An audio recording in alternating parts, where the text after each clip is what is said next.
Alright, hello everyone, welcome back to the show. I'm your charming, self-proclaimed, yet still humble host, Mukluk, and today it is Guild Wars 2 Day, and we are back in the wonderful world of Guild Wars 2, which is Tyria, by the way. Did you know that? Hello there, welcome back. It is good to be back. Had a little bit of a scare this morning. So I know a lot of people are going to ask, and I've already asked permission if I would just give you like a vague answer, but I was like, hey, do you mind if I just tell them what happened, just because I know I'm going to be asked, and they're like, yeah, it's fine. Alright, so, real quick, if anyone was here this morning, let me explain what happened. I was streaming for like an hour this morning, and then my wife peeked into the room. Now, my wife had been having some stomach pains, or pains in the stomach region, maybe not specifically the stomach, the human stomach. And she was like, I've had a kidney stone in the past, this feels kind of like that, I might have a kidney stone. And I'm like, okay, is there anything I can do for you? And I brought her like a big jug of water, I brought her some like ibuprofen, like some other stuff, and she's like, I'm like, do you want to go to like doctor? Do you want me to skip the morning stream? And she's like, no, I just want to like just chill, and I'll let you know if I need anything more. And I'm like, okay. And so she was upstairs wrestling with that, and apparently the pain had skyrocketed. And she comes downstairs and she's like, I just talked to a doctor, like, online with Kaiser. And she said, she's like, they said I need to come into the hospital, like, right now. And I was like, okay. And I fibbed because I wasn't sure if she would not like me to give you guys too many details. And so I told you guys, I was like, yeah, I just got a call from a family member. I got to give him a ride to the doctor, which is sort of true. So we went there, and chat, like, the pain, you know the phenomenon where sometimes you're in so much pain it makes you nauseous even though there's nothing really wrong with your stomach? So she was in so much pain from this possible kidney stone, she started to throw up while we were in the car. So I like pulled over and we're like, we got her lean out. We had some napkins and bags fortunately and cleaned up, but we had to pull over and she had to puke a couple times. So it got worse and worse and worse.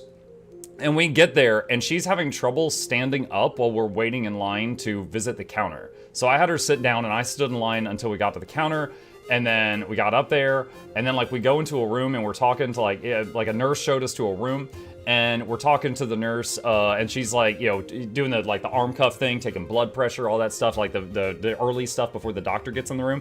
And then my wife's like, ugh, and my wife, like, gets up and runs to a sink that's in the room. And the lady's like, don't throw up in the sink here! And she gives her a bag, because, like, the sink was, like, not for that. And so then Anna started throwing up in it again from the pain. And they're like, how's the pain? And she said it was an 8. And, you know, she's going through childbirth, so she knows pain. And so they're like getting her prepared for, what is it called? I want to say CT scan to like see the organs to see if there's something stuck in there. They're getting her prepared for that. And they ask her if she can give well, I got permission to say it, a urine sample. They ask her if she could, you know, go pee in a cup. So she's like, I'll try. And she goes into the bathroom. Now, granted, I want to tell you this, like, she's already gone like 20 times today. She comes out and she looks completely different. She goes, I think a kidney stone just came out. And she shows them the cup, and there's very visibly like a pebble in there. And they were like, are you okay now? And she's like, I feel like I've been through the ringer, but my pain, if it was an 8 before, it's a 2 now. And they're like, okay, that's great. Okay, lay down for a little bit. Let's give it a few minutes and see if you're fine. And, you know, so it was like an hour that was really scary. But then that happened. So they monitored her for just like, you know, 20 minutes. And then they're like, all right, we're going to take some blood tests. We're going to do this. We're going to do that. And then she was like, I think I'm good. I just want to go home. And they were like, okay, a pebble caused that much pain. Yeah, so November, it's, all right. To be, all right, I'm not a doctor. I'm going to give you a vague description of what I was given. The tube that your urine goes through inside your body is very small. If you have a kidney stone, it is like trying to push a boulder through a straw. So the tube is meant for liquid to pass through, not a rock. And if your body forms a kidney stone and it is pushing through this thing, it is just like, you know, it's and it's like cutting you the whole way through. It's like dragging the sides, and you know, you have to like push, scream, push, scream, push, scream. And yeah, anyway, that's what I saw. I've been lucky, I haven't had one. And then but yeah, that was it. So like we didn't know what was going on at first. And I was vague to you guys because I didn't know if she'd want me to, you know, keep it on the down low, but she said it's fine. But that's why I took off this morning, was to take her to the doctor. And then it freaking, like, we got there and we got in to see a doctor, and then, like, it passed. Right then it passed. And it was just like, okay. So, yeah, she's chilling upstairs right now. She's got some ibuprofen, but, you know, basically her insides are cut up a little bit, but they're healing now, but she's fine now. And that's it. That was my morning. That's what we were doing the last few hours. Glad it passed. Yeah. So that was from what she told. She apparently had one before, which was like long time ago. And then this was like her second one ever. But so she's good now. She's good. It was just like an hour of scary what the hell's going on, and then that. How is she doing right now? She's fine. She ate lunch, replaced what she lost. She took some basic painkillers, like some ibuprofen, because she, you know, got beat up on the inside. And now she's, light. One thing that was funny, okay, just to give you guys hopefully a laugh. When the doctor was checking her, he's like, all right, I'm gonna touch your back and your side. She's like, okay. And he goes, all right, I'm pressing on your kidneys. Any pain? She's like, no. And he goes, that's good. This is your appendix. Any pain? She's like, no. And he's like, okay. And he goes, are you pregnant? And she's like, no. And he goes, are you sure? And she goes, positive. And he turns and looks at me and he goes, positive? And the look he gave me was like, are you not getting it? I'm like, I've had a vasectomy. And he goes, oh, okay. He was just like, it just does that. He just gives me that slow, like, and then I was like, no, dude. And he's like, oh, okay. I was like, all right. I can't laugh. She's in agony right now. And then, he was like, you've been drinking water? She's like, oh, in the last few days, I haven't been drinking much water. And he's like, drink more water. And then on the way out, he elbows me and he's like, make her drink more water. And I'm like, yes, sir. Hello, Mukluk. People do lie to doctors all the time. Oh, dude, it gets even better. Later, like on the app, on the drive home, she gets her test results back for the urine sample and like the blood work that she gave them. And she's like, they ran a pregnancy test. And I'm like, what was the result? And she goes, negative. And I'm like, okay. So, yeah.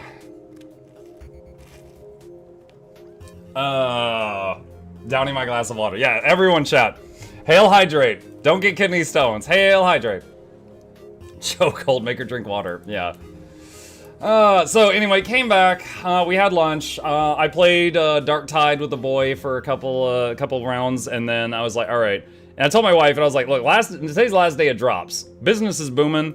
If you're cool with it, I'll pick back up where I left off with the stream until the drops are over, then go back to normal schedule tomorrow. And she goes, yeah, that's fine. And I was like, okay, so here I am, chat. Here I am. If she's pregnant, change a lot of medicine. Oh yeah, for sure. To be fair, they had to run all possible tests to make sure nothing was wrong. I can't say. I don't know the science behind what helps with that type of thing. I do know that when they were like, we can still run the CT scan if you want, which of course means, we can still do this thing that we'll charge you thousands of dollars for. So my wife was like, nah, I don't think that's necessary right now. Because, healthcare in America. So once she felt like she wasn't dying, she basically was like, let's stop the treatment. Let's stop. They gave me morphine pills in case I got another stone when I had mine. That was an odd thing. Oh boy. The first meds they try is ibuprofen except suppository. Oh, we just got we're just using over-the-counter stuff, not that. I was AFK when you left and came back. Streamer was French, the trauma. Oh, you cello friend. Yeah, I was like, all right, guys, I'm just gonna raid someone real quick. If they try to talk to me, please tell them it was an emergency. I gotta go. And then I raided cello frag. Did you say the CT scan would take thousands of dollars? I mean, it might be hundreds. I don't know, but it would be very expensive. Yeah. Hold on. How much is a CT scan in America without insurance? Now we have insurance, but it doesn't cover this. So I'm gonna say without insurance in the search. Okay, here you go. Google search. Google says between $300 and $3,000. So, yeah. We were just like, okay, well, she's not dying. Oh. So we do have health insurance, but it ain't great health insurance. Twitch doesn't provide health insurance, so we've got just independent stuff. You pass the kidney stone in our bathroom, that'll be $5,000. I don't know if they charge for that. I have a CT scan coming up next week and being fully insured. It's around $350. Yeah, which is still. I love living in Europe right now. Oh yeah, dude. Yeah. I'll make fun of my own country's healthcare all the time. Nothing for me to brag about there. Okay, let's see. American healthcare, yeah. Move to Canada and it's free. I gotta say that there's absolutely some really good things about Canada I've heard about. I think I wouldn't mind living there, but all of the family that I have that's still alive is in the area where I live right now in Georgia. So, plus, you know, moving means going outside, and that's always exhausting. Okay, I did already do the homestead. That's already done. Canada is free, but you'll be waiting 24 hours in the emergency room. You know what? I want to check something. If I click on... I don't think this is going to work here.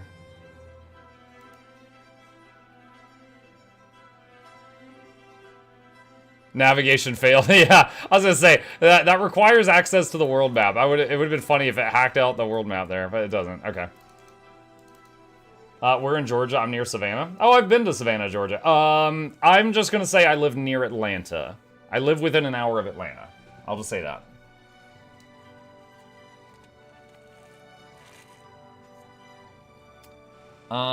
Let's see. Did they confirm 3 of the elite specs today? Yes. Yes, they did. I can pull that up just a second.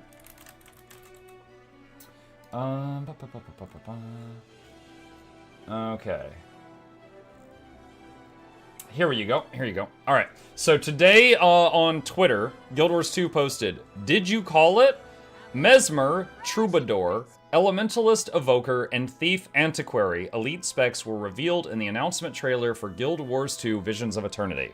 Starting next week, dive into 3 new specs weekly, with news on weekdays and live streams on Fridays. So Wednesday the 23rd, I guess we're going to get more information on Troubadour, Evoker, and Antiquary. And then I'm assuming Friday the 25th, we'll get like a live stream showing them off for a bit. And then I guess the next week, Wednesday, Friday, the next week, Wednesday, Friday, we'll get the other 3 and the other 3. So yeah, this is what is not a rumor. This is confirmed. This is confirmed.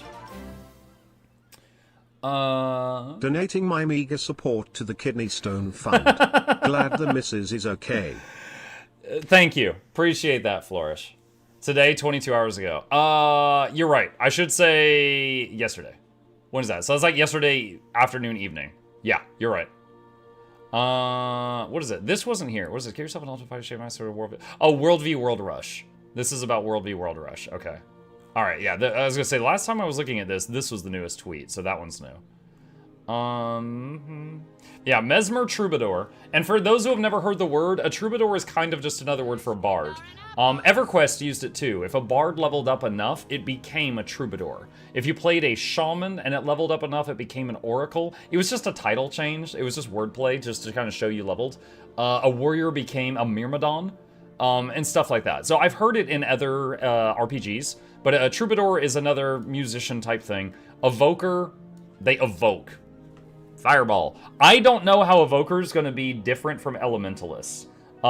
Because an Elementalist already does all the things I would imagine an Evoker does in the game. But the Evoker has the little floating Firefox thing, right?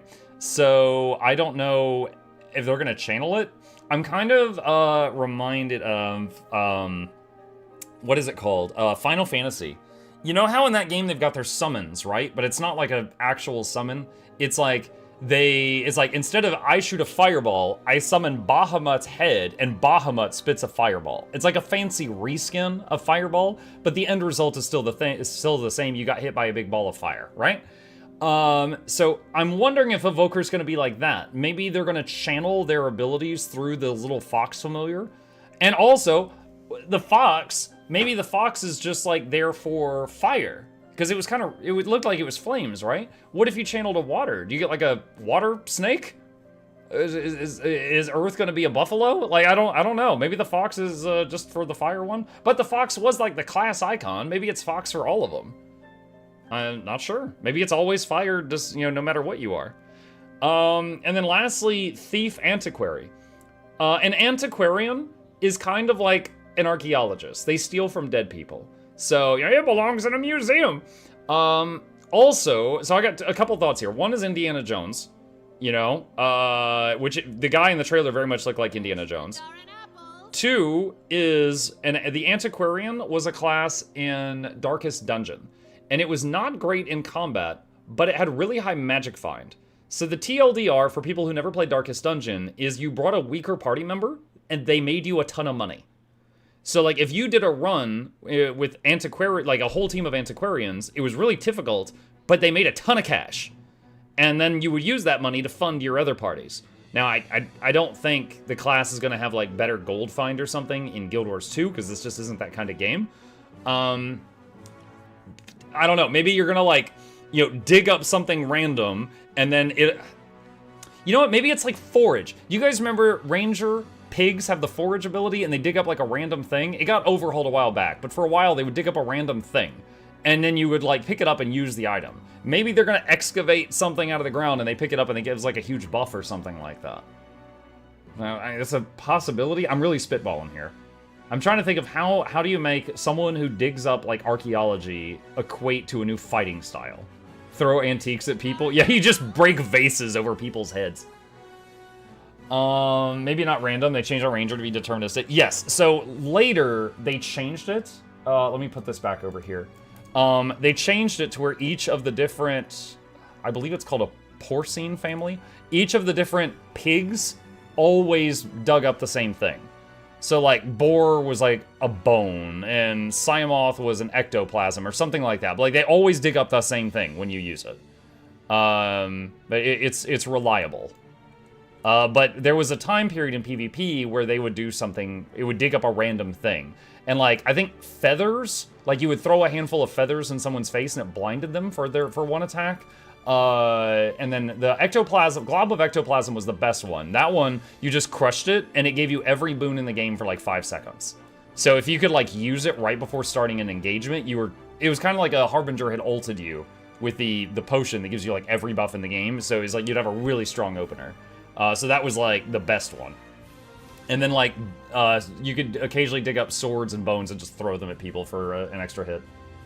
Throwing my grandma's vase at Davos, yeah. So anyway, those are my current thoughts about it. I'm not sure where they're going to go, but those are my current brainstorms about it.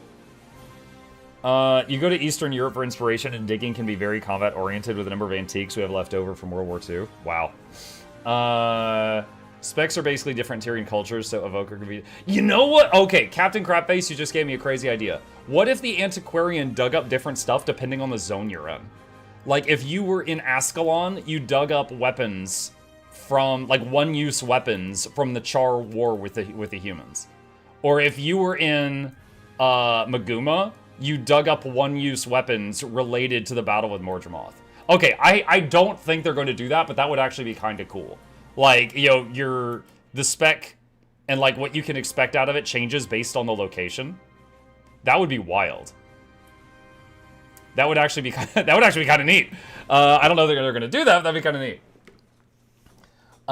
Sounds too cool for us. Yeah, it's too good for you. How awkward would it be for the grave robber doing his human personal quest, where you go to your parents' graves? Ooh. The Grove, you just dig up a whole Sylvari, and they're like, I'm not done yet, put me back in the ground.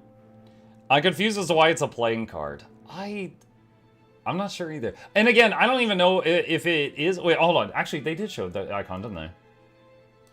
Yeah, okay, it was the playing card. I don't know. Maybe you dig up antique playing cards? I'm not sure. I do not know. I do not know. What is the area that no one will go to anymore because the item is not good? Yeah, it's weird. Maguma never has thieves anymore. They all hang out in Yora. I was hoping for a Gunblade-style Gambit. Card is luck for multiplier. Yeah, I mean... Both the Gambler and the Indiana Jones thing are kind of like leather armor ideas. It's weird that they're, like, being packed into the same dude, though, you know? Press F1, start throwing cards. I don't know. You just become Diglett. Well, apparently you summon Diglett, because we saw in the trailer, hold on a sec, nope, I got too much stuff open. We saw in the trailer,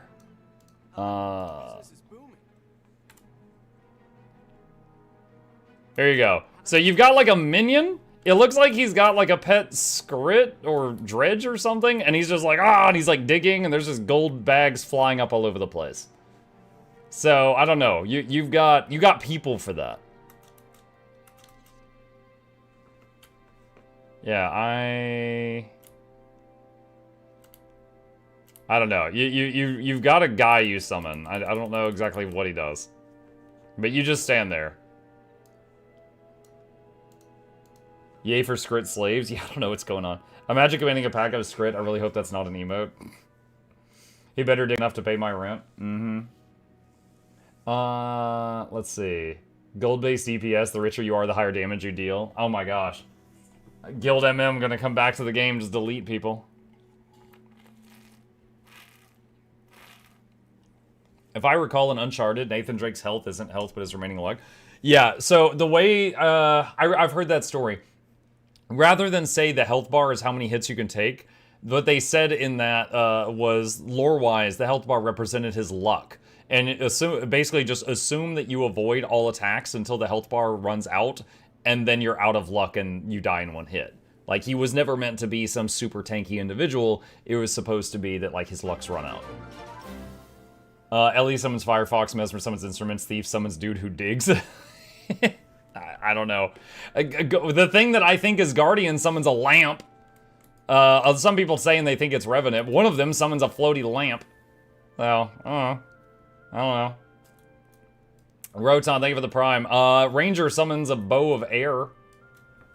That was another one. Where's that one? Right there. Ranger seems to summon some kind of energy bow with feathers coming off of it. Summons burbs? Yeah, maybe. The big question here is, are these birds just passing by when this photo was taken, and we're getting really hung up on that? Or are the birds part of this Ranger animation? That's the big question. Because it's like, oh my god, the birds, we're going to throw seagulls at people, oh my god. And then it's just like, they were just flying by when we hit the shutter button. You know, I don't know. A thief's going to play Yu-Gi-Oh! In combat. If so, I really hope there's a really faint voice line that goes, card games on motorcycles! Card games on motorcycles! Ranger summons 500 pigeons as soon as you finish cleaning your car. Yes. It's like Ezreal's ult in League. Yeah. I feel like they're part of the problem, just too many ambient birds. A bow with feathers, where have I seen that recently? Yeah. Yeah, I did say in my predictions, I was like, I hope I'm wrong, but due to process of elimination, I think the bow icon's Ranger. These three I called, but I was pretty confident in all three of these. What were my other guesses? The other guesses I locked in is I said I thought the helmet was Guardian, I thought the notched shield was Paragon, I thought the bow was Ranger, I thought the dagger was Ritualist, this weird jaw thing I put down for Revenant, and then just because it was the only one left, I said I think Engineer is the ball. But I could easily be wrong on those. Like the helmet I said was Guardian, that could easily be Warrior too. But that's what I wrote down for my guesses when I locked them in. You're back already? Hey Samuel, yeah, there was a whole scare this morning. I told the story earlier, you can rewind if you want to see it. If Druid can turn into Selly form, maybe this new spec allows Ranger to turn into a turret of arrows and seagulls. A turret of seagulls! What a concept. When did we get Phoenixes back? Wait, are you serious? Hang on a second. Phoenixes. Also, they do... Where is it? They can do this. Yeah, Phoenixes were brought back in End of Dragons. 2-3 expansions ago. Yep. They are okay. They're alright. They aren't as glowy as Guild Wars 1, but still pretty. Yeah, they're very colorful. I saw the leak colors for the icons. With no spoilers, I only got the Mesmer gets the loot correct. So you got 8 of them wrong? Oh no. I just know I got 3 right. The other 6 is still up in the air. And I know that there were some spoilers that leaked. Keeping my nose out of that. What fractal build would you recommend for Elementalist? What do you want to play? Do you want to be like the healer or support DPS or a pure DPS? Because like, for example, if you want to be a pure DPS, Unga Bunga, you could play Catalyst or Weaver or Tempest. There's builds for all 3. Which pet is missing in Muck's list? A couple of pets from Guild Wars 1 achievements. So the Black Widow Spider, the White Raven, the Black Moa, and the Rainbow Jellyfish. Hi, Noxxi. Those 4 are from Guild Wars 1, and I only have one of those 4 from Guild Wars 1. They require getting a bunch of achievements in the first game to get them in the second game. However, for balance reasons, they are basically reskins of other pets. Like, I think the Black Widow Spider has the same kit as the Jungle Spider or something like that. So, it's not like a balance thing. It's kind of just like a cosmetic. I heard about stones. Yeah, there was a whole thing. You can rewind the stream if you want to see the whole story, because I just told it. But yeah, everyone's fine now. Have you seen the giant hunk of corn that's also a lance, gun, and Monster Hunter Wilds? Yes. Yes, I've seen pictures. The hell is that sound? It's a scary sound from Expedition 33 that Noxxi has the power to play on the stream. I'm now leveling a Guardian, but my next character will be Untamed Rager. Nice. I've had kidney stones twice. When I checked the VOD quickly, you described perfectly how it felt last year and the year before. Well, then it was described to me very well. I haven't had them yet, fortunately. Not Guam, but otherwise got all the Guild Wars 1 bonuses. Nice. What if the new Ranger's skill, maybe elite, will shoot all your pets from your pet collection as projectiles? Okay, not that, but... Any of you ever played either Heroes of the Storm or Warcraft 3? There's a guy named Rexar. He's a Beastmaster, and his ultimate is called Stampede. And he basically summons just this big wave of dinosaurs that run past and do a bunch of damage to you, or to his enemies as they pass by. It would be kind of funny if you had an ability called Stampede and just all your pets barrel past. This is just all of them. Including the water ones. Like a shark on land, everything. The WoW Hunter had that skill as well. Oh, did he? I mean, there's been a lot of versions of WoW. I last played WoW almost a decade ago, so I didn't see that. Jellyfish? Yes. I mean, heck, we can summon jellyfish on land right now. Look at this. Noxxi, have you seen that the new jellyfish skin has an oh whoa face? I don't know why, but it does.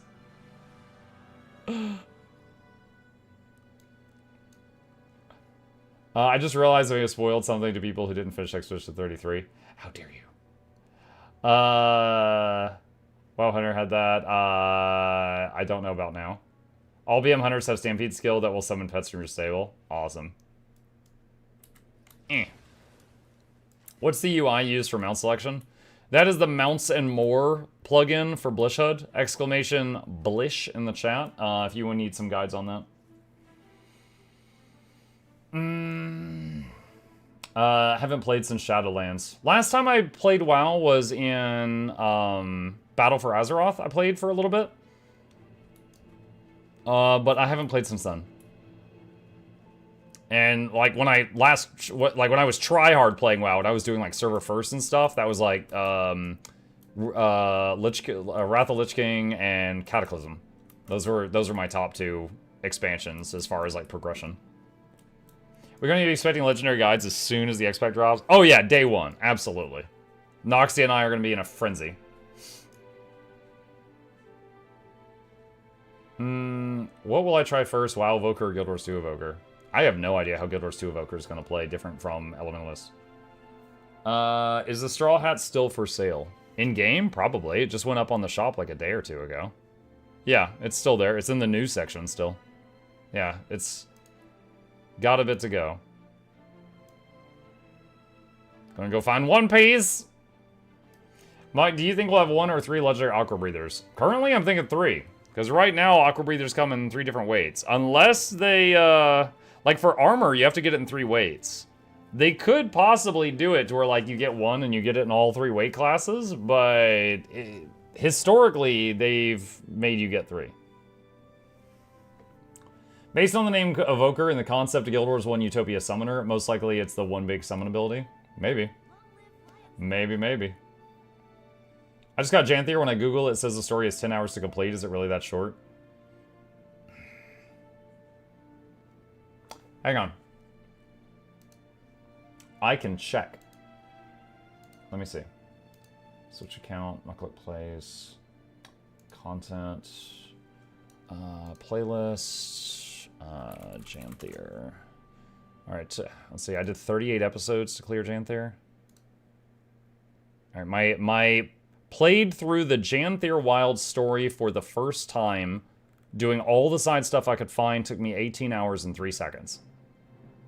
But there was a lot of parts where you had to, like, go do a meta or something to, you know, continue the story. So, like, you know, some of this is, like, doing metas and stuff like that.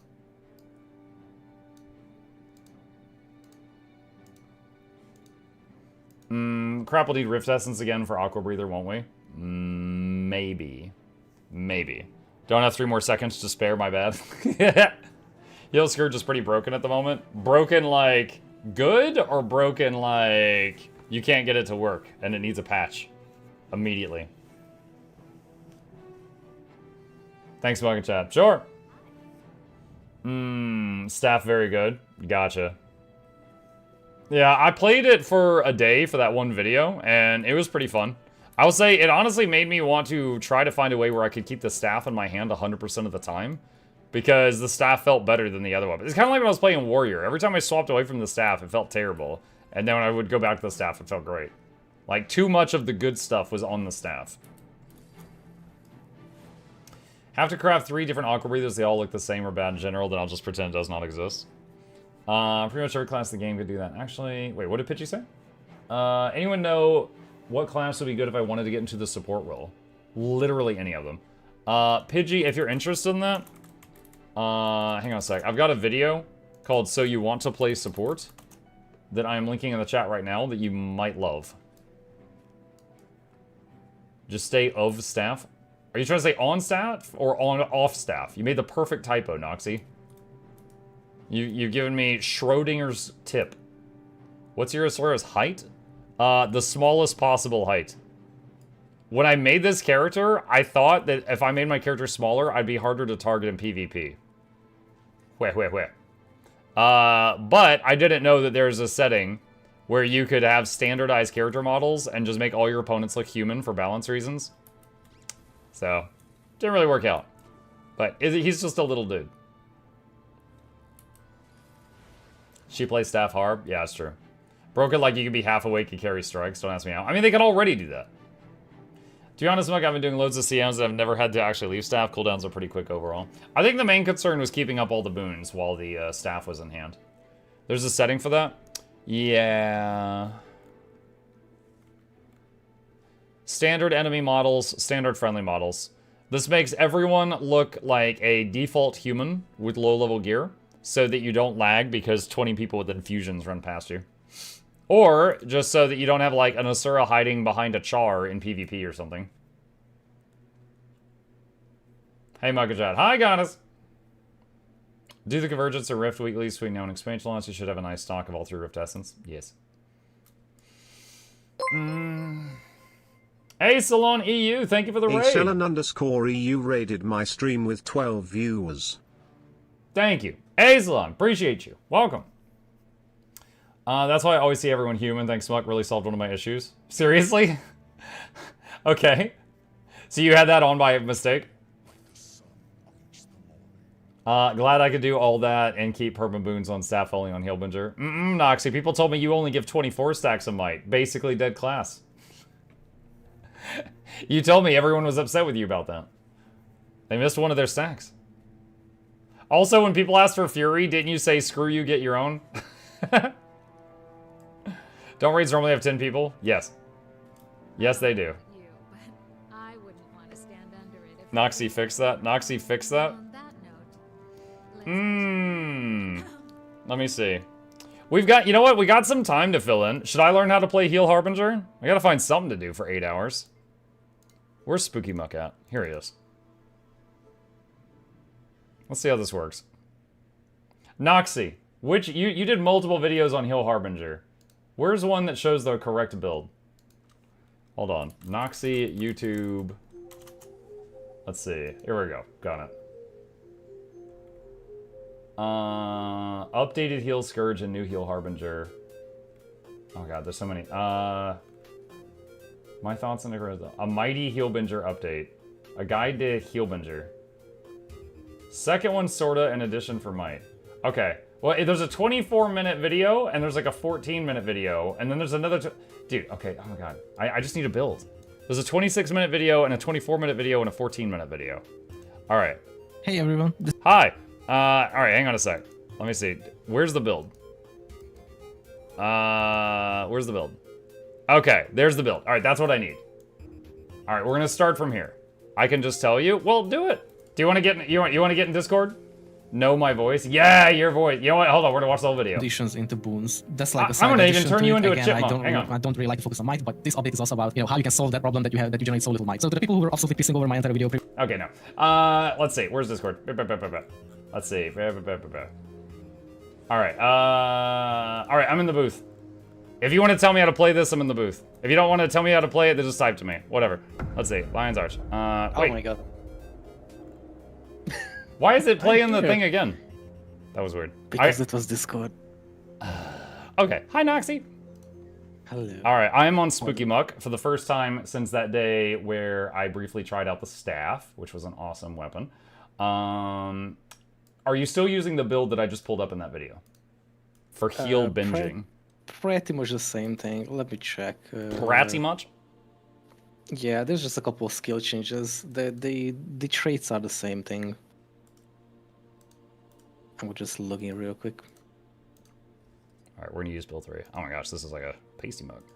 I'm gonna just put you on the side so I can see your screen. Alright, hang on. Let's see. Harbinger, Spooky Dude, and Overflowing Cup. 1, 1, 3, 2, 2. Nope, misclicked. 2, 2, 1, 2, 2, 2. And Well of Blood. And Bottle of Crack. And Well of Sword. And Bottle of Cocaine. And Bottle of Alcohol. Alright, I didn't even look at any of the names. I just matched up the pictures. Okay. Armor stats. What are we using? Minstrels, Givers, Harriers? What do we got? I do full Harrier myself because it feels nice, but you can go full Givers too. Harry armor. Let's go. What runes? Rune of the Monk. Monk. Classic choice. All right. Yeah, staff and what's your other weapon set? Normally it will be pistol and torch, but I actually figured that I don't have to use them at all, so I don't have a second one actually. Double stabs. Let's go. Yeah, sigils. that actually works too. Sigils were just the usual concentration and transference. All right, that's what I use on my supports usually. Okay. And this stuff can be minstrel, because then you will not overcap on boon duration, so you get some extra health. Staff of minstrel. Yeah. Then it will be just normal. Crazy 100%. with it. Okay. Yeah. All right. Okay. And oh man, Harriers is kind of scary, Noxxi. I only have 27,000 hit points. Yeah, and you will have like 22. That's only 3 Weavers. Yeah. To be fair, by the way, I'm gonna just say that you criticize the thing that you get Blight, but you still have more health, way more health than a Heal Tempest. Ellies have their own set of problems. Okay. Let's see. Spinal Golem, average, pretty fine. Alright, and over here, adjust shelf, add boons. I'm gonna give myself Alacrity here. By the way, for the relic, use just the Relic of the Midnight King. It will work well with your Shroud 4 and 5. So, I'm gonna be completely honest with you. I forgot relics existed, or I would have asked. I usually forget about them too. You know what else I still forget about? Is clicking my Wizard's Vault stuff each day. Oh, yes. I constantly forget that. Crap. Alright, I'll do that later. Okay. Alright. The fight just started. I'm approaching the enemy. What is my opener, Senpai? The elite, and then I just slap down all the elixirs. And if the fight just starts very chill, you can just slap down all your staff marks. Honestly, if you don't need stability at the start and such, you know, if obviously if you know the fight that you don't need stability or won't be used, then you can just spam everything as much as you want really. And then my usual rotation is that since quickness is given from your elixir mostly, you can go into Shroud and just spam 4 and then immediately press 5. And you can stay in a little bit to like pew the enemy slightly for like a second or two, and then you can just exit immediately. And your exit will be a heal too. But your 4 is mainly used for healing as well in Shroud. And you only use the 5 because you have Relic of the Midnight King, so it will trigger either 3 times, but usually just 2 times the Relic. I don't know why is it so weird, because Relic of the Midnight King is supposed to tick every single second, and your Shroud 5 does 3 seconds of CC every single second, but it only seems to trigger twice for whatever reason, but sometimes 3 times. I have no idea why. Okay. All right. So that will provide might. Your So Staff 5 will... I only had like 9 stacks of might there. Like, hang on a sec. Let me pause you for a sec and let me read what these do. All right, so Well of Blood I'm familiar with. Well of Power. Wait, should I have been using Well of Power off cooldown? Yes, as well. If you don't need the conditioner mode for the fight, then you can just slap it down because there is not much. That's technically your only AoE Conde cleanse, unfortunately. No. Because the elixir Putrid is Mark. not shared. Yeah, that too, obviously. Would you like me to teach you how to play Necromancer, Noxxi? I have an hour or two on the class. So Staff 4 cures conditions on teammates since the latest update. Yes. No, I mean, like for utility, the elixir doesn't work. I completely forget that the elixir share thing only shares the boons, and that always confuses me because it's only for the boons, not for the effect. Okay, all right. So one thing I legitimately don't know by heart is which bottle's which. So I'm gonna read these. So Elixir of Anguish, Swiftness and Quickness, and then can cripple on foes. If you are in the area, you get blight. Consume that amount to double the damage and the condition duration, but it doesn't double the boon duration. All right, so this one's Swiftness and Quickness, and this one you just spam the elixirs. is Might and Fury, and then this one is Everything for a time. And okay, and then this is Regen and Vigor. Let's see, sorry, Staff 2 is Regen and Vigor. Staff 3 is Prot and more healing. 4 is Condi Cleanse. You could save it. 5 is Stability. You could save it for when you need it.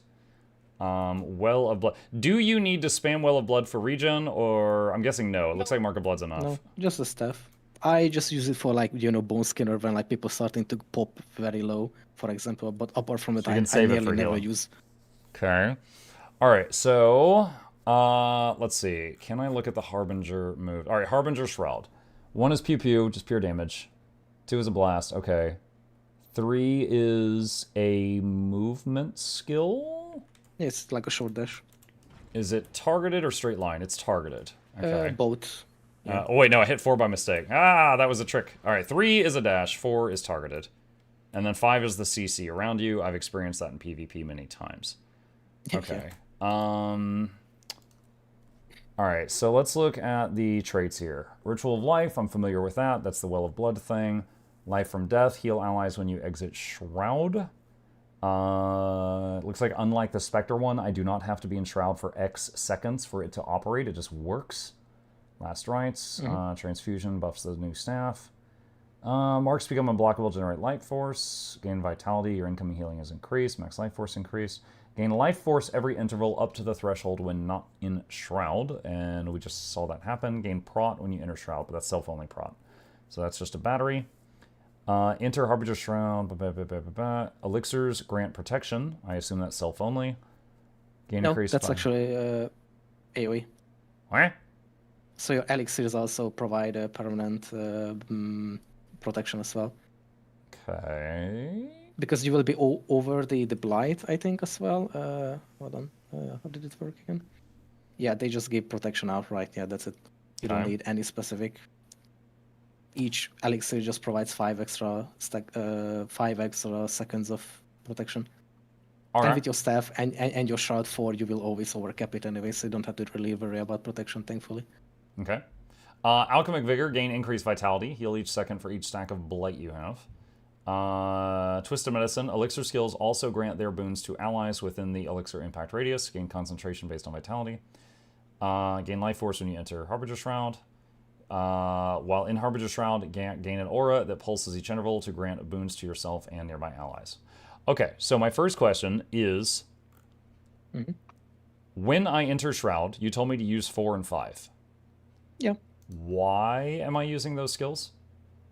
4 will be also 4 is both a CC when you land on the enemy, which will both trigger your relic for might and fury, and it's also your chill planes from the staff because it's your shroud 4. Just like on Scourge, it's your F4 or your 4 in this case. Okay. So that is so also it's protection working with the and transfusion trait. Yes. Okay. It's basically a huge heal while in Shroud as well. And it's quite spammable, honestly. It's like, what 7-second cooldown? Oh god, it's just freaking Vindicator vibes. I leap on an ally and teabag them, and I'm like, do you feel better? Yeah, All basically right. your Shroud 4 is both a CC, and because you land, you also do chill planes, so it's protection healing, and also because of the CC, you interact with your relic, so you do might, 3 stacks of might, and then your Shroud 5 triggers the relic 2 or 3 times as well, which is technically almost But like Relic of the 12 Midnight King or does worst have case a 9. 1 second ICD. Yeah. So But there's because that. you have yeah. But thankfully, because Wait. you have animation speed. Oh, it's because I didn't hit an enemy. I was like, why didn't this yeah, work? yeah, I have to actually yeah. hit an enemy. So let's... Yeah, unfortunately, that will only work on a golem or something that you can hit for the might or for the relic itself. So it looks like if I leap on an enemy, that triggers the relic. And as long as I wait 1 second, then do Shroud 5. Oh, you don't even have to wait, really, because you almost have 1 second animation time before the 5 gets casted. And it actually triggers I'll check it right now. Hang on a CC. sec. So, burp. Okay, you're right. So I got 3 might from the leap, 3 might from the start of the 5 animation, and 3 might from the very, very end of the 5 animation. So that was a total of 9 might. And then Fury is friggin' capped as hell. Yeah, that is absolutely capped forever. Usually, just as a tip, that started to vibe with me a lot. In the rotation for Shroud, you don't have to camp in Shroud because you will overcap quickness anyway. What I do is usually just literally press Shroud 4-5, and it just does its thing, and then I leave. And because I leave is also healing, that's kind of nice as well. All right, because I will trigger still like 6 seconds of quickness from just going into Shroud and then exiting immediately. Now, if you hit Shroud 5 and then immediately leave Shroud, does the 5 continue until it's done? Yes. Okay. It's basically just an AoE that you leave on the ground. All right, so, oh god, I just went down to 10 stacks of might for a time there. Alright, so let's see, what is the cooldown?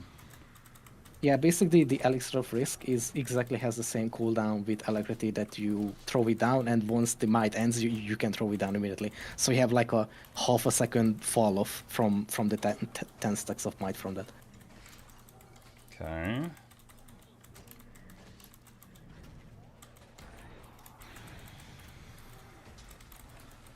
Well, chat, look at those boons!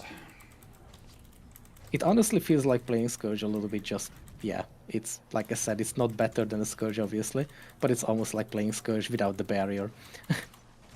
But it has a better... The question is, alright, so obviously Scourge Barrier is awesome. You and I both know that. Yeah, absolutely. But we're talking about a quickness provider here.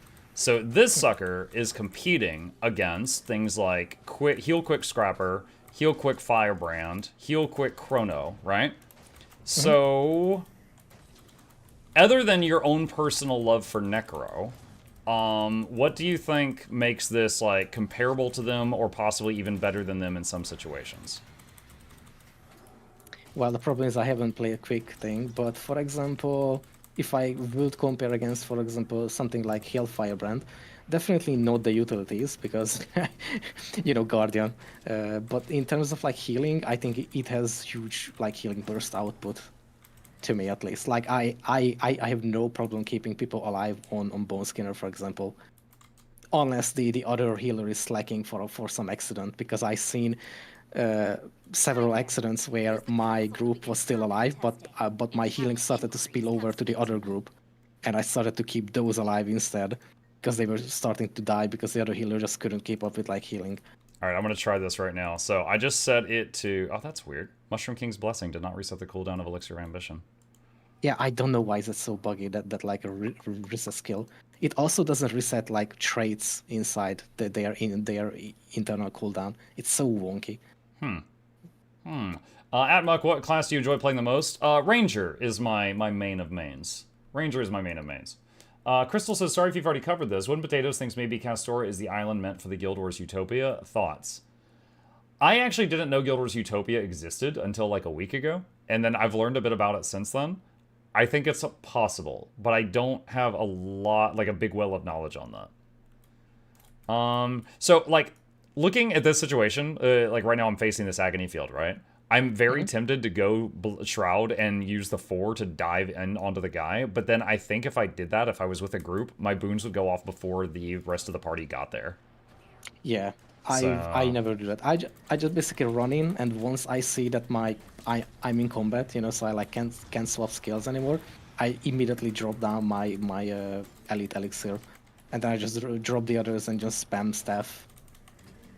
By the way, for the might generation, I also tested it in a sense that I never used staff 5. Because, people would, tell that like, oh, but you have to use your stability for might. And no, I didn't use it. I like how you did a very whiny voice for something I would say, you jerk. No, because people actually complain that like, why would you use your thing? And I'm like, well, I didn't. I will say I am absolutely the type of person that if you've got like one source of stability, I don't, it's not something I want to use on a cooldown. I want to use it when I need it. I am that kind of person. Yeah, don't make fun of me. To use it. No, I absolutely dislike it too when they put a mechanic onto a hyper-specific skill that you barely have, and then it's like, oh, you have to use it for like alacrity. I'm like, thanks. Yeah, so I will say while I'm talking to you, I am following your instructions, and I'm in a medium agony field, and this is like nothing. This is absolutely like nothing. I could survive the heavy one too. I mean, it takes maybe a little bit of practice when I was first testing it in like the harshest one, because it's ticking very fast. Because the problem is that it doesn't just take damage higher, it also takes 3 times a second. Yeah, so the might is definitely fluctuating. Now, if I get into another group with other people, I will definitely have, there's always like spillover might stacks from some other people. Yeah. But I would say it's often staying at 25. I don't know if I'm doing something wrong. Like, I'm using Staff 2 and 3 on cooldown. I'm using the Elixirs on the Well on cooldown. And I'm going into Shroud and hitting 4 and 5 every time it's available. And Might is sometimes slipping, but it's often at 25. It does slip occasionally because of the cooldown and the animation time, unfortunately, because they just match with the cooldown. And because of the animation, the effects that you throw it to the ground and it has to land on the ground as well, which I don't know why it has to do that. But what is this DPS? It's a heal build, you egg. I'm in an agony field. Look Honestly, at those boons. Sorry, go ahead. Honestly, despite from the Blight, I know that the Blight is like a really weird detrimental effect, and only Necro has it all well, the Harbinger. But honestly, with like that 1k ticking regen that you get from it, because of the trait, it's kind of a nice self-sustain, because I'm healing myself way more on Bone Skinner, for example, because of it, because I have a free 1k ticking healing. Yeah, I will say I'm surprised to see that even with the Blight as high as it's like gonna go, that I'm still never going below 20,000 hit points, which is still 2 Weavers. Yeah, I honestly have permanent 25 stacks of Blight on me almost every single encounter. So you could say that this build will have all the essential boons, frequently also has every boon, is always above 20k health, and has very rapid constant self-healing, and very solid group healing, and access to stability every 18 seconds. Or less with alacrity. And to be fair, I will be honest, apart from the initial starting the fight for using the elite, I keep my elite for like stability as well. I actually don't really waste it elsewhere because there is not much point, because you already have pretty much every boon by the time. So if I go into like something like Dragonstorm, I can actually keep up almost not permanent obviously, but every time we are getting a CC, I can use something for it. So wait, you're saying after the with it. opener, you save your elite skill for stability or like Aegis moments? Yeah, pretty much. Oh, we don't have Aegis. Well, I guess that's our only Aegis, isn't it? Yeah, in either case, but I usually don't need it. I'll say also, I'm noticing, like, we do have an AoE Condi cleanse with Staff 4. I was using Well of Power off cooldown to keep might up, and it does do some Condi cleansing too. So I would say, like, if we're doing a fair comparison between classes, this feels like it has less access to condition cleanse with some of its competitors. Would you agree? Yes, yeah, absolutely, definitely. Okay. The only thing I like in Velo, to be fair, I do use Velo Power on my Scourge to us like extra when I'm, like doing that kind of fractal, like Nightmare Fractal, where they just spam conditions, especially when you have Afflicted. Because it turns conditions into opposite boons as well, but it is also ticking, so it's on the floor for 5 seconds, and it keeps deleting one condition. So it's still pretty good because it has very short cooldown regardless. With Alacrity, I think you get like what 15 seconds, and you basically have like 10-second gap in between when it ends, and then you cast it down again. So you have like a 10-second part where you can use a staff or something. But obviously, if it's like a super heavy, like super condition heavy fight, or you have like literally like going into Nightmare Fractal with like Afflicted instability, I will probably bring a Scourge instead, not this obviously. But it's like also the same where I don't like bringing Hell Chrono there because I just can't deal with the conditions. But with Scourge, it is extremely easy because every single barrier and every skill used just removes a condi. But to be fair, this build for me is just very fun to play because it still feels like almost playing like Scourge, like the playstyle is close a little bit, but still different. But I like it that it gives me an option to be a quick heal as well, finally. Not just being on LA heal, because sometimes I want to join people, like Pugs and not swap characters. Such. Yeah, and they are just like, we are looking for a quick heal. I'm like, well, I can only do Electric, but then Biden. so it's like, yeah, thanks. So I'm in an extreme damage field right now, and when I tried to do this the other day on Auramancer Tempest, I immediately buckled and died. Now, I will say, that's not to say that Auramancer can't do it, but it's that me as a novice Auramancer couldn't do it, right? But me as a novice Healbinger, I am freaking tanking this. And chat, this extreme damage field hits harder than really any raid boss. Like, this is a completely unnecessary thing to test. Which means my HPS right now is really high. Yeah, it is crazy healing. Also on Bone Scanner, I love it when like people starting to go down and I basically just go into Shroud 4 and then immediately exit. Because your 4... Shroud 4 is, the big Chillblains heal, and then exiting Shroud also triggers your trait, the life from that, which is like a 4k heal again. So you basically do a 9k heal burst immediately around you when you do Shroud 4 and then just exiting if you have to. Yeah. That's like a giant heal burst for me. It can literally heal me for like half of my health. It's kind of funny, we got a whole class here just based around like throwing bottles of drugs all over the place. Yeah, that's kind of weird. Also, You'd think Engineer would have gotten this. Yeah. Also, I like it that I have no problem with like Life Force because again, you are not a Harbinger DPS, that basically camps in Shroud. Oh yeah, my Life Force is never going below like 90%. Yeah, it's basically never coming. And also you entering Shroud because the build is built around you going into Shroud. Like every time it is off cooldown, you basically just get free 15% Shroud because going into Shroud gives you 15% life force immediately. Yeah, so that So if you're means you've just got missing a little access bit. to, and if you just count like going in and out of Shroud, you've got access to another sizable heal with a 10-second cooldown. Yeah. Like you And have these since you're very short using the cooldowns. 5 like every 10 to 20 seconds, that's a powerful just CC that you're just throwing all over the place. Yeah. So let's say you're fighting something, right? And like a big CC bar appears, and your Shroud 4 and 5 are on cooldown because you've just been mashing them whenever they light up. Do you usually just use Staff 5 in that moment for the fear? Sorry, what do you mean with it? Let's Like say you for- need to for CC CC? something, right? Oh yeah. Yeah. And your Shroud 4 and 5 are not available because you've just used them for boons. Do you just use Staff 5?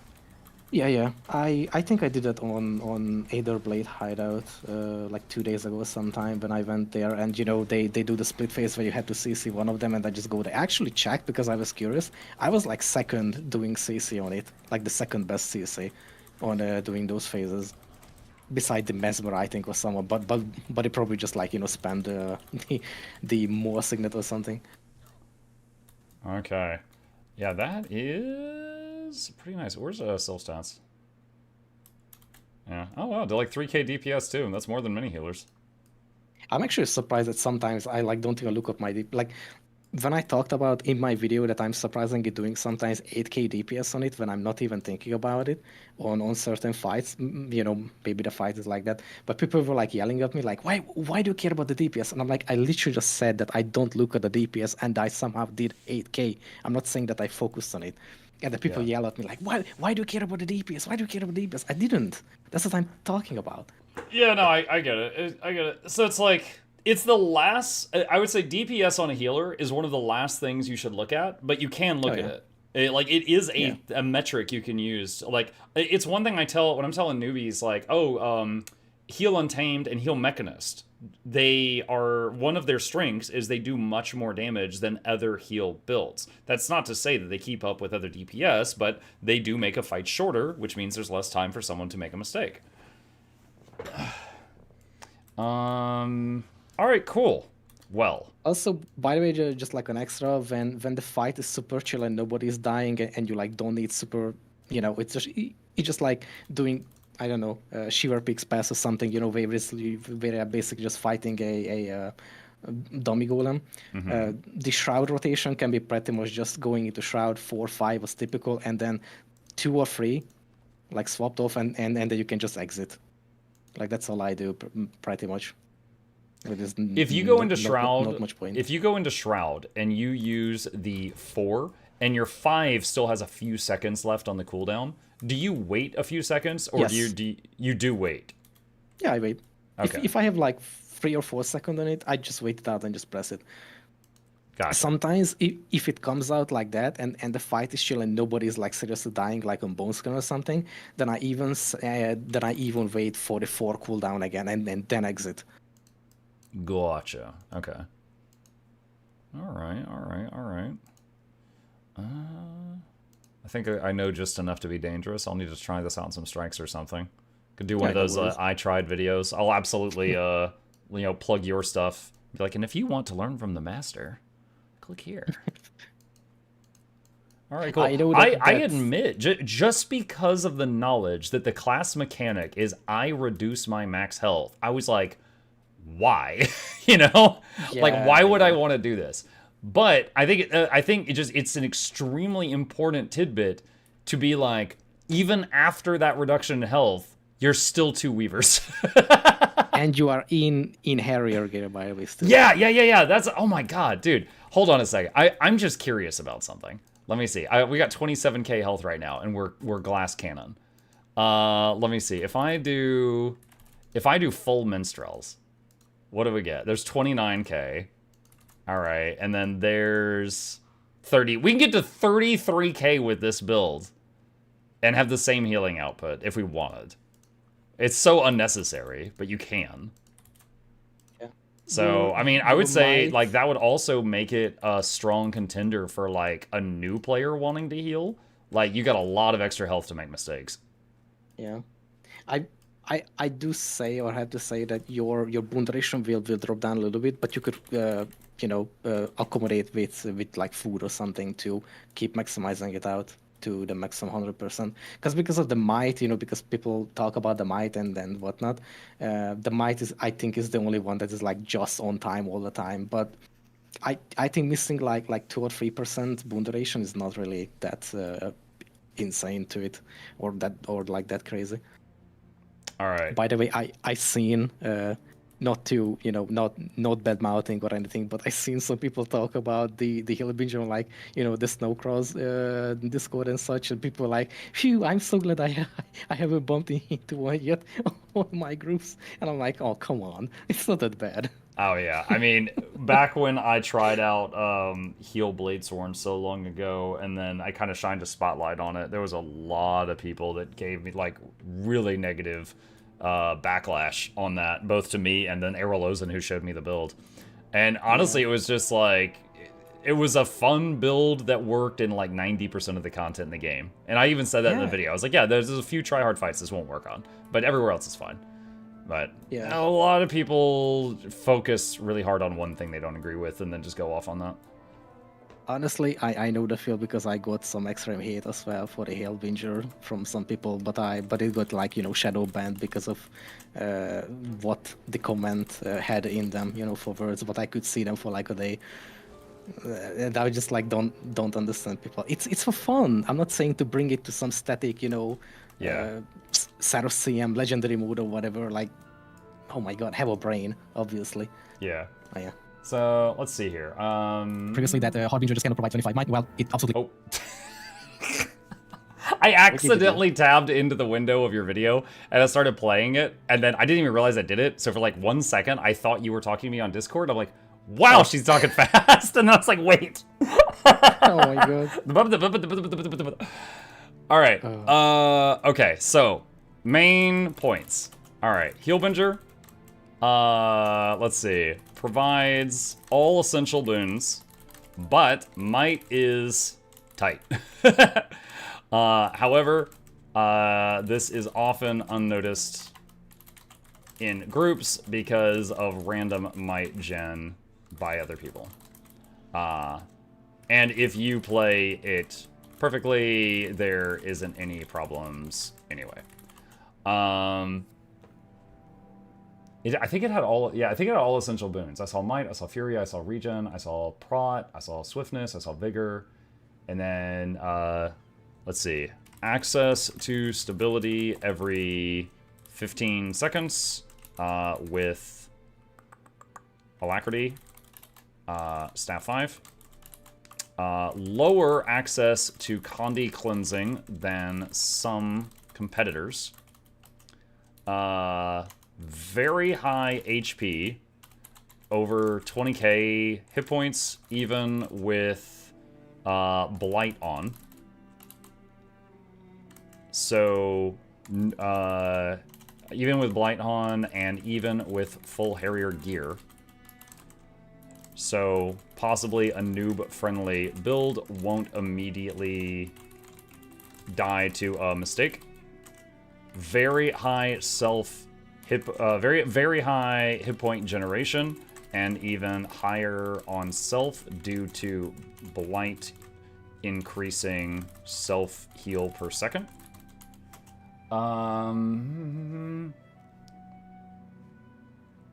High DPS for a healer. Very important addition to that sentence. Let me see. Any other bullet points? Strong opener. Group gets every boon in the game at start of battle. I think that right there is like the most unique thing to Harbinger than anything else on here. Oh yeah. Including alacrity. You can provide alacrity too. Yeah. For 5 seconds. For 10 seconds. You're getting everything. 10 seconds. Oh, was it 10? Yeah, because you have a 100% boon duration. Meh. But if you have 100%, obviously. Look at those drugs. Oh my god. See, all we really need is a 5-man group of 5 Heelbingers and just do these their elites on a rotation every 8 seconds, and you've got every boon in the game forever. That's true. And then, what are you gonna do with it? You just need them all to be 100% boon duration. And 4 of them can be DPS, and 1 can be healer. You don't even need an alac provider, because everyone's an alac provider. We have everything. We don't need you. Yeah. Trying to think. I don't. It does have some interesting mobility options in the Shroud, Oh, yeah, but you're going in yeah, and out of Shroud kind of on a rotation, so that's not to say you're going to be able to mobility out of fire if you suddenly find yourself in fire. Yeah, but to be fair, Shroud has a pretty low cooldown, especially with like Alacrity still. Like, still have what, like a 7.5-second cooldown on Shroud, but you mostly still will be in Shroud for a little bit while doing things. Like I use Shroud several times to either leap out of things, because your Shroud 4 is also an evade for like almost a second or so. So I actually have timed it to things like, you know, the Bone Skinner jump and such like that, so I don't have to move or like dodge backward. Instead, I just use it, and I also heal everyone with it. So that's pretty good. But yeah. Yeah, so I guess I put like Shroud, mobility, say Shroud, 3 and 4 give mobility if you need to reposition when visiting Shroud. I'll just put that. I mean, that's an accurate statement. To be fair, mobility is really good, since Necro doesn't really have much access to mobility. So on the Harbinger, it's pretty nice. I mean, I remember when the Harbinger beta test first came out, how weird it was seeing Necromancers just flipping all over the battleground, because I was in PvP, yeah. And I'm like, what is that? It's a Necro. What's in his hand? He's got a gun! Bang, bang, bang, bang, bang. Oh, and the most unique thing in it, whatever legendary you have, and if it has an effect, that's what your Shroud projectile will be. I know. I first saw that one day. I was watching Valen, and he had Nevermore, and he went into Shroud, and he was like, Muda, Muda, Muda, and he was shooting birds out of his hands. I'm like, what the hell? And he was just like machine gunning birds at people, giving everybody the bird. Yeah, and then if you have something like Twilight, then you're literally throwing Twilights or shooting. It's so funny.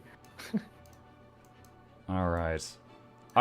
Actually, short fun thing to mention. One person came into my chat, I think a couple of streams ago, when I was working on Hillbinger, and then someone told me, sell me Hillbinger, and I was like, okay, if you go into Shroud and you start shooting and you have a legendary, then you keep shooting your legendary. I'm like, I'm sold.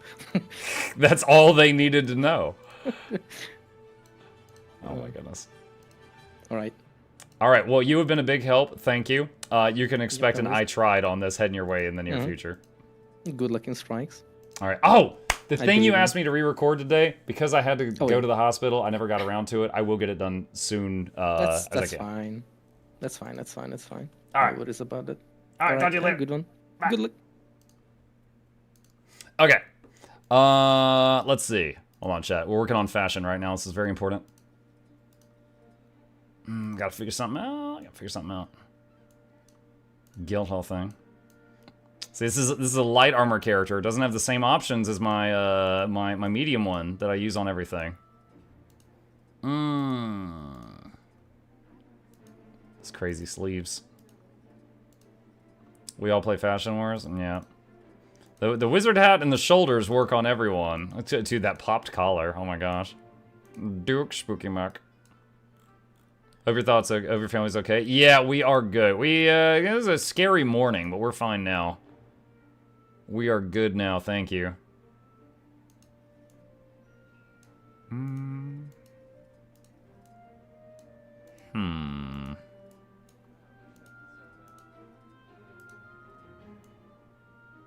What is that? Is that bladed? Yeah, that's bladed.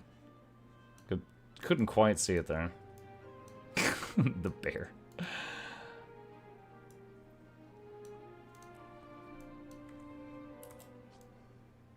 Let's see. Do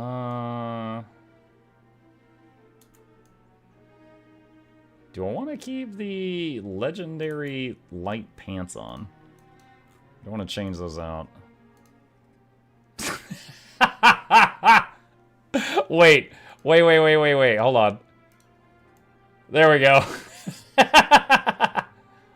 What do you mean I can't heal your group? Why?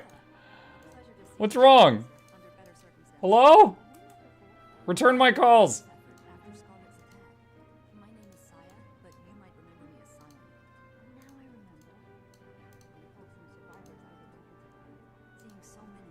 Dude, what? This is like a pajama party pants.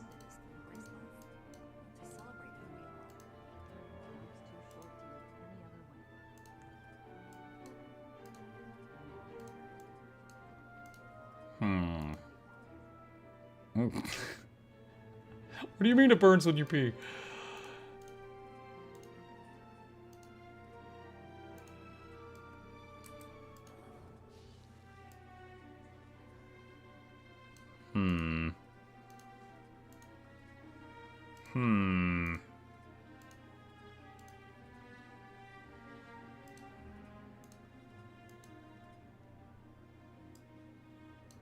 That's alright. It's got a lot of duds on it. It's got a lot of duds. Alright, do I want to keep the chained staff or get something else? Actually, wait, that's not even chained. That's, 7 Reapers. That's chained. That's not bad. Monkey, you want me trying Heal Scourge? We did Heal Scourge with staff just the other day. Currently looking at Heal Harbinger. Oh my god. We're gonna heal binge. Heal binging. Just look at these boons. Blech.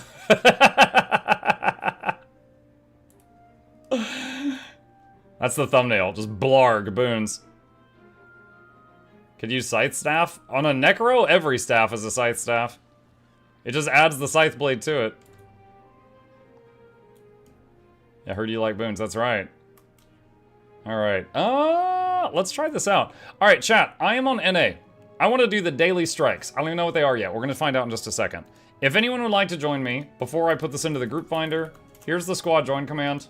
I can take 9 other people. I'm going to go to the Wizard's Tower right now, and I'm going to be heal binging. And we're going to see what happens. If everyone dies, then Noxxi has to take these videos down. Because that doesn't mean that I did anything wrong. It's all the build.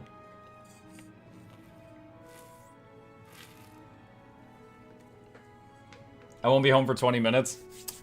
Pedal to the metal. No, don't speed. Be safe.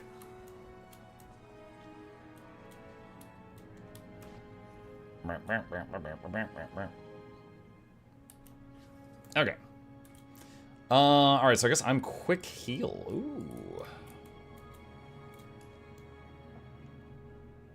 Ooh. Your roll of power is also a flex slot if you see Midas taught by others as well. Yeah, but I guess I won't know that until battle begins, though, Happy right? to hear Lady Luck is feeling better and doing better. Mukluk love, Mukluk love. If you are listening, Lady Luck, drink some water. Mukluk spray. Hold on a sec. I'm gonna copy paste your message. Just a minute. Message, wife, paste. Chat says, drink water. Send. Alright, that's surely not gonna get me into any trouble at all. Here we go. Oh, wait. I didn't realize this shirt is like cropped right there. She gave the message a check mark emoji. That's all she sent me. Alright. Let's see. Do we have... let's see. Slash squad. Agora, Alack, DPS. Let's see.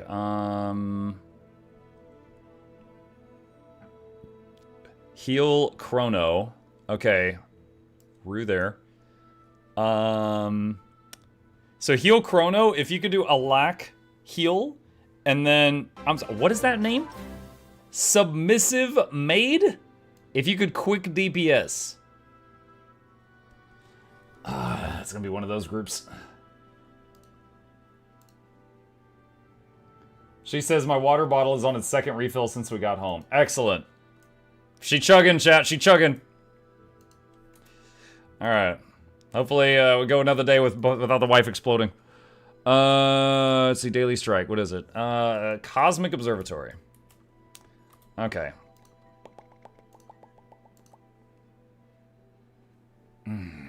Submissive Maid is my guild leader. So you're submissive to a submissive maid? You're double submissive?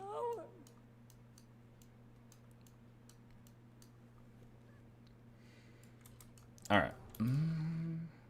Let's see, waiting on everyone to zone in. I gotta mess with this chest piece. I want the sleeve to meet the gauntlet. Narius_Cull raided my stream with 17 viewers. Do that for now. Narius, thank you. I appreciate the raid. Welcome. Welcome, welcome, welcome. Rod Stalker coat. Wait. Do I have Rod Stalker pants? Hold on. Wasn't that a... hang on. I'm not sure if I ever got that skin. Let me see. I think that was in the Wizard's Tower thing. Legacy rewards. Rot.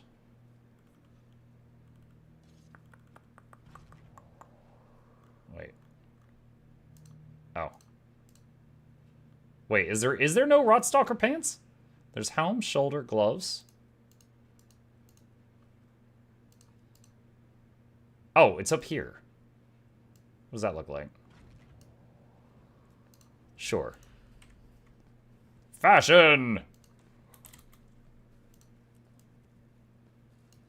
I'm gonna try it out. Nah, it's terrible. I regret that purchase.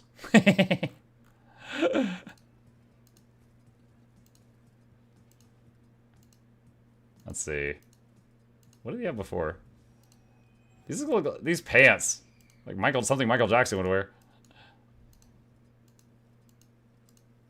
Dang it. What was I wearing before? Keep them away. I forgot. No, it wasn't that. I'm sorry, group. Give me a minute. This is very important. Ah. I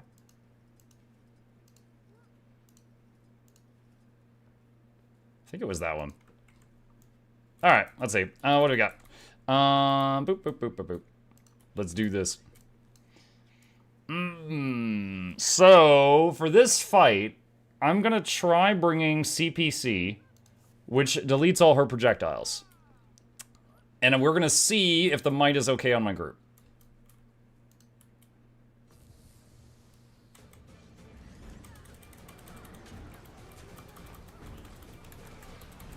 Every boon in the game!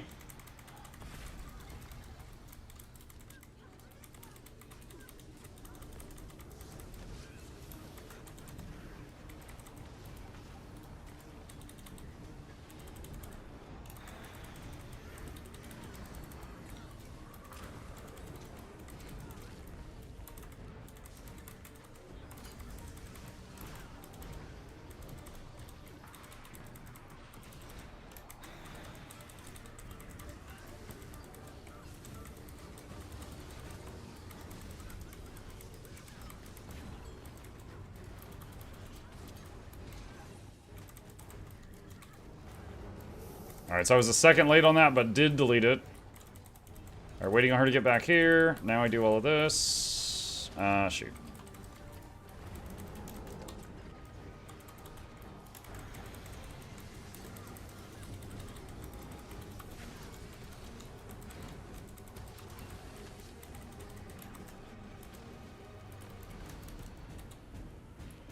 Ah, dang it.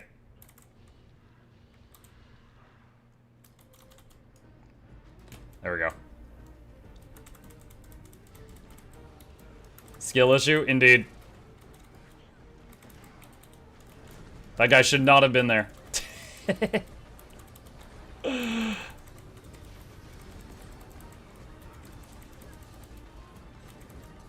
Why is it whenever someone gets a green arrow, they keep moving off to the side? You need to aim that through the group. Why are you running?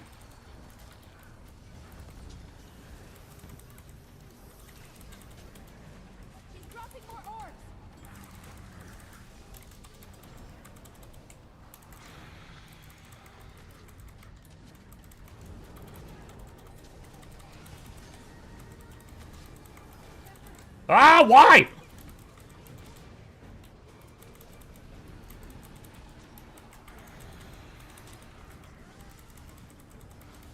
Oh, I misclicked. I wasted CPC. Yeah, and now she does it. Well, at least it's safe back here.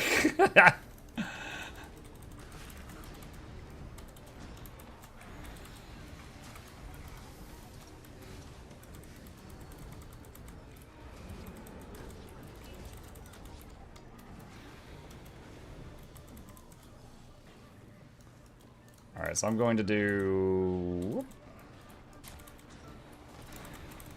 mobility!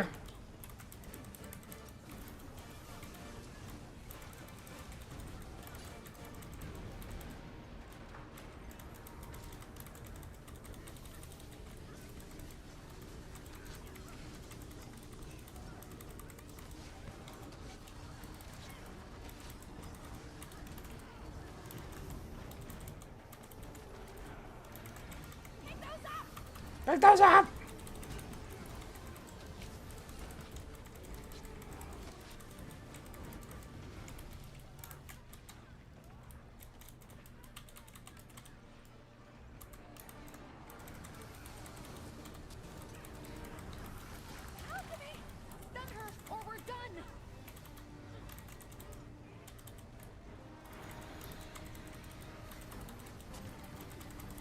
Well, this is fine so far.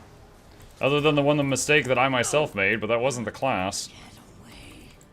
Alright, so I see someone over there in trouble, so I'm going to do this. And then Bloodwell and res them. So I kind of miss having Signet of Undeath there, but I was still able to just mobility over there and get them up.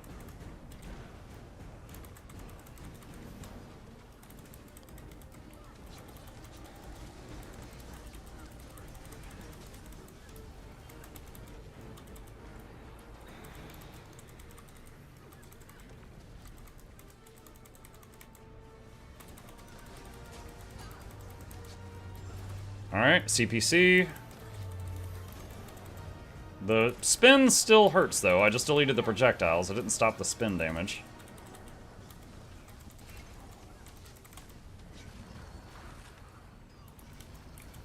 Well of Blood? I'm rezzing? What the heck is happening right now? What the heck just happened?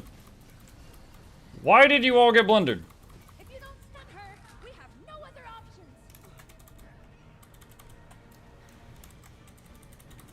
America, explain!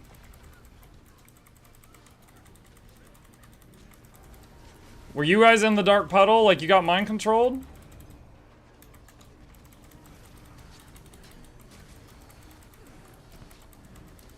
They got mind controlled and killed each other? I guess.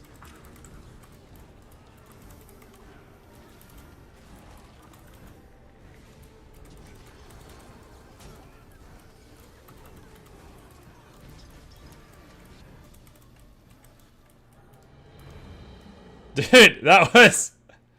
I was like, oh, a couple people went down. I should cast Well of Blood. And then while I was casting Well of Blood, they all went from down to dead. And I was like, what? Like, that was so fast. What was that? They're like, oh, Muck said this is easy to heal. Let's kick it up a notch. 3,700 DPS at the end there. Okie dokie. Well, yeah. Alright, Arborstone. Location, Arborstone. Is Drew the only professional left that can res multiple people? No. Okay, let's see. What can I think of? Elementalist, when they use their sigil of resing, whatever it's called, when they're in Earth, it reses 3 people. When they're in air, it teleports them. When they're in fire, it reses them if they die soon and the target. And if they're in water, it reses them and they have more health. When Chronos have the trait where they start rezzing and it makes the feedback bubble does an AoE revived pulse, just like how this does an AoE revived pulse. Does Guardian revive trait with their bubble? It might do that.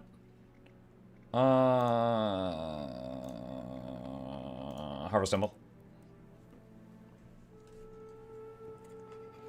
Like I drive a motorcycle, safe speeding is a safety issue? Oh my god. What does the green arrow mean? Okay, so green arrow is kind of like, I'm gonna do 1,000,000 damage in a line, but the damage is reduced by 20% for every person who stands in it. So if one guy's in it alone, he's dead. If 5 guys are in it, it's like nothing happens. G for green, G for good. Green is good. Stand in greens. It is very rare that that is not the case. Stand in greens. Alright. Back.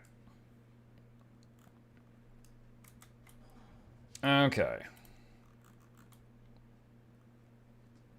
Gyro. Ah, yes. Scrapper Gyro can res 1 to 3 people per cast if they're close together. But the more people it revives, the longer the cooldown is. If it reses 1 person, I think it's a 20 or 30 second cooldown. But if it reses 3 people, it's like a minute.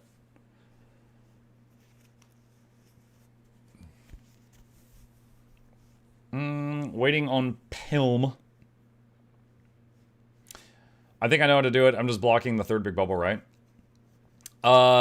Yeah. Yeah, it's when the boss gets to half health, when the boss gets to 50%, when Suwon gets to 50%, that's when the bubble comes out that shoots bullets all over the place, and you just keep parking the Centaur bubble on top of it. Because it goes pew pew pew pew pew pew pew.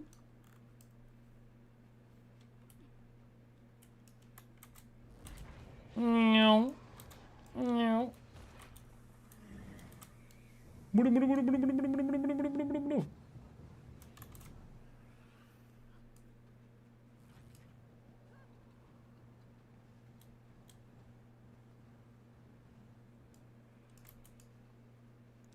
the heck is Pell? Pella! Did Pella say anything? Did they say like, hey, I'm going AFK?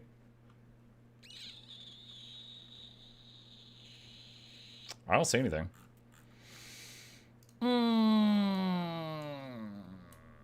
They're still in Cosmic Observatory. I'm going to drop them. I think they just went missing. Need one more. Chat, anybody want to join in? Hey, we have an opening for our NA Strikes group. First come, first serve.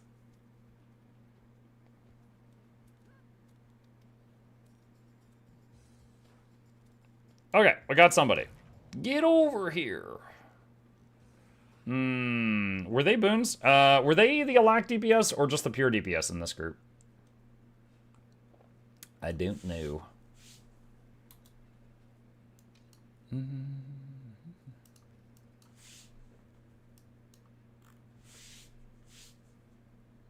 I can quick DPS.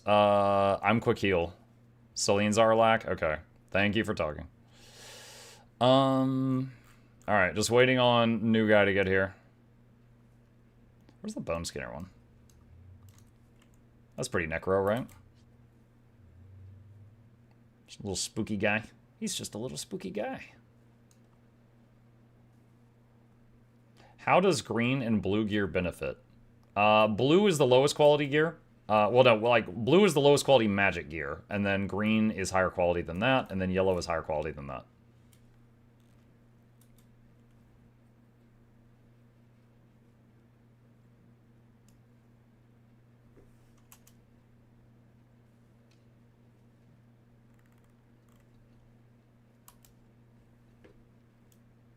Eve, wait, what? I said NA! Oh my god.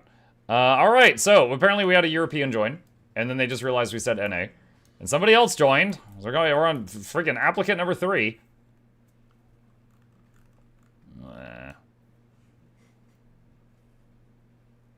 Alright, waiting on Frodo. Come on, Mr. Frodo.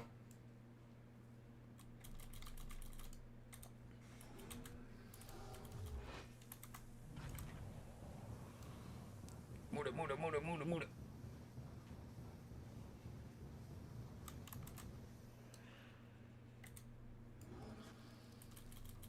Confirmed E8's EU. I was on EU this morning up until my wife's organs exploded and we had to go to the hospital.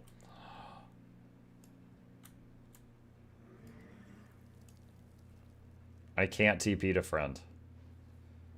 For muck's sake! Alright, Submissive just zoned out.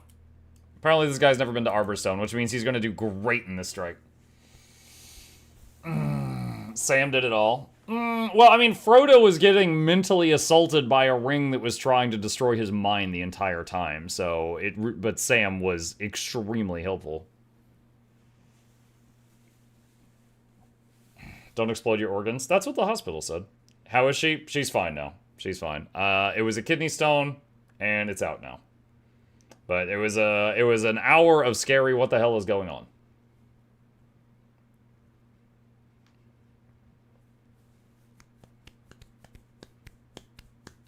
Super glad to be here, Monk. I am super glad to have you here. What do you think of the new class names? They're fun. Kind of confused how the Antiquarian is going to work in combat, but they're fun.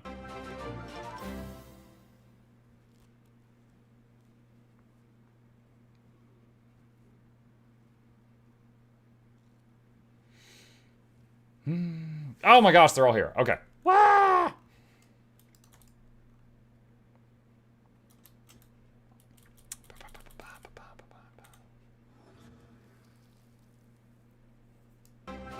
So it's Deadly Vases, yeah.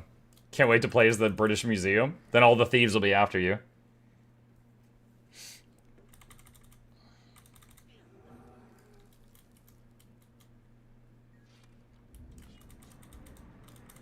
Alright, here we go. DPS, go to north, south, east, and west. Kill the little blobs. Supports, push the balls. If you don't know how to push the balls, do not help push the balls. Leave the ball pushing for professionals.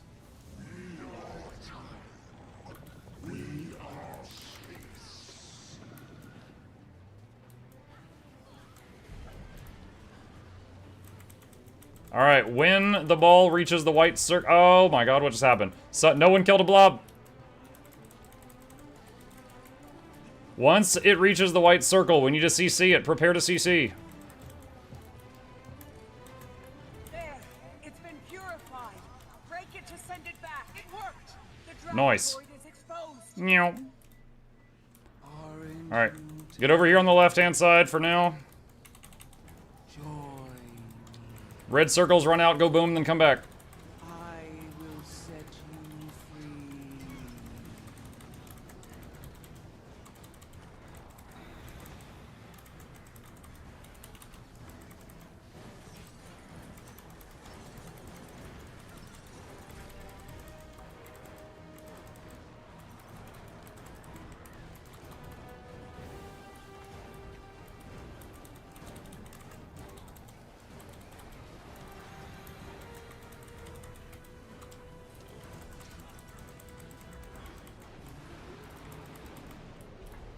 Alright, fire stuff. In a few seconds, he's gonna do a big chomp and we're gonna have to run away. If you're slow, run away early.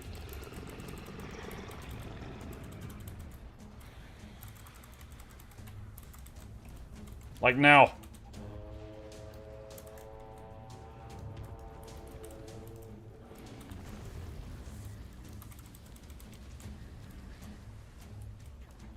Alright.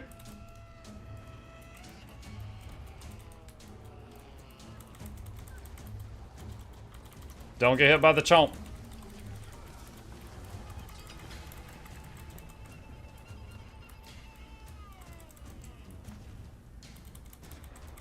Light him up.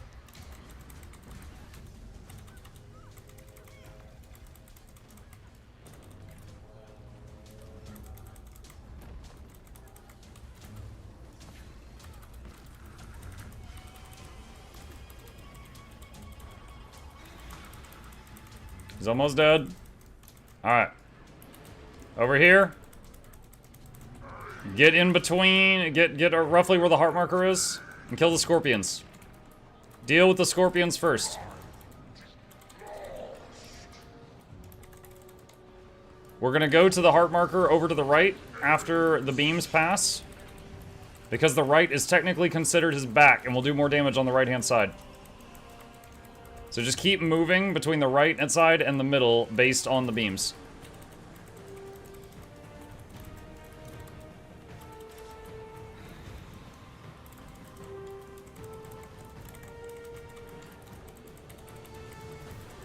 Make sure you cleave that scorpion down, please. Those who are able to reach it, good, good, good, good.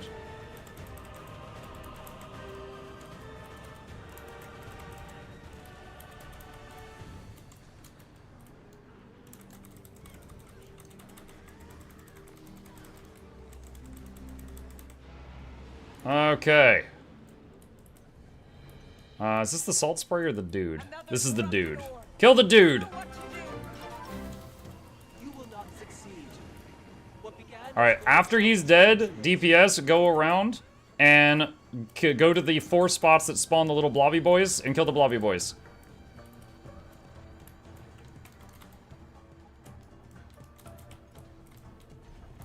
Oh, I got booped. Oh, gosh. Don't help push. Don't help push if you don't know what you're doing. Muda, muda, muda, muda, muda, muda, muda, muda, muda. Noxxi! Muda Muda is perfect for pushing the ball. Oh, no. Yeah, that guy's dead. I don't have a pull. Don't stand in the Mountain Dew. It'll freaking kill you.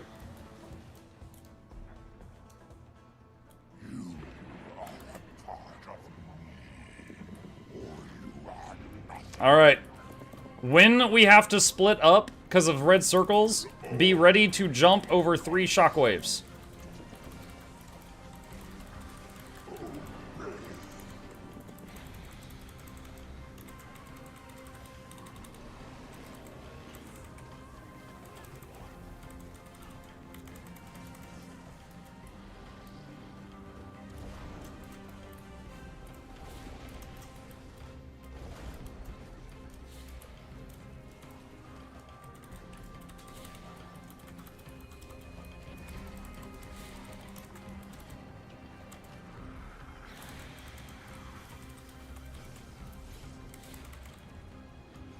Split up. No! Oh my gosh. Alright, revive, revive, revive. Good.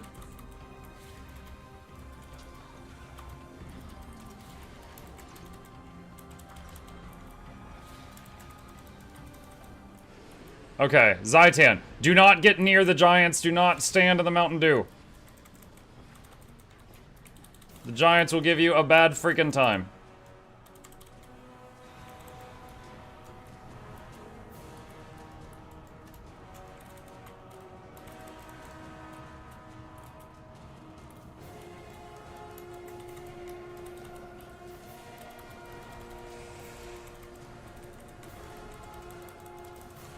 Dodge the big circles.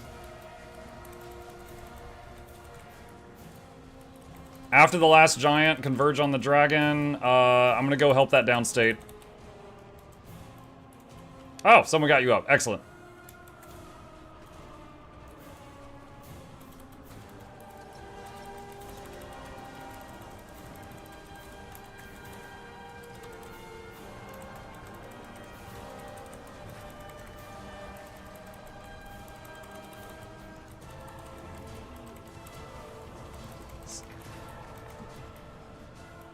Stab the fear. I know you can stab the fear, but doesn't the big circle also do a big hit? Isn't it better for them just to dodge the hit? I don't know. I've been dodging it for so long, I forgot. I will do the stability just in case they miss the dodge roll, though. Or I did do it on that last one. Alright. Salt Spray Dragon.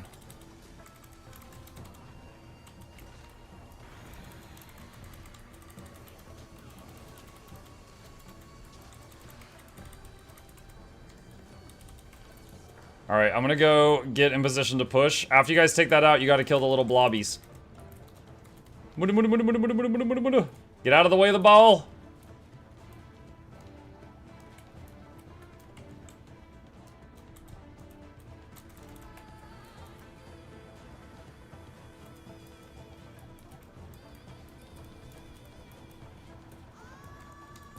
Prepare to CC. CC now. Everyone who's got CC. CC the bow.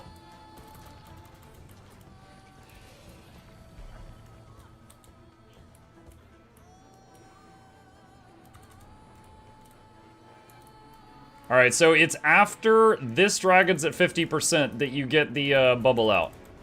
It's not really needed just yet.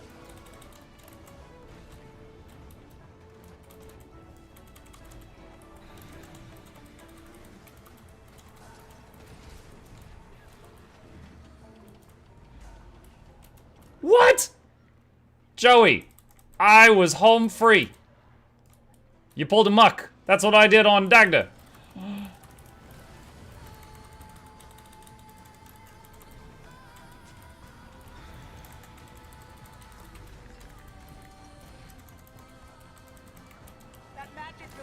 Okay. This is when you put the orb on it. Alright. Run circles around it. Keep pushing it away from the wall. And take it down.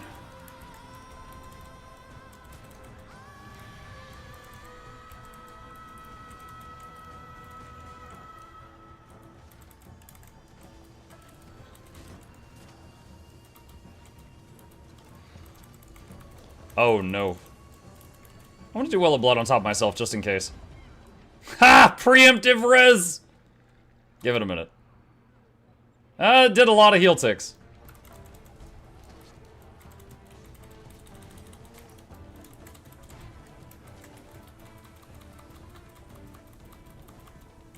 It could have been better, but it also could have been a whole lot worse.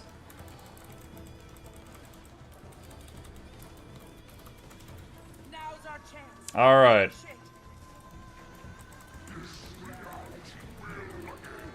All right, I'm just gonna throw stability out periodically because this phase boops us all over the place, if I recall.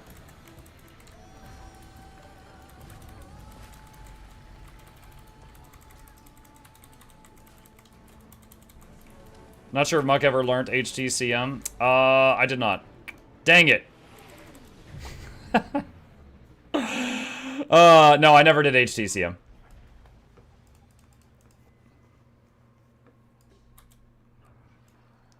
Now, I know the first time that I blew up next to a teammate, it was my fault. Second, third, and fourth time, it was not my fault. Alright. Okay, Icebridge Saga time.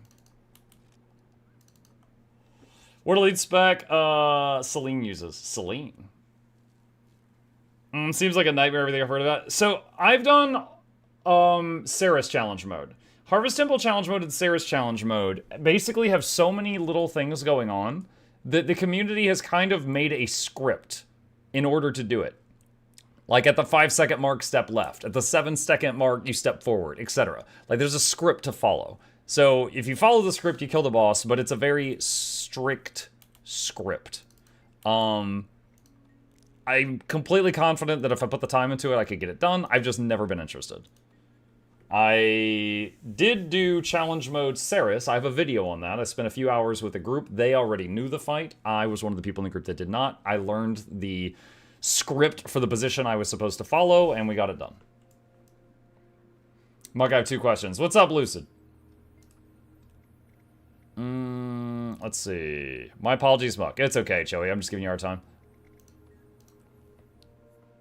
This game is so popular. What's up, Scully? Yeah. Still going strong.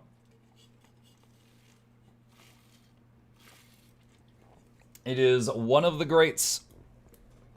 It is getting its 6th expansion soon. What's with the fancy text when you load? That is an add-on called Regions of Tyria. Here is a link to it in the chat if you want it.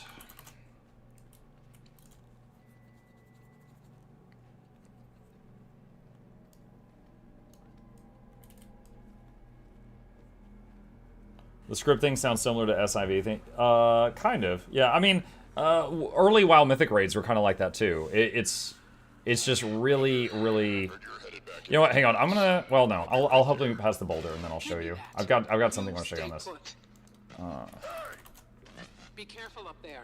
Conditions have gotten worse. Trying to get the Otter Infusion. I'm looking for a guide on it. I can't find one. Did you make one? I do not have a guide on the Otter Infusion, no.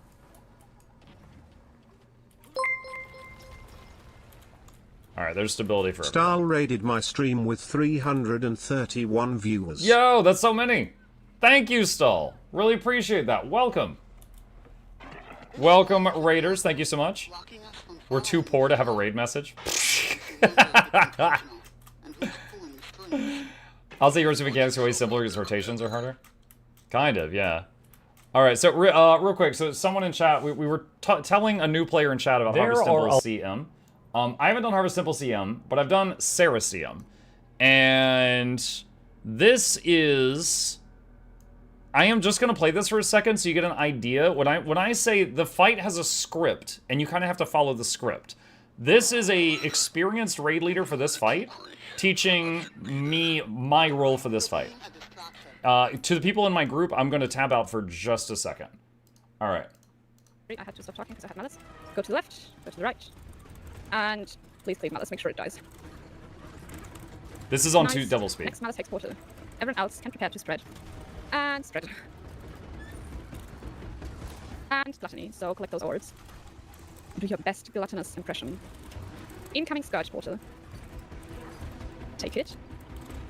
And wounded gears may take it back. Make a side step to the right, please, so you're not in the line of the wall. And we're at 81%. Really good damage. First phase is really good phasing this time, like we're earlier than last time. Nice beard, thank you. And we collect and... My wife loved it at range, she hated it in melee. Okay, I think we missed one. No, we didn't actually. It was visual only. 3 people in each green. So, I guess I'm gonna cast Nature Spirit. Chip is paying us a visit, chat, so, you know, say hi to Chip if you want. Okay. Alright, so you get an idea. There is a script, like, move to the right, there's a death wall about to spawn in front of us, move to the left, there's a deathly thing about to spawn to the right of us, and yada yada yada. There's a very strict script for the really, really, really, really tough fights in the game, and that was an example of one of them. So if you're looking for super, super hard content, there's a little bit of that. What's up, dude? He's like, let me escape! I don't think he wants to stay. He's pulling away. He just wants the chin scratch. Yeah, okay. He's trying to leave. Alright, are we all here? We are all here. Alright. He might be getting a bit too big for his tower. I don't think he's getting too big for the tower. I think he just doesn't want to be there right now at this second.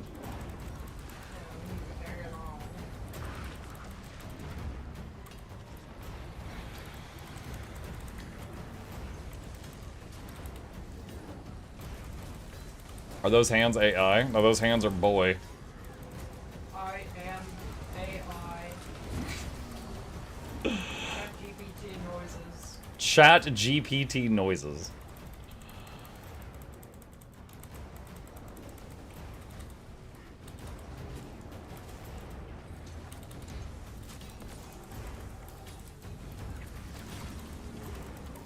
Forced, not pay to visit, forced to visit. Yeah. Chip grew up around Gabe, so he's very patient with Gabe. He might grumble, but he lets Gabe just pick him up and haul him around.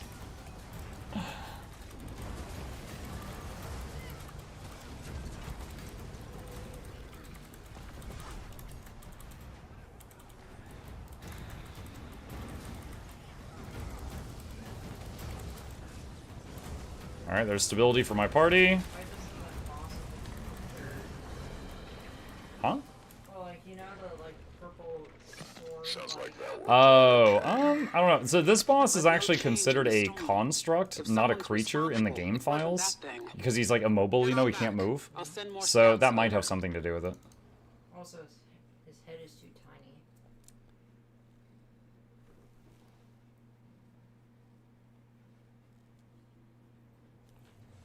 At ease.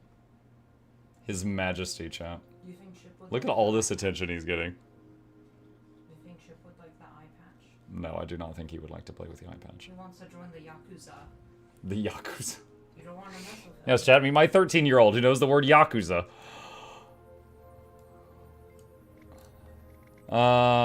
Bears. Hey, Muglet, you're pretty cool. Thank you, Lil.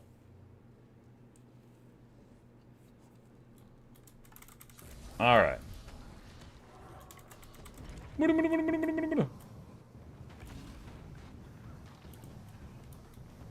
No lie, chat. Noxxi was right. This is fun. This is a fun, fairly simple and effective build. Not saying it's the best in the game, but it's very solid at what it does. Pretty easy to play. Like, I would almost say that this is like a low-intensity healer. Like, among the healers, this is really easy to pick up. Support Harp? Yeah, it's the heal binger.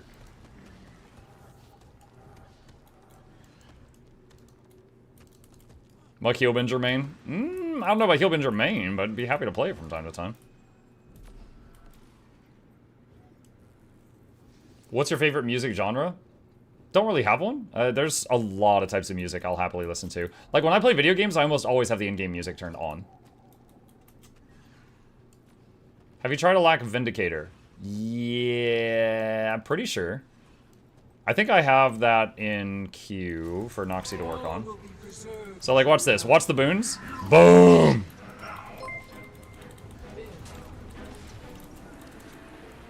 Who's that? Whoa! Hi, Mike. Love to watch your streams. Hello! Hold on. Who was that? Daniel? Oh, yeah. It clipped off really fast. Thank you, Dan. I appreciate the generous contribution. Does the well give team stability or is only the caster? No. Well stability is caster only. Staff 5 is stability to the team. Which I should have done there, but I was looking at your question. But Staff 5 is stability to the team with a, like, 15-second cooldown. The well is more about just Condi cleanse and, Okay, so right there I did Staff 5 just because this guy's about to do that. The well is Condi cleanse and might generation. Alright, don't run around, just stay stacked up. Keep the group alive. I'll be right back. I'm gonna stand in the fire just so you don't get bored.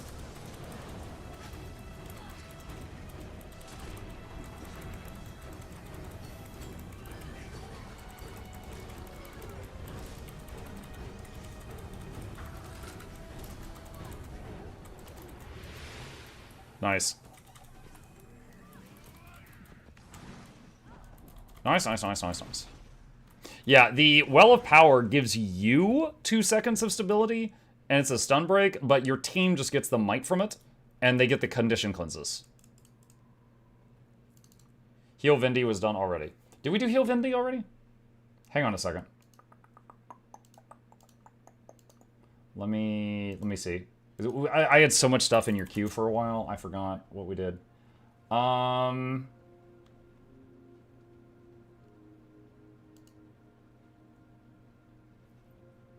don't see it, Nox. Let's see. The last few videos I put up was Heal Staff Scourge, Heal Alak Mirage, Heal Alak Tempest. Want me to re-upload? Yeah, I guess so. Chat, I think you guys just caught the fact that we made a video and then threw it in the trash can. Apparently, it never made it to the YouTube channel. Yeah, so after Heal Alak Mirage, I uploaded Heal Alak Aura Tempest. So if there was a Vindy video, I don't have it. And then hang on a sec. Let me check my files. And then I've got a video for, what is it? What did you name this? The very squishy Alak DPS Tempest. I have that one. And that one hasn't gone up yet, but that one I do have. Can you say hello to my friend Rixie? She loves you. Hi, Rixie. How you doing? Mike, what are you doing online, man? I'm streaming. Is this a trick question? Doing strike. I'm heal binging. Look at this. I'm heal binging. Plague, we are back. I told the whole story of what happened this morning with the family member medical emergency. I told it at the beginning of the stream. If you want to see it, just rewind the VOD and take a look at it. But the TDLDR is everything's okay now. Young to be so I'm making up for lost time.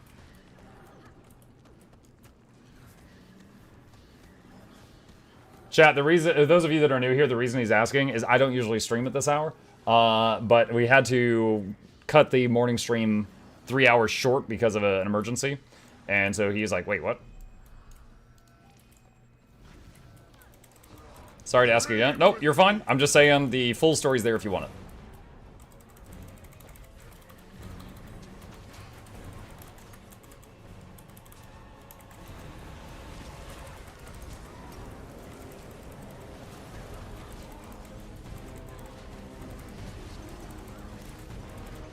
It's time to sleep beneath the stars.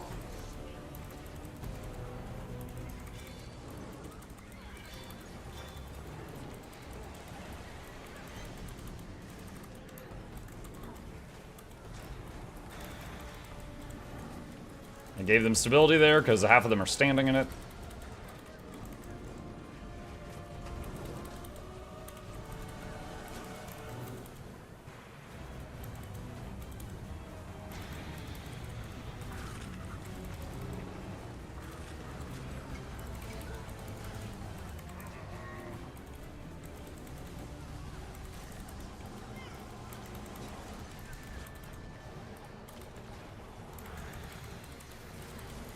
Alright, do Wing Well of Blood just because there's a lot of people taking damage. So right there, everybody had a little circle, and it's a you're kind of supposed to split up mechanic, but everybody just stayed together, so everybody got slapped. But they lived.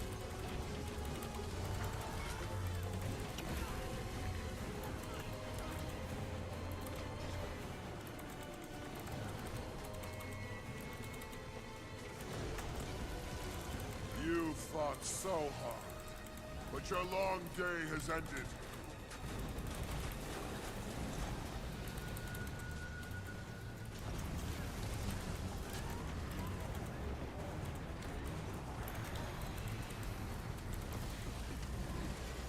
Nice. Let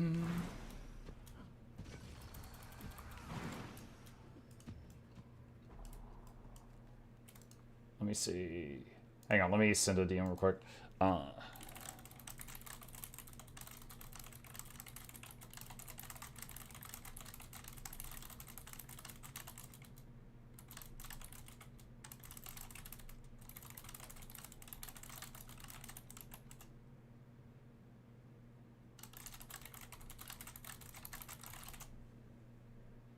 Okay.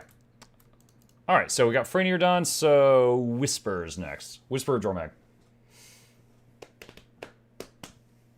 Is it always the same food for all healers, or is there different food for different healers? The main thing with healers is they typically want high concentration to keep all their boons up and high healing power. So most of them will use the same food. But there might be a few exceptions. Like, there might be one healer that, like, they're like, oh, I don't need as much concentration to keep boons up, so I can just get more healing power, or I can just get a bit more power and do a hair more damage instead of worrying about more healing, you know, stuff like that.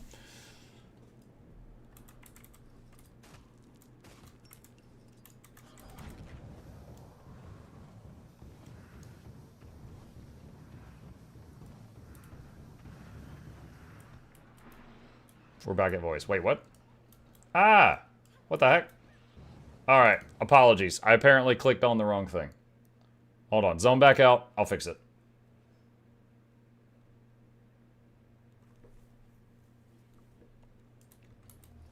Not sure what happened there. Alright, strike. Whisper. Okay, it's definitely Whisper now. That was a test, my Tren. You passed. Well done.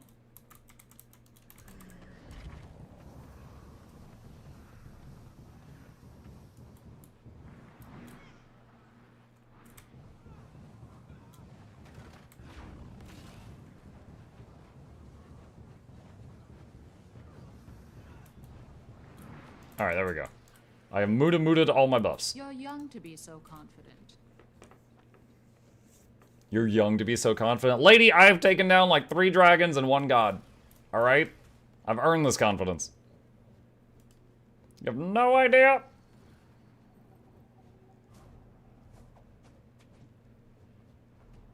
Is there a slash curtsy in Guild Wars 2? Not that I know of. There's a slash bow. I don't know of a curtsy.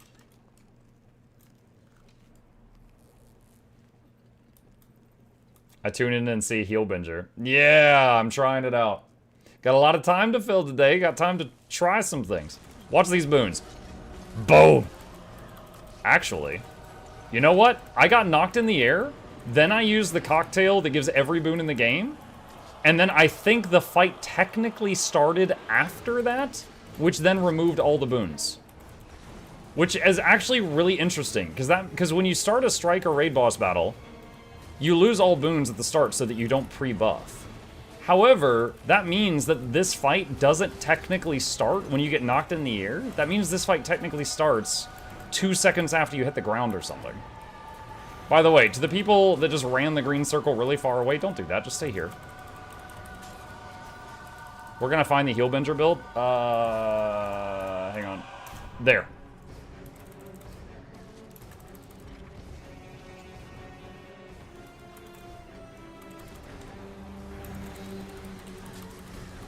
Alright, boom, there. Okay, there's the boons.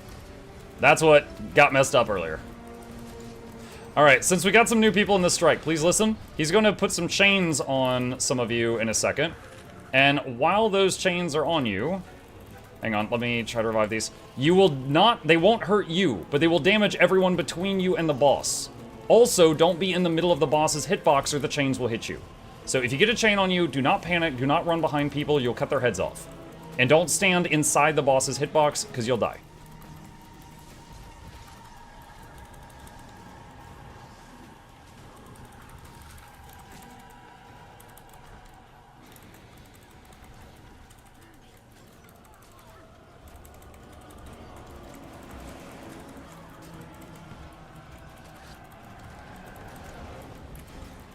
Trying to res that person, they're in the hitbox, yeah. So when you're inside his hitbox, you're getting hit by every single chain on the battlefield every single second.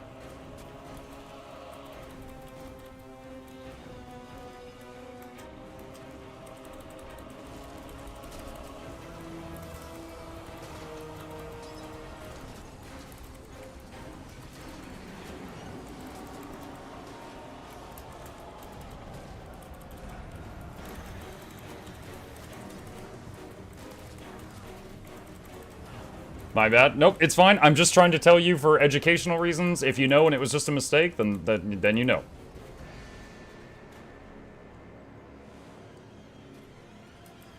Whoa, whiplash. Alright, so here we do stability on anyone in range of us. So, because the boss is about to do a big knockback. It hit some people.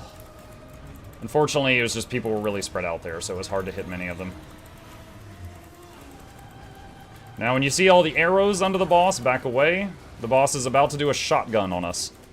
Which means we don't want to be close when that happens.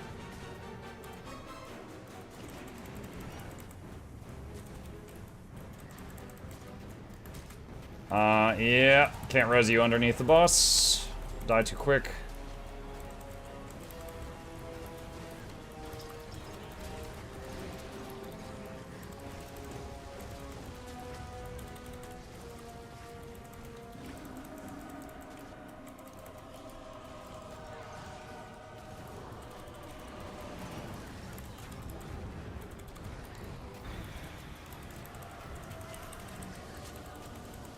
Okay. Alright, cool. A little bumpy, but still, one try. That's fine. Hello, handsome. Handsome? I don't know who you're talking to, but hello to you too. Okay. Time to skin some bums. Noxxi says, Muck, also one interaction with the throw up on Harpy I had 100% life force, went into Shroud, did Shroud 4, and during evade, part of it, I did the throw up. I remained on the ground due to evade, and it deleted 100% of my Shroud and exited me out of Shroud. What the heck? Is there a link to the build, or should I just rewind? Hang on a sec. The build... Give me a sec. Give me a sec, give me a sec, give me a sec. I got the build from Noxxi. This is a link to the video with the build. Alright, Bone Skinner.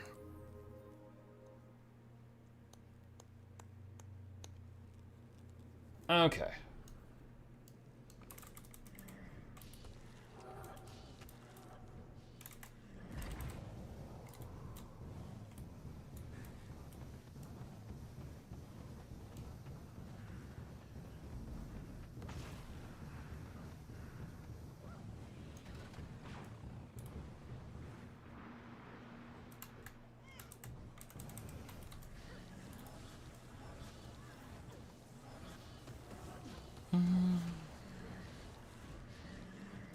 What was that, Chico or Sega? Bluebell, he's talking about the traits.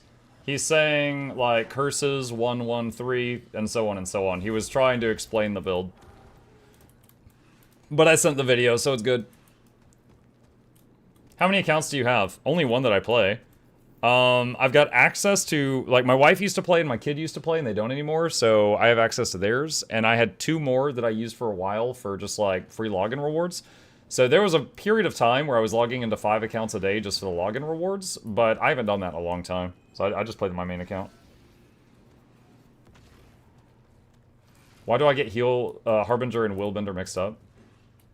Willbinger. Harbender.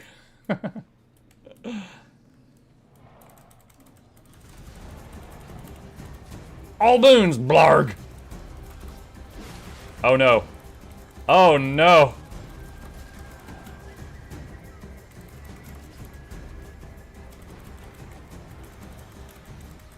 That hurt, yep. This fight is very simple. You step left or you die. Cello Frag raided my stream with 1,342 viewers. Cello Frag, thank you so much, my dude. Appreciate that. I'm healing some bone skinning right now. I'm sorry I couldn't stay and talk earlier. I had a bit of a real-life emergency, so I just raided you and ran, and I knew you'd take care of everybody. I hope you had a good day.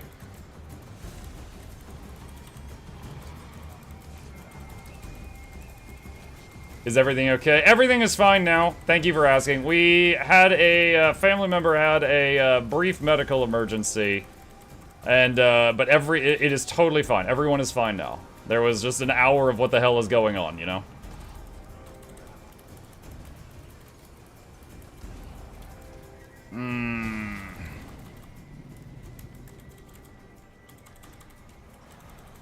Trying to support Harb, how's it going? Actually, really well. This is really easy to pick up, really easy to play, and actually pretty freaking effective. As long as people don't stand in the bad stuff. If they stand in the murder puddle, they're still gonna get murdered.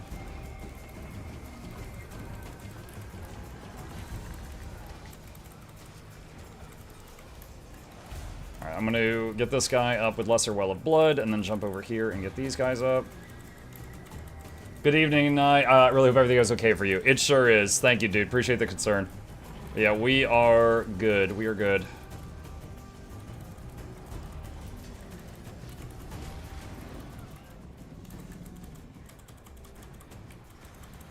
Stream also has a few seconds delay. Yeah. Yep. Yeah, if this was a training run, I would have had everyone on like voice comms and stuff like that, but I kind of just assumed that it was like people were experienced enough that it would be fine.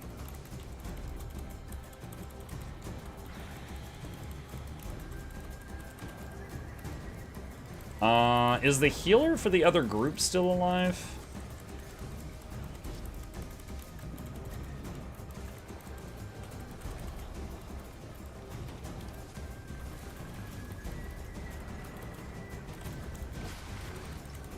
Oh, get out of the way of that.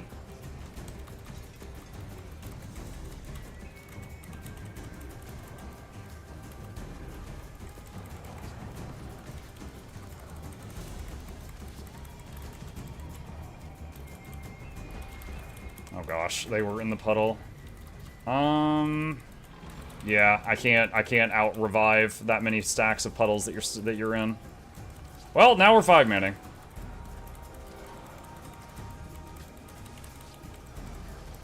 I'm actually really curious if what we're experiencing right now is a healing issue, or if it's people standing and stuff issue. Because if you stand in the puddles, you're just gone. But I don't know if it is anything that's me or the healer's fault, or if it's just DPS standing and stuff's fault. I saw a couple people stand in puddles, but there was a few I didn't see. Hey, Mike. Hi, Wilderman.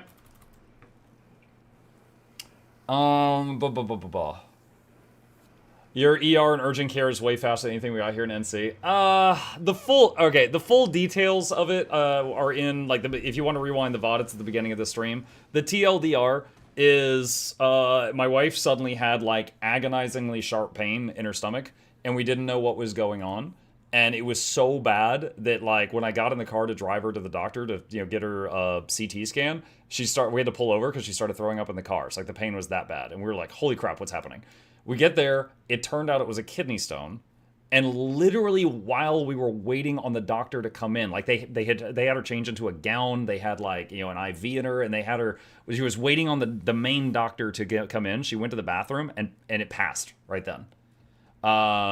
For those that don't know, a kidney stone is basically like a material that's kind of like a pebble that forms in your kidney, and you have to pee it out. So it's like a rock going through tubes in your body that are meant for fluid. And it was an hour that was very scary, but it's out now and she's completely fine. So the doctor got there and she's like, I think I'm okay now. So that's what it was. So that's why I had to just dip this morning, and that was what happened today. Oh my god, it's really painful thing to go through without any prepper support. Yeah, like, we didn't know what was happening. Like, she had a kidney stone once that, you know, not that they all feel the same, but like 10 years ago, so she was like, this might be a kidney stone, but I don't know. And she's just throwing up because the pain was so bad.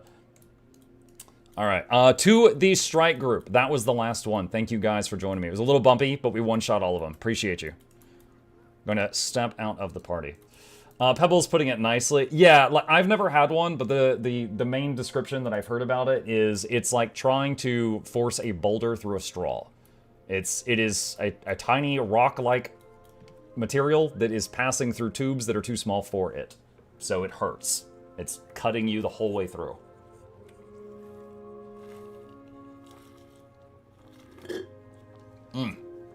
Okay.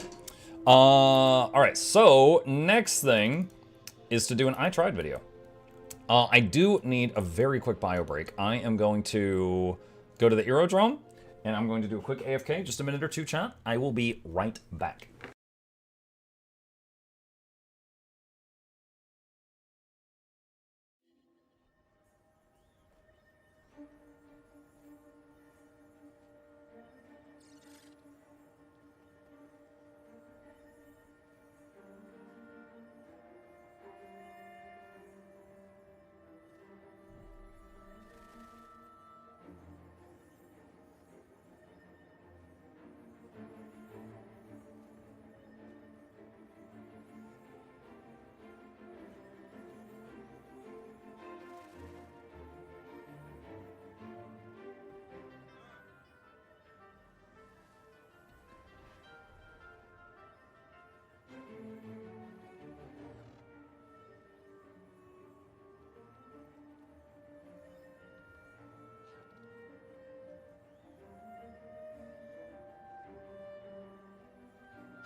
Okay, back. All right.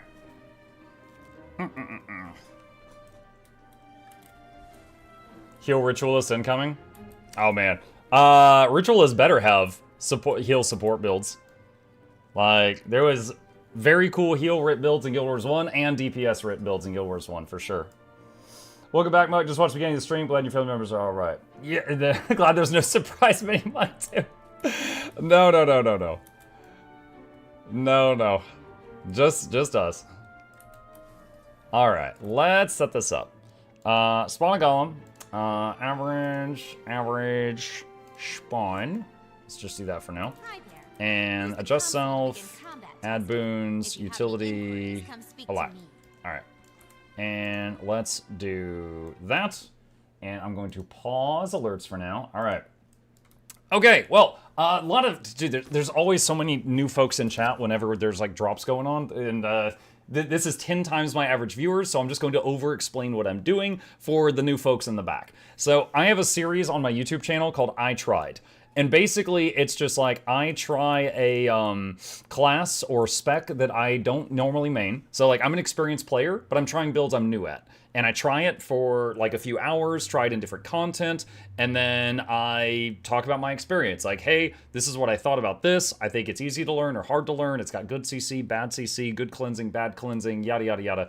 And I just basically try to sell it to people who might be interested in it. Typically, each time I do one of these videos, a few people find their main class, and that's it. That's all there is to it. So this one's going to be for the Heal Binger. So I am going to start now.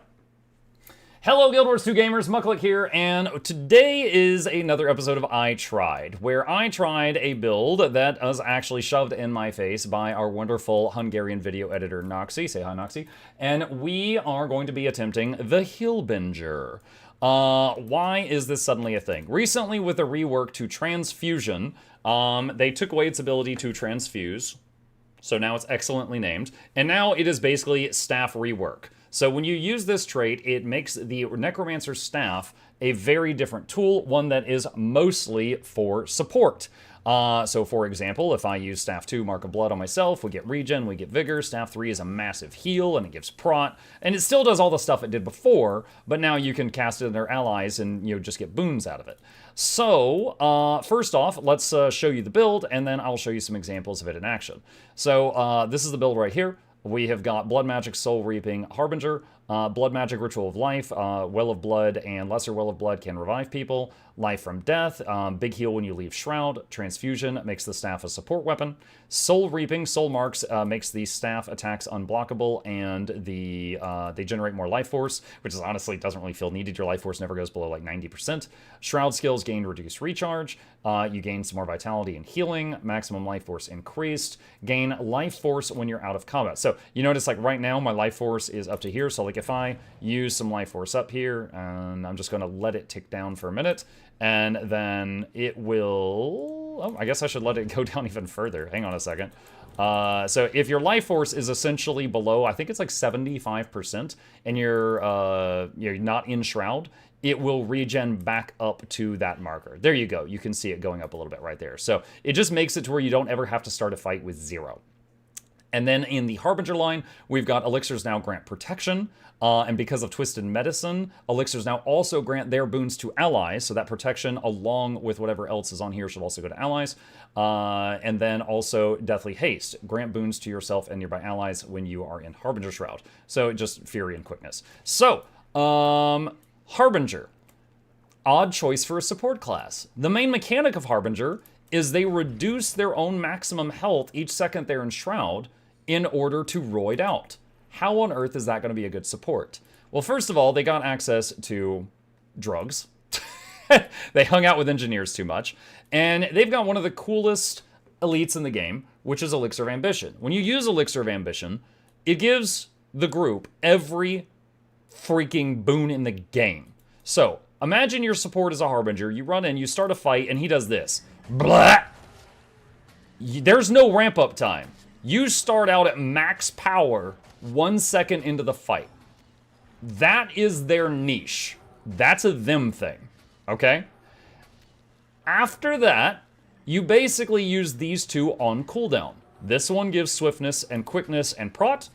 This one gives might and fury and prot, okay? Use Staff 2 and 3 on cooldown. They both do healing in an area. 3 does more healing in an area. Staff 2 does regen and vigor, Staff 3 does prot, and they both do healing. Again, 3 does more healing. So you're hitting 2 and 3 every time they light up. You're hitting these two every time they light up. All right, so do.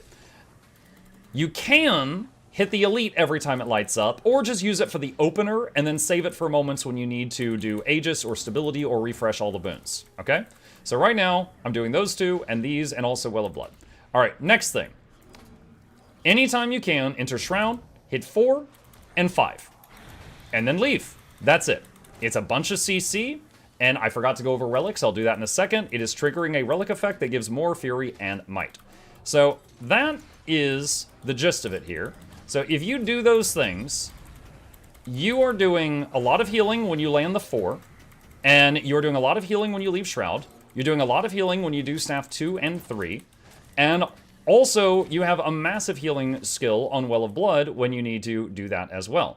This will keep up quickness, vigor, swiftness, regeneration, fury, might, protection, and it even helps keep up every other boon in the game somewhat, because every 60 seconds you can provide 10 seconds of alacrity, resistance, stability, you know, Aegis, things like that. Those are all on Elixir of Ambition, because Elixir of Ambition gives everything. So, next thing, let's do Adjust Environment and add Toggle Pulsing Damaging Area. All right, Moderately Threatening is a damage area equal to most fights in the game. All right, so we're gonna run in here, and I'm gonna be like, all right, I just gave my group every boon in the game, and then we're going to drop some of these, and then we're going to do this, and then we're going to do this, and this. We've got every freaking boon in existence. We're pumping out those heals, And if you'll look, even though I've reduced my maximum health due to Harbinger Blight stacks, I still have 20k. That's 2 Weavers. That is still more than enough for someone who's new to playing the game to play this healing class and still be doing great. Now, because I'm trying to play and talk at the same time, my might is slipping a little bit. It went under 25 briefly. This build can keep up 25 stacks of might. It is a bit tight, but when you're in a group, it pretty much never goes below 25 might because typically there's other DPS that are doing a few might stacks here and there, and it tops it off. So, lots of healing, every boon in the game, all the boons you're in charge of stay up, and you are sitting real pretty with your 20k hit points.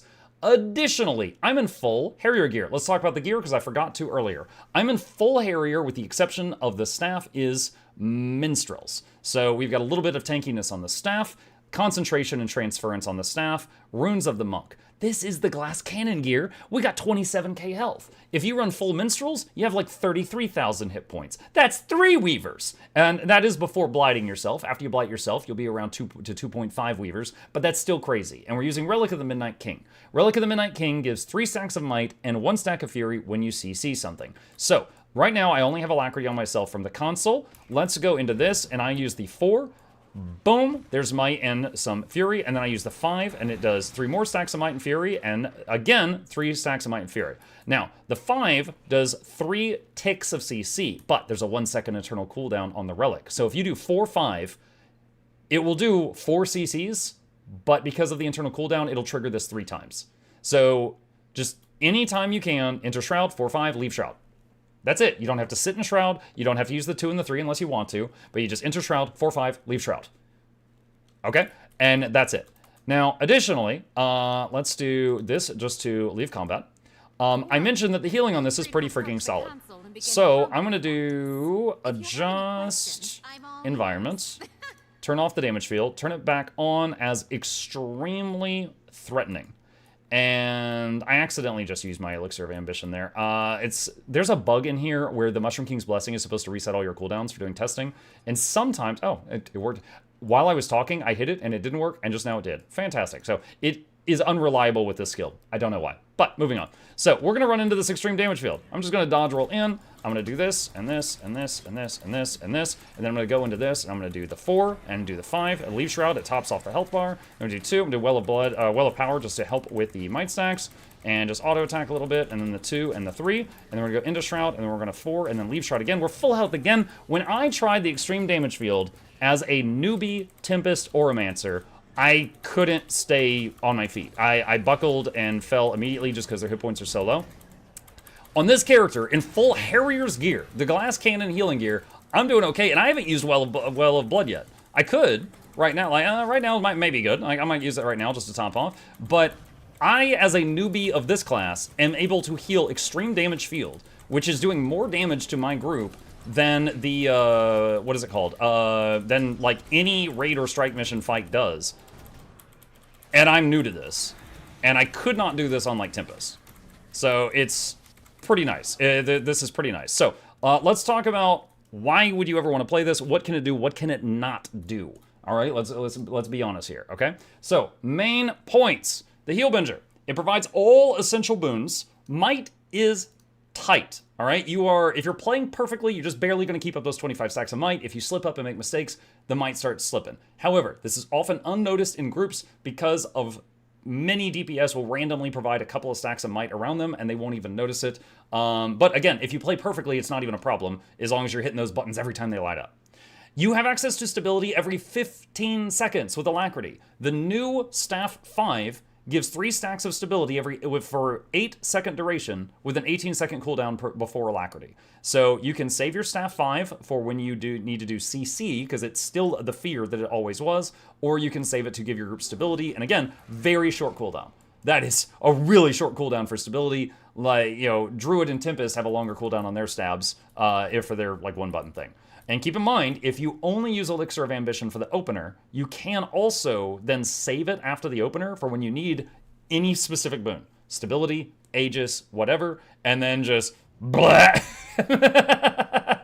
And again, it's everything. This is anything you need on demand after you use it for the opener. But the opener is very cool too, because your whole group has no ramp up time and gets access to everything right when the fight starts.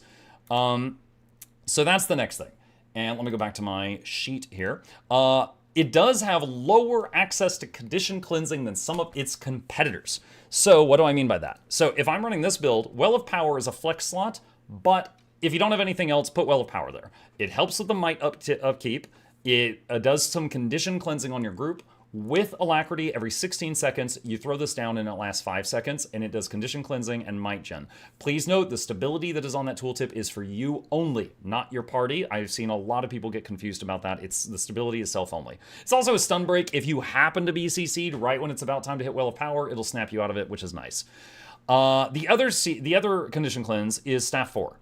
Staff 4 is 15-second cooldown before Alacrity, and with the trait of the new transfusion, it removes 3 conditions from all allies in an area, and it also does the original effect, which is to take a number of conditions on you and send them to your enemy. So on you, it should remove 3 conditions, and then if there's more, it'll take 3 more and shoot them at that guy.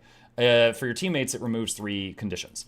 Other things, now again, comparing it to, like, let's say Scourge support, which is Alacrity, not Quickness, so that's kind of different. Scourge, if they're just using their Shroud buttons, they're was it F2?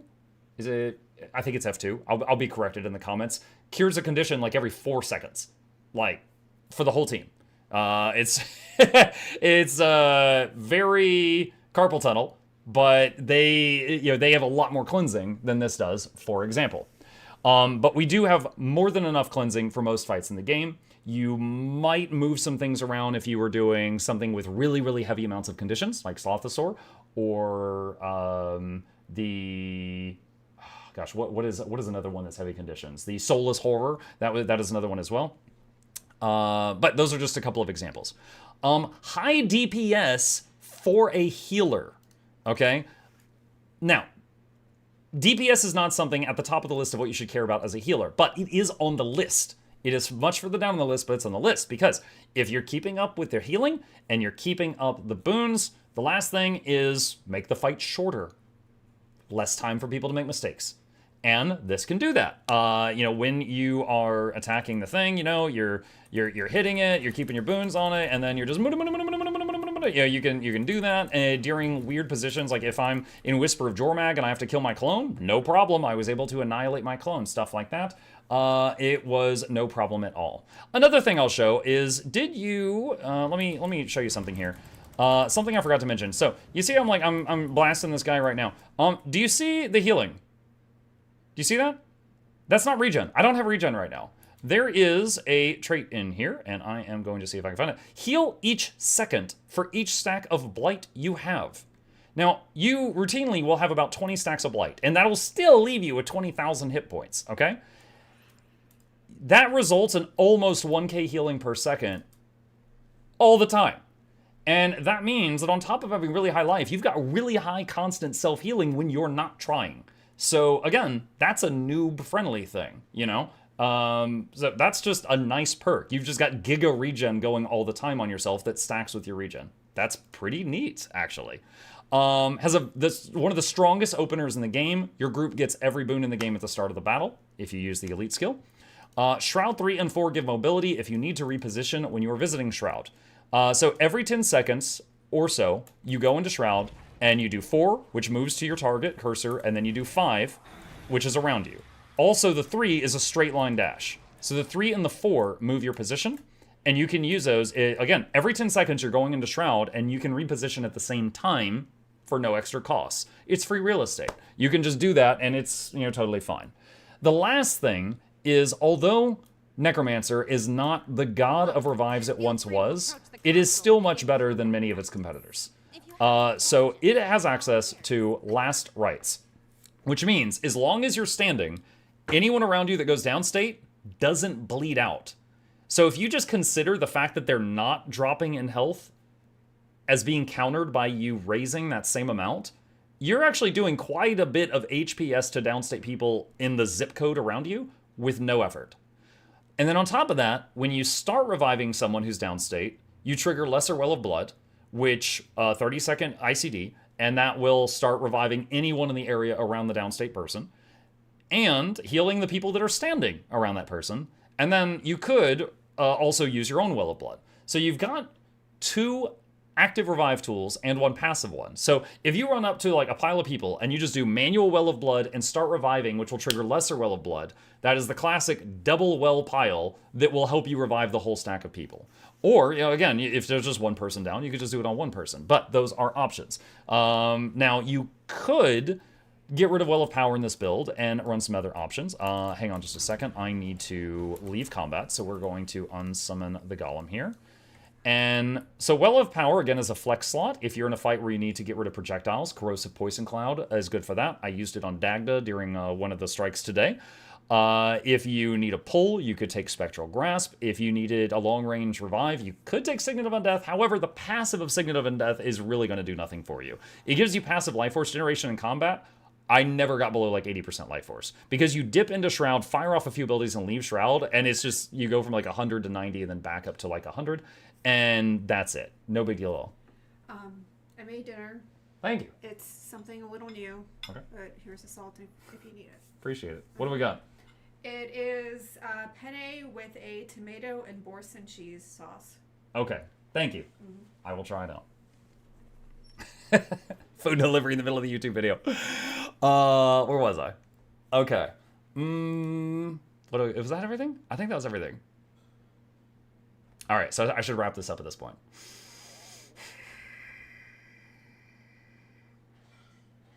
All right. And I think that is basically everything. So if you're comparing this to all of the other quickness providing healers, it has some pros, it has some cons.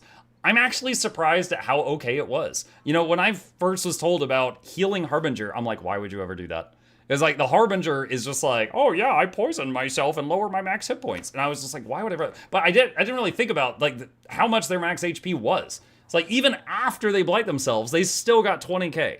They're still almost double a Weaver. And so it's and you've also got the massive constant self-regen from the blight mechanic. So it's like you're always like 20k or more max hit points. You're always self-healing for 1k or more HP. You can give every boon in the game. Very strong opener. Very short cooldown access to stability. And you got a flex slot that you can change if you need to. This was not bad. I would almost even say this is low intensity as far as like how easy it was to learn. You hit the potions at the start of the fight. Then you just hit these whenever they light up, unless you swap this for something else. You hit these 2 whenever they light up. Save these for when you need it. Condi Cleanse, Stability, or Fear. And anytime this lights up, you go in, 4-5, and leave. Congrats, you've mastered Healbinger. You're welcome.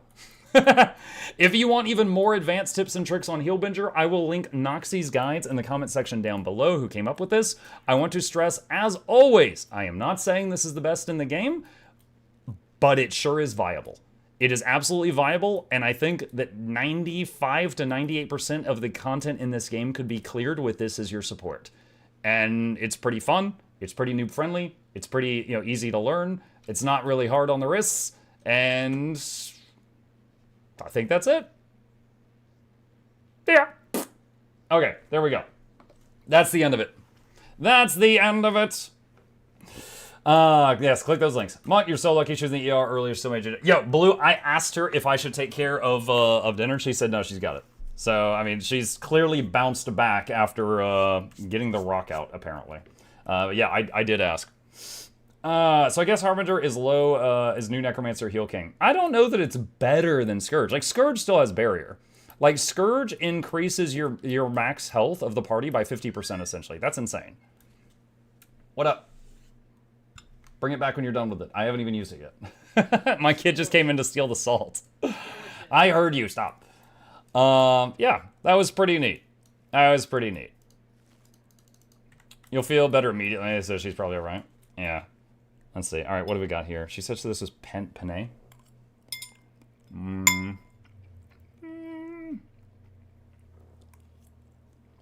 That's pretty good. Yeah, I don't know that we've had this before in this house.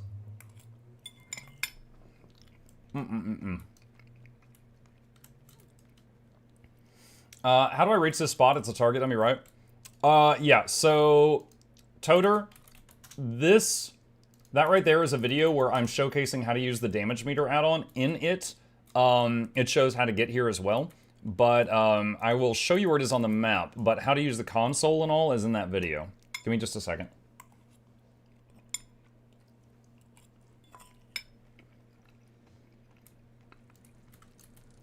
Alright.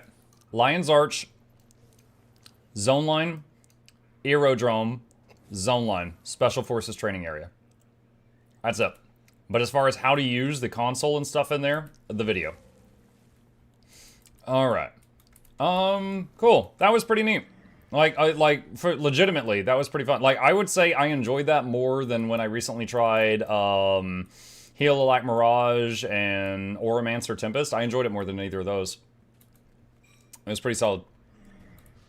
You can get there from Lion's Arch. Yeah, I think in Lion's Arch there might be like a door over here that leads to it. I'm used to entering it from in here. Thank you. Let go. I was putting it down. You were trolling. Thank you. I was putting it down. Thank you. The Condi removal is very little and no barrier. Rest is the same as Heal Scourge. Right. And then quickness instead of alacrity. Can you get Arc DPS from Blishud? No. Arc DPS requires to be installed with the game. It is an actual add-on. Blishud, by definition, is an overlay and does not interact with the game files in the same way, so Blishud cannot run the damage meter. But also, Blishud never breaks when there's a new patch or update. Arc always does. Because it's an overlay, not a damage meter. Unrelated, I got ultimate with your Lonk Muck. Those gems might make me visions. My Lonk? Oh, my Link. I'm like, what is my Lonk? Thank you. I appreciate you using that. Anyone who uses the referral link is a huge help.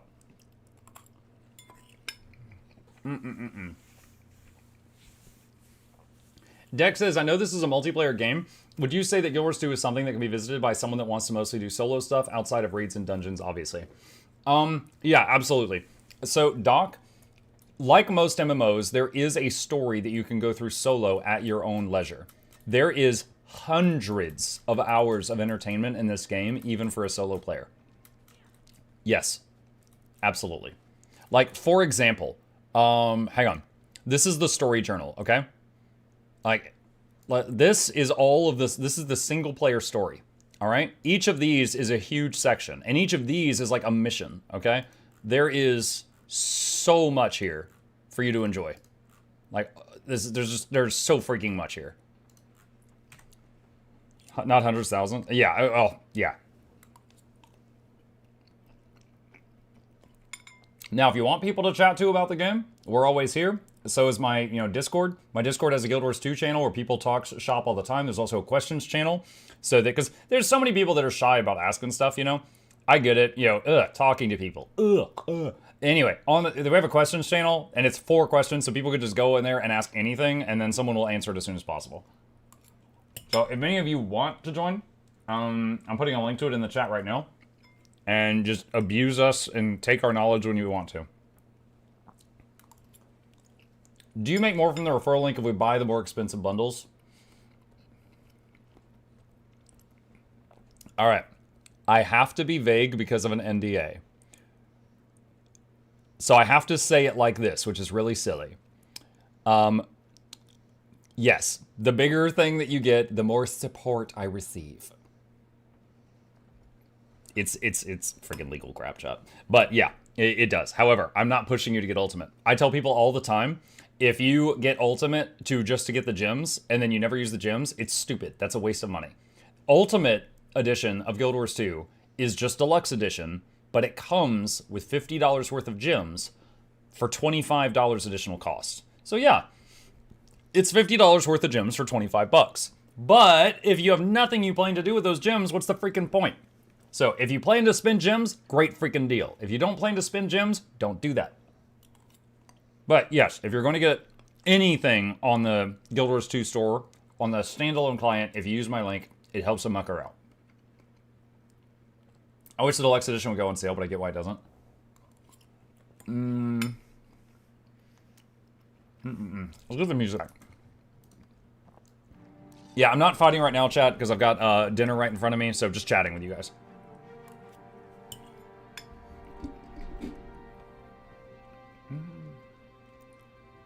The way I look at Ultimate Edition is base game plus gyms, then deluxe stuff is freebies. There you go.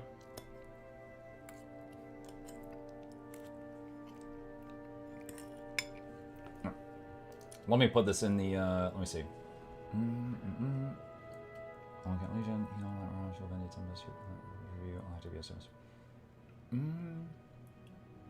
Okay. Noxxi has found the missing Vindicator video. Hang on. Let me download this before we misplace this sucker again. What is the name of this video? Alak Heel Vindy is vindicating everyone. I'm just double checking. Did I have this somewhere? I'm checking my downloads folder. Nope, I didn't have it anywhere. Yeah, I don't know, this one just like slipped between the cracks. I'm glad someone mentioned it. We had a video that I recorded, Noxxi edited, and then we threw it in a trash can. And someone was like, hey, Muck, when's the Vindicator video coming out? And I'm like, wait a minute. And then I realized it was just, like, missing. And then Noxxi was like, oh, here it is again if you need it. Any plans to unlock more skins for lightweight armor classes? Me? I'm okay. I don't play them enough. I just visit them from time to time, like today, usually. I've already got full legendary on them. It's sat on drive for nearly a week. Hang on. I'm gonna search our conversations for the word Vindy.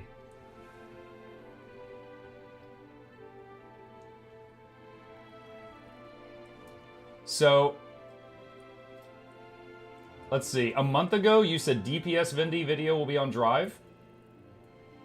And I don't see anything, any other mention. Hold on, let me search Vindicator.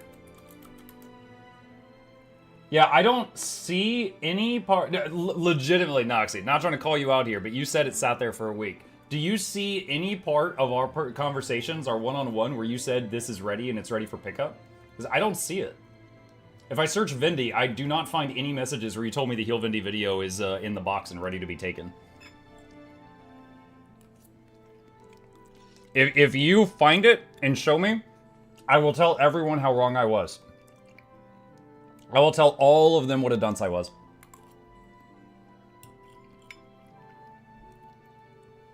Hey, Muck, my Asura plushie arrived. Number 1 of 749. Made it. It's so cute to see on my bed. Yay! Thank you for getting one double. I appreciate you. I appreciate you. Noxxi says, I forgot to send the message. The video was ready. I was about to send it, and then I went and got food. So okay, so you finished the video, and then you silently snuck it into the pickup box, and you didn't tell me, and then a week later you pulled it out of the box. So yeah, I had no idea. All right, okay, so I don't feel as bad about this now. I'm glad someone pointed out that the video was missing. But yeah, that's hashtag not my fault. Because I don't go just looking in the box, any videos in here today? Unless you tell me.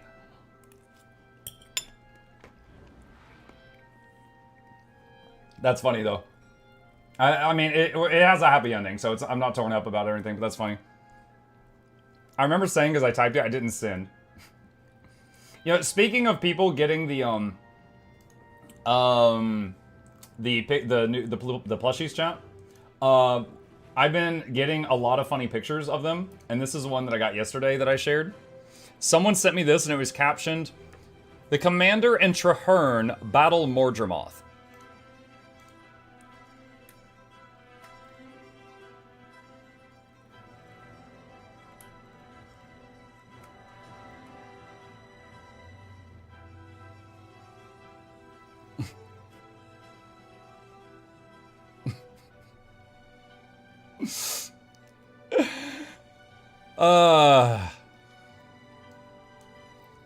We've gotten some good ones. We've gotten some good ones. Actually, it looks like I might have a few more here. Hold on, what's this? Asuran Double Trouble. Oh, someone got 2! That's awesome. Nice. This picture is perfection. Mm-hmm. It's basically a photograph. Like, it's the same thing. He had a better haircut in that pic than in the game.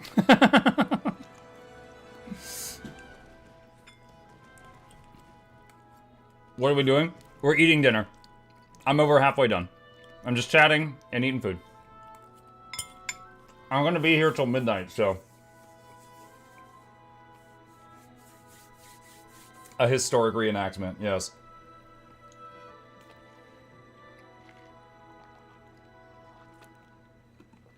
Were there any other good ones? Yeah. There was where was it? Hang on a sec. The one that I posted before that one was this. I didn't ask for this.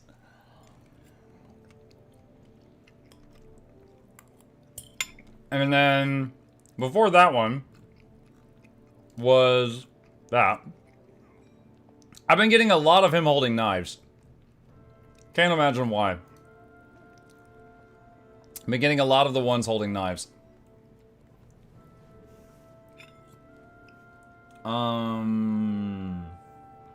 Let's see. Don. Oh wait, what did I say? Download yours too now. Helping brings me a good time for a while. Seems like a lot of content to keep me busy. Oh yeah. Oh yeah. There's 10 years worth of gaming for you to enjoy at your leisure. Where else would one keep their knives if not with the plushies?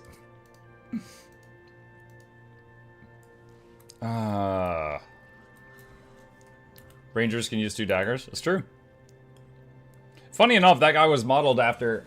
the plushie was modeled after him. And him was modeled after this guy. And this guy's an engineer. So, one could say the plushie's an engineer who just went rogue. Possibly.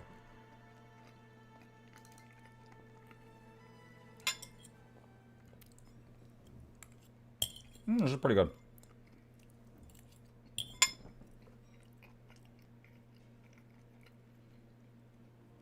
Do you think the Firefox will work like function gyros?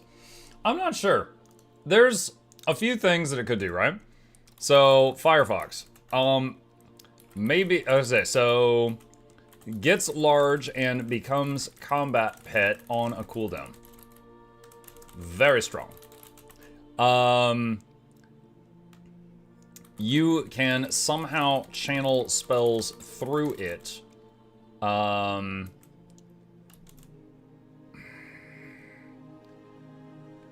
Similar to Jade Spheres?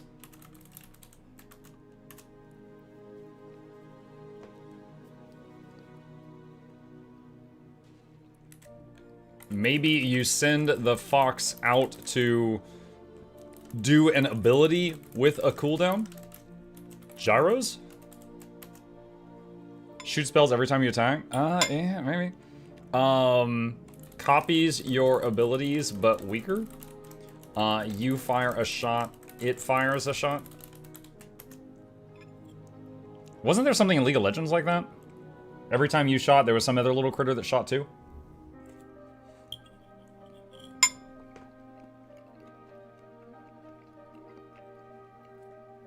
Scourge Shades? I don't know. Do we know anything about that class? We just got the name of it, like, in the last 24 hours. They posted here, Mesmer, Troubadour, Elementalist Evoker, and Thief Antiquary on Twitter. So we know the name right now. Lulu's Picks? Yeah, I might be thinking of Picks.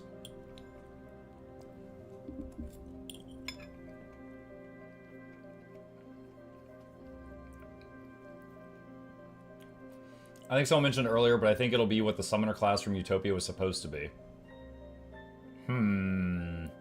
Maybe. What if the fox is like always fire element, so you can do a different element and have always access to fire and something else at the same time?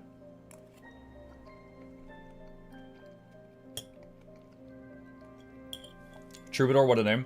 Troubadour, the name Troubadour is fine. Like EverQuest, a bard that got to a high level would become a Troubadour. Like it was an escalation of bard. Like a warrior would become a Myrmidon. A shaman would become an oracle. Things like that. So, I mean, in terms of like RPG gaming, I've seen the word Troubadour many times, and it's almost interchangeable with bard and minstrel and things like that.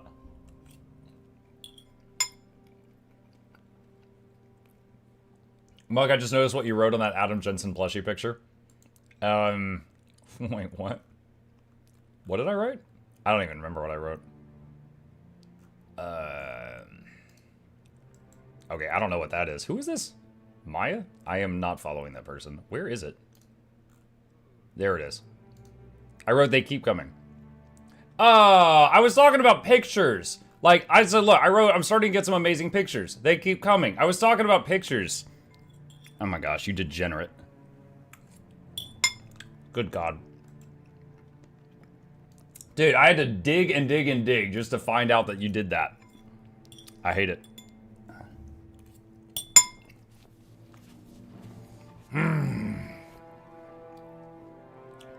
There was an iteration of Summoner that would have been about quickly cycling through their... Oh, yeah, in Guild Wars Utopia. Hang on, I can pull that up again.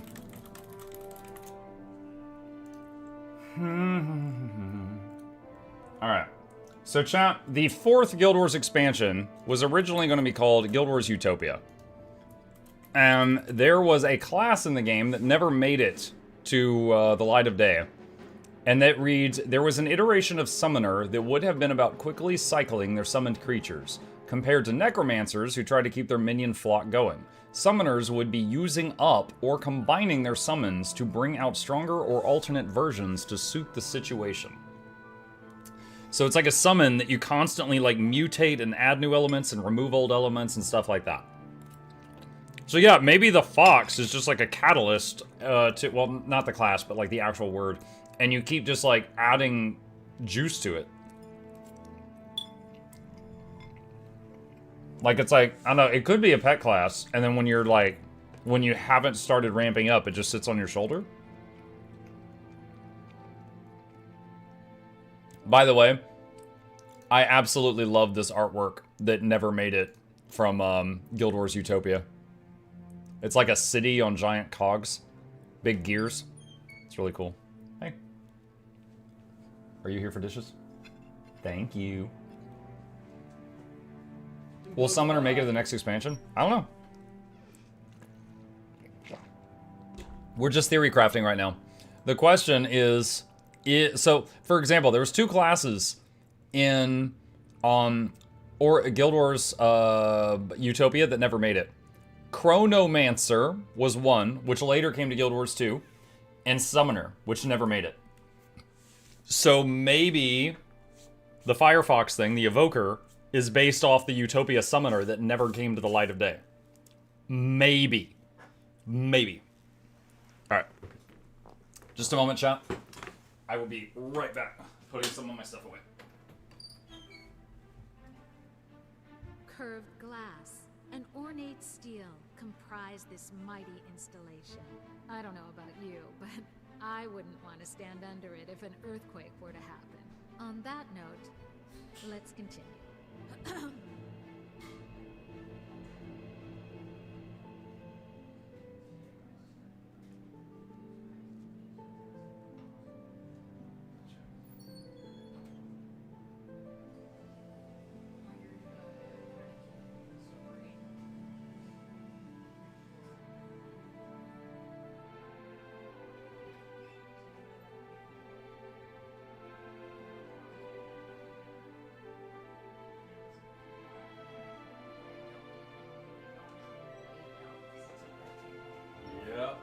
If he fits, he sits.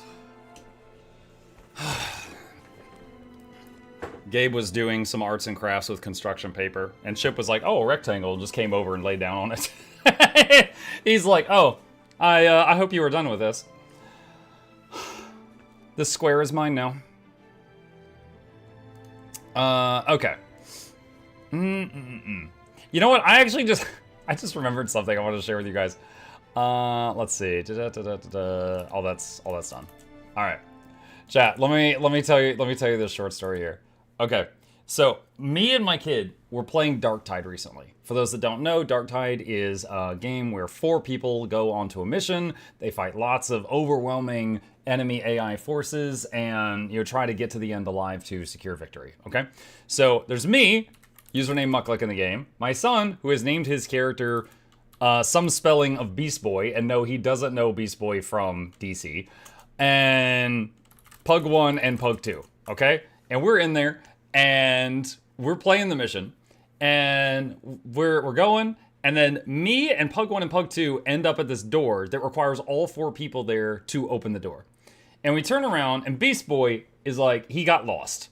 And he is like a mile away. We could see his name moving around, and he's just miles away fighting for his life. And one of the guys in the group, so let's say Pug 1 says in group chat, and he's like, he types this. Beast Boy, what are you doing? And my son looks at this, who doesn't know as much internet lingo as some of us do, and he goes, Beast Boy wide? Dad, did he just call me fat? And I'm like, no, he said, what are you doing? Get over here. Where are you? So then I was just like, he's like, oh, I'm lost. And I was like, I run out of the freaking door and like go and fetch him and then drag him back to the group. And it's just like, yeah, I was like, this guy's not freaking insulting you. He wants to know where you are because we're all waiting. It's just, Beast Boy wide. Daddy's called me fat. That's it. I've been meaning to share that for a few days. I'm like, yes, this all of us with the same character model. He's calling you fat. My small plush amalgamation of a certain smugness and unbelievable flair. Time to play stuffed anal astronaut. Hi, Jammers.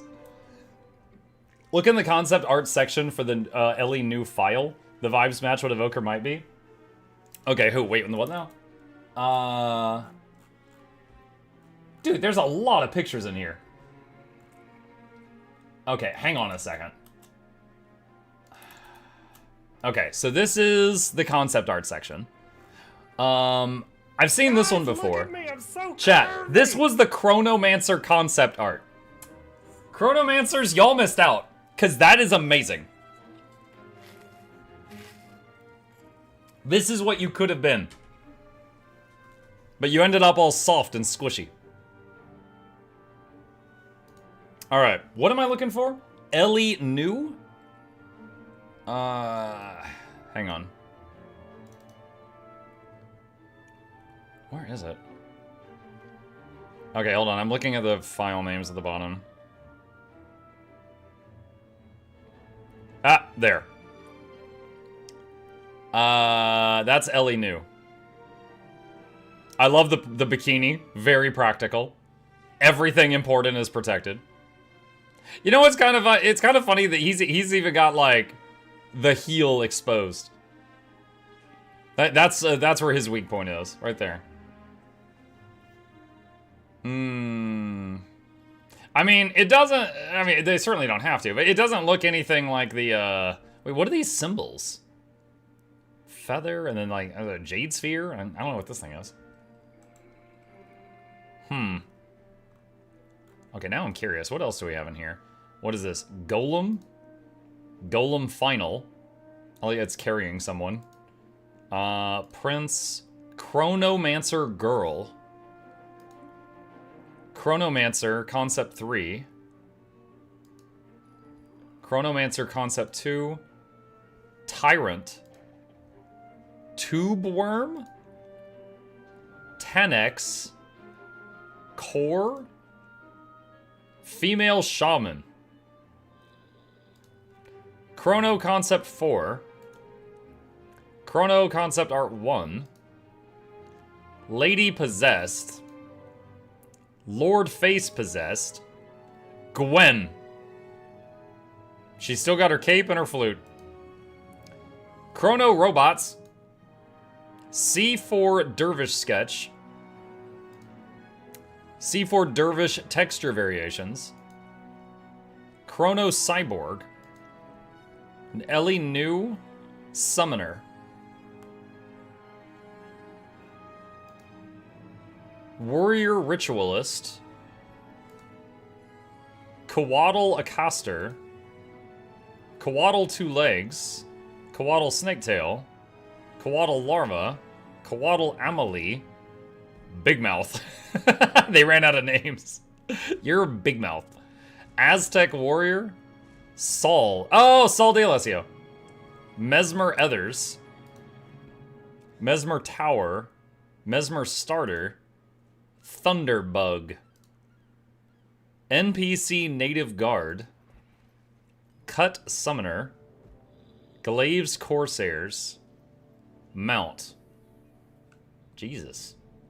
I would just put the apple on the ground. I would not hand him the apple. Dragon Thing. Chronomancer. Female Chronomancer Standard. Bro! This is so weird and yet cool at the same time. What the heck?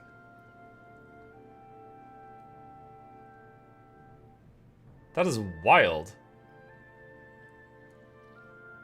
It's weird that their concept art for Chronomancers were like, it's like there was a fleshy version and then like a just floating bits and bobs and then like a cyborg in between. Ranger Female Tower.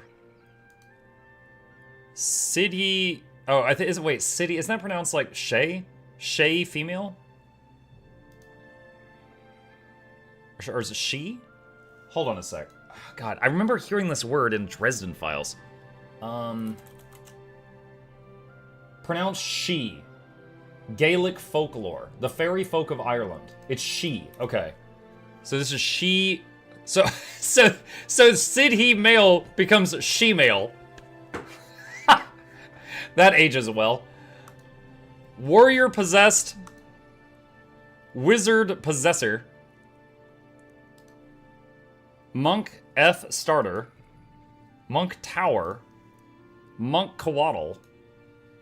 Summoner concept 2. Serpent concept. Something concept. Something. Dragon concept. Serpant. Serpants. Heavy. Fire elemental. I love this. Zzz. Choom. Pomp. Bleh. Golem concept 2. Oh my god, those are some weird legs. Tannic spooky. What are we looking at? Concept art for stuff they never used for Guild Wars that maybe they pulled from for this thing that we're getting soon. NPC concept 3. NPC concept 2. NPC concept. Golem 5. Chronomancer concept art. Yo, you got those, like, jester boots.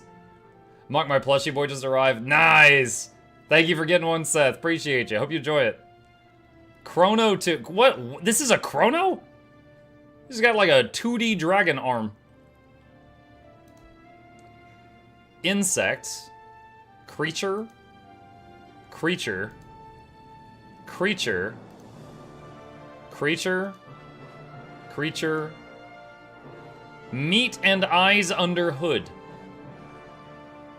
Oh my god. I don't like it. I don't like it. Coatl naked. Oh my. Crustacean. Piranha. Mount. Plant. Plant 2. Mezcoatl. Creature. Creature. Oh my god, the fingers. Ugh. Creature 13. Flag bearer. Person. Person. Person. Person. Person. Armadillord. Sounds like a Pokemon. Gwen Final. Gwen was a Mesmer, right? Those look like Mesmer. Yeah, she ended up being a Mesmer after she grew up. So those dudes look kind of like Mesmer garb. That's the last one. Gwen Final's the last file in here. There's a lot of other stuff here that's like locations. Some of it looks very Aztec.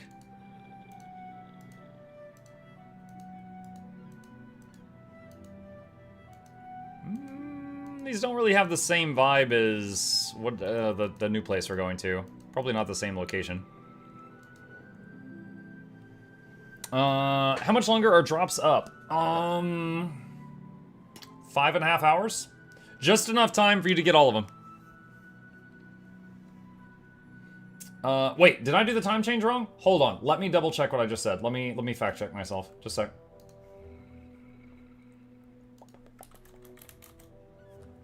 Time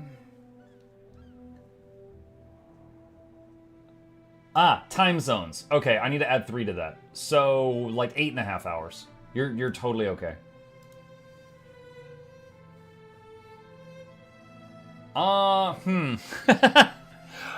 Wait, crap. Now I'm regretting my stream title. My stream title is Streaming Until Drops Are Over. I thought they ended at midnight. They don't! I messed up. They end at 3 a.m. Oh no. Oh no, my morning stream. I'm gonna be dying. Oh, I messed up. Put JK in the title. Yeah, quick, add JK. I messed up.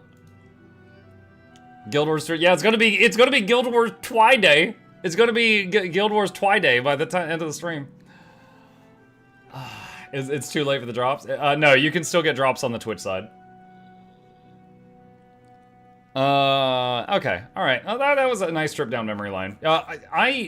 I only recently learned about the existence of Guild Wars Utopia like a week or two ago, so a lot of this is completely new to me. Dude, I love the Chrono stuff. Like, this is so sick. This is one of the original concept arts for what they were thinking when they came up with Chronomancer. Like, that is so cool. It's like you just become... you know what it reminds me of? What were they called in Pathfinder? I want to say Inevitable. Was that it? Hold on, Pathfinder Inevitable. I'm double checking myself. A family of living machine aeons created by Axiomites in the eternal war against Proteans and the forces of chaos. Most Inevitables resemble humanoids made of stone, metal, and jewels. They are forged by Axiomites and often look like moving works of art. They are aware of how they inspire awe and usually choose to speak in steely, booming voices to ensure obedience. Yeah. And they sometimes look like clockworks. I need Muck to see that message. I see you saying I need to see that message. Muck, someone is reselling your plushie on eBay for $250. Yes, I did see that. There's no law against that. I'll be kind of impressed if they find a buyer. Look, I love my plushie. I don't know that I would pay $250 for my plushie. But yeah, I got a picture of that. So yeah, there is someone on eBay, and I looked at their account, and what it appears that they do is each time there's a limited edition plushie on Makeship, it looks like they buy one of them, and then put it on their own eBay for $250. And I did the math. They need to sell 1 in every 8 plushies they buy at that rate to cover the cost of what they're doing. And they have to just spend more than that if they want to make a profit. I might buy it for the laughs. Lol. Well, I mean, if they can sell it, power to them. I mean, either way, they bought it. They essentially bought it from me. So, you know, I got support. If they want to try to do that, then they can. I'll buy it. I can't wait to get a brick. Yay! Yeah. Anyway, where was I? Yes. Chronos look awesome. The Chronos in here look so cool. Like, here's a guy that's, like, still transforming or something. Where's the one that, like, had the floaty knee things?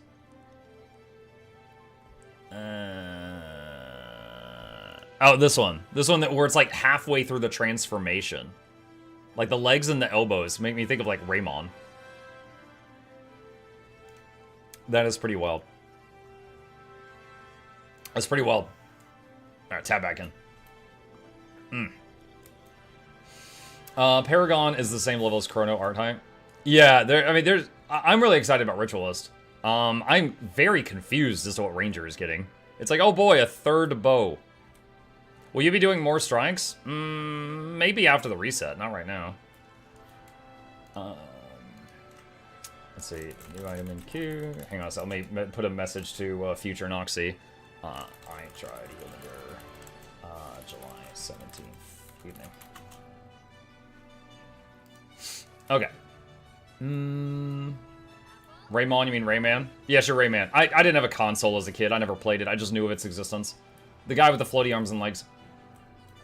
Haven't gotten my plushie yet for 8 days. Panic.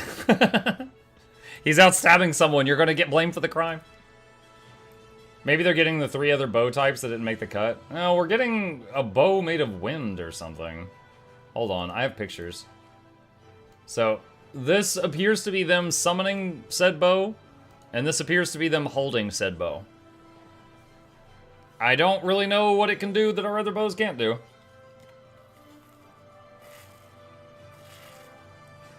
How many hours till drops in? Yeah, like 8. Summon Seagull bow? Yeah. I am absolutely not sure what this thing's gonna do. Wind Ranger? No clue. No clue. Have you messed with Power Mirage?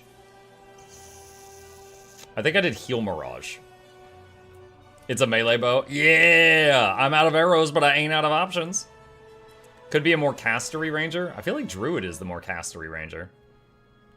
Honestly, be kind of neat. I'm kind of reminded of, the elf in Vermintide. There's the Warhammer Vermintide. The elf has many different bow options, and one of them is a bow made out of, like, pure magic. And the others, she has to deal with ammunition. Like, she can run out of arrows. But the bow made out of magic, it just kind of has kind of like an overheat mechanic. And it just, like, after you fire it, like, 5 times really rapidly, you need to give it a minute to, like, stabilize, and then you can fire it more. But it never runs out of arrows. The thing is, this game doesn't have, like, limited ammo stuff, so you never have to deal with that in this game. Maybe empowered arrow, kind of like options of Zelda? Do not know. Let's see. Why is there a Cantha Day on the event log? I don't know what that does. I'm trying to find something to hit.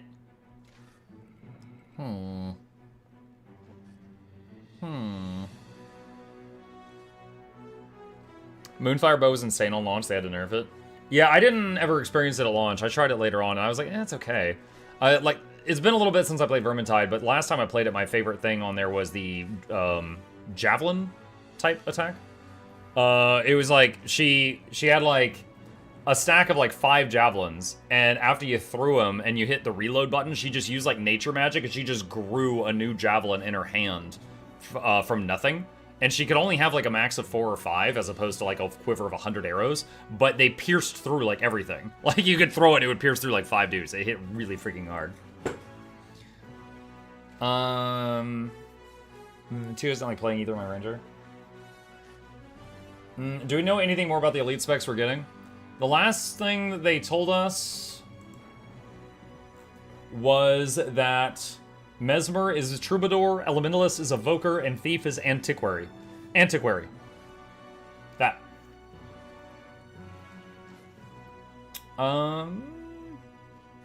This area is very popular. Did you do a video on that? I didn't, because I wasn't sure if they were going to give more information. I could whip one up. This is also where 80% of all they mentioned a Friday live stream. Injuries occur. I mean, I don't really have anything to work on right this second, so I could totally do that, just to stay busy. Hang on a second. Let me go here so it's less bright. How much to convince you to do a Janther Convergence CM? I don't know. Why do you think Yours to Wiki? It supposedly has the names of 3 of the new elites. They tweeted 3 of the new elites, so I'm not surprised. How long till drops end? 8.5 hours. Let's see. You know what? I could set that up. Hang on a second. Let's see. If we're gonna do that, let's see. What do we got here? All right. So we got the tweet. We got. What else do we have? Are these pictures from the Steam page? So where's the... Oh, I just saw it. There we go. There's the guitar thing. And then we've got this thing right here. All right. So question here is, what are each of these going to do? All right. So our guesses for each of these things, right? So we have got Evoker and... No, hold on. Troubadour, Evoker, and Antiquary. So, thoughts. Antiquarian from Darkest Dungeon. Indiana Jones. Evoker, WoW Evoker, has Firefox thing. Is it a combat pet? A familiar? A channeling focus? Gyro? Jade Sphere? Probably not, but I'm gonna write it down. Troubadour? Bard? Buffs? Seduces dragons? Question mark?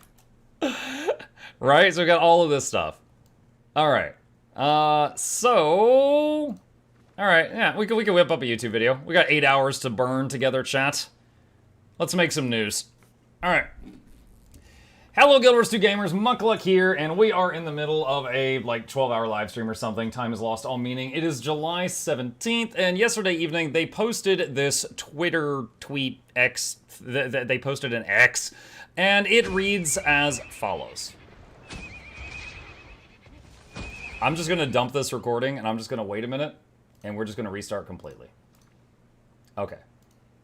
Hello, Guild Wars 2 gamers, Mukluk here. Today is July 17th, and we've got a little bit of Guild Wars 2 news. They posted late yesterday, did you call it Mesmer, Troubadour, Elementalist, Evoker, and Thief, Antiquary? Elite specs were revealed in the announcement trailer for Guild Wars 2 Visions of Eternity. Starting next week, dive into 3 new specs weekly with news on Wednesdays and live streams Fridays at noon PT. So, couple of things. First off, a lot of people are like, why didn't they do the elite spec names at the end of the countdown? And to that I say, I freaking agree with you. I love what I am seeing for the upcoming expansion, but I am allowed to, at the same time, be quite peeved at how they handled that. Yeah, check out these countdowns. 3 days until we don't tell you what this is. 1 day until we don't tell you what this is. Place your wagers, Tyrion. The final reveal of the new elite spec looms. And then the next day, they told us nothing about any of this. I'm quite cross. However, let's move on to what we've got. All right, so they tweeted the thing about 3 of the classes, right? So what do we know about these? Let's go bit by bit. First of all, a lot of people are going, what the heck's a Troubadour? I thought it was a Bard. A Troubadour is basically a Bard. My first MMO was EverQuest, and EverQuest, when a Bard hit max level, they became a Troubadour. A Troubadour is just another word often used in video games. It's just like Bard and Minstrel, Musician. Sometimes they can be called a Dirge if they do offensive music and it damages the enemy. Those are all words that I have heard interchange with the word Bard. So I'm not really surprised to hear Troubadour. I even mentioned it as a possibility in previous videos. The Elementalist Evoker. Evoker was recently added to World of Warcraft, so a lot of people know it from there. It has been used in other forms of media as well. An evoker is just someone who evokes. Sometimes it's just someone that shoots fire out of their hands. However, Elementalist already shoots fire out of their hands, so I don't actually know what the evoker is going to do, but we know it has the Firefox thing. And the Thief, Antiquary. And I've got a few thoughts about all of these things. I'm going to share them, and we're going to see what everybody thinks about these. So, let's start with the Troubadour. So, let's just say it's a Bard. What does a Bard often do in video games and movies and fantasy media? Besides seducing everything it comes across? Usually buffs. Usually a Bard in the video games that I have played, Dungeons & Dragons, EverQuest, Pathfinder, things like that, as very good buffs around it. You know, boost to skill checks in D20 games, boost to attack rolls, boost to damage rolls. In EverQuest, it was kind of a jack of all trades. It had access to a bit of healing, a bit of snare, a bit of kiting, a bit of tanking, a bit of DPS, and it could kind of fill in if you were missing anything and do it almost as good, but not quite as good as the original. It also had some really nice utility, like it had a song that they could play to get insane run speed out of combat, things like that. They essentially could fill in any missing gap in your party. You know, if your healer had to go, the Bard could step in for a bit. If your tank had to go, the Bard could step in for a bit, stuff like that. And they could have any one song playing at a time. Now, this game, the buff system is boons. And there have in the past been buffs that were not boons, that were unique. Such as Ranger Spirits, Warrior Banners, things like that. Used to be buffs that stacked with boons. So every 10-man group had a warrior with banners, every 10-man group had a ranger doing spirits, and then the other buffs, the other boons were covered on top of that. However, they got rid of those. They made a point of getting rid of the unique buffs on spirits and the unique buffs on banners because it was just, things were getting out of hand and they wanted to simplify them. And power creep is still going. You know, power creep is still a problem. You know, we've got classes doing 50k DPS now, and they used to be the max was like 30, and before that it was 20. So power creep is still a thing, despite the fact that they did that. So I do not believe that Troubadour is going to have a unique damage influencing buff that's going to affect the whole party. I also am curious, like, you know, how is it going to buff them in a way that Chrono can't already? Chronomancer is one of the best buffers in the game, and Mesmer has Chrono. So, I mean, to make this thing stand out as a buff bot, they would have to kind of rework the boon system and give everyone else less access to boons. And I haven't heard any mention of a boon system rework. I feel like that would be something that they would advertise on the box cover. So, I don't know. Those are all of the things I have seen bards do in media, in other fantasy games and stuff like that. I don't know what this one's going to do. Now, what we do know is they are going to get a lute, banjo, ukulele, guitar, and they are also going to get a... Just a minute. Flute. So, they've got at least 2 instruments, maybe more. Which also reminds me of, I should have had this picture prepared already, just a moment, and here it is. Another game I played for about a year, which was Black Desert Online. Black Desert Online has a character called the Shy, which is spelled S-H-A-I. It's like a halfling girl, and she is a support class. And her ultimate weapon is a set of musical instruments. She has a lute, she has a flute, and she has hand drums. And depending on the song that she is doing, each of them are better for certain songs, and she will pull those out, kind of take a step back from the combat, and just bop, and all the DPS are like, whoa, I love this song! And they're just like, baby shark! And then they just go crazy. So, you know, it could be something like this. Maybe you're going to get kits. Maybe F1 pulls out the guitar, F2 pulls out the flute, F3 pulls out the hand drums. Maybe it's completely different. Maybe your F1 Shatter is going to now be like, you know, the song of my people, and you just bam, bam, bam, bam, bam, bam, bam, bam. You know, maybe your Shatters is just going to be do a song for a second. But the question remains, what is the song going to do? Chronomancer already does boons exceptionally well. Is it just going to do damage? Is it going to do healing? I don't know. I do not know. Maybe some new unique buff. Maybe they're going to make buffs harder to obtain, and then this will then be easier to obtain to make this look better by contrast. I have no idea. But these are all just thoughts I had when I see Troubadour. Next up, Elementalist is getting Evoker. Just the name Evoker just makes me think, okay, they're going to shoot fire out of a different spot on their body. They're going to have flaming kneecaps. I have no idea. However, we've got this. So just a second here. But by the way, I hate this thing. I don't know why she's in this video. Hold on, I'm gonna rant for a second. You guys are gonna like it, okay? We've got this person who everybody's going, oh my god, offhand scepter. That's clearly a torch or a focus, or they're just left-handed and this is an offhand pistol. So this person shoots spray of fire, it misses. It freaking goes, and dude, it just hits the ground 1 foot away. So first of all, pathetic. Then she's like, ah, and just and you can see she goes crazy. And then I'm pretty sure this is a necromancer swinging a scepter. And look, she swings, and boom, this person's crotch explodes. Okay, so deadly attack, but it wasn't a very threatening villain in the first place. Anyway, every frame in this trailer with this being confuses me, because it always just seems like there's like no point. Anyway, all right, so we got right here the Evoker. The Evoker has a tiny floating Firefox there, and they're out of combat. They are out of combat, okay? The Scrapper gyros. When you're out of combat, the function gyro floats like near your body. Unless it's on cooldown, in which case it's not there. It's invisible. It's just like a fun thing. So I'm immediately reminded of that. So this thing is available for use. It's not currently on cooldown. It's floating there. And then there is another thing here where you can see it is floating right here. Now, I do not think it suddenly got larger. I think that this is just a different camera angle, okay? So we've got this thing here. I just think they stuck the camera really, really big up next to this thing. It's kind of like if I were to go in-game and I showed you one of my miniatures and then I just shrunk my character, I can make it look like it's massive. All right, that's just a trick of the camera. the thing didn't change in size, okay? This is not something that is incredibly new or difficult. I think that it is just the camera got really close to the fox. That's it.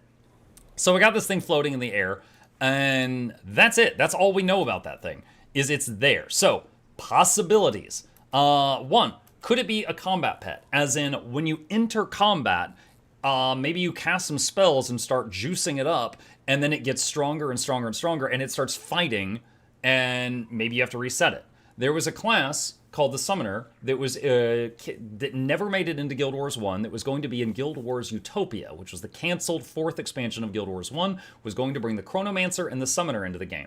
The Summoner was supposed to have, like, combine different elements into a pet and then keep it rolling. Like, stuff would expire, you would add new stuff, the earth would expire, you would add water, the water would expire, you'd add air. So you'd have this amalgamation elemental thing that you would just try to kind of keep rolling, and it would run over enemies while you were, you know, working on maintaining this creature. Maybe it's like that. Maybe this fox starts out like itty bitty, and then you start channeling different things into it, and like it's just going crazy while you're just like working on buffing it, and it's like a weird, unique pet class. Could be cool. I would love that. Next possibility, is it a familiar? Okay, what's the difference between a familiar and a pet class? In most D&D Pathfinder type stuff, a familiar is very fragile. Maybe it's like a bird that sits on your shoulder, or like a rabbit or a frog or something. It doesn't go out and fight hand to hand, in rare occasion. Maybe you know, have it drop a grenade on the enemy, but it doesn't go out and, like, you know, fight hand to hand usually. Familiar is often like a channeling focus. Like, you charge up the spell, you know, Burning Touch, and then the familiar goes over and delivers that spell, you know, when you're a little bit back and safe, you know, safe and stuff like that. So maybe it's like a channeling focus, you know.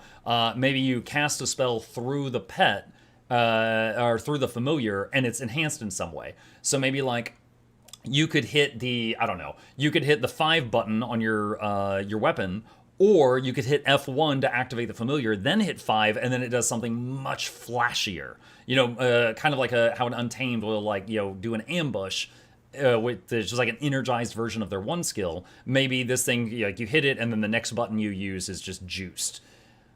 In that situation, maybe it just sits there and it's just a visual effect and it doesn't do anything.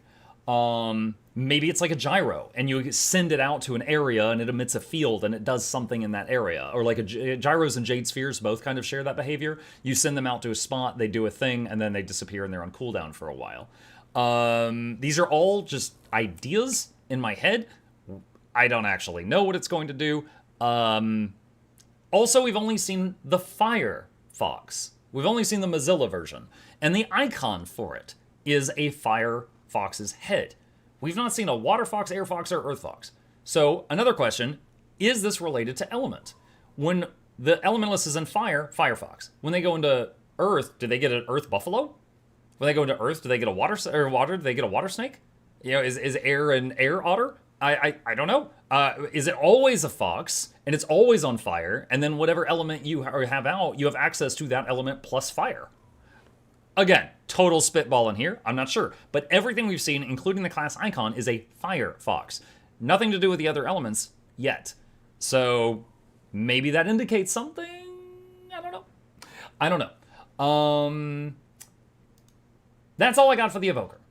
The last thing is the Antiquary, which for some reason is the deck of cards. Now, an Antiquary, you know what, I'm gonna let Google do this rather than me try to explain it. Define Antiquary. All right, an Antiquary, here we go. A person who studies or collects antiques or antiquities. They belong in a museum. It's Indiana Jones, you know? It's kind of like an archaeologist. So basically, thieves have realized they've been missing a complete market. They've been so busy casting steel on living people, they forgot there's more dead people than living people. And now they're tapping into that untapped market and stealing from the dead, I guess. And the only thing we know about the Antiquary is in this right here. That's it. That's it. You got it. You just saw all of it. You all right? We've got the Antiquary Indiana Jones here. He has what seems to be a pet skrit who is digging up tons of treasure. That's it. I don't get how this is related to the deck of cards, unless, I don't know. Because we were so sure it was like a gambler or a luck mechanic, right? And then we've got this guy. which is fine, but it just seems like it's two different things. There's like the gamble luck idea, and then there's the Tomb Raider idea. So we got this guy here, and he apparently has a ability that makes it look like he's got a summon that's digging up treasure. All right, I have a few thoughts. One is Darkest Dungeon had a class called the Antiquarian. The Antiquarian in that game, just to really TLDR this, it was a weaker character that had insane magic find. So if you did a run with Antiquarians instead of like the Crusader or the Jester or the other characters, the Antiquarians were harder to kill with, but they came back with a lot more money. And their whole thing was like they saw loot that no one else could see. They'd be like, yo, that vase is really valuable. And everyone's like, dude, it's a vase. They're like, trust me, bro. I know a guy. The Antiquarians could find so much more loot while you were out. They had an eye for it. Then, of course, there's Indiana Jones. He goes into these places that only some people recognize have value, and he finds, old artifacts and stuff like that, and then wants to preserve them in a museum. They belong in a museum. And the question, I think the big question here is not what is the lore of this class, because we kind of already see it. It's what the hell is this supposed to do? I don't think it's going to be like Meowth casting Payday, and it's going to generate more money for the character in combat, as funny as that would be, because Guild Wars just isn't that kind of game. So, what is it going to do? Like, what is this ability? He summons an animation of a script digging up money. What immediately does that do for the party? Maybe they get a buff of some sort? He's standing there with gun in hand, so he's in his weapon's unsheathed. Bonk with bag of gold? I don't know. Maybe you do more damage based on your money. Yeah, Guild MM is going to one-shot everybody. Maybe they collect powerful artifacts they can use. But then they do that, and then what? The question is what? The script's unburying buffs? Maybe? But it can't just be as simple as boons. It's going to be a whole new class mechanic. So what the heck is this thing going to do in combat? Maybe increase crit. Let's see. Maybe like an extra skill you get on steel. Maybe. Not so long ago, Ranger Pig Pets had an ability called Forage, and they would dig up a random item, and you could pick it up and use it once. Glob of Ectoplasm, you could crush it, and you got every boon in the game for 5 seconds. Feathers, you could throw them in the enemy's face, and it would blind them for 1 attack. Bone and Sword, you could pick it up and just throw it at the enemy for 1 ranged attack. Stuff like that. Now, they did an overhaul on the pigs, and they changed them to be more dependable, so each pig gives one specific thing. Like, I think boar is like a bone every single time, stuff like that, so it's less RNG. Maybe this guy is going to dig up a random one-use item, and you could pick it up off the ground and, use it. One thing is, and honestly, I think this is too cool of an idea, so I don't think they're going to do this. What if it's based on the region? What if you're in Ascalon, and you use this dig up ability, and you get in a one-use item that is related to the Ascalonian War between the Char and the humans? What if you're in Maguma, and you use this, you dig up a one-use item that is related to the fight with Mordremoth? Like a piece of Caladbolg or something, and you throw it in the enemy's face. Like, basically, in each zone, it does something different, Now, I don't think they're going to do that, but I think that would be a neat possibility. It's just something, I'm brainstorming here, right? And we're just brainstorming right now. So, yeah, it's just like, what is it going to do? So, I think you find a piece of Traherne. Oh, God. So, I think that's all the ideas I have based on the names. Troubadour, the Bard, Evoker, the Elementalist, and Antiquary, the Thief, with the playing cards icon. I do not know. The Skrit Companion? Yeah, that's another thing. Is that Skrit going to be there all the time? Or is it just there for this one animation? Because if you go back to when they were all standing side by side, there's no Skrit there. The Firefox is there. The Skrit's not there. I would assume that Skrit only shows up as an animation for that ability, and then it leaves. I don't think it's there all the time. I do not think it's there all the time. But yeah. Okay, I think that's all I got. I think that's all my thoughts after hearing the names. So now the question is, What do you guys think? Do you think I'm on the, I think I've nailed the mark on some of these ideas, or do you think you got something, like some new possibility in your head that could be completely different from everything I just came up with? As always, put it in the comment section down below, and I will fight you there. No, I'm not updating right now. Perfect timing. I'm leaving that in the video. I'm leaving that in the video. Do you want to update? No! I'm leaving that in. Okay. All right. Let's see. All right, let me just throw this up on the YouTube, and then what is Guild Wars Utopia? It was. Hang on. Do I still have it? No, I don't still have it. Guild Wars Utopia. Okay. Guild Wars 1 had factions and Nightfall, and then Utopia was an expansion they were working on, and it got canceled. I'll put a link to it in the chat, and you can see all their like concept art and stuff. Okay, give me just a minute here. Beep, beep, beep, beep, beep, beep, beep, beep, beep. Okay, do that, and do that, and throw that on the YouTubes. Okay. Look at my giant sky scale chat. Muk, do I need to put anything in the promo code when pre-ordering the expansion? No. First of all, Tack, thank you for using the Prime sub. I need to turn my alerts back on. No, the way that the links work that they provide us is it just uses a cookie system. So as long as you don't have like an ad blocker blocking the cookie, that's it. You just use that link, purchase whatever, the end.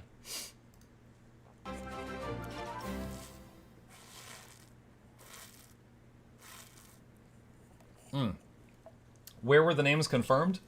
On X, aka Twitter. I will show. Right here. This right here is where they confirm the names. Thank you for all the subs that happened while I was recording that. I appreciate you. All right. Okay, uploading 69%. Nice. Amazon said I had a free sub. I used it before I accidentally gave it to a Mesmer. All right, 84%. Well, there was one time that while I was playing a game, streaming the game, and uploading something to YouTube and making a thumbnail, that the stream crashed because my graphics card overloaded.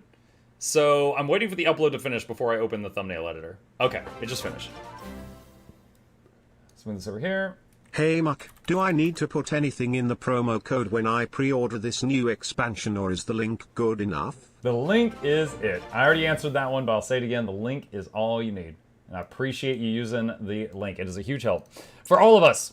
And I encourage anyone on this expansion and any more in the future, if you're ever buying Guild Wars related stuff, use one of the, whatever your favorite content creator is that day of the week, use their link. It really, really helps. Troubadour would be fun to have a new system and or some buffs.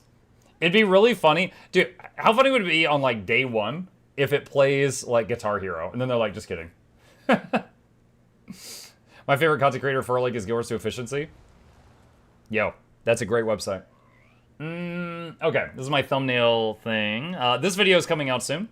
Don't know if any of you enjoy my Is It Worth It series. It's one of my passion projects.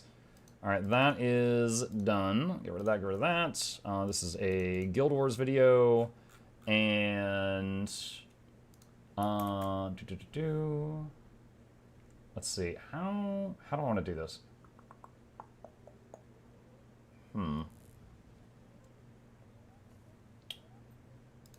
Okay. Trying to figure out what I want this thumbnail to look like.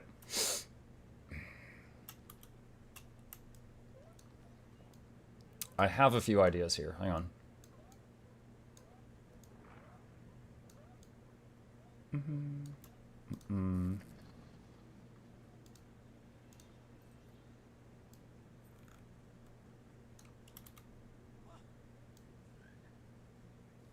And do that.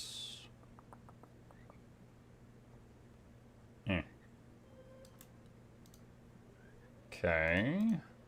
And, oh, nope. Down a touch. Okay. Wait. No! You messed it up. Alright, like that. Let's see if that's good. Good enough. Okay. And then where's the other one? Where is this guy? All right, crop this out. And... Let's see, this one right here. Oh no, that's not good enough. I gotta crop it again. Crop it again. Let's see,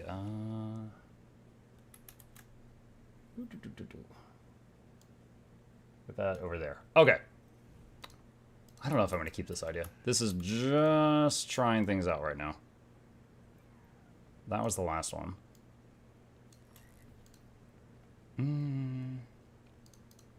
Okay. Let's do...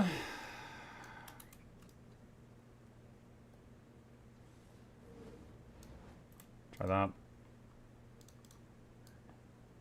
God, that looks terrible. Does it give us the best freeware? Yep, it's just the user. This is all just user stuff. Let's see. Nope.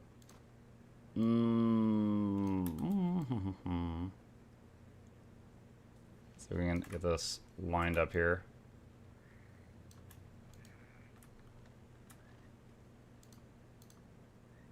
Wait. No, I don't know. I don't know. Where did they announce the stuff? On Twitter. X. Okay. Nope. I hate all of this. I hate all of it. Hang on. We're going to do this again. Let's see.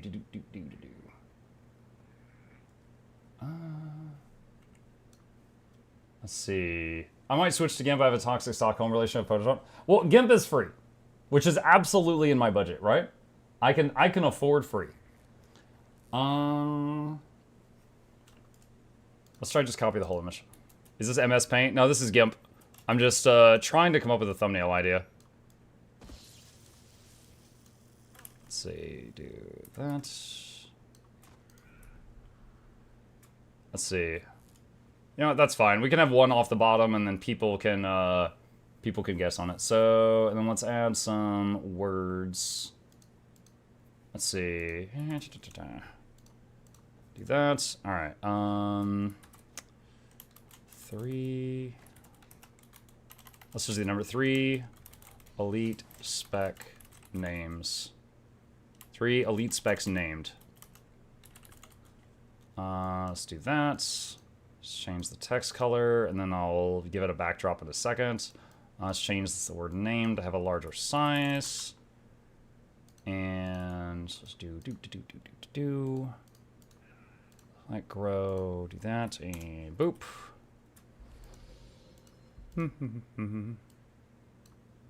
Okay, and then add some color in this just so it pops out a bit. And I'm really fond of the yellow to red gradient. I use that a lot in my thumbnails. Do like that. Okay. And then do that and merge the group. And I'll do this. And where's one of my little dudes?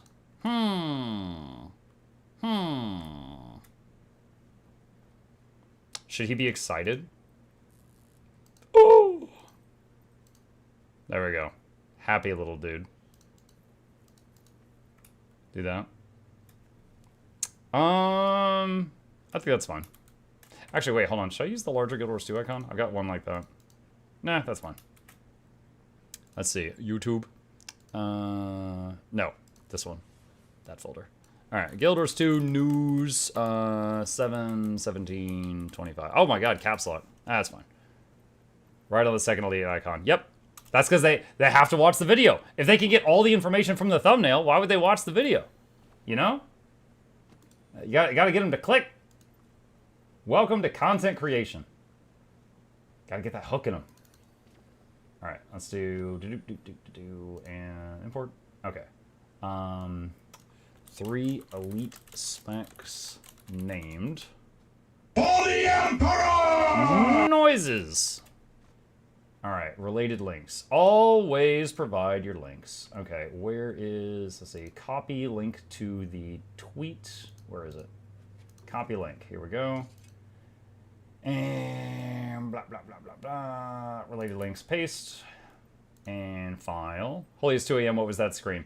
My Patreon patrons of a certain tier called the Penthouse each have the ability to choose one sound as long as it's not too degenerate, and they can play it once per stream anytime they want. And one of them just decided to play that. There you go. Also, if anyone signs up for Patreon, it does a big jump scare. Use that knowledge how you wish. I always get new patrons anytime I play a scary game. I can't imagine why. Okay. And that should be good. All right. Let's save this. All right. It is processing. Muk, do me a favor. The Evoker class icon, is that a fox or a bunny? Well, there was a lot of discussion about that. However, since the character has a flaming fox floating next to its head in the game, I think we can safely say that it's probably a fox. Let me see. I think it's a fox. Pretty sure we're looking at a fox. It's a fish. I don't think it's a fish. Also, Mike, your reaction was hilarious, so I used the Dreamer sound right when we started filming. You doing that was not hilarious. I had to throw away the film. You are wasting all our film. We are filming. To quote Jackie Chan in the outtakes of Rush Hour. What if Firefox, Water Otter, Air Bunny, Earthworm? I was excited for Champion Rabbit Legend. Alright. So, this is on YouTube now. End screen. Put that up. Wait a sec, Mike. I just realized something. The irony of Jormag and the Sons of Svanir is hysterical. The Sons of Svanir are super sexist, but Jormag is a female. No, Jormag is actually genderless. That's it. Jormag is just them. It, whatever. If you actually look at the wiki entry for Jormag, because I had this discussion with someone recently. If you look at the wiki, it says that Jormag appears as male or female to whoever is listening to it based on what would be better for manipulation. So if the person that they're talking to hates girls, they talk with the voice of a guy. If the person they're talking to hates men, they talk with the voice of a girl. Whatever it takes to win you over. Jormag is ice/cube. Stupid. Yeah, it's just a big mind-controlling force of nature. Hello, Guild Wars 2 gamers. Hello, past me. Shut up. Okay. All right. So I just got to wait on this percentage thing to go up, and then I can publish that. All right, there we go. What if we hate everyone? Then it sounds like you. Yeah, sometimes it sounds, I think it's a, hang on, where's the exact quote? GW2 Jormag. Jormag. Voice. Let's see. Unlike Suwon or Glint and her children, Jormag does not identify with any gender, allowing their victims to perceive them in whatever manner that will seduce them to Jormag's side. Consequently, the Sons of Svanir, the suspicious travelers, and some individuals such as Skald Stjarna and the Honor's Claw refer to Jormag as he or it, while the Asuran researchers, the members of Dragon's Watch, Olreen, and Spirits of the Wild refer to the Elder Dragon as them. So, whatever it takes to trick you into doing whatever it needs. My own voice? Yep.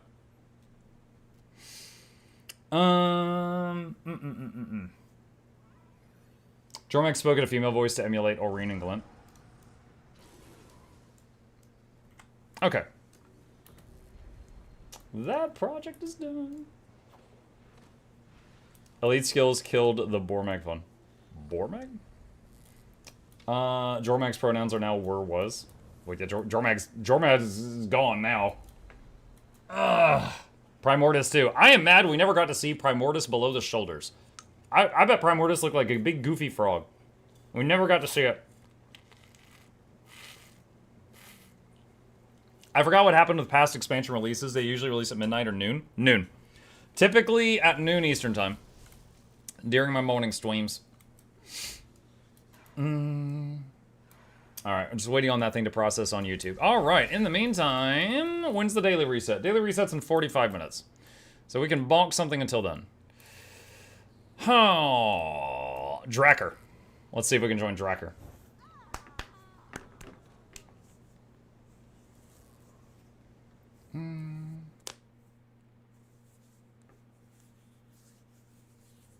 They probably had plans to make Primordius win their fight and we'd have Destroyer Saga. Yeah, a lot of people have guessed that. The running assumption by the community is when they were told, like, hey, we'll let you guys make End of Dragons, and they were like, hey, Billy, get 5 Red Bulls and wrap up the Icebird Saga. Everyone else is going to work on EOD. And Billy's like, God damn it. So Billy gave us Dragonstorm, which is a pretty fun, repeatable activity, but lore-wise absolutely murdered 10 years of build-up. And then that was it. And then End of Dragons came out. Did that mod auto-locate where you want to go on the map? Yes. You click on an event, and it will go to the waypoint there and click it. That's event table in Blish HUD. Exclamation mark Blish if you want a guide on setting it up. To be fair, he's huge, so there'd be no reasonable situation in which we would see him in his entirety. That feels like a cop-out, to never have to render him below the shoulders. Like, not even an arm? Come on. He died and never pulled an arm out of the ground. That seems dumb. I feel like if I'm about to die, I would at least lift an arm.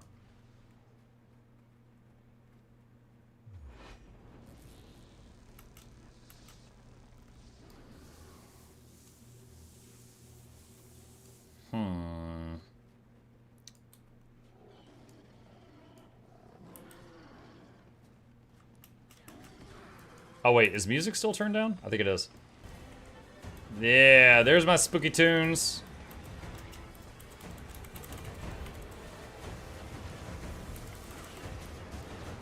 No, fight the push.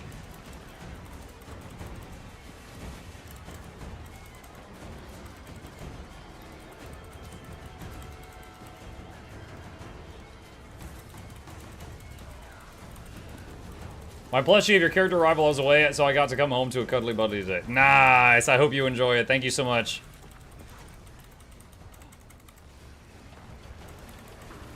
We see Krauk in the chase scene through the mist. Yep. Krauk was, Krauk's whole body was like the size of Primordius' head before they nerfed him.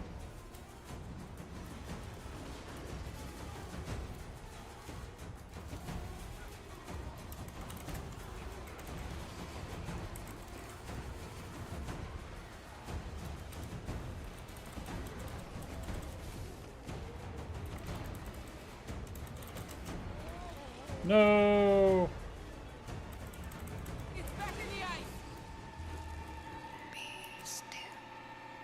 I still want to know about the real Bubbles, not the fake undersea demon that was Sue-1. AKA Steve.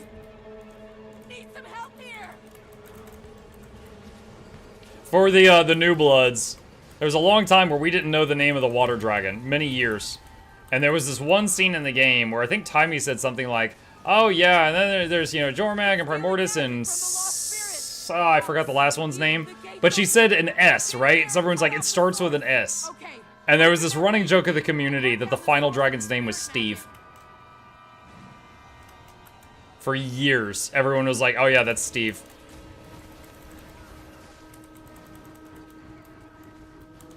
And up until the S thing, everyone called it Bubbles.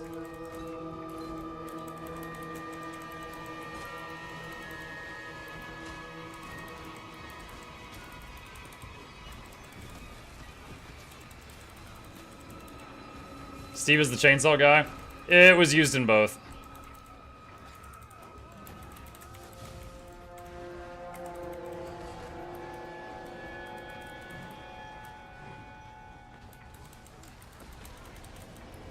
There can be many Steves. Because all Steves have to meet. There can only be one.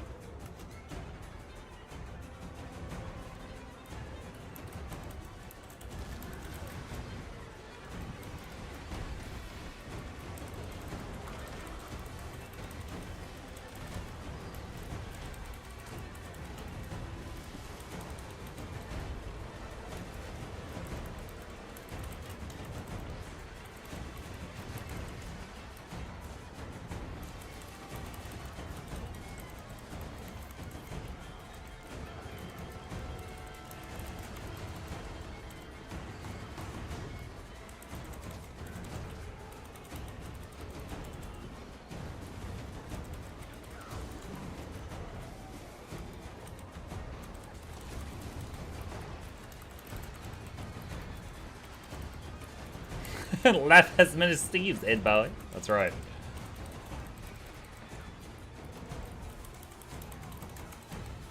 Alright, I think this video can go public now. There we go.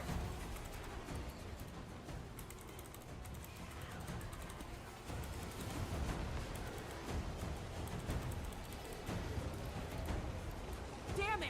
It's gone in the ice! Stay on your guard!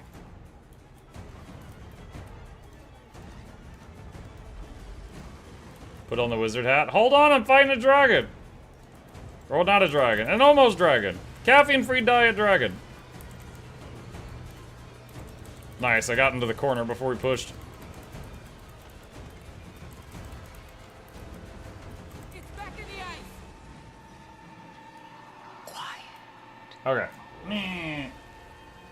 Meh. Spirits, look out! Oh, that's acting really weird with all the green in here. Need some help here!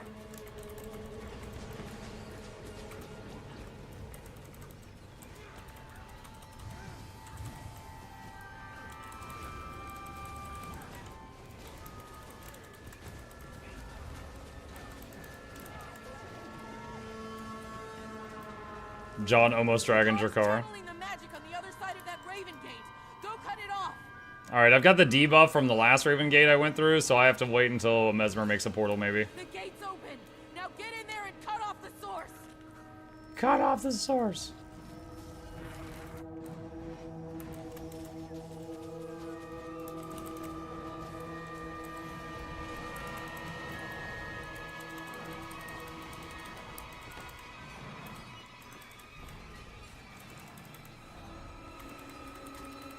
The gate's open! Now get in there and cut off the source! You really are following a mentor tag? That's a funny Drakar meta. If it works, it works. This is power untamed, isn't it? Yeah, it's this quickness providing power untamed. So, mini boons.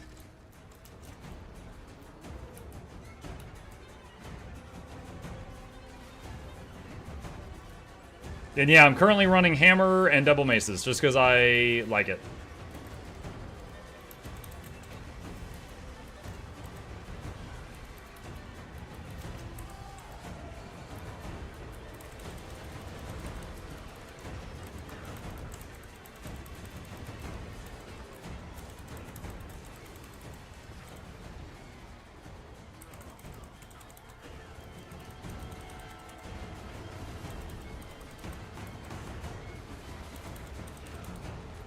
Mug, would you consider doing an Nitride series for open world builds? I feel like any build works in open world. I don't know. I feel like doing it. I don't know. Because in most cases, if you've got a build that's good for fractals, it'll annihilate open world, right? Like open world is easier. So I feel like that would be like. I don't want to say a video about worse builds, but less min-max builds? The truth is open world is easier than like instance content. So if you take a build for instance content, it's gonna be fantastic at open world. It's gonna try to surprise us again!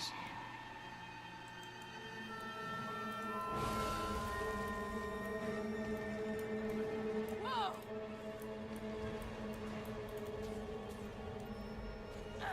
The claws! Go for the claws!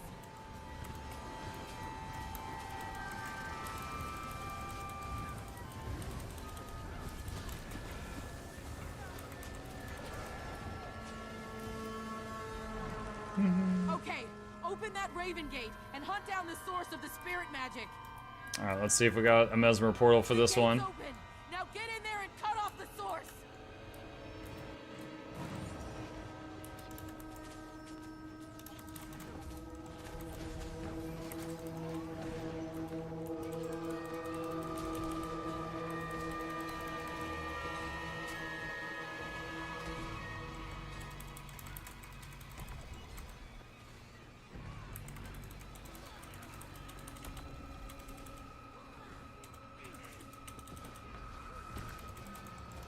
The gate's open. Now get in there and cut off the source.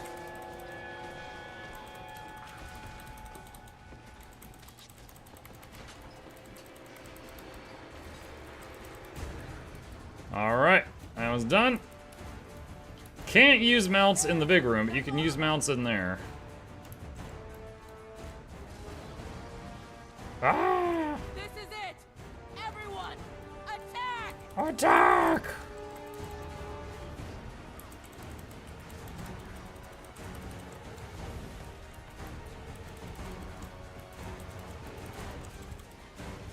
Mocha, do you do I tried series for World v World builds?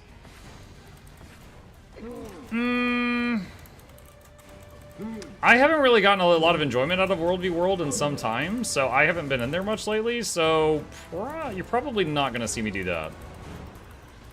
Res this guy real fast.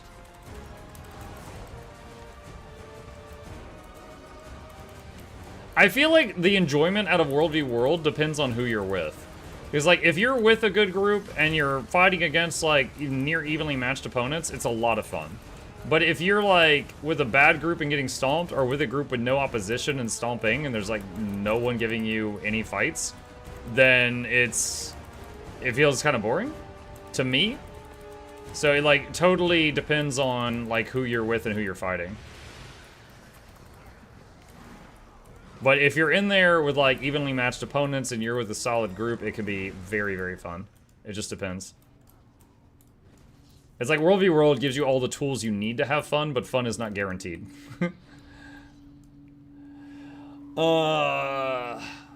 Unless you're playing, like, Assassin or something, you just really like, you know, picking people off or something like that. Open world builds generally mean a mix of decent damage and good solo survivability. The typical glass cannon raid DPS builds do not work well for open world. Yeah, they do. You just need to not stand in red circles. I mean, it depends on the player. If you just stand there and let everything hit you, then yeah, glass cannon builds don't work. Like, people have asked me on one of my videos on Virtuosa, they're like, does this work in open world? And I'm like, it works exceptionally well if you kite. You know, as long as you keep backing away while blasting them with flying daggers. Yeah, it works great, but don't just stand there and get hit. I got to remind Jormak that my family's legend yet lives. This fight's not over. Let's see. Need to look at hammer for my ranger. Okay, so hammer, I believe, is slightly less damage than sword axe. However, sword axe, you have to hold still while doing your burst. Hammer, you can move around while doing your burst. So I really like the hammer for that reason. Also, there's a lot of CC on it, too. And then mace is a slight sacrifice in DPS for a ton of self-healing and boons and sustain and stuff. Like, mace is crazy. Let's see. Vigor, regen, protection, CC, Condi Cleanse, stability, barrier, CC, and then any combination of these will trigger nature's strength, which is more stability. So it does a lot. So it can't be top on damage because of all the utility it has. It's just like a utilitarian weapon set. So drops end at the same time. I need some time. Yeah, drops end in like 7 hours. Like 7 hours, Yuki. Yeah, you typed the question right when I answered it. But yeah, the hammer versus sword axe. Sword axe, I think, is the top damaging thing, and hammer is quite good, but hold on a sec. This is the burst, and you can move while you're doing it. Whereas sword axe, you are immobile while doing it. Also, when you do the burst, it gives you stability. So if you watch here, look, stability. So it's very rare your burst gets interrupted. Whereas sword axe, your burst can absolutely get interrupted, and it really sucks when it happens.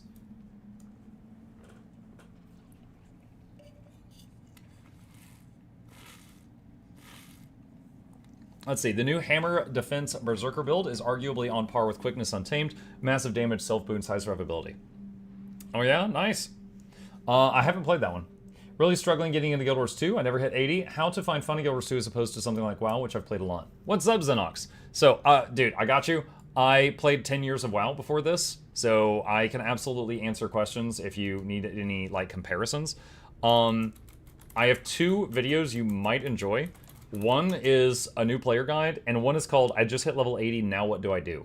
For people who are confused, because this game offers a lot of freedom, and there's so much for you to do.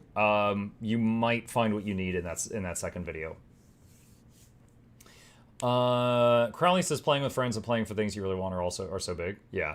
It's fun in open world too, because you'll be using fear a lot. You can't get damage if they can't get a turn. Twitch campaign says midnight, so another 8.5 hours. Is it 8.5? It's almost 8.4. 3. I think it's 7.5. But either way, that's more than enough time because it takes 5 hours to get all the drops. Got my plushie. My parents saw it. I showed them the game in a cert, and Mom said it was the ugliest thing she's ever seen and asked if you're mentally okay liking that thing. Her words, not mine.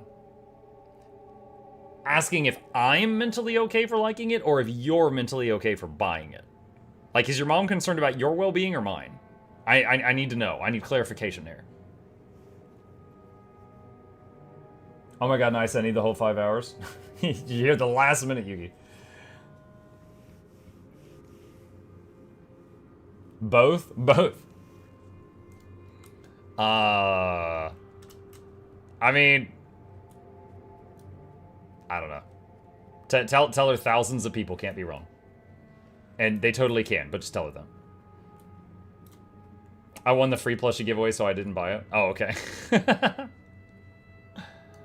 Be like, Mom, it's so cute, though. What do you mean? Let's see. What else we got? Is Mirage good without a spear? Depends what you're doing. Support Mirage doesn't use a spear. As far as DPS Mirage, I don't know. I haven't played DPS Mirage yet. I do not know. Is this one still going? Hang on. Yeah. Let's see this going. Thousands of people can't be wrong. I know, it was a joke. Got my plush today. It's trying to straighten out his hat. It flopped down in front of his face. Nota bene, when I got my plushie, there was a bend in the hat, and I just put like the brim of the hat between two books to flatten it out, and I left it like that overnight, and then now it's completely smooth, if that helps. Yeah, some of them got a little squished in the box.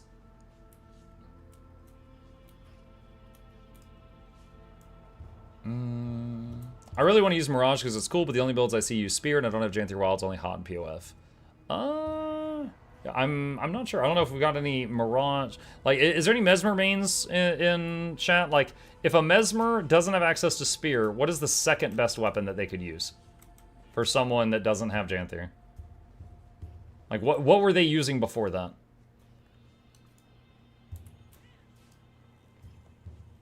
A lot of folks saying Greatsword, so that might be your best bet. Thank you, guys.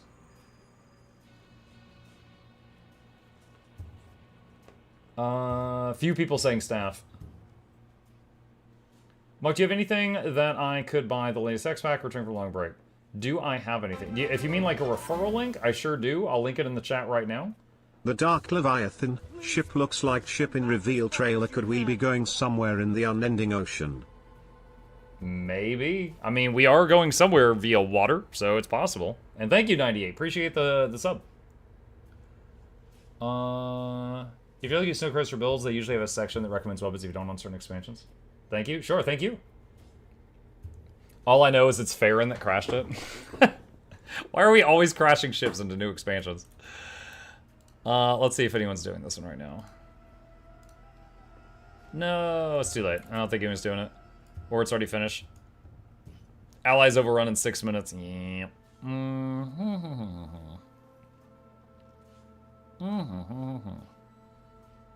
Claw of Jormag. I could check it out. You think they would stop giving us ships at this point? Yeah. Farron is better at Roller Beetle than Airship. Let's see.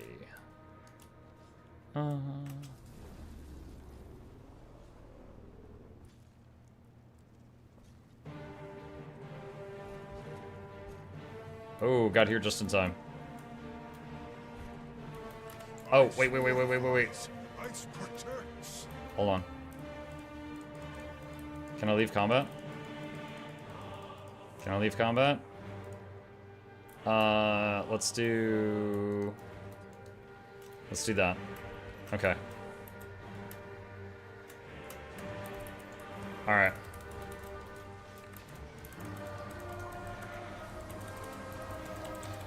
This fight always needs healers.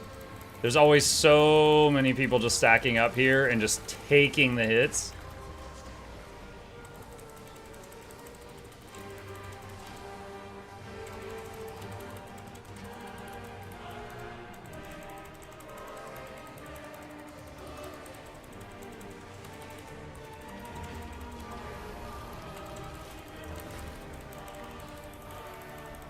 Green numbers!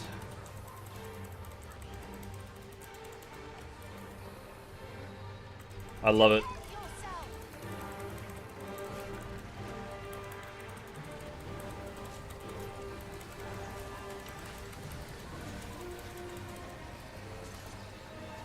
Run, miscreant!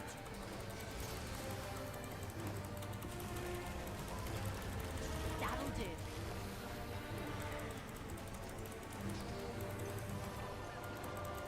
I will slice you open.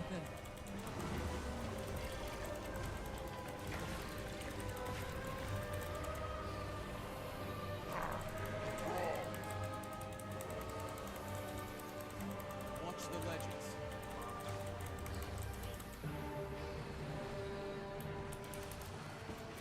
GG!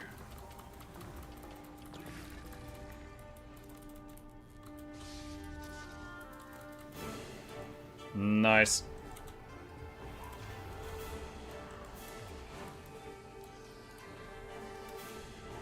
What's more useless, Springer or Jackal? Springer.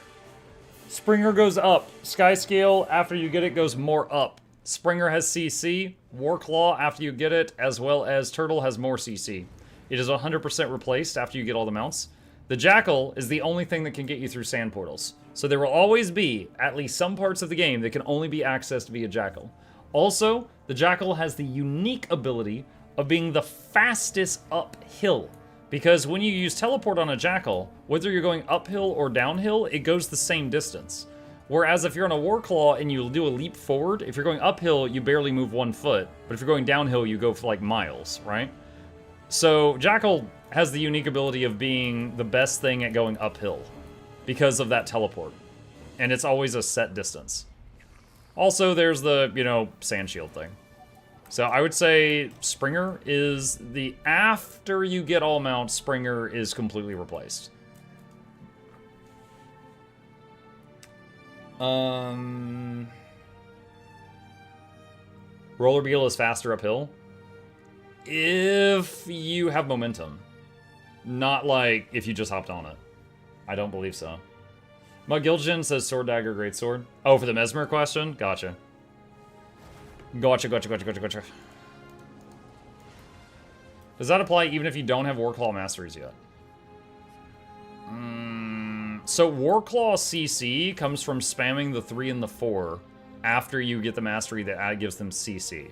So if you don't have that, then your highest CC is just spamming the Turtle 1 button. If you don't have that, then the Bunny 1, yeah, the Bunny CC is usable, which is that. Thanks a lot, Muck. Do you still go back to and miss WoW at all?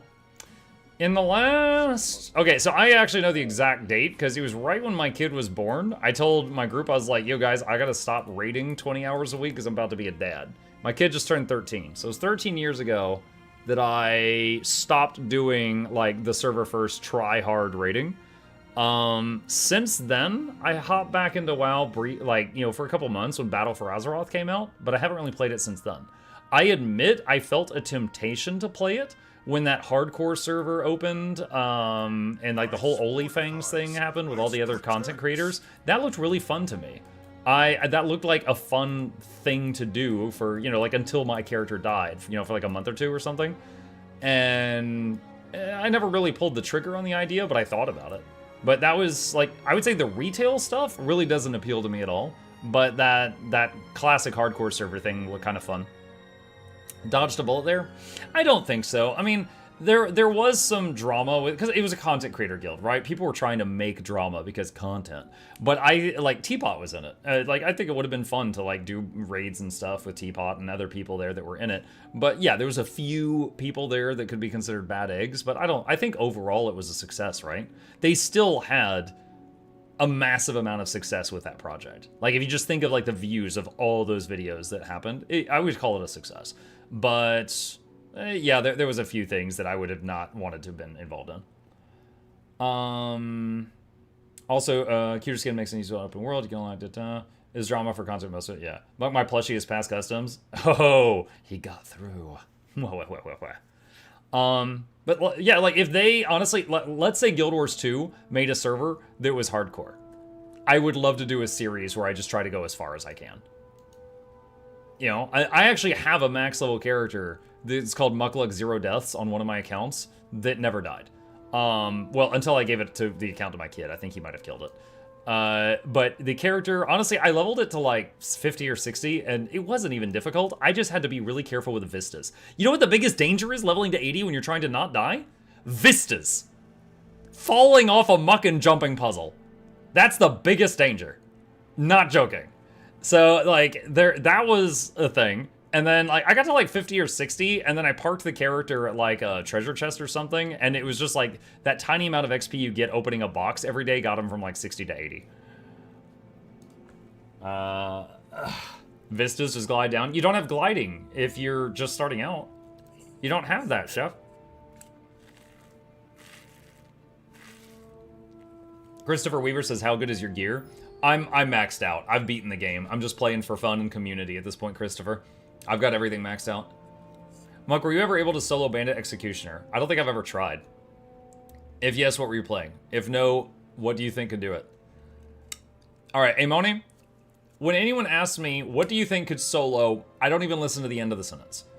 Because the answer is always the same. Lord Hizen, Hizen on YouTube, has a whole series where he solos things that should not be soloable. He's your go-to guy for that question. He has a whole list of builds, and he was like, oh, hey, I soloed this raid boss with this. Oh, hey, I fought God. And it's just like, here's my build. And so, I mean, go to him. He's got you. He got you covered. He is really good at that.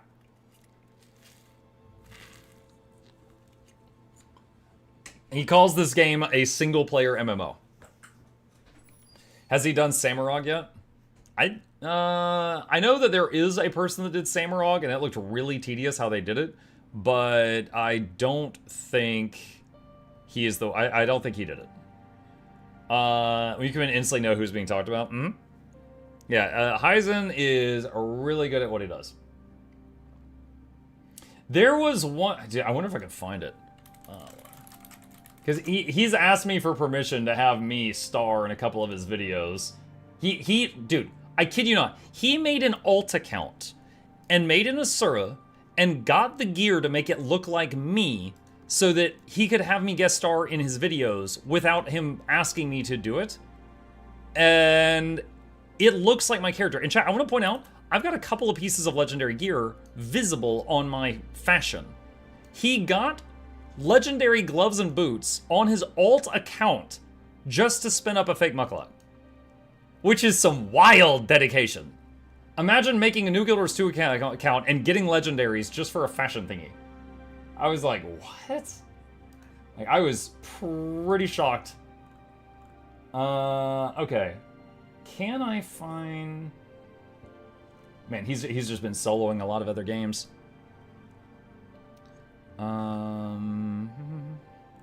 Kinfall solo, Carmen solo, Demo solo, Spears beta in a nutshell. It was the one with the weapons, because he had it was when Guardians got pistols. He had to, like, me included in some meme video, and I'm trying to remember what it was. When did Guardians get pistols? It was in Soto. What was that freaking video?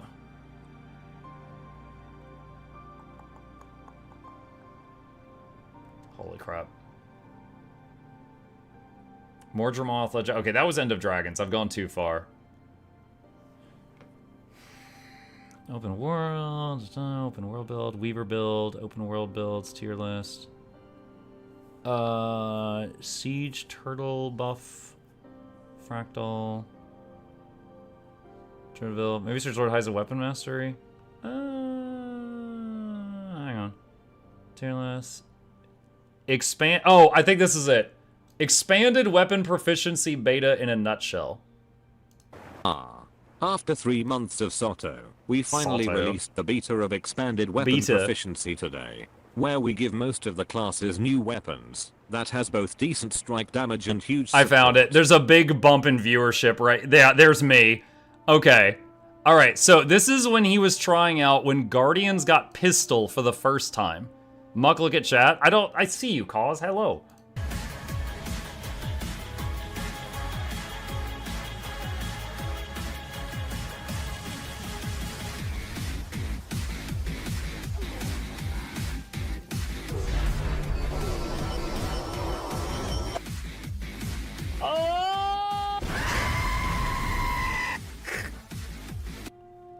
That's it. That is my role in this video. He spun up a fake Muck to do that. The amount of effort he put in for this stupid thing.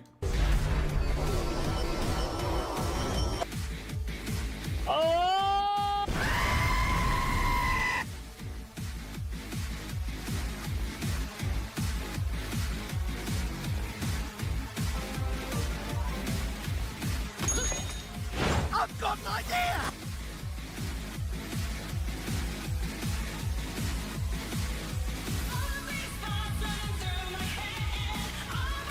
Yeah, so here's him soloing a champion during a beta test.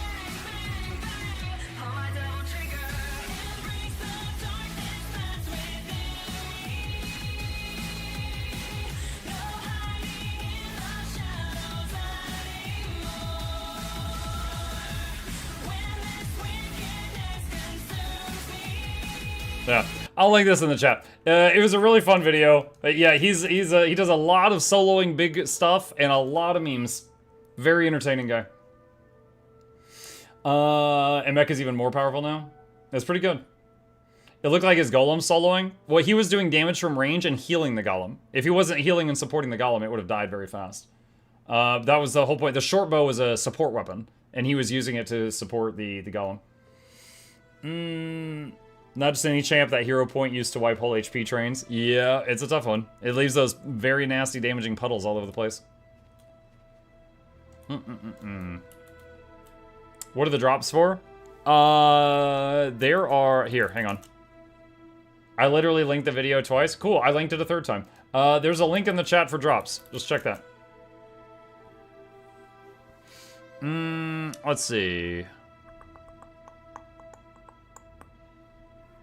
I put links in the chat 2 times while you were looking for highlights. I'm not clicking your virus links, okay? Just stop trying. Let's see what else we got. Thunderhead? Thunderhead's fun. Let me see if they're doing it. Shortbow is good for engine. It is good. I think it looks stupid. We got a guy with gunpowder, grenades, mortars, pistols, flamethrowers, rifles, and he's like, oh, I'm gonna use a stick and string. So lore-wise, I think it's just incredibly dumb. But it is effective, the way, you know, the skills that they gave it. But I think it's just dumb.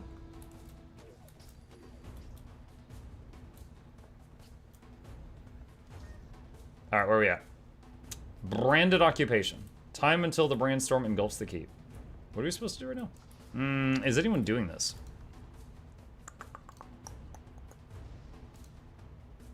Yeah, hell yeah. Oh, I'm on the right map. Okay, okay.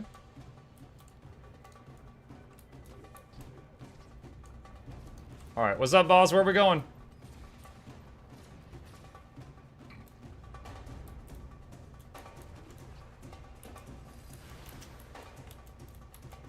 I can't mount. Why? I was in combat with something. I don't know what.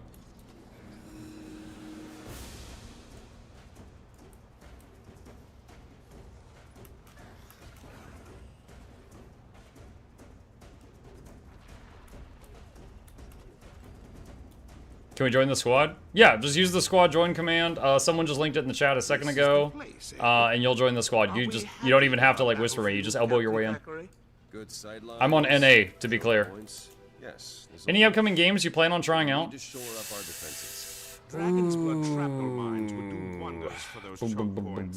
a lot of games in development I want to play when they come out. I don't know of any coming out soon that I'm like ready to jump for. But they look fixable. Whatever you're going to do, All Will Fall, Grounded 2, Clockwork Revolution, The Pedestrian, Hades 2, Hollow Knight Silk Song, lol. Beyond All Reason, Stormgate, Industrial Annihilation, Zero Space, Heavy Rain, Bending the Cage, Crystalla. Those are all games that I'm interested in, but I don't know that any of those are about to come out. Actually, didn't we just finish Heavy Rain? Oh yeah, we just finished Heavy Rain. I could take that off my list. I could delete that one. Get the branded as close to those charging crystals as you can. Once they're in range, kill them to direct their energy. Hades 2 is out. Early access, not out. I heard something about Laura doing factions in a couple of weeks. Have you heard anything about that? Nope. Laura never tells me anything. Nope, I have not heard on that. Souvenir.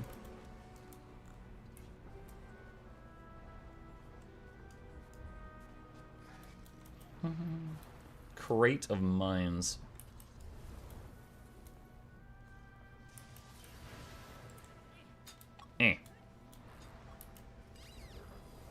Last art, she wasn't sure when she was doing it. I just made the Shiver Peaks. Find a good spot for those, Commander. Okay, Canuck.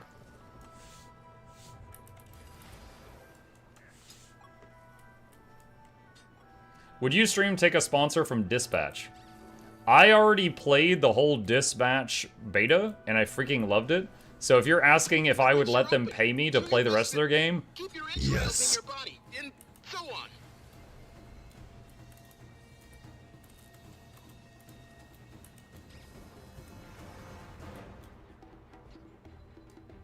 Repel invading branded, kill them near the charging crystals.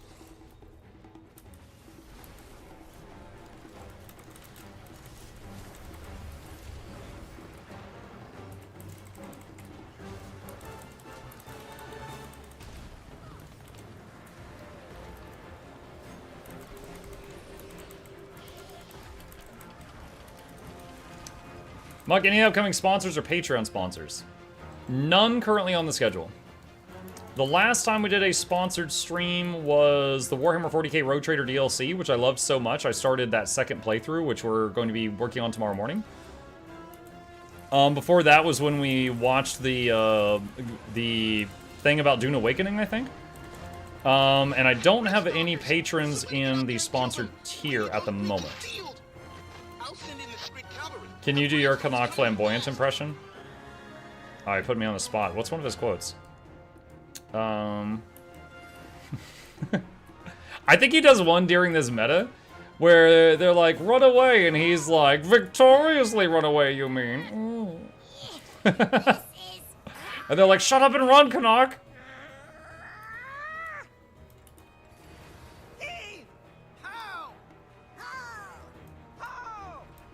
When I say scrit, you say scrit. Scrit. Scrit. Huh? No.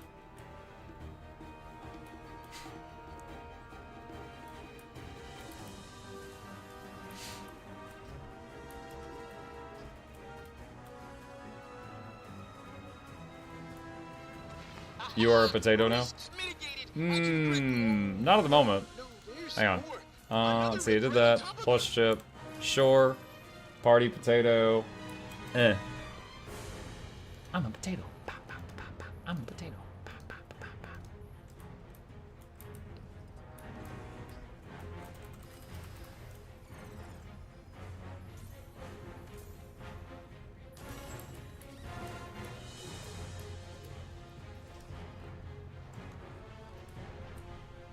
Is it time to hit the thing?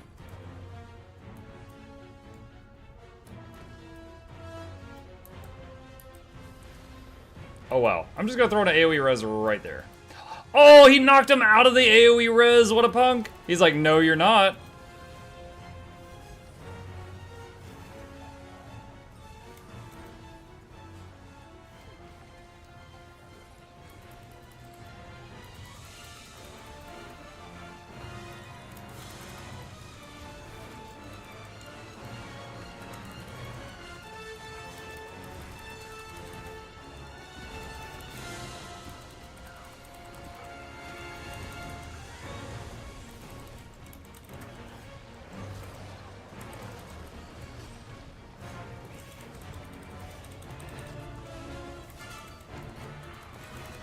That's kind of bad, A, for a boss to knock a down player out of a revive. Yeah, twice. And there was 2 there, and I casted an AoE revive over them, and he tail slapped them both and knocked them out of it.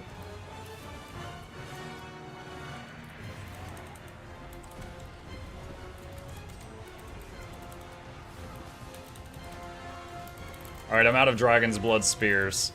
So now we just hope other people near us have some.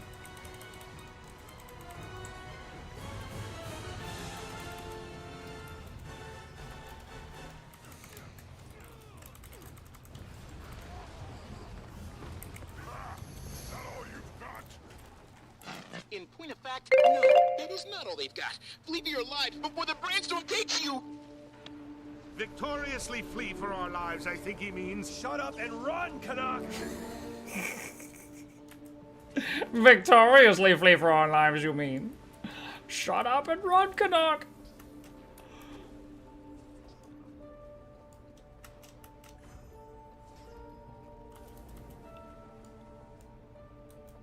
Alright, now to get some loot.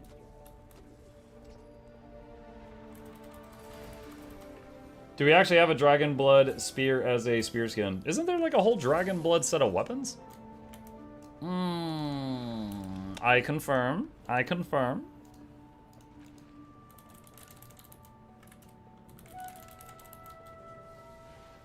Yeah, Dragon's Blood.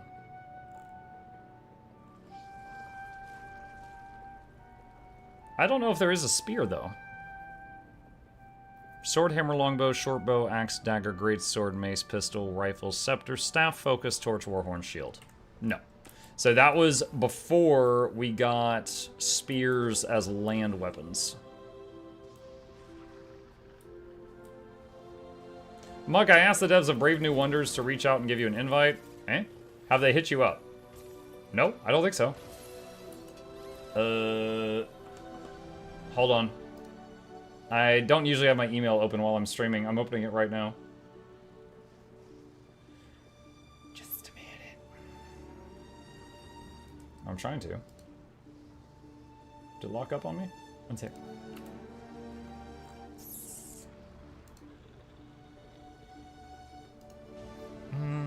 Okay, open email now. What is it called? Brave New Wonders. Just search my email for the word wonders.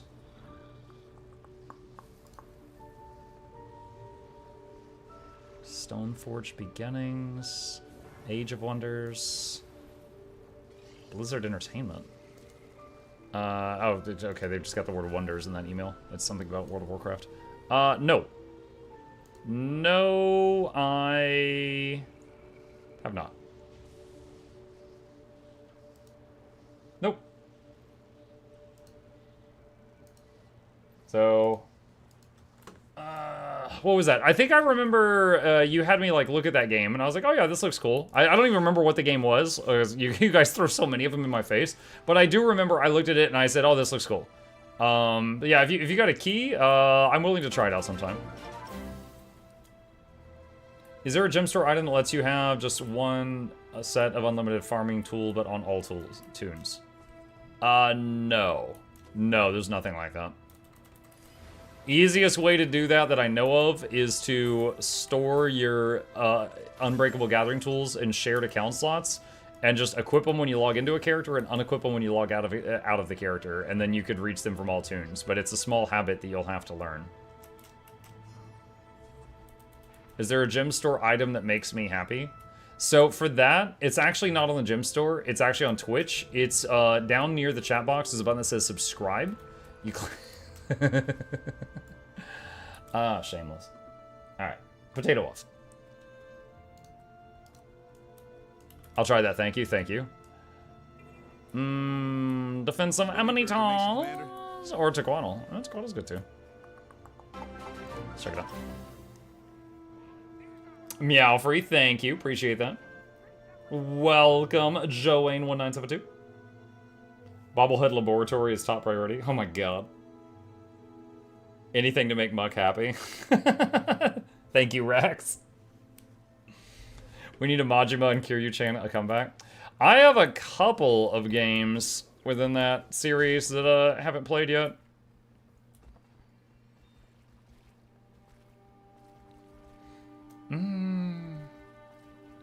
Yeah, we're getting back to our regularly balanced schedule. Tomorrow morning, Warhammer 40k Rogue Trader.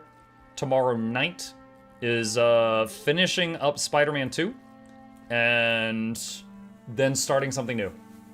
Have to decide what that's gonna be. Maybe the single player part of Dune Awakening. Maybe something else. Oh no, we gotta check for the butt bots. Hold on. So we uploaded a new video earlier. We gotta combat the butt bots. Hang on. Refresh. Comments. Scroll down, scroll down, scroll down. Oh, we might actually be okay. I don't see any back butts or front butts in the comment section. I think we might be okay. A rare treat. Ah, I'm under attack by tequila!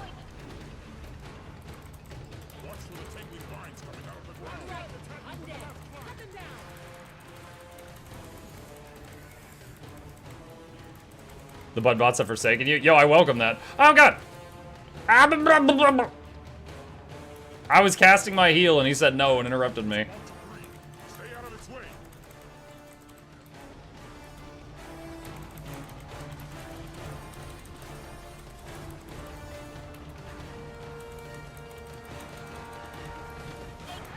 Oh my gosh, so many red circles! AoE no! I was casting AoE res! Why are the bosses so smart this evening? Alright, I'm getting those two.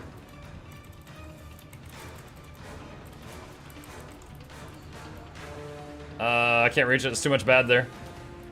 It's too much bad there. I'm going to the other hand, it's safer over there.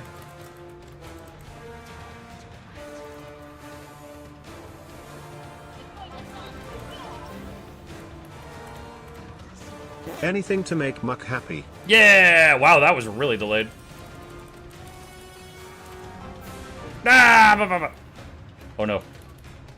Is this the right button? Yes! Holy cow, Twitch is slow.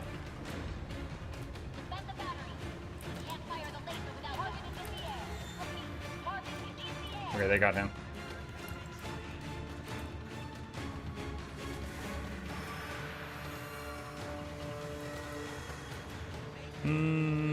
We're nearing the next anniversary. Do you think the Castor Gathering board will be included like Janthers was this year? I don't know. Maybe. Can I suggest Alice Madness returns for morning stream?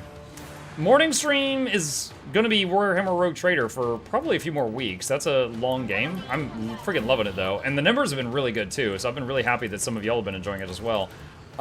Spider-Man, the numbers have been kind of low, but it's almost done. We've only got a couple of hours remaining and it's almost done. And then we'll go to something else. Is Engineer your favorite class out of these years? Ranger. But Engie and Necro are second and third place. I don't know which order. Ranger's my fave.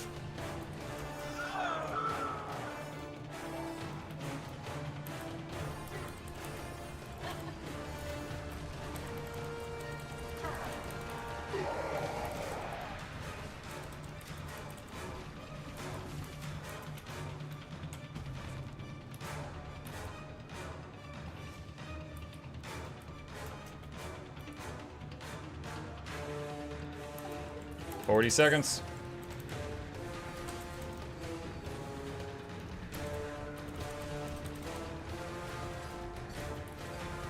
Alice Madness returns. Oh my god, one of my favorite games. Yeah, my only concern with Alice is it's such an older game. I'm concerned about it like working without hitting any snags. But yeah, it's heavily recommended on my recommendation website. So at some point I do need to at least try.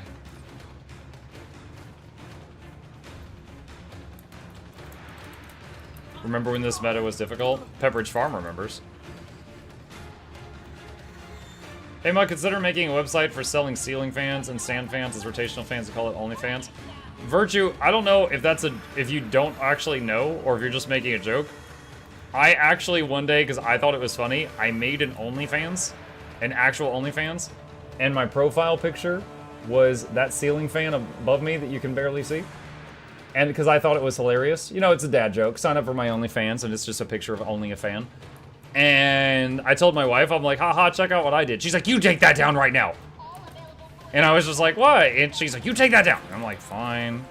So, rest in peace, Muck's OnlyFans. It existed for one day, like 3 years ago. I was just making dad jokes.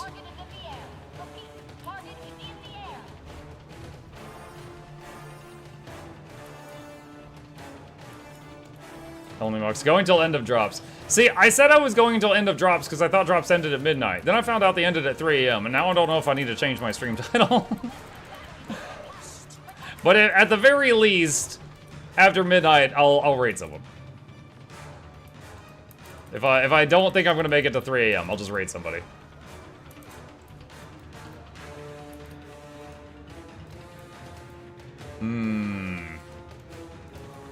We're going to 3 a.m. I don't know. I mean, we do have 10 times our usual viewership right now, so if there's ever a time to go into overtime. They end at midnight Pacific? Yeah, which is 3 a.m. my time. I'm Eastern Coast.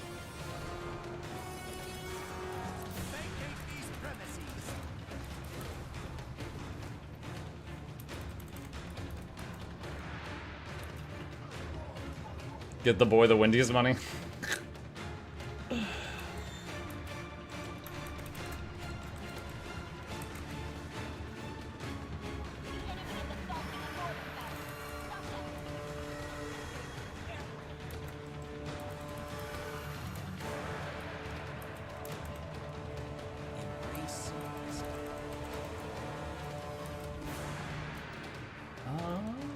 Hang on, I'm checking something real quick. I just had Wendy's. Good selection. Very good selection. Alright.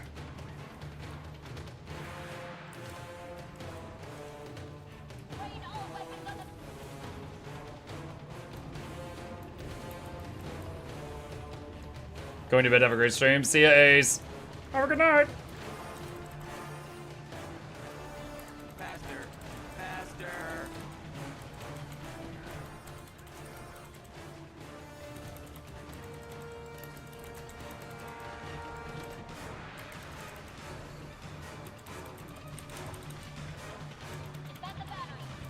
Alright.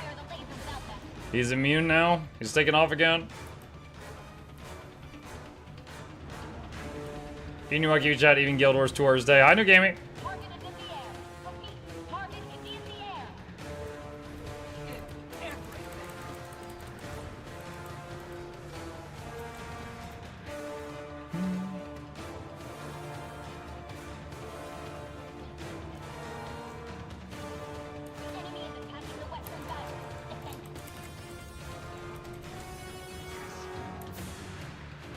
Let's see, is there a live stream with the Guild Wars 2 developers tomorrow? No, it's a week from tomorrow. So next week on Wednesday, we get more info, and then on Friday, there's a live stream. I see you're using the gaming Razer Ornata keyboard. I saw in reviews you cannot use more than 3 keys at the same time on it. Also, someone says Shift WQ doesn't work. Can you confirm? I definitely can hit more than 4 buttons at the same time on it. Hang on a second. All right, so I'm hitting W and A to move forward and to the left, and hitting Shift 3 to give my bird a command, and it's working just fine. So I just did I said WA Shift 3, and all of them worked. So no, I've never experienced that problem. What was the other thing? Shift W and Shift Q don't work? I don't have anything bound to Shift W or Shift Q, but I did just do a W movement and Shift 3 for a command, and all of that worked. So, I haven't had those issues.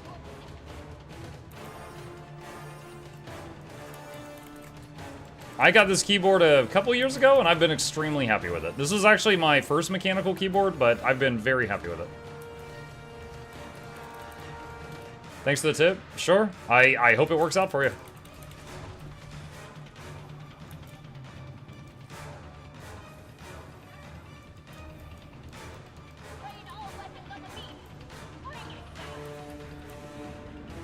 Just type capital W. Well, I didn't think they meant typing. I thought they were talking about like for a key binding for like a video game, considering what we're doing right now.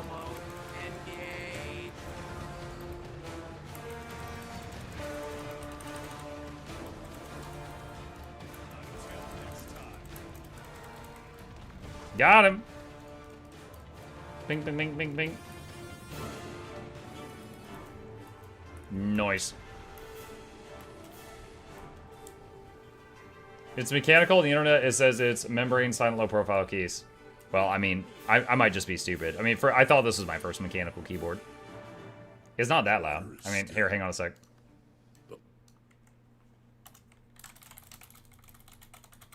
It's that loud. That's how loud it is.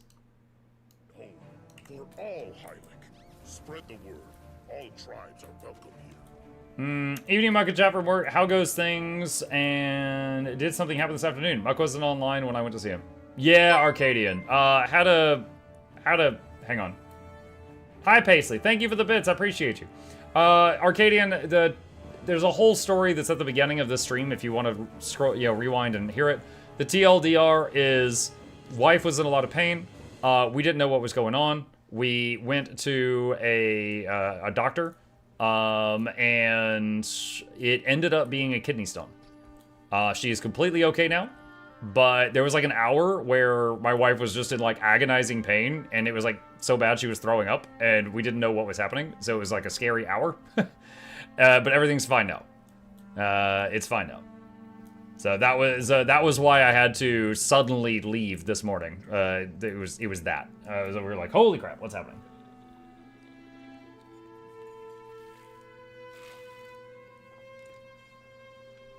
Claire says, I'm barely on Twitter, but when's the next monthly gems giveaway on Twitter? I honestly, I should do one like now.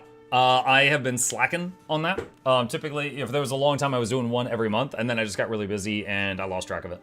I have some gem codes to give away on Twitter. I just need to set another one up. That sounds like a kidney stone. Yeah. Yeah.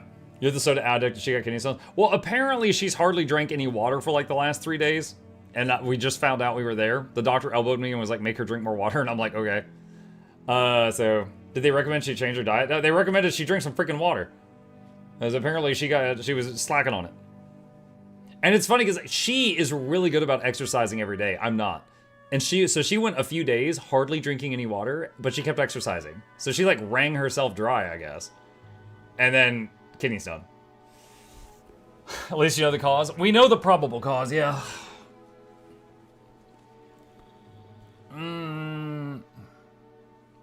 But yes, I do have a soda drinking problem.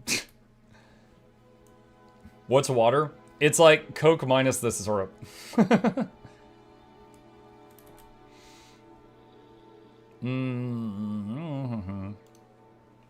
That's how I got my kidney stone too. I forgot to drink for a day. For 1 day.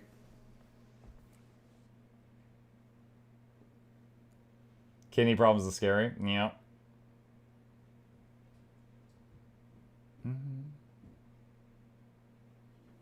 Alright, let's see if anyone's doing this here. I'm thinking probably too late, but I'm just gonna check. Yep. Alright.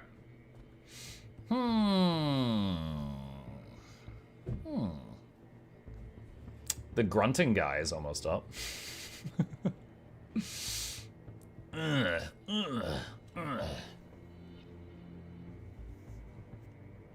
3 days without water does not make kidney stones that easy. She's been consuming low amounts of water for at least months. Well, it could be that she had one forming and then she just, like, escalated the process, you know? I don't know. But she did admit in front of the doctor that she's been slacking the last few days. So the doctor was like, well, that's probably the cause.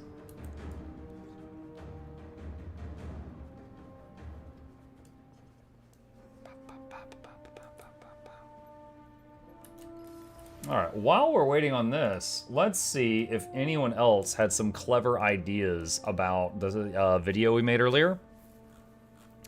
Let's see. Bard, Evoker, and Indiana Jones. Yes. Hope the Mesmer Elite ends up stunning or fearing enemies with horrific music. So Shaq's rapping? Wow. Okay. They did show us which was which for 3, so it kind of makes sense, really. Yeah, I know. That's what I showed in the freaking video. These names suck. If I see another game here, Evoker. If I see another game have Evoker, I'm gonna throw up. Games with Evoker class.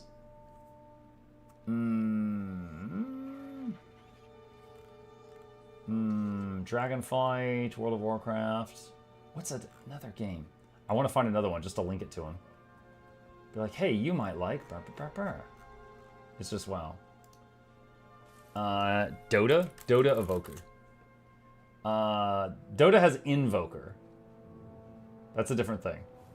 Let's see, forgive me, just joined. I thought you only did Guild Wars 2 on Tuesdays. Meow, that is correct. However, Guild Wars 2 is doing a special thing right now where they have got drops on the Twitch side of things until the end of day tonight. So, as you can see by the numbers, it's a really good day to stream Guild Wars 2. So we're just, you know, good business. Just making the most of it. So I'll be back on my variety schedule tomorrow.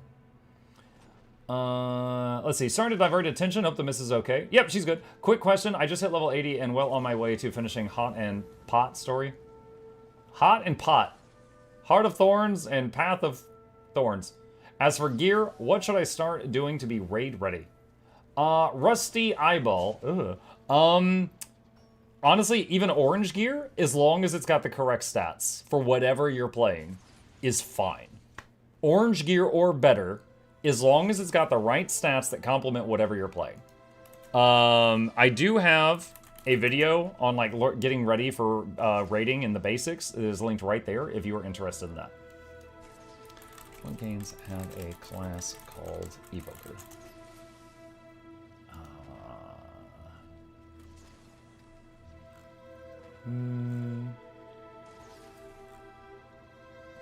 Dang, it's only... Wait. I found one. Oh, I found another game that has an evoker for this guy. Look at that. Oh my gosh. Yes. All right, I got something. I can be a troll in the comment section. All right. You might enjoy Heroica RPG, which comes with an evoker class for your gaming pleasure.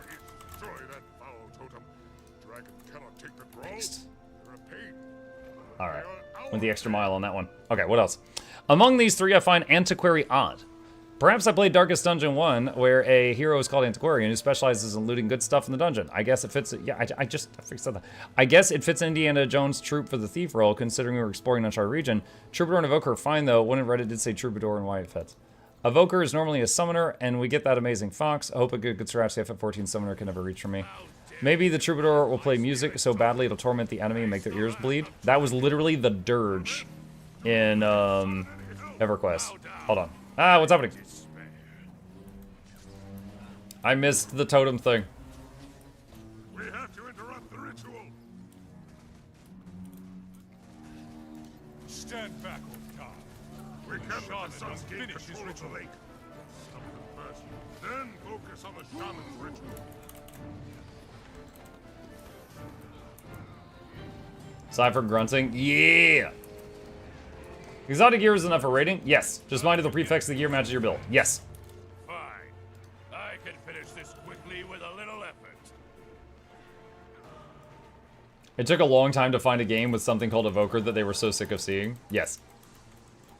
That's how people complain on the internet. They're like, you've said this for years! Literally said it twice. When are you gonna shut up about thing you just said for the first time? Meh. Meh. Yeah. It begins.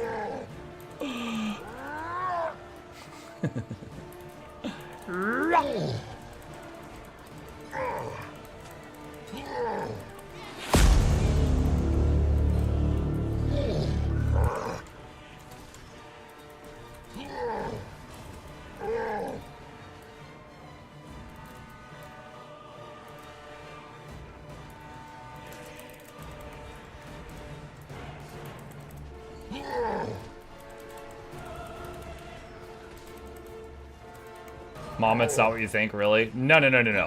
You look at your mom, you maintain eye contact while turning the volume up. Establish dominance. Hey Mike, I'm working on getting all Path of Fire masteries at the moment. For skimming and depth mastery, I need to complete Path of Fire, but do I need every mission? Or could I not technically start the last chapter and skip the earlier ones? Alright, you're asking if you have to do all of Path of Fire or just the final mission of Path of Fire. Okay, my answer is, I don't know. But to acquire that answer, what I would do is go to the thing that is making you do that.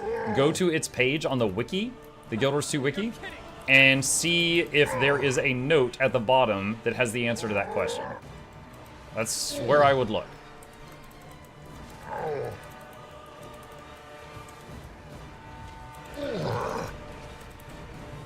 Mike, is there an option or something we can turn on that lets us skip or at least speed up story beats and story missions?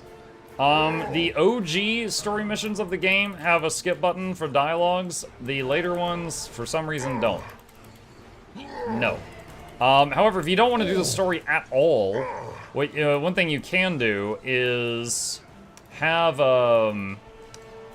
like someone let you teleport a friend to them, and then it's like, let's say you're trying to go to Janthir for the first time, you could just TP a friend to Janthir and just skip the story completely.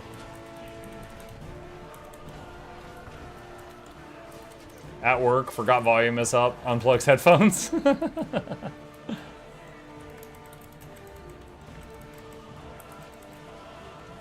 Tried the eye contact thing and tried the volume of my girlfriend, she just sighed.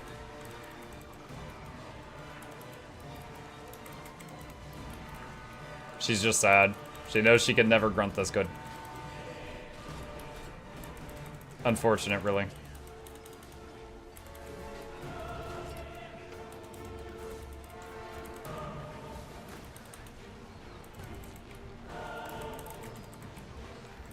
Is there a way to upgrade to Ultimate Edition VOE using your link? I already got the Deluxe.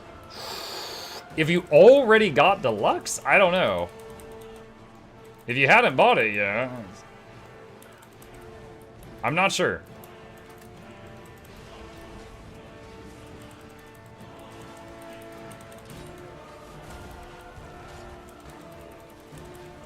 Like, I would love to sell another copy, but I'm not sure if you could do that.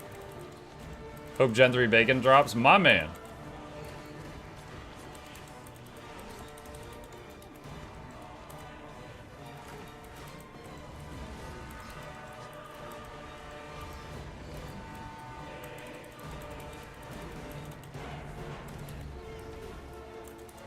I heard Janthir Bacon. No, Gen 3 Bacon.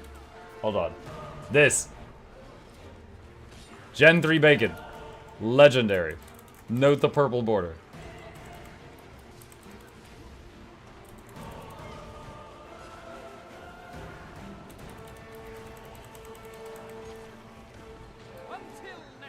That's one less grunting guy in the world. With that son of Svanir defeated, the elemental lost its traction in our world. Let's see. Missing monsters, shot Garand. Shot. Let's see. Only the deluxe can be upgraded to in-game from standard. Only option would be to do a refund and rebuy. Garson says. Mugga, is there an option? Let's see. I already did that one.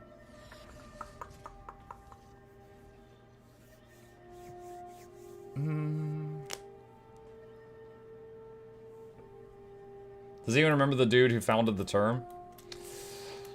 Legend says he still hasn't won a giveaway to this day.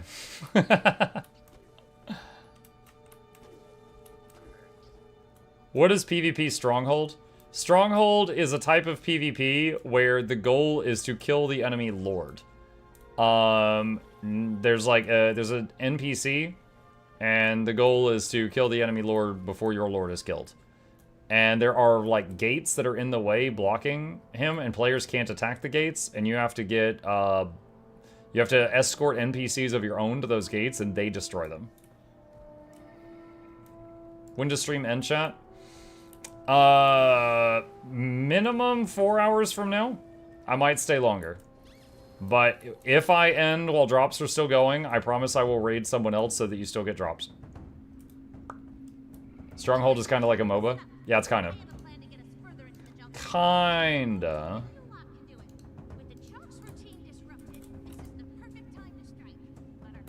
Alright. I see a commander in Ogre Lane. I'm gonna join this guy. Best lane is the one with the giant robots, but it's fine.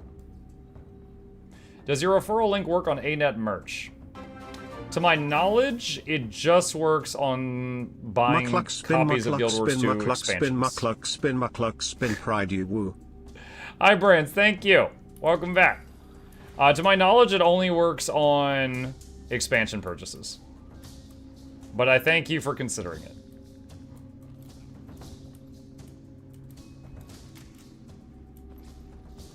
I'm 3 months away from my gaming rig, and I'm missing the game so much. Oh. Just turn down the settings. You can play it on a potato. Alright, we got a few minutes. Let's look at more ideas. Will Troubadour songs fix Virtuoso, my beloved? What's wrong with Virtuoso? I'm just gonna hit the heart button. Your idea is as good as mine. FF, whatever that number is, bards would buff party and debuff mobs. Flute, harp, and voice. It'd be fire, Lamau, if the new LE spec tosses the other attunements and just has one for the non-pianists. I mean, that's Tempest. In Guild Wars 1, Gwen, who grew up to be a mesmer, played a flute as a little girl to heal the player character during pre-series tutorial. There's that to think about. That's a good point. I'm waiting for the new Ellie to be disappointing, like every other non-spirit Ellie update. Oh my god. Ellies get minions, mesmers get shouts, thieves get elixirs. Thieves get scrit. Scrits. Antiquary, come on, A-Net. I would find it funny if Troubadour did a vicious mockery attack where it's one of its clothes. Just throw an insult at the enemy and attack. Your mother smells of elderberries. Really hoping the script had nothing to do with Antiquary. Was I the only person that thought when Mukluk asked what does a bard do besides seducing everyone, I thought the answer was going to be trauma dump? What? What does a bar do besides seduce everyone? I said bard. I thought the answer would be trauma dump. Okay, not reacting to that one. Do they get an Earth Buffalo? Great, now I'm already disappointed at the thought we're not getting Buffalo. As much as I love the fox design, I hope we get more animals like Catalyst. Thief News Spec probably replaces Steel with a skill you don't need to target anything to use it. Activates your F2 to use buffs and stuns like Base Thief. In other words, F1 to dig anywhere, F2 to skill. Never die to a Scrid if you do uninstall the game. Maybe Troubadour will get Firebrand like Tomes with shout utility. I'm guessing Antiquarian is that it's a healer, uses relics to create buffs and heal allies. Fills a missing role for Thief. That's literally Spectre. No heart for you. Troubadour was the first class I played in MMO EQ2 because I had older brothers who wanted a support class but sold me on how totally cool it'd be to play, and now decades later I still play support in games, so I guess it worked out. Okay. Refresh. Antiquary played Scrit in defense mode. I do kind of wish that since they allowed players to wield elite custom weapons once they get an achievement, they would allow you to have more than one elite spec for your build. Opens up so many more customization options. Dude, that would be insane. Oh my god, imagine a mechanist activating Hollow Forge. That would be nutty. Yeah, so my Reaper goes into Harbinger Shroud. I don't think Scrit's part of the spec. I think they put it there to confuse us. The Scrit one, it'd be really funny if it wasn't even a skill, but instead of gathering tool animation. Yes, it would. Got an ad for the new expansion on this video. Nice. Hi, Mug. Hi, Kaloda. Hi, Kaloda. In regard to the Evoker's Firefox, I have a feeling it's going to behave much like the Jade Mech from Mechanist, combat companion that will react depending on traits selected. My guess with Antiquarian is that it's a healer. We already read that one. Wait, what is this? One thing that they could do with Bard to make it stand out from Chrono to replace clones like Virtuoso. Building clones to provide boons and content where everything is dying fast like Fractals could be annoying. Another thing Chrono and Mirage lacks is reliable swiftness uptime apart from the Relic. My prediction is that we will be stocking clones as music notes to spend on instrument skills like a Firebrand. Don't forget Bards are also responsible for debuffing enemies, so they'll likely be Condi build as well. And in this game, everyone's got a Condi build. I feel like people are overthinking the Thief Pet thing. The dig up item mechanic is just Daredevil mechanic already in game. Probably not that. I guess whatever it does would be a source of quickness. What if Evoker locks you in a fire tournament and the F skills turn into buffs to the pet? A way to let people play Fire Wizard and not feel like they're overwhelmed with piano gameplay and not feel like they're missing out. Could give them weapon swap as a trade-off. I doubt all of that, but sure. Which class is Bard? Mesmer. Mesmer's getting Troubadour. Chrono doesn't need swiftness. Now you guys know the kind of comments I get each day. Some of them are just like, oh, finally, Thief gets a support build. And it's just like, what? What do you mean? So it's like, I just don't react at all. Because I don't want to start, I don't want to freaking have a fight.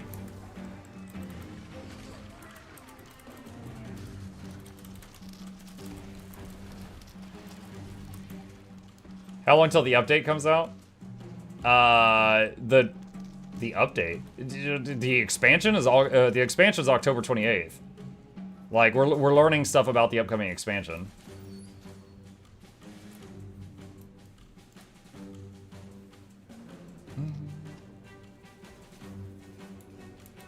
Shocker rushing the cannon.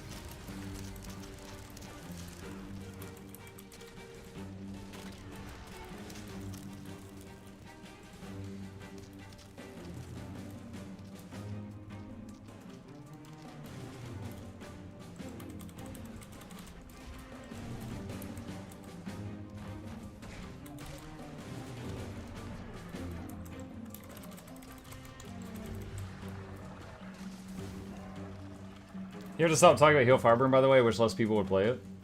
You wish less people would play it?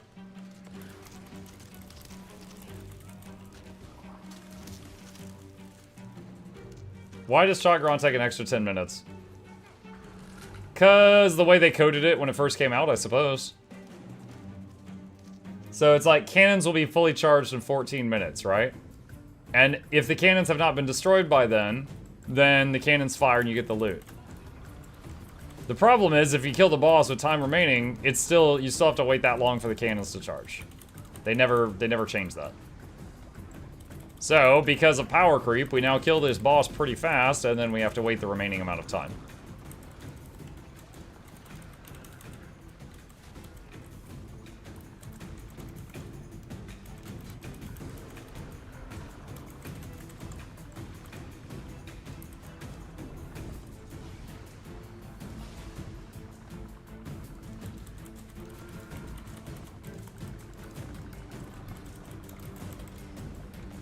Ah, I got stunned.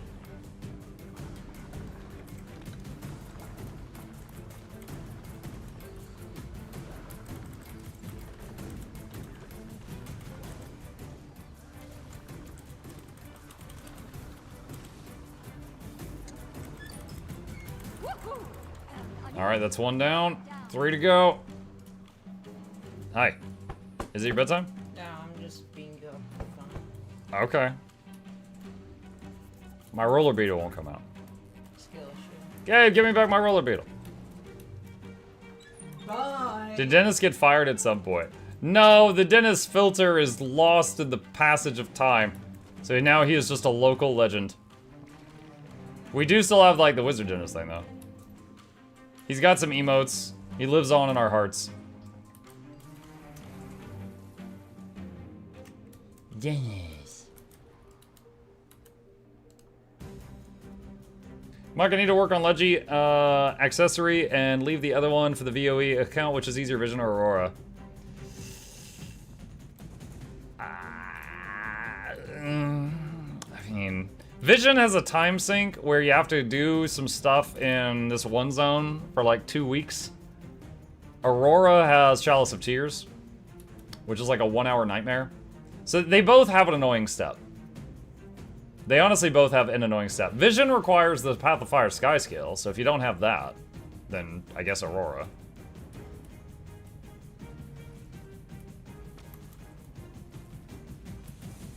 Did they finish this one?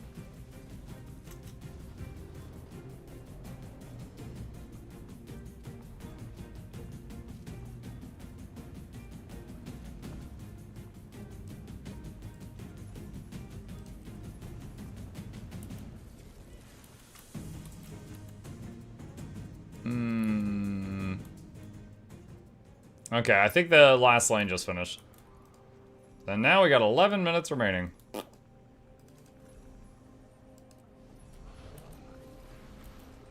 Loot.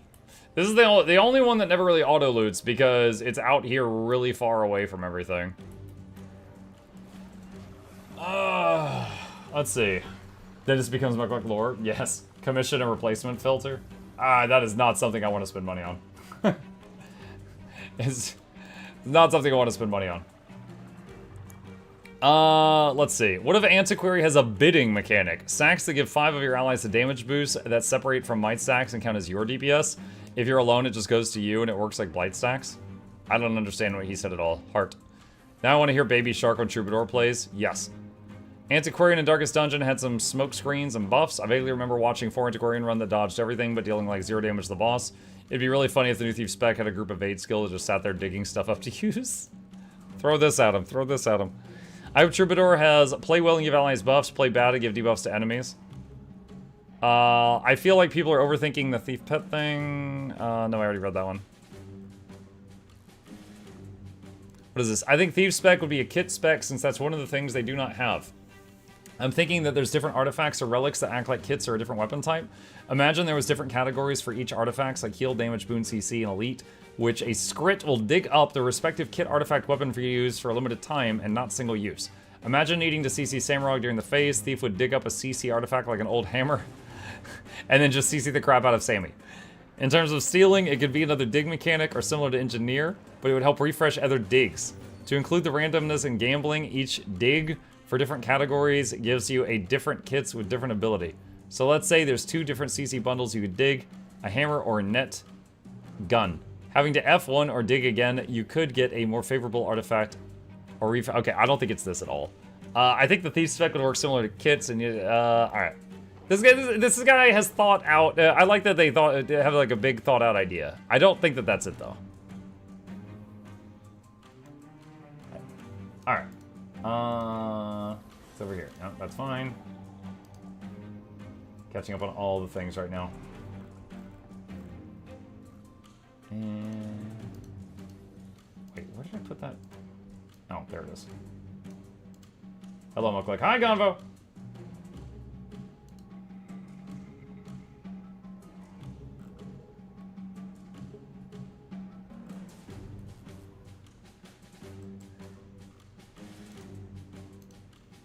Which spec are you looking forward to the most and why? At the moment, okay, we don't even know the names of 6 of the specs, and we don't know what any of the specs do. So I don't have enough information to look forward to anything yet. So right now, I'm looking forward to information, and then I'll decide what to look forward to.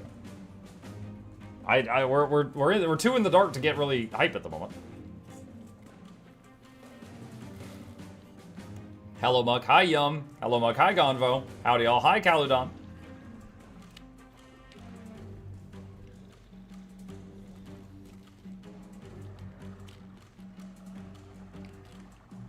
Hi, Muck. Hi, Jack. All the YouTubers are pumping out speculation videos left and right. Well, yeah, I'm one too. I put out a video that has every idea I could think of based on my own gaming experience for what a Troubadour might do, right? Beyond that, like, okay, you know what? Here, I'm gonna give you an example. What the hell is that? I'm guessing a Guardian because there's blue fire. But it's like, it's a dude minding his business and he's getting stalked by an angry lamp. I have no idea. I do not have any idea what this thing does. Like, does it just provide blue fire when you need it? Because like Guardian already had tons of blue fire. So I don't know how this thing is going to be different from other Guardian stuff. It's fishing. Fishing? Anyway, yeah, so like this one, I don't know. I do not know.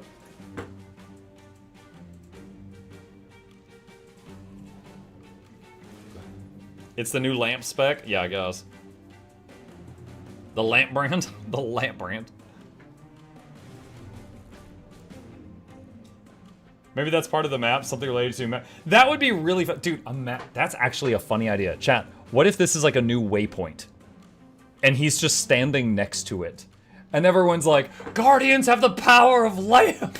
It's like, it's just in the background.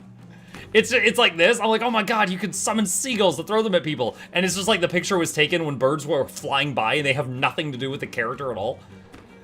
Like, that would be like the ultimate troll.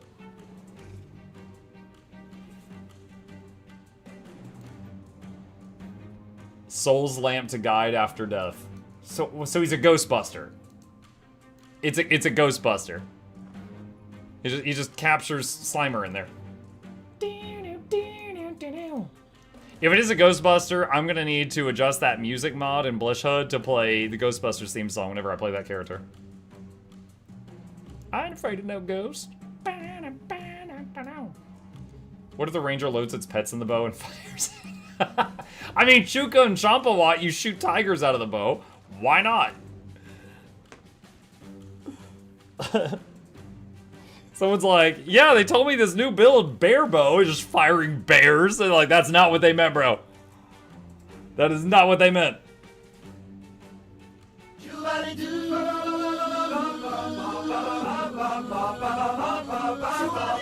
What's your T button? The T button on mount is invisibility. Wait. It really is, though. You get invisibility for all of your mounts in somewhere in Icebird Saga. It's nice.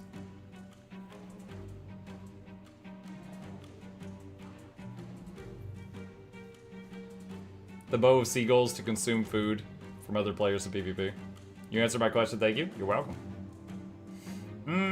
Let's see, we got a couple of minutes left. I'm gonna take this opportunity to do a quick bathroom break, and I will be right back.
Okay, I'm back. The nearby restroom was occupado, chat, so I had to run across the house to the other one. Gotta go fast. Alright. Okay, Muck, I claimed the ritualist outfit. You can stop streaming now. Oh my goodness.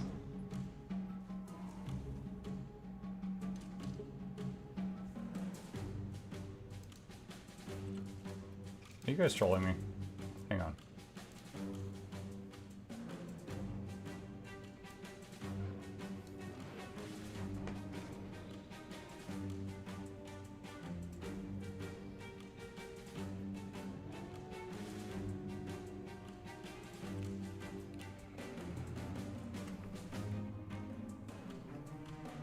You made me look. You made me look. You made me look. Because I'm sitting here and I'm like, YouTube chat's not saying anything. Twitch chat all started doing this the moment I sat down. I need to check.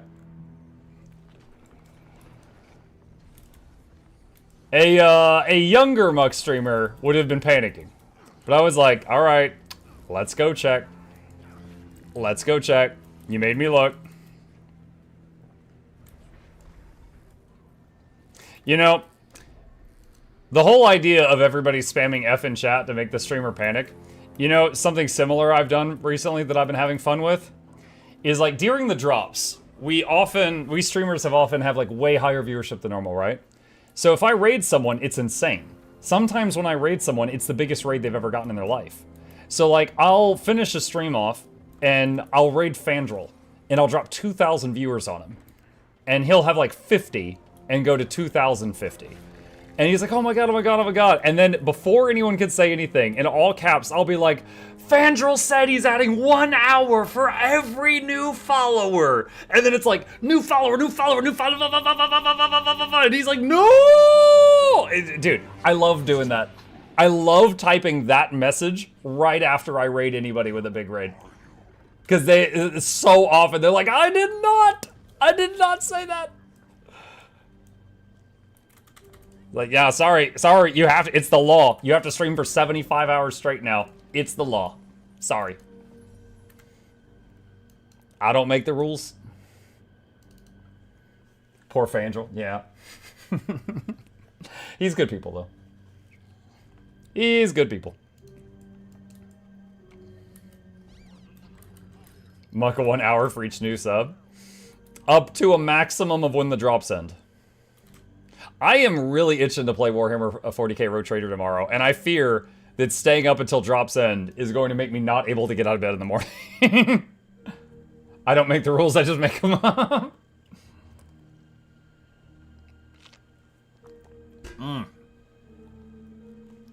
Drink some of my no kidney stone juice. None of that for me, please. Alright, pet Chip. Chip is not nearby.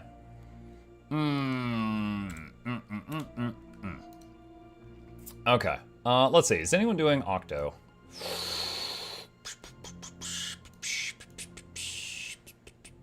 Oh my gosh. South.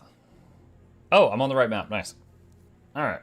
Go get Chip. I'll leave him alone. Leave Chip alone.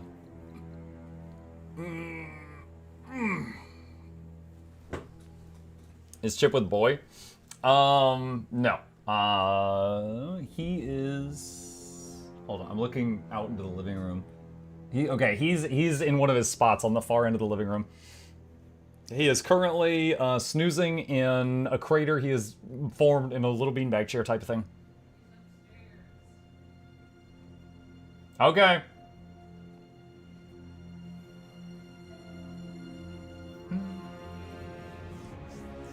Hey everybody, how we doing? What's up, Lucy? You're saying he's nearby. Yeah, we're not gonna bug him. He already got dragged in here once recently.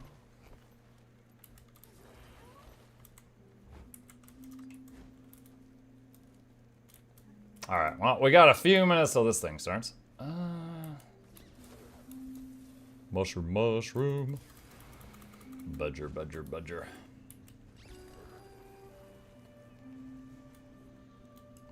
Let's see. Any more good ideas here? Refresh. In Lord of the Rings Online, minstrels are healers. Alright. I need Troubadour to be a noise marine. Alright. I just hope they add some fun new takes on support playstyles of these elite specs. No Spectre style heals, please. True. Are the new elite specs only available to the new X-Pack? Yep. Antiquary seems like a steel ability will be replaced with Dig. The script digs out artifacts that give you a steel skill. With new steel skills, obviously. I feel like people are overthinking Thief Pet thing. Nope. Okay, that's an old one. Refresh. Alright. We're caught up on comments. Let's see. God's Lamb says, my dad plays Guild Wars 2. He is terrible at builds and constantly complaining he's not doing enough damage and the enemies kill him too fast. Do you have a build to suggest that might help him? Yeah. So God's Lamb, I'm putting a link in chat. Those builds on that webpage I just linked are called low-intensity builds. They're either very few buttons or buttons that you click very few times. And, like, for example, this Thief build does 27k DPS when your hands are not on the keyboard. Just auto-attacking. It does 27k DPS. And then you can spend all of your brain power moving your feet and just staying away from the enemy. Your dad might love this. You know, there's a lot here that are super easy to play and do what they gotta do. So, very, very simple stuff if you fancy it. Doc says, this is a dumb question, but is there a guide for underwater builds? Because underwater fractals are terrifying me. Docs, what a dumb question. No, I don't really know of any. So, underwater, look, I love the underwater content in the game, but there is so little of it that really no one bothers making guides. They kind of just roll their head on the keyboard underwater. So, no, there's one underwater fractal, and there's no underwater strikes, no underwater raids, and then there's some open world underwater stuff. So, it's mostly just that one fractal. So, that's kind of it. So, no, sadly, I don't have anything for that. Mike, I'm about to pre-order the new X pack and trying to use your referral link, but it doesn't seem to stick and it goes away when I click buy. And do you know if it works? If you click my link, it should take you here. And then you just click on this, and then you just click, you know, Visions of Eternity, and then you just buy whatever you want. That should be it. As long as you don't have an ad blocker that blocks cookies, it should work. I don't have like a promo code or anything. They just gave me that link. It's not a perfect system, but I'm grateful for what they gave me. And that's all there is to it. And there's no way to confirm that it worked. It's just, you do that and then that's it. Uninstall Honey. Yeah, freaking Honey. Oh my god.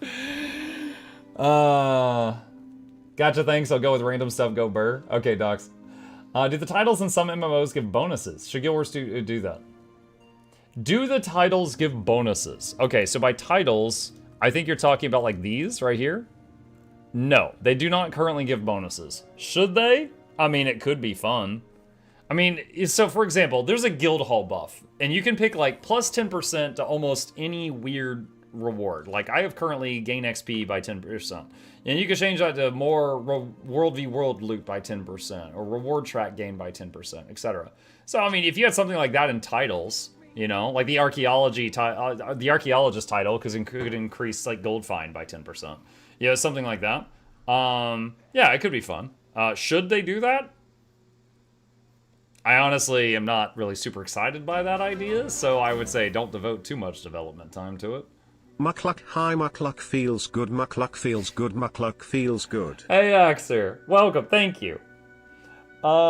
Is there even an underwater training dummy? There is actually, in one zone in the game, which is a paid VIP pass to Thousand Seas Pavilion. There's underwater training golems, which means it's pay to win. The only zone in the game with underwater trading golem is a VIP pass zone. I don't know why they're there, but they are. Pay to win Fishlock. Fishlock Sanctuary is pay to win. If you want to really check, go to the cookies on the store page. It's CID Javalue 601. Benwu says. Did you pre-order the expansion? I do have the expansion pre-ordered. In full disclosure, ArenaNet gave it to me and most of the other partners. We just got it in the mail. So I've got the jellyfish. I've got the jellyfish with the oh whoa face. Oh whoa. Any thoughts on what will happen with Raids and Strikes, the upcoming expansion? Coming from a person who doesn't play that game mode, plus it's hard to find pugs. So they said that they are somehow going to rework. What was their exact words? They were somehow going to streamline the Strike into Raid process. Hang on. Guild Wars 2 blog post search. Give me a minute. I'll find their exact words.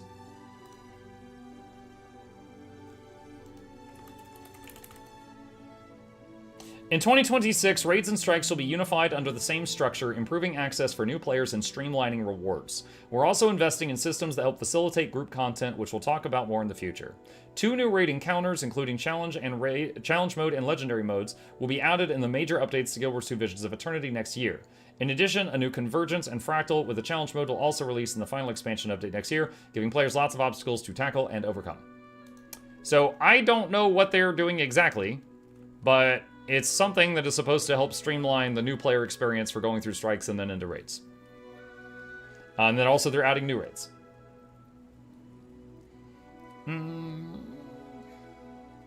says in the wiki you can get it after completing one space race out.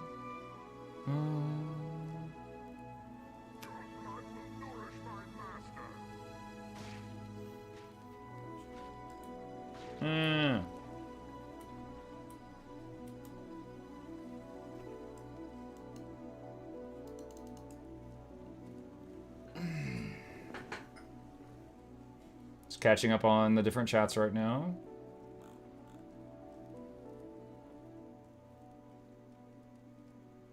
I think we're caught up. How much time we got? 3 minutes till it begins. Bonk. I think I want to change my jackal skin. Been using Beethoven for a while.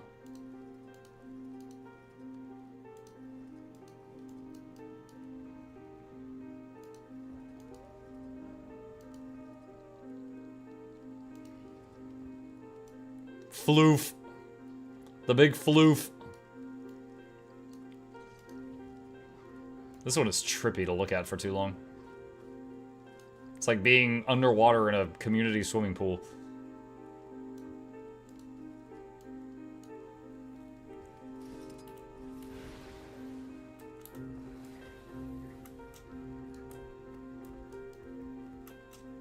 Egyptian. Look, have you seen the new Mortal Kombat trailer? Yeah, that was like really focused on Johnny Cage. Yeah. Dude, I had the OG Mortal Kombat movie on VHS as a kid. I watched it so many times. I loved it. Completely shameless. I thought it was a blast. Get over here. Mike, does the pet F1 and F3 matter on Heal Untamed? Does the pet F1 and F3 matter? So, typically, when you're doing Heal Untamed, unless you are saving the F3, because it's a projectile block, then basically every time they light up, you use F1 to teleport your pet to the mob, F3 to do the poison field, and then F2 to do a combo with the poison field, and also F2 corrupts boons on the target. So it'll just be like bing, bing, bing. That's it. Just 1, 3, 2. Now, if you need to save the F3 to block projectiles at certain moments, like if you were doing Cosmic Observatory, then you just use F1 and F2 every time they come off cooldown, and then you just save the F3 for when you need it. That's pretty much it.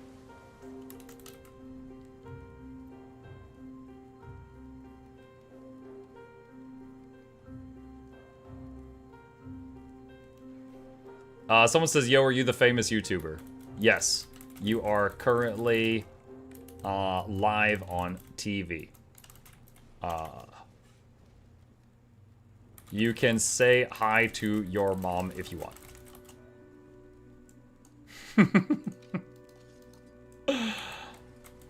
What build are you running? I just changed back to Quick Untamed. I swapped to Heal Untamed to answer that question.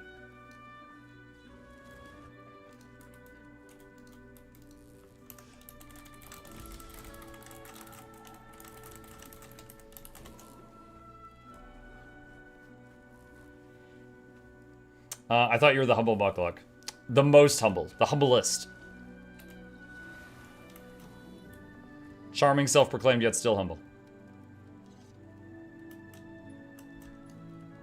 Or you use F3 to kill your party on Bone Skinner. Let's see. Shugo says, Mug, I'm sad you didn't in it to give me the expansion and issued a refund that should come back to her. Wait, what? Issued a refund. Wait, you issued a refund? Huh? So wait, you're sad that you refunded the expansion? I'm so confused.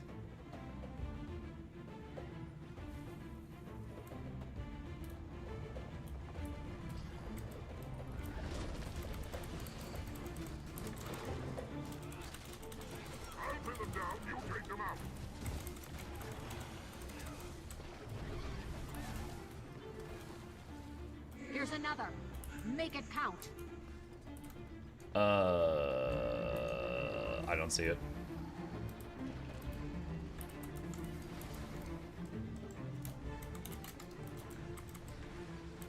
Oh man, I'm lagging bad.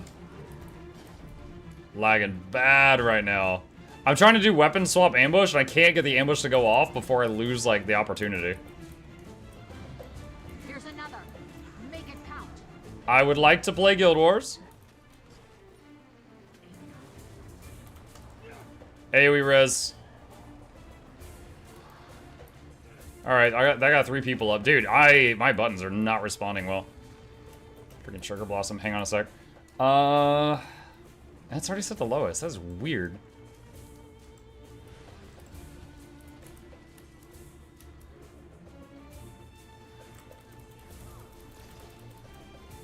Here's another. Make it count.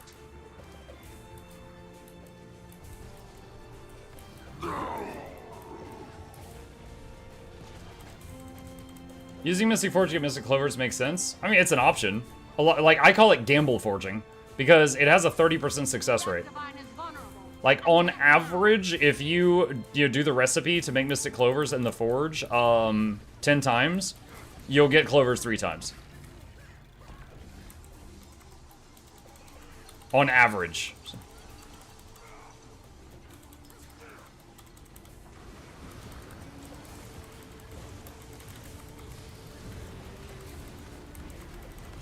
Admug, the first time I saw the original Mortal Kombat movie, I honestly did not expect them to use Johnny Cage's signature nut punch.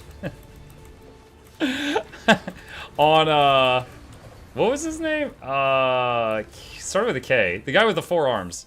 No, that was Goro. I started to say, no, I was thinking of Kano. No, Goro is the one he punched. Those are $500 sunglasses, a-hole. Nut punch. AoE res.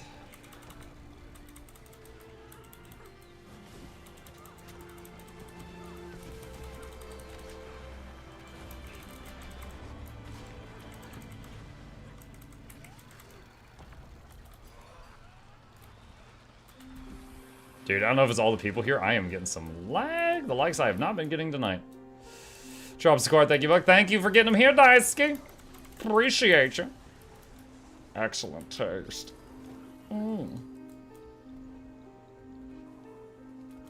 bought the expansion. ANET didn't deliver. Issued a refund. I didn't ask for that. I wanted the expansion.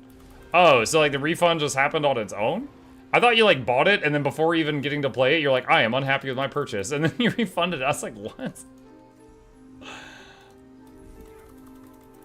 Expansion's so nice, you can use my referral link twice.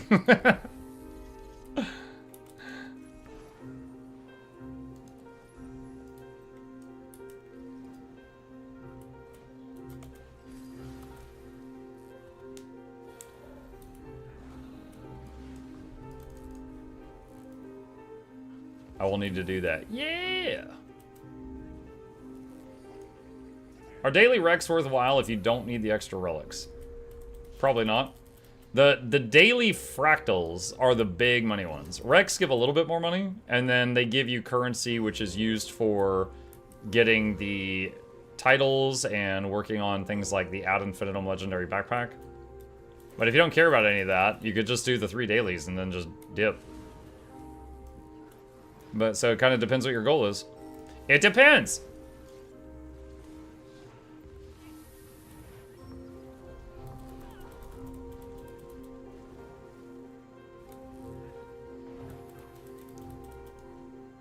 Do you have a favorite class in spec?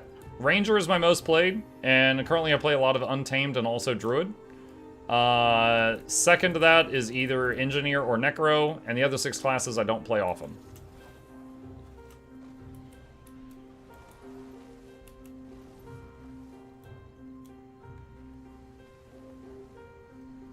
What is the best way to get Mystic Clovers? There's many ways to get Mystic Clovers. There's Wizard's Vault. You can get some here from daily login rewards. Right there. You can get them from the mission for, the raid NPC, like the raid currency. You can get them from strike currency. You can get them from fractal currency. You can do the gamble forging thing. You know, just get mystic coins either on your own or buy them from other people and then forge them and try to make clovers.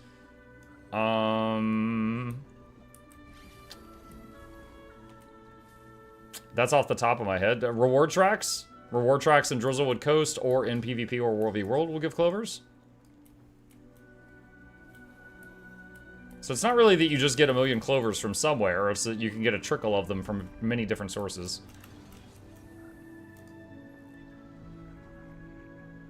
I am terrified of fractals. They're more terrified of you than you're terrified of them.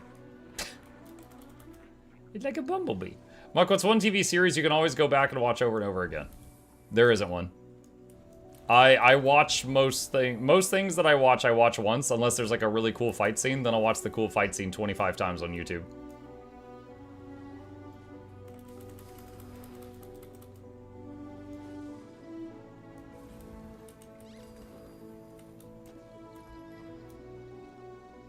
Do you buy 30 discounted keys and use them on the chest bot from the TP? Would that break even? I used to do that a long time ago.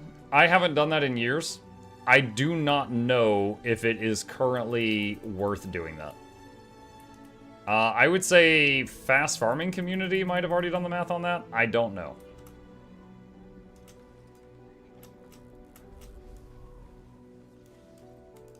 The Daredevil hallway fight, greatest fight ever.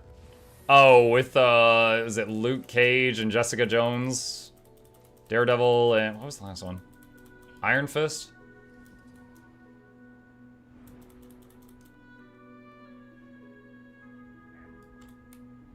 I watched all the seasons of Survivor like 4 times. Like 4 times.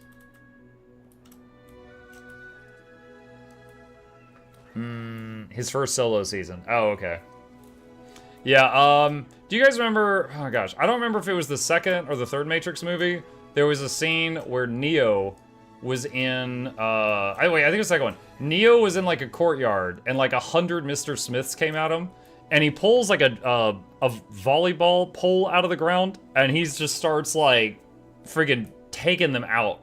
And he's like spinning all over the place. It's just bonk, bonk, bonk, bonk, bonk, bonk, bonk, bonk, bonk, bonk. He's just like sending them flying like all over the place. That's one of those, I watched that like 1,000 times. Dude, I would come home from school, pop that in, and just have like an after school snack while watching that for the 300th time or something. I loved that scene. I freaking loved it.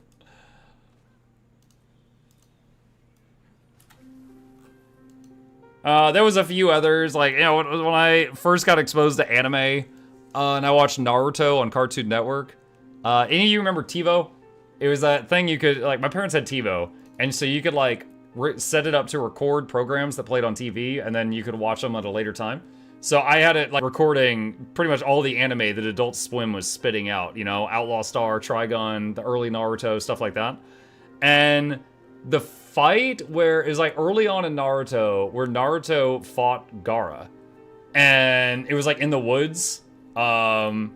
Sakura was like in this sand trap and was like getting crushed, so he had a timer, and Naruto, it was like Gaara was like changing into the monster. Rated my stream with 69 viewers. I watched that one a bunch. Like that was a really sick one. Madigan, thank you for the raid. Yo, 69, nice. Thank you for the raid, appreciate you. We're talking about animes. You watch anime? But yeah, we're talking about scenes in shows that we watched 1,000 times. And I was talking about a friggin' fight scene in early Naruto, and I watched it like 1,000 times when I was a kid, because I was like, oh, that's so freaking cool. Yeah, there's Naruto was like, I'm gonna use the kick you in the face 1,000 times jutsu. And the guy's like, that's not a jutsu. And then he just clones himself 100 times and then just kicks him in the face 1,000 times. I was like, man, love that jutsu. Let's see, there is a commander on this map. Is he doing DBS? He's, oh man, no, he's at the other freaking end. Let's see. Path of Fire. Maddie, thank you again. I hope you had a good stream. We are trying to last until the drops end. I don't know if we will. We will see. We'll see. My goodness, what an honor. Okay, this is a DBS group. All right. I went crazy today. 4 metas and a convergence. Oh boy. Yeah, I've been doing a lot of metas just because, like, The open world content's not that complex, you know? So I could just kind of do this while talking, which it's really good for while streaming, like talking to chat while I do it. Because I can just unga-bunga stuff. One Piece is my jam, I just need to get caught up. Hold on a sec. How many episodes are there of One Piece? 1,135. How behind are you? How many years behind are you?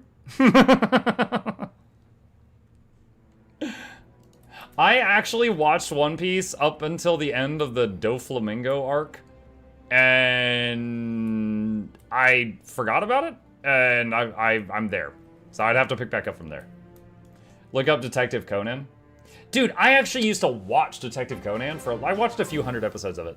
The problem is I loved the episodes. Gaming gifted 12 months of tier 1 to Mategan. 12 They've months? gifted 12 months in the channel. Yo, Overthought, thank you. That is I've never seen a message like that. I've seen like 2 or 3 months before. Holy crap. Appreciate that, Overthought. Thank you so much. Welcome. What was I say? I used to watch Detective Conan. I watched a few hundred episodes, but I loved the episodes that progressed the main story.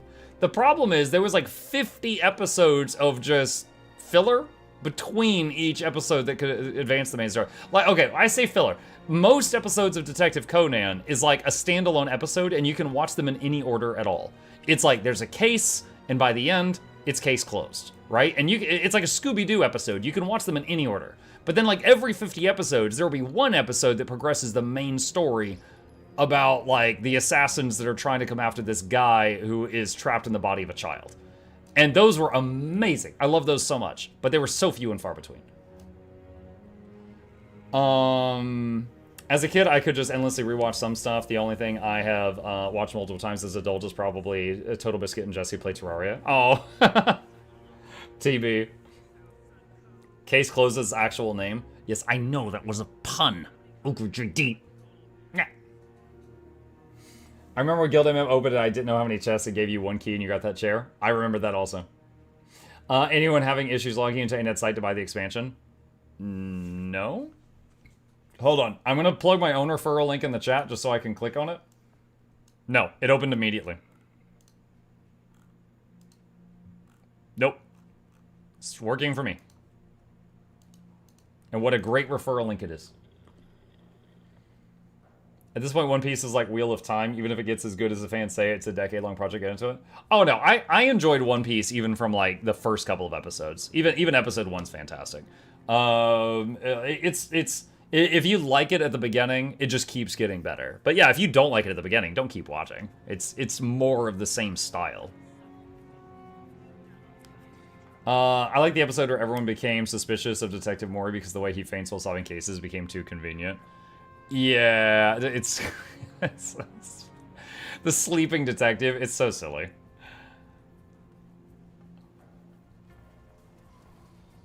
For anyone who's never seen Case Closed, the main character is like a genius teenager who got shot by an assassin with this experimental drug that was supposed to kill him like a poison, but it reverted his body to that of a child.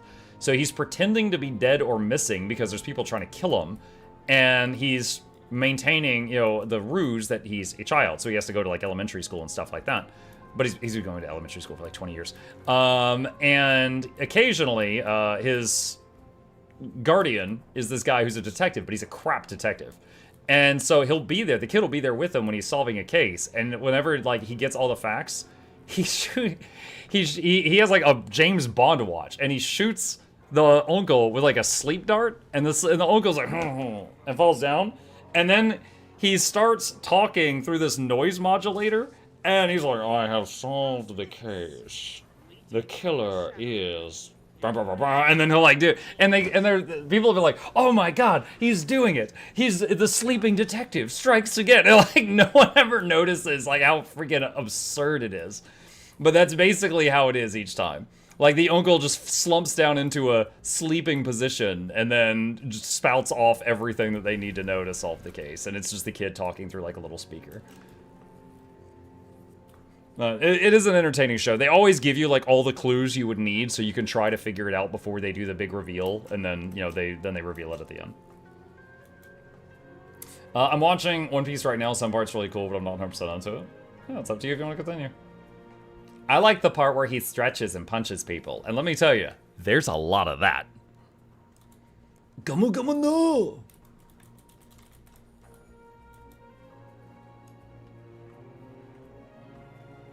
The only anime I'm watching is Sakamoto Days, trying to get through it, and Bobo Bobo Bobo. Wasn't Bobo the one about some guy who fights people with nose hair? I saw a trailer for that, and I was like, I'm good. Sakamoto Days was really funny. That one was really funny. I'll take an episode of Mukluk over One Piece any day. Far more interesting and engaging for me. Mukluk love. Thank you, Kelcro. Very kind. Bobo is nose hair guy. Okay. Have you watched Samurai Champloo? Yeah, that one was on Cartoon Network a million years ago. Wish I could play this. I don't have the last 2 expansions, just Path of Fire. This is Living World Season 4. Did you watch Overlord? The first season. Maybe the second. But I haven't seen the latest one. Sakamoto Days was amazing. Yeah, it was really good. I think, what is it? There's only one I'm currently watching. What is the current one I'm watching? Hold on. It's like the Esper one? Dan to Dan. Dan to Dan Season 2 is the only one I'm actively watching at this moment in time.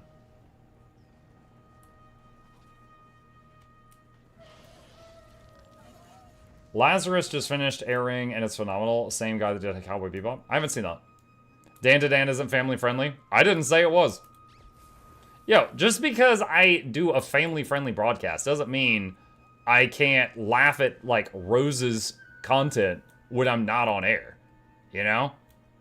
Dude, I've watched every episode of The Chappelle Show.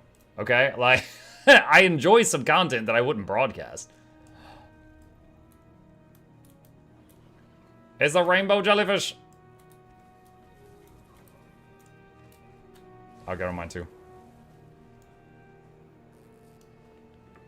Is Dan to Dan good? I enjoyed it. Yes, he reads YouTube. I always read YouTube. What are you talking about?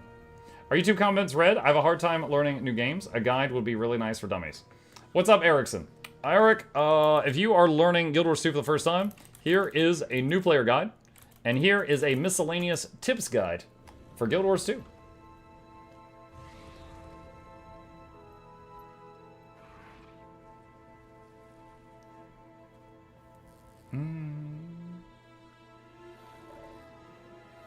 Is Dan to Dan really good?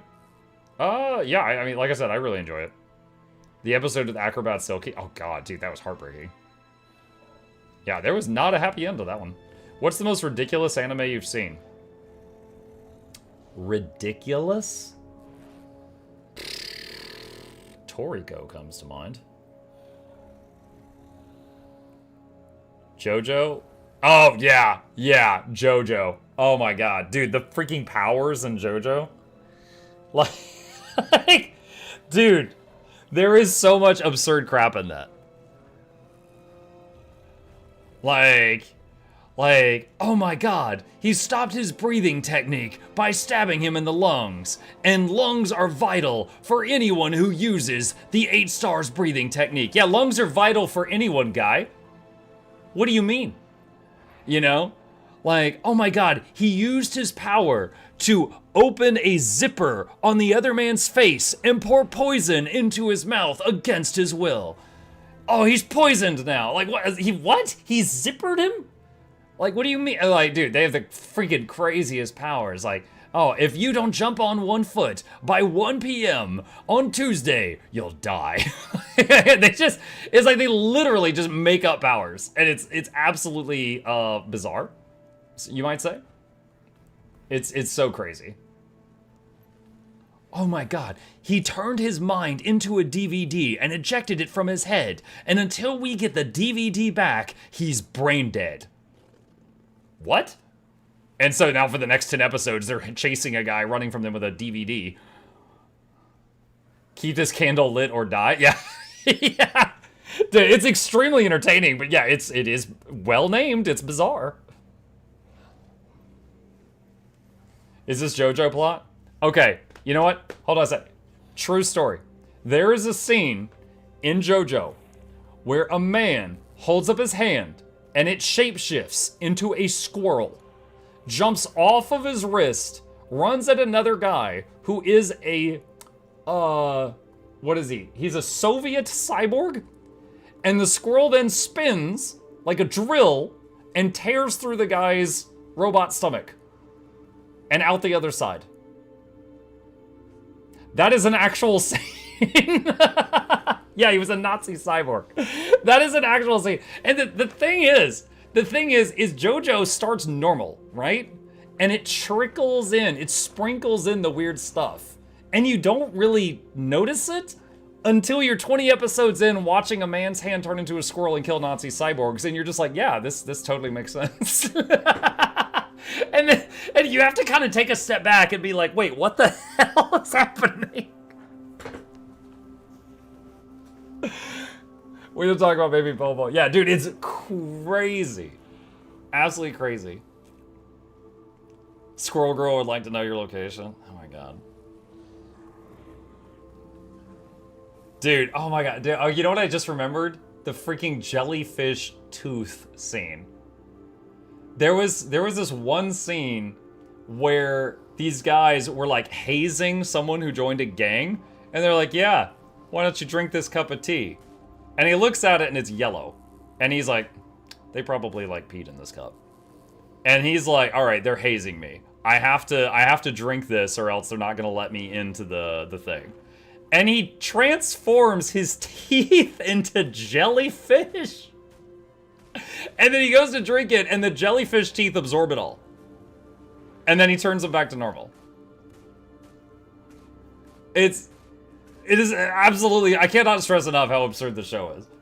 But it's like, yeah, okay, yeah, I can do that. I can turn my teeth into jellyfish. And just pop them back. Catcoins Cherry say no. Dude, we are... When is this dragon gonna get here? When is this dragon gonna get here? Yeah, it's bugged? No. When we watched that scene in part 5, my girlfriend screamed, okay, where does it go? We don't talk about that. Gonna have to check out JoJo now. Dude, it's a very entertaining show.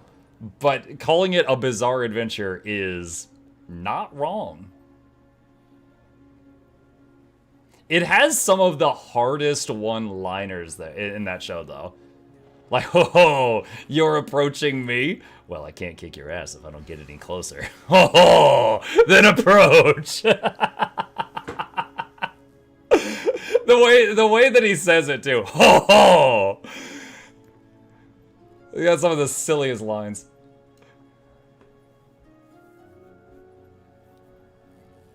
Let's see, I was live blogging to a friend and literally said at the end of each season I watched that certainly was a bizarre adventure. Oh my god. Only anime that had me reading ahead of the manga. Part 7 is getting animated next year and I'm trying to invent time travel.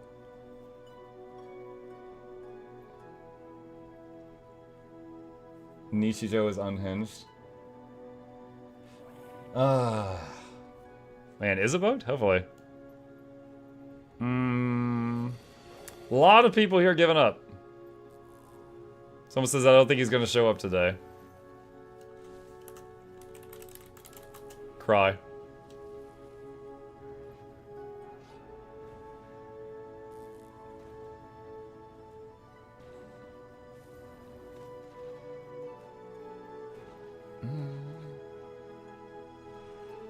I'm gonna give it another minute. We're gonna see if the dragon shows up. Nichijou, the slice of life comedy with way too much budget. Okay, when I think of the craziest anime I've ever seen that seemed like a slice of life that had too much budget, the something something dragon made.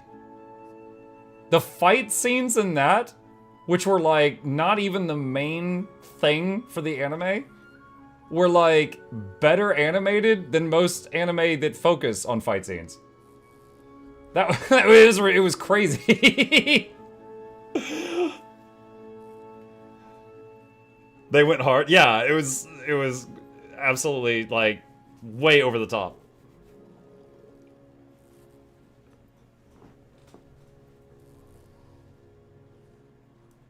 Kobayashi's Dragon Maid. Sure, that one.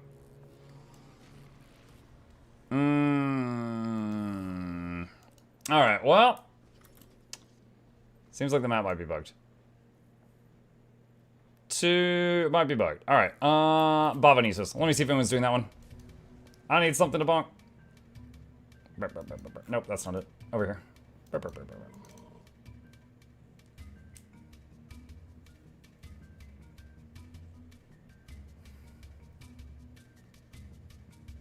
I highly recommend Hellsing Ultimate Abridged by Team 4-Star. I haven't seen the abridged stuff, but I have seen Hellsing Ultimate, and it was really good. On the topic of JoJo and Hellsing Ultimate, Death Battle on YouTube did a What Would Happen episode of if Dio fought Alucard. That Dio is from JoJo, Alucard is Dracula backwards, that's from Hellsing. And they did a phenomenal job with it. And they also got, like, some of the voice actors, like the actual voice actors. Really, really good, if you're interested in that. Bavanisos. A Choyanic Voyage. Do I have to be a Choya? Number 1 in queue. Oh, wait. Isn't Alucard unkillable? Technically, no. Technically, every person that Alucard, like, you know, drinks their blood and, you know, kills them as a vampire, it kind of, like, adds a life to him. And he's got like 7 million lives stockpiled. So technically, if you can kill him 7 million times, he'll die. They're marching on the Titan. You should head that way. That did come up in the math.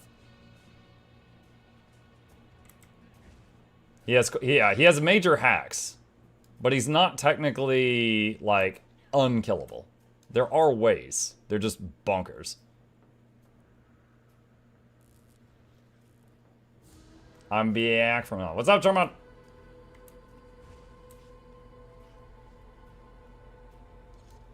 Alucard, they beat him by dropping Schrodinger's cat in his body. Yeah. Did you see 7 Deadly Sins? Mm-hmm. Well, I think, okay, I have read the entire 7 Deadly Sins. I watched it, all of it that was out back when I was watching it, but it wasn't done being animated at that time. So there are episodes I haven't seen, but I've read the whole thing, so I know what happens.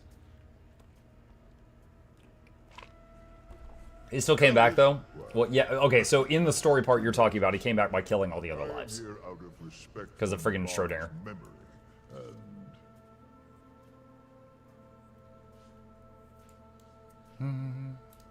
Commander, they're marching on the Titan. You should head that way. Not sure, well, Hello, is this map doing it? Loranity raided my stream with 1,059 Oh views. my god, Laura! I'm not gonna get any sleep tonight. Oh my goodness gracious. Hi, Laura! Thank you for the raid! We're talking about animes! Chat, defend yourselves! We're being raided. Get your shields out. Yeah, gosh, I'm tired too. Oh my goodness. Yeah, we, Laura, I made my stream title Streaming Till Drops End because I thought they ended at midnight my time. I was wrong. I didn't carry the one. They end at midnight Pacific time, which is 3 a.m. my time. And now I'm wondering if I need to change my stream title because I made a mistake. So, yeah, womp womp. Yeah, I don't know. I mean, numbers-wise, it would certainly be the economical decision to stream until I drop and then just, like, you know, take that out of the morning stream in the morning. But, we'll see. We'll see. Just 6 more hours? Yeah, just 6 more hours. We're gonna AoE res here because those people all just sat in bad. DPS mains. There we go. Wait, what is this? Pure Soul. I just got an achievement because I landed on this map through the group finder when the thing was almost dead. So I got the achievement for killing it perfectly without getting hit by any of its stuff. I'm amazing! Gamer. Pro? Yes. That's how I got it too. Lol. Should be called the Leech Achievement.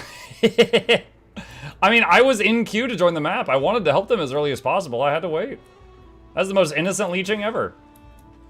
Muk said that for every sub, he will add 1 hour to the stream. Did I say that? I don't know about that. Let's see. Are you curious about the new Bard class, yours too? Of course I'm curious about it. I did a whole video on it today. I don't know what they're gonna do with that. Like, what do we know so far? Hang on a second. We know, I don't know what the hell this guy is. We know they're getting guitars, and we know they're getting flutes. So at the very least, they're getting 2 instruments. So maybe it's replacing shatters. Maybe F1 is guitar, F2 is flute, F3 is bongo drum or something. And then it's like, okay, well, what do they do? Most games, bards are like buffers or debuffers. But Chrono already does every freaking boon in the game. So what is Bard going to do that Chrono can't do? Unless they, like, change the buff system, which they've not advertised them doing at all. So, I don't know. I don't know what they're going to do. I am not... And the thing is, I don't think they're going to give different type of buffs either. Because, like a different stacking buff. Because remember, they destroyed banners, and they destroyed spirits. Now they all just give boons. So, I don't think they're going to bring back a unique buff that stacks with boons. Because they just got rid of them all. So it's something else. It's just a roleplay spec. It's just emotes. It's just for Laura's guild. That's it. I don't know what it's gonna do. Not sure. But honestly, what bugs me even more than that is the fact that Ranger is apparently getting a 3rd bow. I don't want it. Why are you giving me a 3rd bow? Yeah.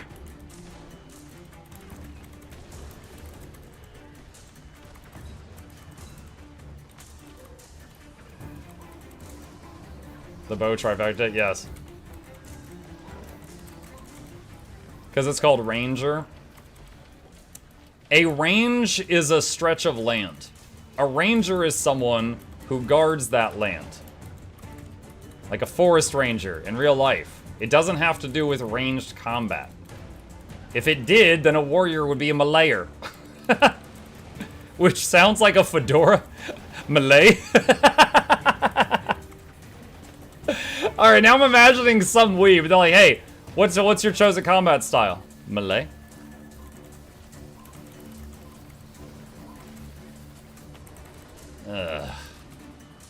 Hey, we res.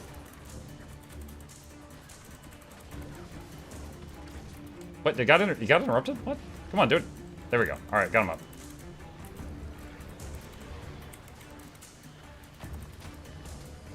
Did they show the new specs yet? They have given us a bunch of bits and fragments of teasers. I put up a video just a few hours ago with everything I could think of related to yesterday's teaser. And they said the Mesmer is going to be called the Troubadour, the Elementalist is going to be called the Evoker, and the... My brain just made the Windows shutdown noise. Oh, the Antiquarian is the Thief.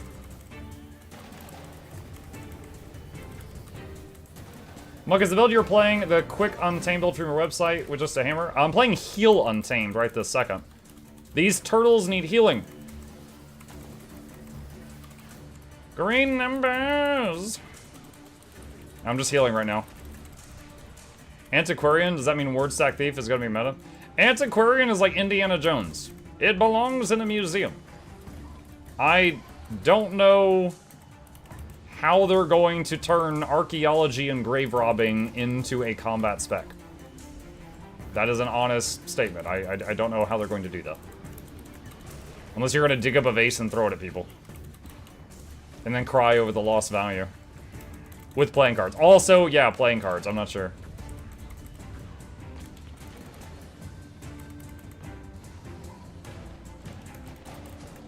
You know, last time I did this meta, I swore I wasn't going to come back to this lane because of all the flashbangs when stuff hits this wall.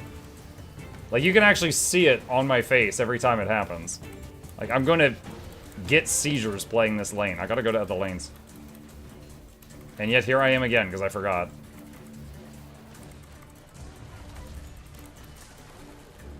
They'll go full Indiana Jones, you summon giant round boulders that chase the enemy. That'd be kind of funny.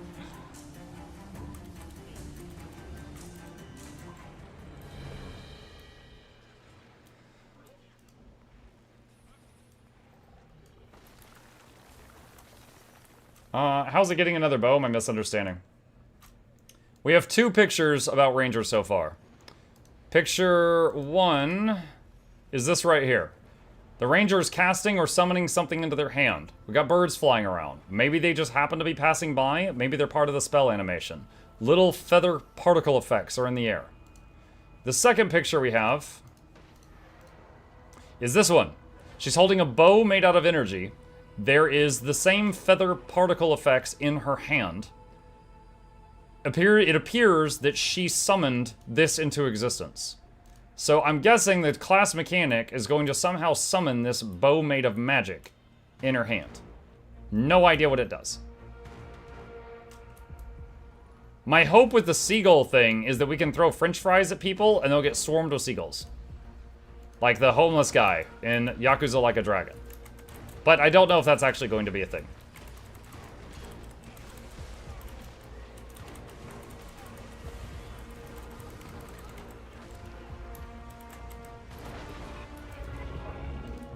Oh man, they booking it.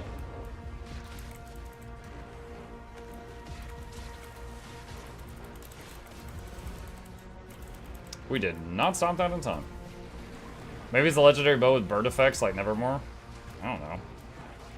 I am not sure. I gotta say, just right now, just the teaser that I'm getting a 3rd bow, I am not hyped for it. But we will see. Hopefully it does something interesting.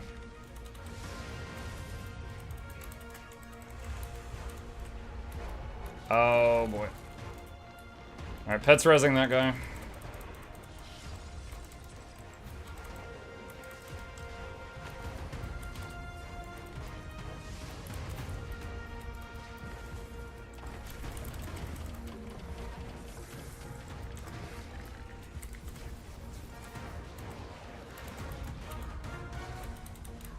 Mike, when are you playing Infinite Wealth? I don't know. It's on the someday list. The thing is I've played 2 Yakuza games on stream so far. Both of them, my numbers were really low. So I gotta space games like that out. I had fun. I enjoyed it. But only like half my community enjoyed it. So I gotta space games like that out because gotta pay the bills.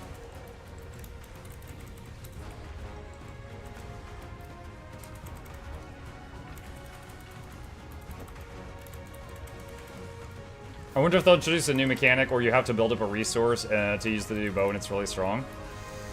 Maybe. I mean, that would be similar to the druid system. Build up astral power and then you're a giga healer for a while.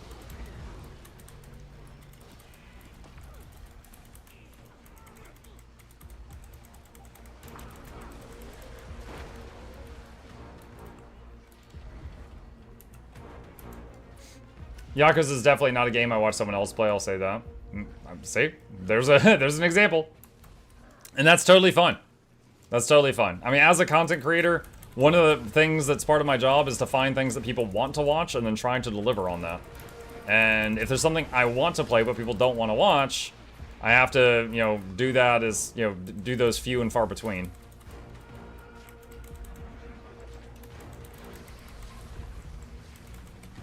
Bow, but it's a ninja kit? Yeah, but again, the question is, what is it going to do that neither the current longbow nor the current shortbow do?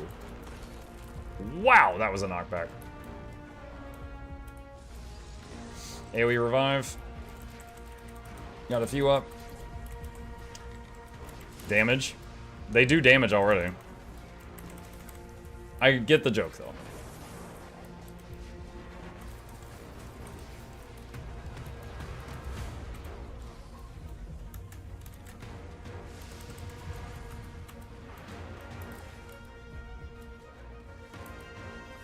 Alright, where's the tag?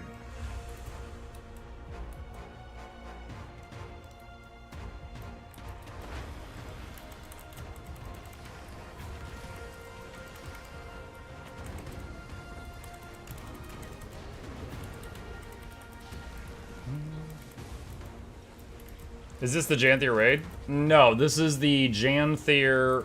Final Janthier meta, Bavo Nisos.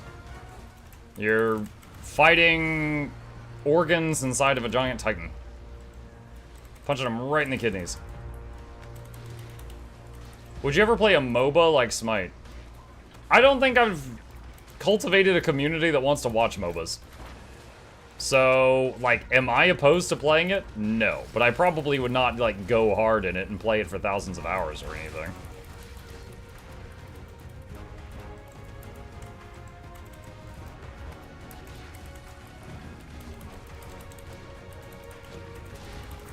I will say, like, way back in the day, I played a lot of, like, the original Defense of the Ancients on Warcraft 3. And I also played quite a bit of League of Legends when it came out, and it was like, you know, new hero every 2 weeks. Played a lot in Season, like, 2. But I haven't had the urge to touch it in a long time.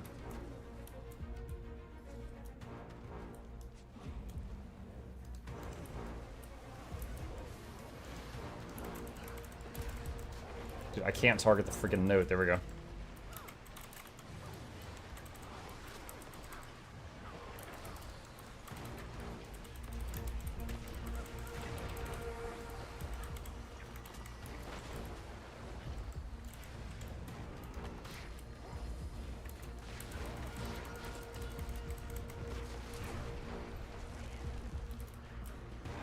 Tried to AoE res here, but I got interrupted. There.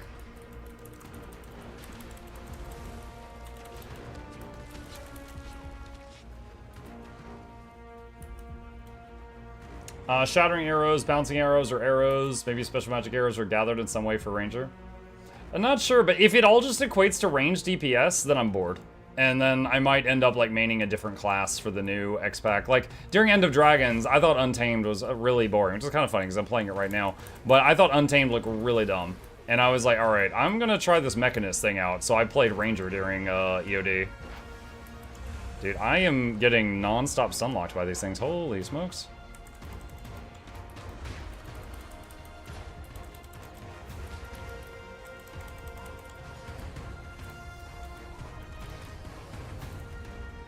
Rezzing that guy. Getting stun locked.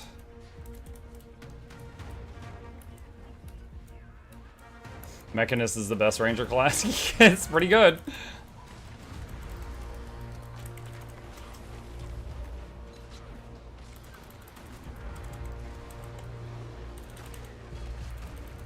Ranger, but every skill is barrage. Barrage, fire barrage, Conti barrage, poison barrage, confusion barrage, all the barrage.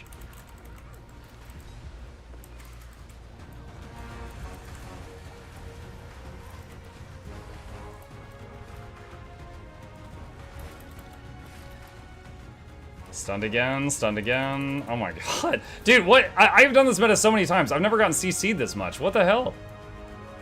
Is it the little dudes? Like, there's just like, I'm just constantly knockdown, knockdown, knockdown, knockdown. Crazy. Were we the last lane? Yes, Livy addresses the group. We are the last lane.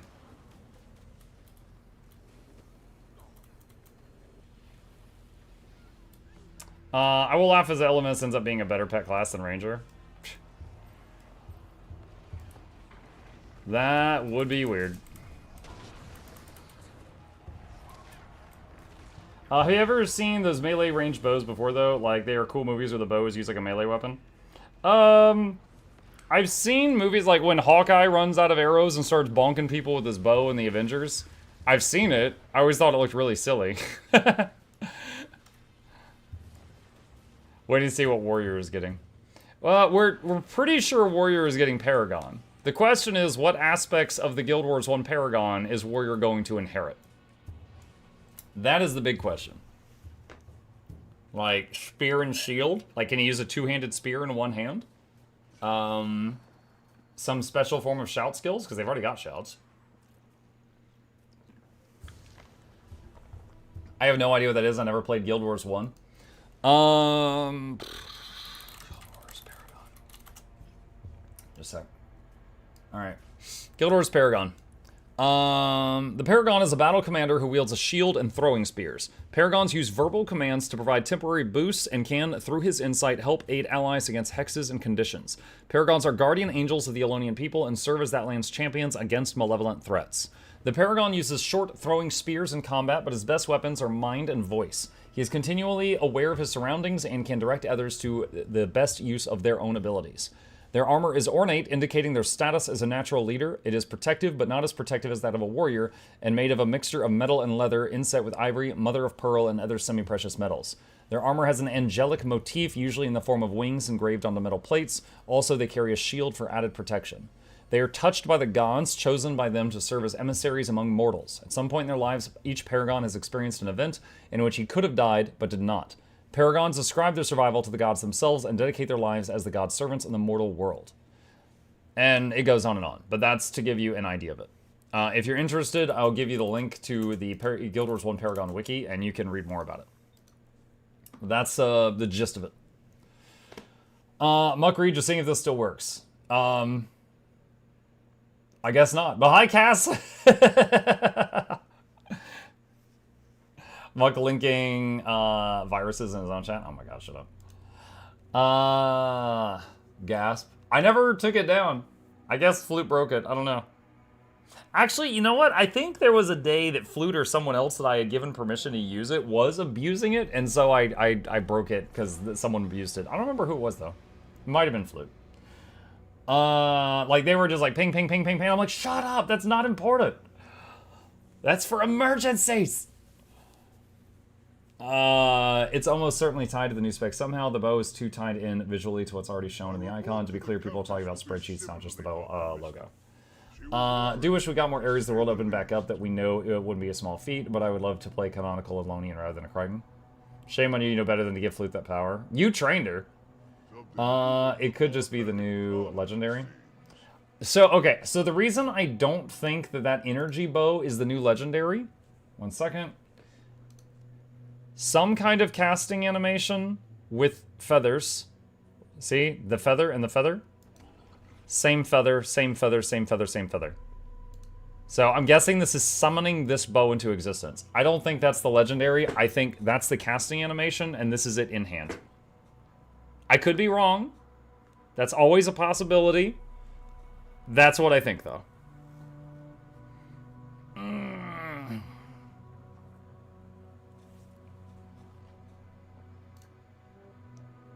Looks like she's releasing the arrow of a bow that was holding sideways. Kinda. Yeah, the posture does look like that. For the range, it would be awesome if the new bow skill requires you to place a pet into a slot to a skill based on the pet. You said place a pet in the slot. I thought you meant just like fire a bear out of the bow.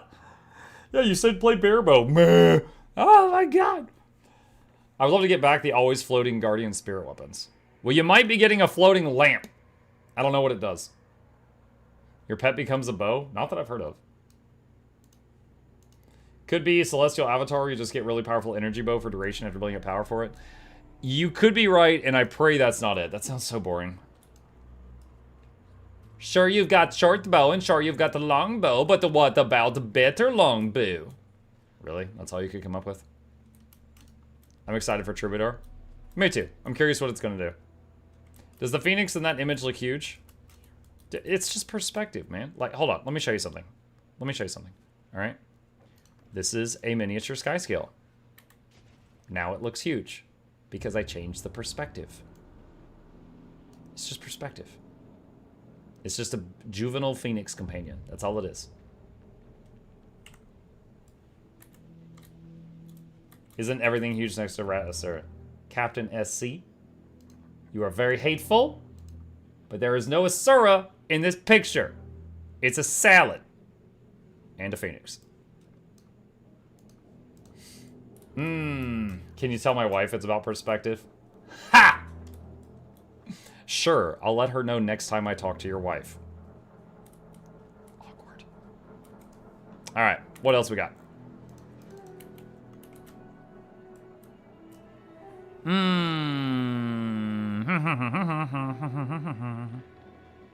Thunderhit. We did Thunderhit earlier. Ammonitoss? We could try that again. Let's see. Hey, y'all. Hi, Hamza. What's up?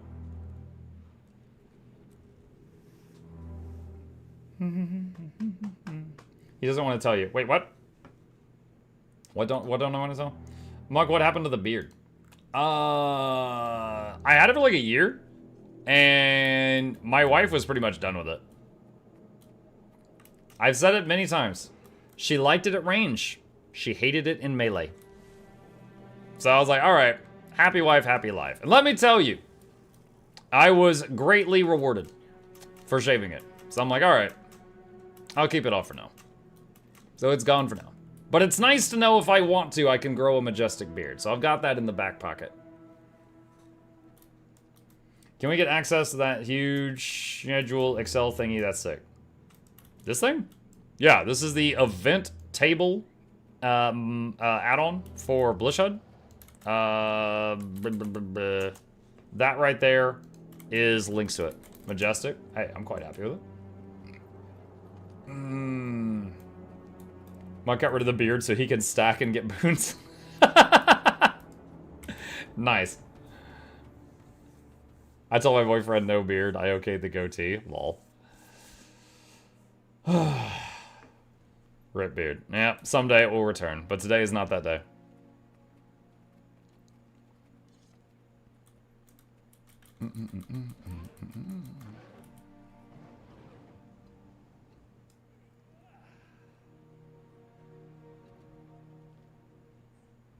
Okay, I got distracted. Let's see, is anyone doing Ammonite toss? Meta. I'm on the right map, oh my god.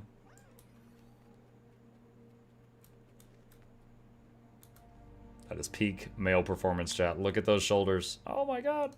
He's almost a space marine.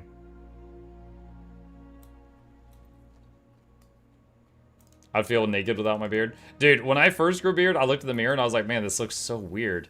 And then after I shaved, I looked in the mirror and I was like, man, this looks so weird. Because I got used to it. Is there ever a time in your stream where you're like, alright guys, kids in bed, time to lift a filter, go 18+? There was one time that I was in someone else's channel and they invited me on Voice. And I got on Voice and there was a viewer of mine that was there in their channel and they were giving me a hard time. And I'm like, hey, while I'm a guest on your channel, do you allow talking like rated R? And they're like, yeah. And I was like, okay, good. And I turned to him, I was like, hey, Doc, you. And he's like, what? And everyone's like, oh my god, Muck's to War. I'm like, yeah, this ain't my house. So I did that once. That wasn't on my stream though. That was someone else's stream.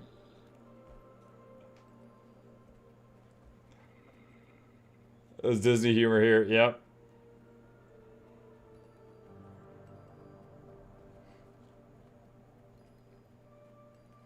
I'll come back soon once you realize how often you need to shave now. Oh, dude, I mean, shaving... Dude, I got electric razor... It's like 30 seconds each morning. It's nothing. Like, shaving it daily is way less effort than keeping the beard trimmed just how I wanted it. Why am I bugged on your screen? I don't know. Oh, is this you? Kinda going fast. Faster, faster, faster, faster, faster. I don't know. You got some place to be.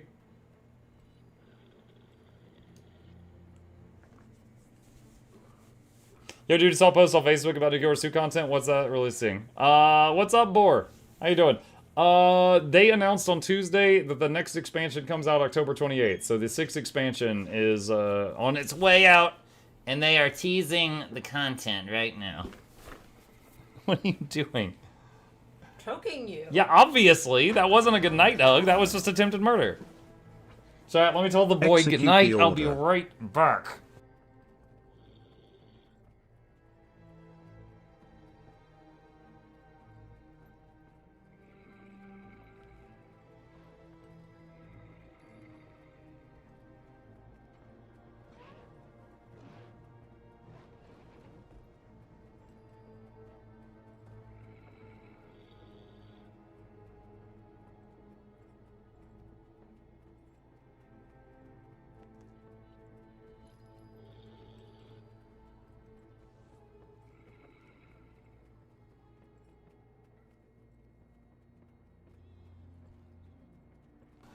Cass says he got what happened to Mini Muck. He grew up with a hell.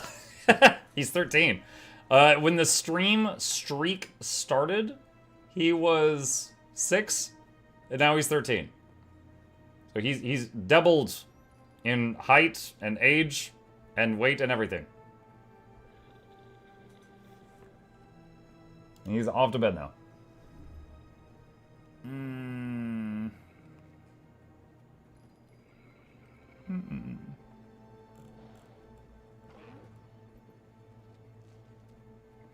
Mukluk cost? Wait, what?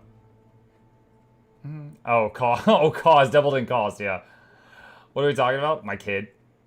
What if we extrapolate that Mini Muck will be Mega Muck in another 7 years? Mega Muck! What's your favorite mount in game, as far as like design and how it plays? Mount? Your mother. Now,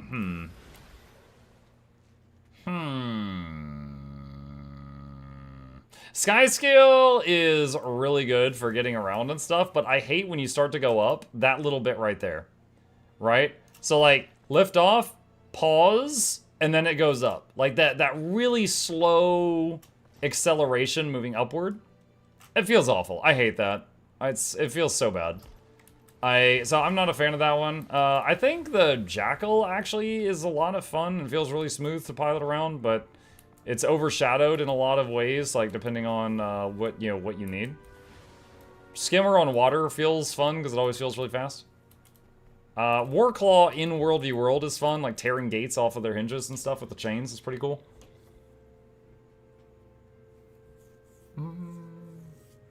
If you spiral upward instead, it's faster. What? What, like this?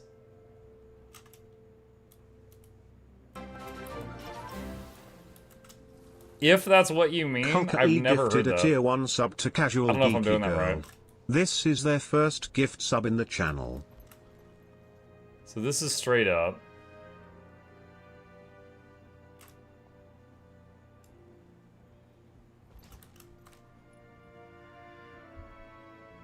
Yeah, you're right. Wow. I've never heard that.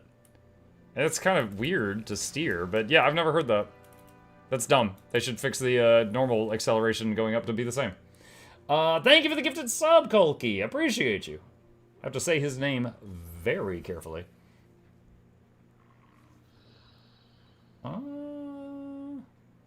Never knew that? I didn't either. Let's say, going nowhere slow, yeah. It's because you're using W for forward momentum. Muck, are you gonna spiral from now on? Well, we'll see if I remember it. We will share.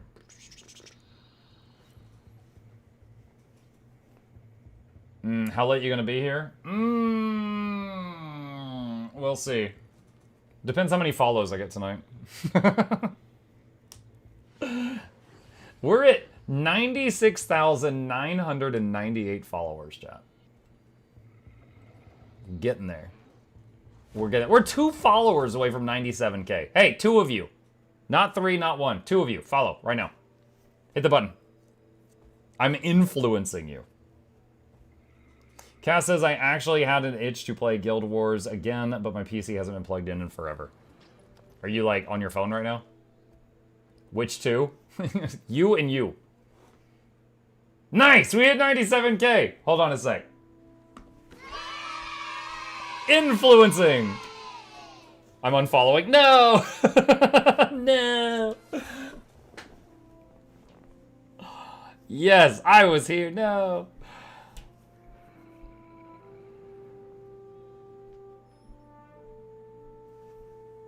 I need to, so like, there's suddenly 1,000 people unfollow back to 96K.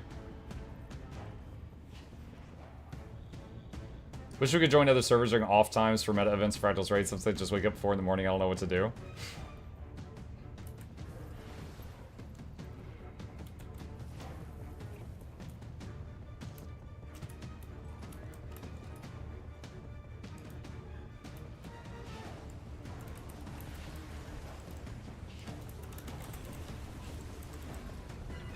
Oh, whoop, I'm still in support build. Alright, that's fine. I guess I'm giving y'all boons.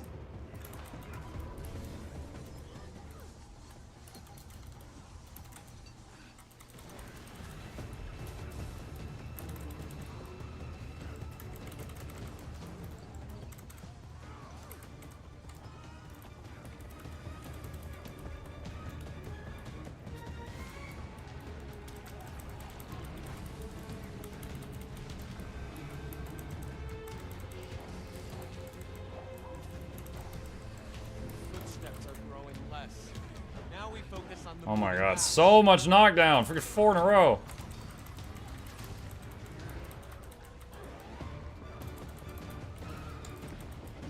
Now, what happened? Are there more? Focus on the new beast.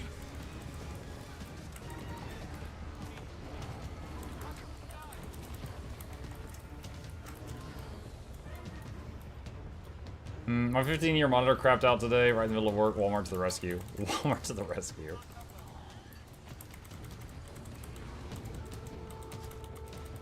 I keep thinking this guy's blue commander tag is a revive icon. Messing me up, chat.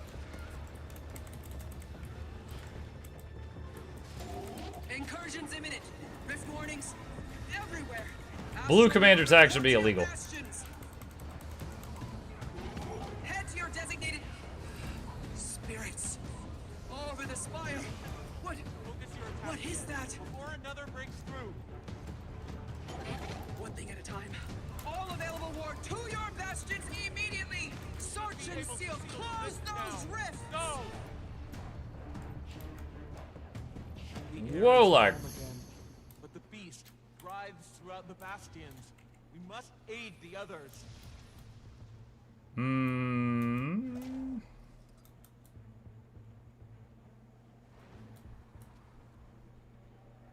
Trying to go up right now. Am I going up? I can't even tell.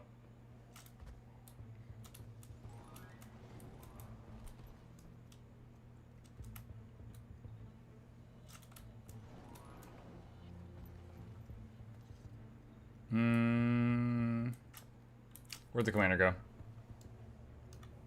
Way over to the west. God, getting around the zone is awful.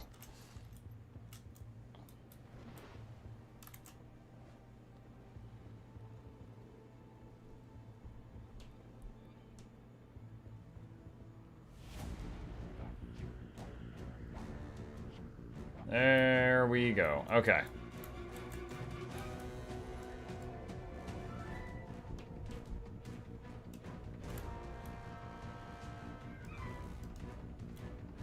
Can't study that tentacle with those cryptids in the way.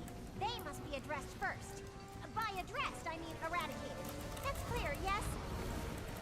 By addressed, I mean eradicated. Now that that's out of the way, let's engage directly with the subject. Wait to hear what happens. Close that rift. Shame to steal something. Knocked down again. It can't work if I'm deceased. He's CC'd so much. I'd hoped to examine its entrails, but it seems that's not possible. Yet. Perhaps if we defeat the beast, I can portal to Nyos, find its core. Okay. Need stab, bro? I know! This build doesn't have access to any stab. Literally 0. It cannot give group stability.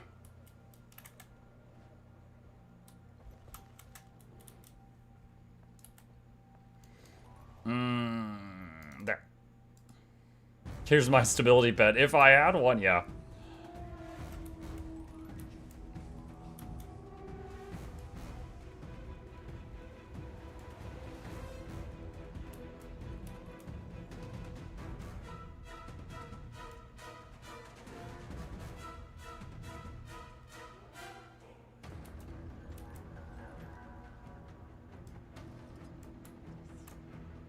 We must strike them first.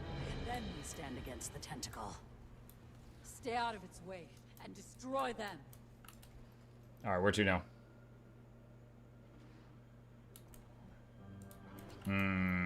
Back down here? Haven't done this one in a bit.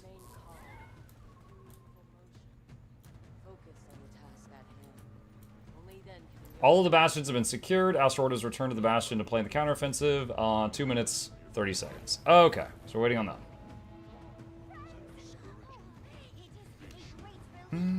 Let's see, we got 2 minutes. Let's see if anyone else had any good ideas for the upcoming specs.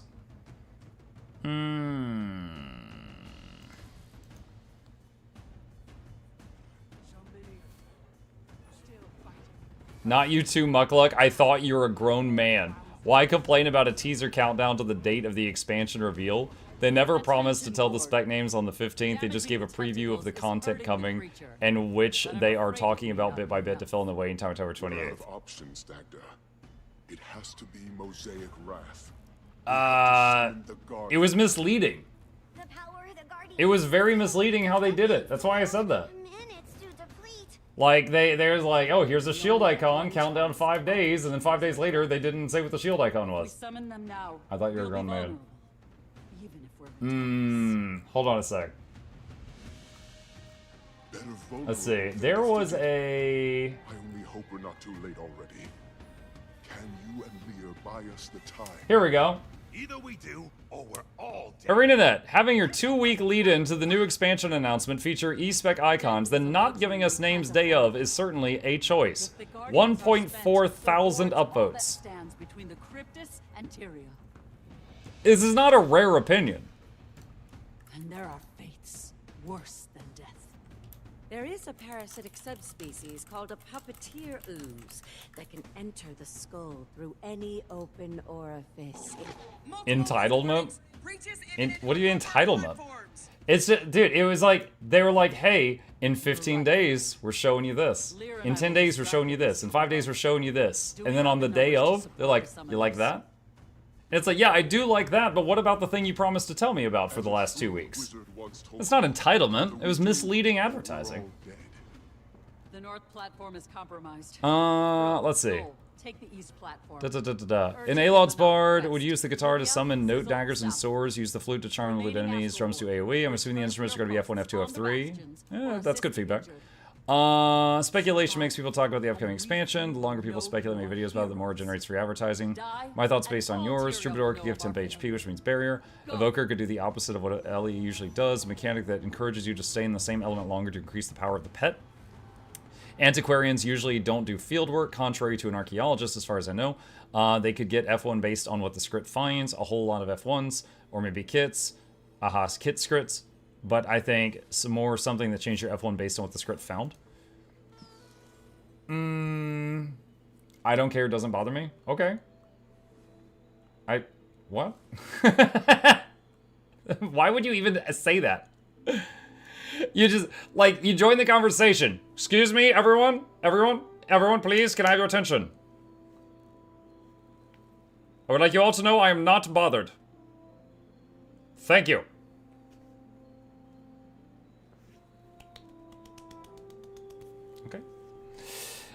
Putting out the names as after the trailer, as if the trailer really revealed what the elite specs are, is a weird move. Just going to have to wait for the actual reveals where we hear what they do.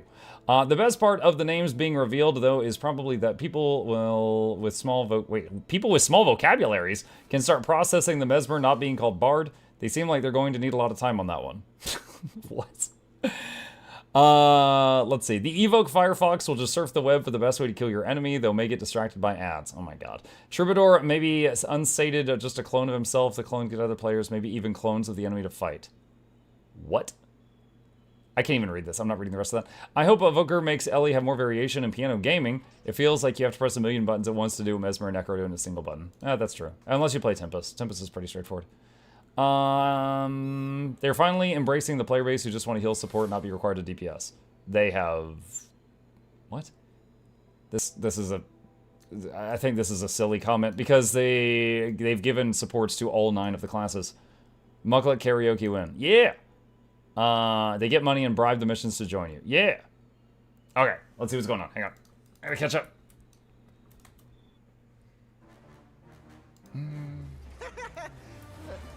We've retaken what was stolen from us to use against them.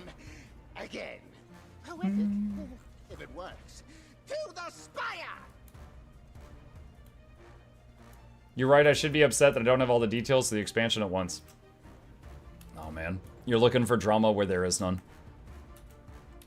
I have made a dozen positive videos about the upcoming expansion. 2 things can be right at the same time. I am very happy we're getting a new expansion. I'm happy about the new features, and at the same time, I believe that they were very misleading with their 2 weeks of build-up on the Twitter unveilings. 2 things can be correct at the same time. If you don't agree, that's fine. It's really weird that you're picking a fight about it. That's pretty much it. The summon is complete. Now to the top of the spire. Maybe it was lost in translation? No, like, they didn't directly lie. They did not lie about any of it. It was just very misleading. That's it. Like, because they said, like, 15 days, and then they had an icon. 10 days, and then they had an icon, and so on and so on and so on. But then on day of, they did not explain any of those icons. And so there's a lot of people like, yo, what the heck? I was really looking forward to seeing what the new elite specs were, and nothing. Like, we thought we would at least get, like, the names of the different ones, and then, like, this is a Mechanist. It's going to have a mech pet. This is the Untamed. It gets green and angry. Just, like, vague stuff, and then we get details later on, but we got nothing. There was literally nothing related to that. Oh, yeah, the bingo sheet. Yeah, the day before the trailer, they were like, are you ready for the unveiling? And then there was the bingo sheet where you could try to guess which spec was which. So again, yeah, that's not a direct promise that they're going to explain it the next day, but very misleading. They didn't lie, but they very much made it seem like they would show off all the specs. Yeah, yeah. I'm lost. What was entitled? The person in chat is saying I'm entitled because I wanted the information that I thought I was going to get. And I'm not, like, ranting or raving about it or anything like that. I just, like I said, I thought it was misleading. That's it.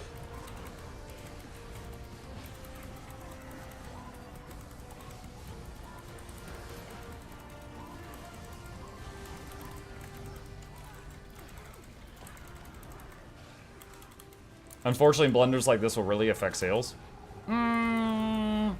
I think people will probably, because, like, in 2 weeks, the expansion will still be coming out, and we'll have that information that we thought we were getting yesterday. So I think in the long term, it's probably not going to affect it, but it absolutely makes people continue to think that the marketing team there makes silly mistakes. Because I've seen, like I said, that post that I just showed on the subreddit, where people like, yo, what the hell, like 2,000 upvotes almost. There's a lot of folks that are just like, yo, this is absolutely not what you led us to believe you were going to unveil today. I was wondering what was happening. No, I was just trying to answer some questions. I absolutely disagree with what the person in chat was saying, but I'm not, like, banning them or anything. I'm just responding to it. Let's close that. We don't need that tooltip.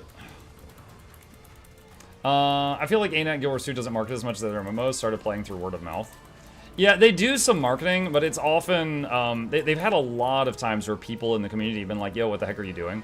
Like, they paid for a Facebook advertisement a couple years ago where it just said, like, are you ready? And then there was a picture of the fountain in Divinity's Reach.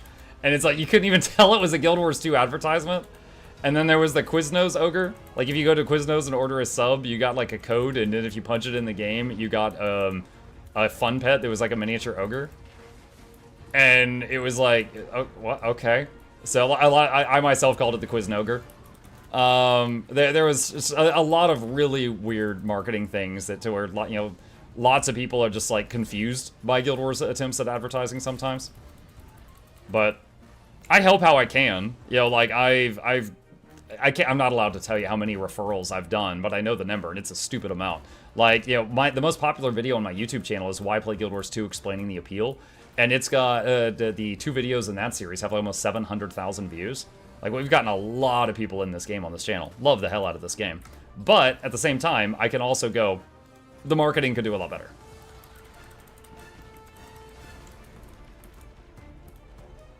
I started playing Guild Wars 2 because I was reading about different races in MMOs, and Norn sounded really cool in lore. Then in-game, they're just drunk, dumb humans. Then I became a char. It's kind of like I started playing Guild Wars 2 because I saw a video of a Reaper with 1,000 minions, and it turned out it was a bug, and I didn't find out until I'd been playing the game for 6 months that I found out, oh wait, you can't do that anymore. No rest for the living, or the summoned. Trying to do that spiral thing. Your opinion, what's the biggest backlash Arena Guild Wars 2 has gotten, and how do they fix it? Backlash? I don't know. Like, this thing that this thing that we're talking about right now, I just think it could have been handled better, right? But it's not like a backlash thing or anything. It's just like, man, I feel like that was a blunder, but that's it. Backlash, what is something awful they've done? One thing jumps to, I don't know that this is the worst thing that's happened, but one thing jumps to mind is when Arc DPS had equipment templates, they made the owner of Arc DPS remove that feature from the add-on, and then they started selling equipment templates. That came across as kind of scummy. Everyone, everyone's kind of moved on from that since then, but that was one thing that happened that kind of had bad taste in the mouth type of thing. That was the only time I know of where they've asked an add-on creator to make a change or get it shut down. Thanks for the drop, Smuck. Have a nice rest of the stream. Thank you, Primo. I will say the templates that we got in-game are better than the ones from that add-on, but there was still a whole lot of people like, yo, what the heck, when they did that. The biggest backlash was just before Hot when they made the base game free and waited till the last minute to announce it. Oh, I wasn't an active player then, so I wasn't there for that. Defend the spire! Sky scales! Take to the air and intercept! The rest of you, keep fighting the head!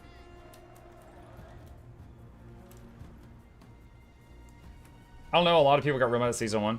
Oh yeah, I've seen a video online about that Season 1 thing where everyone was waiting for that big update and it came out and it was just like repairing some road signs or something like that. I wasn't there at that time, but I heard about it. Like I watched like a history video about it. It was like when Guild Wars 2 had like the highest amount of players it had ever had, and then they released this update that everybody hated and it lost like a lot of traction. Lost a lot of gamers and stuff. That was before my time though. Before my time as a content creator in the game. Oh, did that spell go off? I was casting an AoE res on those like 10 people, and I don't know if it ended up hitting them. Cheers nope, it's for still the drop, it's still Smuck. available. Nope, they died. Unfortunate. Saved one of them there. Thanks for the drops. You're very welcome. Thank you. Thought it crashed for a second. Yo, I did too, because it just stopped. I was like, what is happening?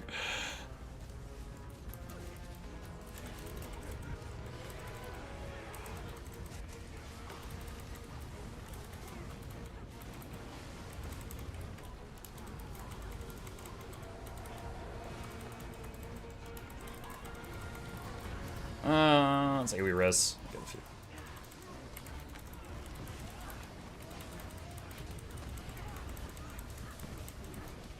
We bought ourselves some time. Quickly, lend your aid to my spell. Are y'all ready for some yoga? Together, we can deal the final blow. I like the red one. Naruto, huh?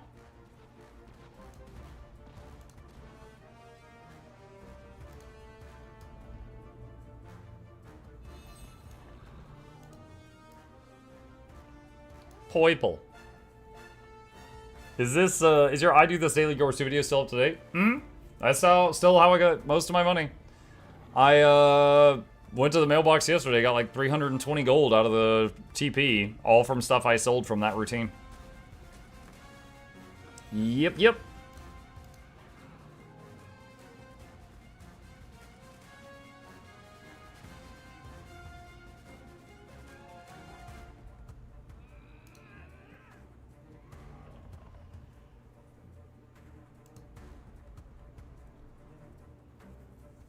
Do you see value in taking the spores on Untamed for extra CC and Boon Rip? Depends on the build. The Guardians are It depends on your build and what you're sacrificing to take that.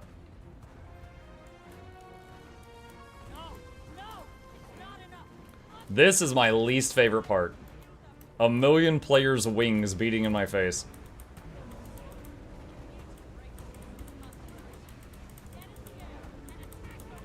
Early day tomorrow, got a bounce. Thanks to drops the info. See ya, Godslam. Have a good one. I quit and lost the account info around that time, but everyone I knew was super salty about a bunch of stuff when I played for the first time a few years ago. I got the hate most head for it, but I liked almost everything people were going on about. I've played this game at launch and played it for about a month, got max level, got bored, and then stopped. And I came back, you know, like 5 years later and got into it, and then I was like, oh, I couldn't put my finger on why, but I was like, this is so much better now. And I just loved the game. That was after, like, I came back after Path of Fire. So there's like mounts and gliding and stuff like that. And I've not been able to put the game down since. Mitron says, chat, can I redeem codes in a game with a Steam account? When I hover my cursor over redeem code, it tells me to go to the ANET site. Can I redeem codes in game with a Steam account? There are some code, like okay. So if you've got a code for like gems, from the moment those codes are created, it's usually already determined whether or not they're for the standalone client or for something else. Like when ArenaNet gives me gem codes to give away, they almost always are for standalone client, not Steam, not Epic.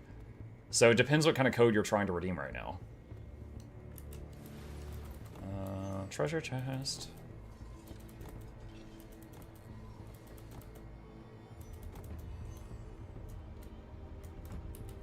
I remember a lot of negativity surrounding the big event that revealed Icebrood Saga, but mostly advertised Funko Pops when people were understandably expecting an expansion.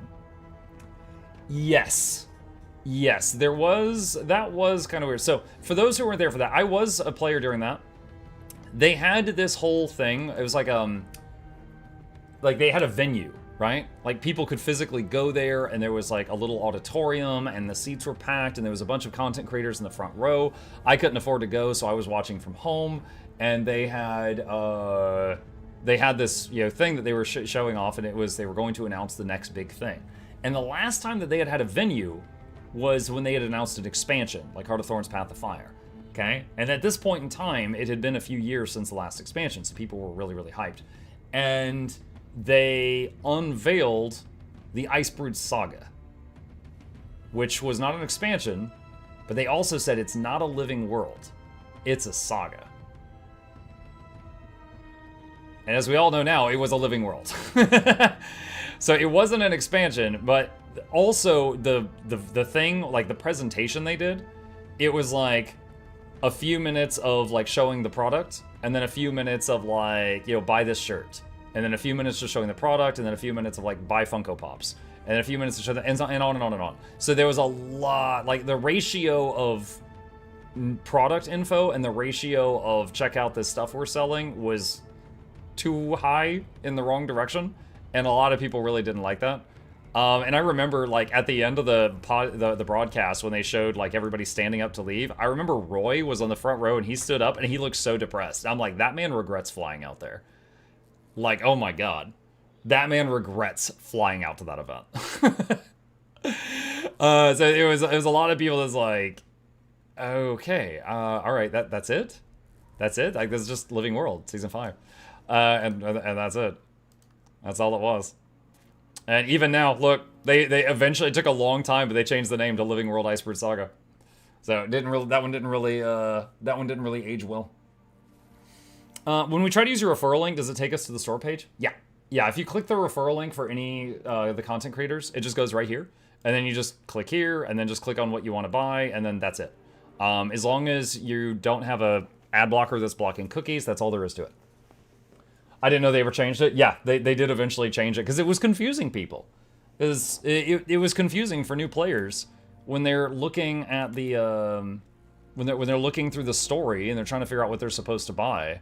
And it's, Core Game, Season 1, Season 2, Heart of Thorns, Season 3, Path of Fire, Season 4, Icebrood Saga, and next expansion, next expansion, next expansion. Like, it was, confusing for a lot of folks.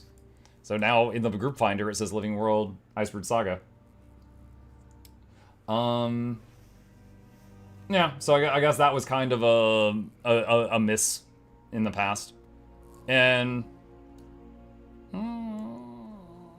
honestly, Icebrood Saga was received pretty well for what it was, but the ending was like, they really dropped the ball. The ending of Icebrood Saga was basically, the general consensus is people think that most of the team was moved off of Icebrood Saga to work on End of Dragons, and then with like a skeleton crew, they just wrapped up Icebrood Saga, which resulted in them finishing off Primordus in a really rushed fashion after building him up since Guild Wars 1. So there had been like 10 real-life years of build-up for Primordus, and then all of a sudden they just killed him super fast.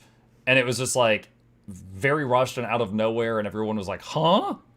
Because, yeah. So it was like really cool up until that point.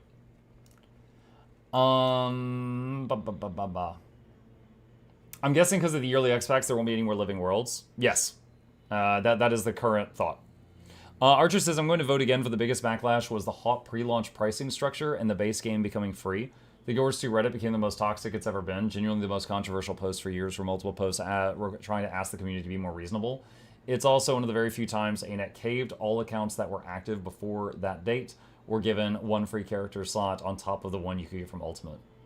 Huh. Yeah, again, that was not during a time I was an active player. And see, that seems so weird to me. Because, like, when I played EverQuest, every time you bought an expansion, you got all previous expansions for free.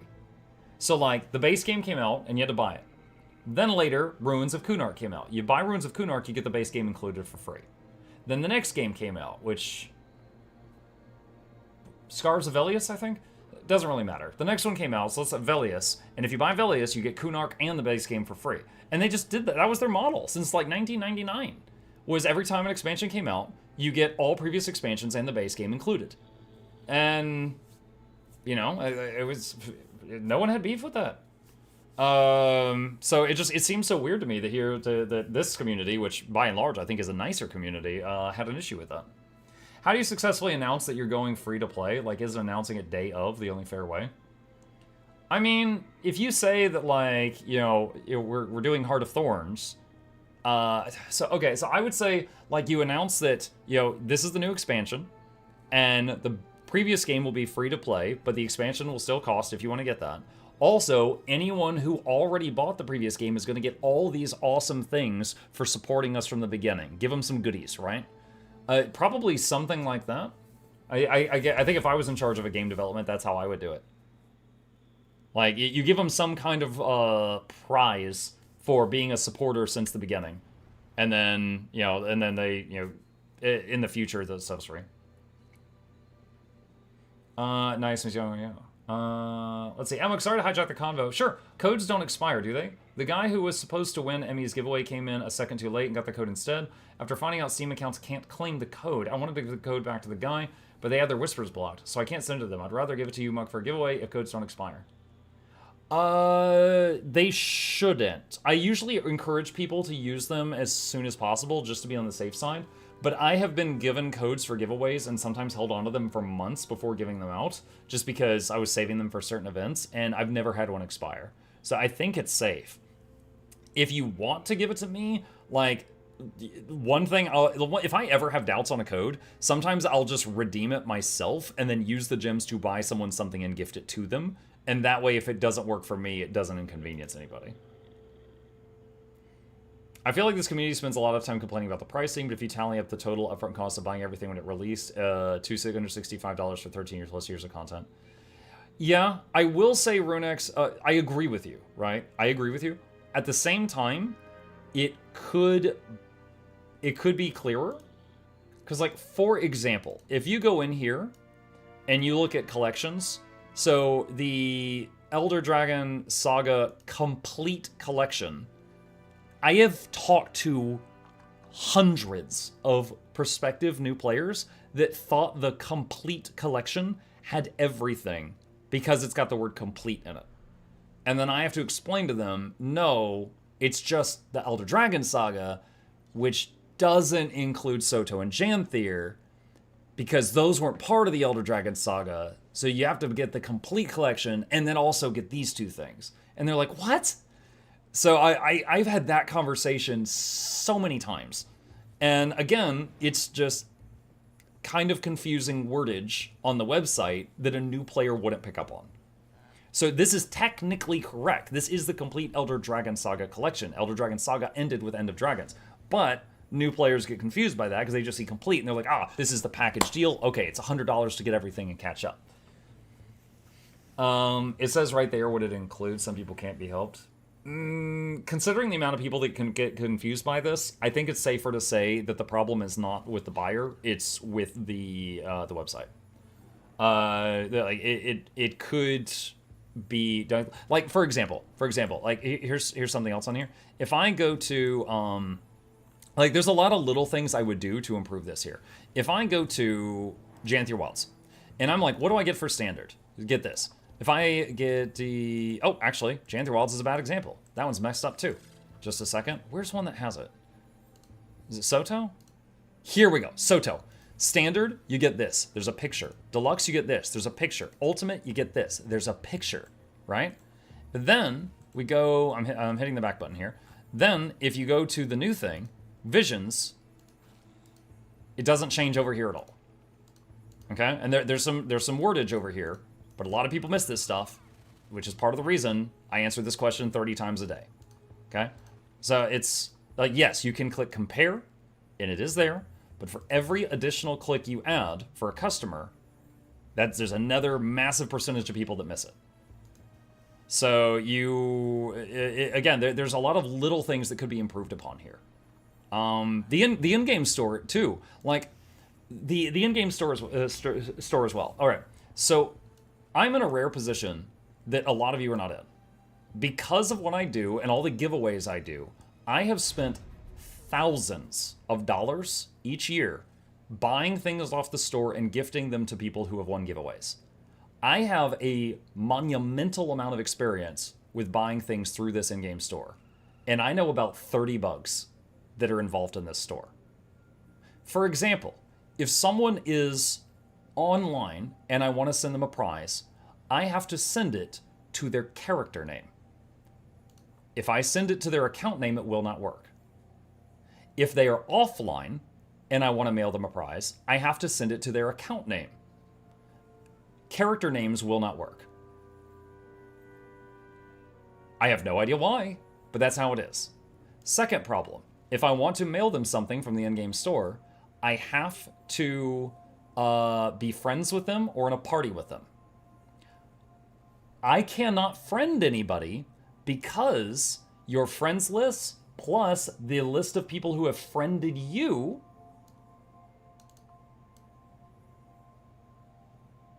plus your block list all goes into a file, and if the file passes a certain character limit or a number of entries, you cannot add any more to it. I cannot friend people. Now, that doesn't really bother me, but I cannot friend or block people. Someone could jump up and down on my screen and spam the N-word. I cannot block them. I cannot friend them either because too many people have friended me because I'm an international internet superstar celebrity sensation.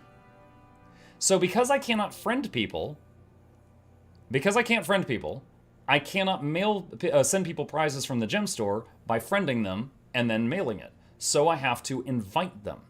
Okay? But the thing is, I don't want to bother people. So I usually wait until like 3 in the morning, invite them while they're offline. The invitation hangs for about 10 seconds, and I quickly fire out prizes before it expires. And if I don't do it fast enough, I invite them again and just keep doing it. So, like, he blocked me. Well, dude, this is how many people I have blocked. And it's like 2 scroll bars in 7 years. I don't block people often. It's usually just when they're saying, like, profanity or something. It's not much. So it's like there's so many like little things there. Like, you know, I can't. There's so many little issues with the stuff, and I've reported all of these. There's some that they fixed. There used to be like the mailing limit thing. That was something else that was an issue that they fixed for at least the partners. But yeah, like there's a lot. You know, I love this game, you guys, but there's a lot of little issues in it for sure. Like I would think, because the gem store is where they make most of their money, I would think problems here would be top priority to get fixed. But dude, I know a thing I can do on here that's rather innocent that will unexpectedly get me double charged. Now, I've learned to avoid it, but I know a misclick in the store that can get you double charged. And I've reported this a couple of times. And I now know to avoid it, so when I'm sending out gift cards and stuff like that, I don't do it. But it's another issue that hasn't been fixed on there. Also, I'm pretty sure this whole thing is just like a Chromium-based web browser, which is why it's like kind of clunky and occasionally... Dude, one time it doxed me. There was one time I was on the gym store and it was like cannot load and it just had my IP address on there. And I was like, bro, what? And so I had to report that. Like it is super jank. It is really jank.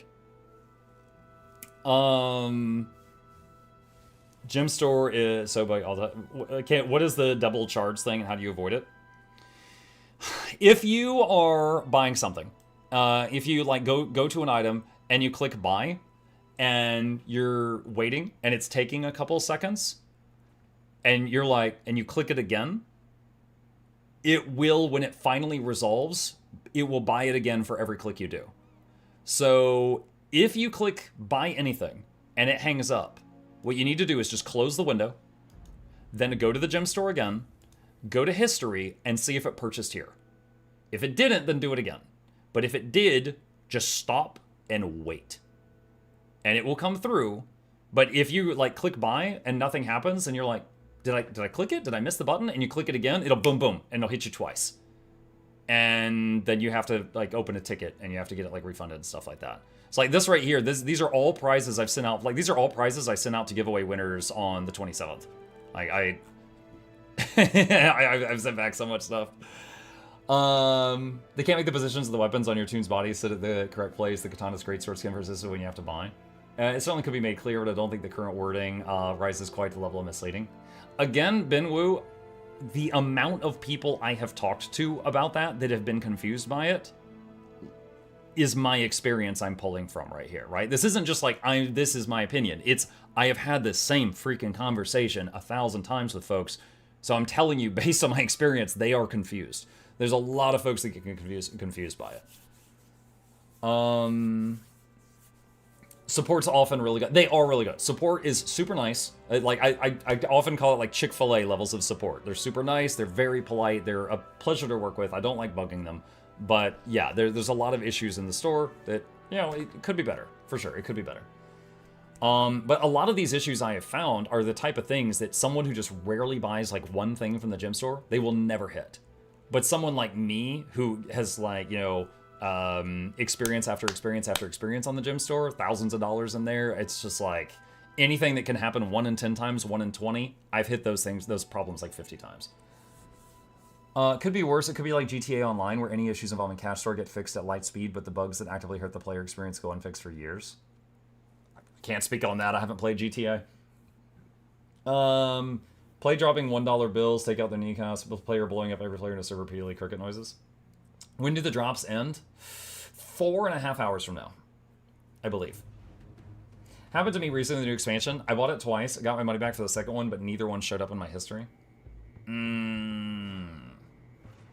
Dude, another thing that really bugs me is gifting keys. There's so many times people have bought black, so many times I've done a giveaway, right? And I'm like, what would you like? I'm gonna buy you $20, whatever you want. And they'll be like, Black Lion keys. I love Black Lion keys, okay? And I'm like, okay. And I'm like, all right, how much keys would $20 get me for, or I think it's $25. How many keys can I buy for $20 or $25? And the answer sometimes, based on sales, is 17. So I have to send 5, and then 5, and then 5, and then 1, and then 1. It's not the end of the world, chat, but it's annoying. I have to go through the entire buying process 5 times to send that amount of keys. Per winner. So if I like do a giveaway and every winner gets $20 worth of keys, I have to do 25 mails. I mean, it's not the end of the world, but it's irritating. You could test it with my account. I don't need to test it. I've done it. I've done it. Let's see. I'm in agreement with the website. Consistency is way off, and not to mention the complaint either. They added a slider in WV. Maybe one day they add it there too. Maybe. Well. It is what it is. No, I didn't mean to just rant and rave there for like 20 minutes, but someone asked what bugs I know about on the gem store, and that's it. Those are some of the big ones. It's become a habit that for just those are all like bullets I know are there, and I have to dodge them whenever I do giveaways. Muck, how do you live with 3 letters in your mail? I usually answer it on stream like that one. Relative players starting in March. I've been playing RPGs. One of these, you mentioned you have a guild message for membership. One of the videos today, that video was like 4 or 5 years ago. Yeah, I could send this guy the guild invite.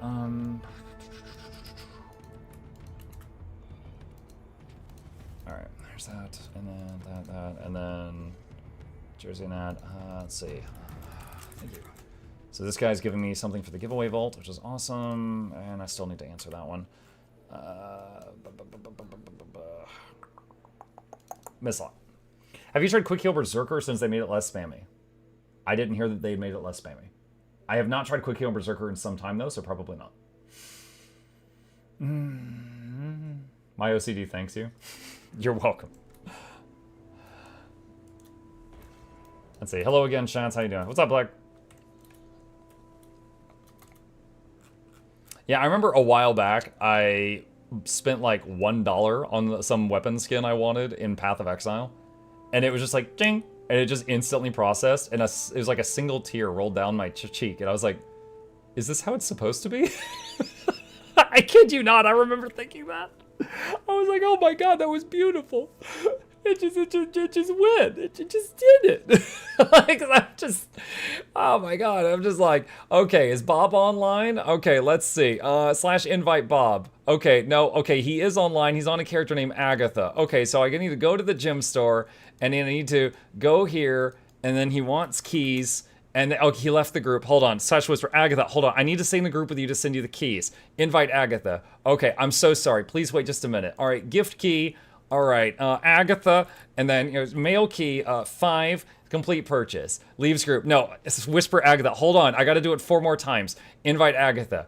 Okay, go back to Agatha. Oh, it changed to Bob, so I have to reopen this. That's another thing. I have to reopen the store for it to pick up the fact that Agatha's in my group now, and then I send the key 4 more times. And it's just, it is so much sometimes.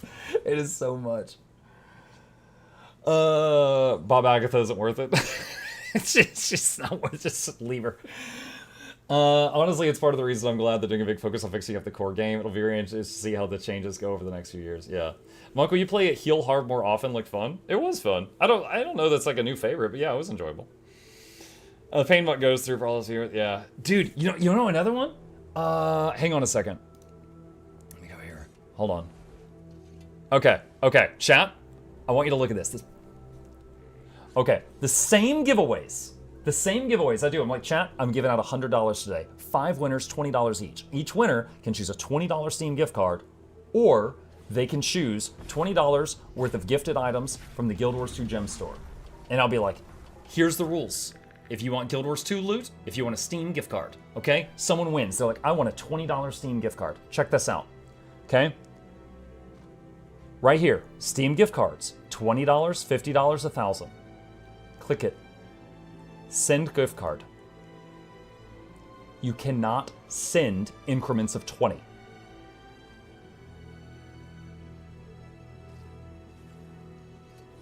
So I have to send 10, go through 30 screens, send the card, and do it all over again. Twice per person. Literally, there is no platform I do giveaways on that is not a pain in my ass. They are all an absolute pain. Okay, say I want to send $20 worth of Blackline keys to someone, that's 5 mails. I want to send $20 on Steam, I gotta friend them for 3 days, and then do 2 transactions on PayPal. Just do 25. There has been times where I just gave them an extra $5 because I was tired. There has been times. It's fine. And it's just even more annoying because it's like, you go to the store, right? And you go to the featured, and it's like, you want to send a $20 gift card? And you click it, and it's like, too bad, kiss my butt. It's just like, oh my freaking god. That's why we have kids, get them to do tedious stuff. Like, I trust my kid with my PayPal login. Yeah, okay. He's a good kid, but I ain't giving him that. Time to switch to $10 giveaways. Yup. I have to open up Notepad to write down people's names and double check it 15 times because I don't want to send the wrong people the dance emotes for a giveaway. I get so nervous I'm gonna mess it up every time. Yeah, I gotta do it so many more times. It's just rant/rant.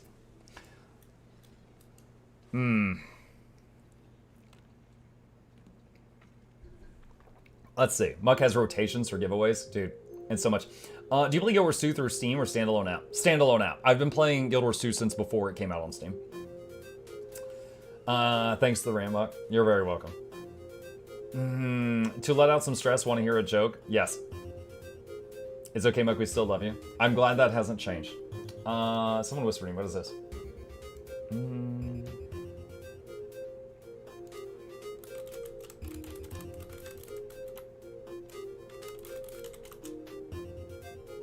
Okay, hold on. So, let's see. Someone sent me... Give me a sec. I need to cover this. Chat, look at the bacon!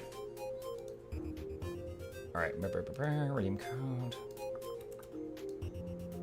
Yes, it was 400. Okay. Yep, it's 400. I'll add it to giveaway. Okay, so I'm making myself a note here. Alright, someone gave me a code they weren't sure worked. And I'm not going to give out a code that I'm not sure works. Because imagine if they tried and it doesn't work. I'm just like, oh man, that's a shame. That'd be awful. So whenever I get one of those, I redeem the code and then use the gems for a giveaway. Like I buy you something and gift it to you. So 400 gems of this is for future giveaway. All right. There we go. All right, so that one is a working code. Let's see. I think it's due to law restrictions. You cannot send money in person, but you can buy and send product $10 gift card, and shop cannot create a gift card for every custom amount. When are you introducing Gen 4 bacon? We got 2 new expansions after Gen 3? Okay. Let's see. As far as I'm glad they're fixing the core system. Who's the Gen 3 bacon dude? If you're asking who drew it, Eclipse with a Q. I believe if you mouse over the emote in chat, it tells you who made the art. Muck missed my long rant. Got a sub for attention. Okay, hold on. Scrolling up. What did you say? How many pages do I have to scroll up? Okay, hold on. Let me just click on you and look at your chat history.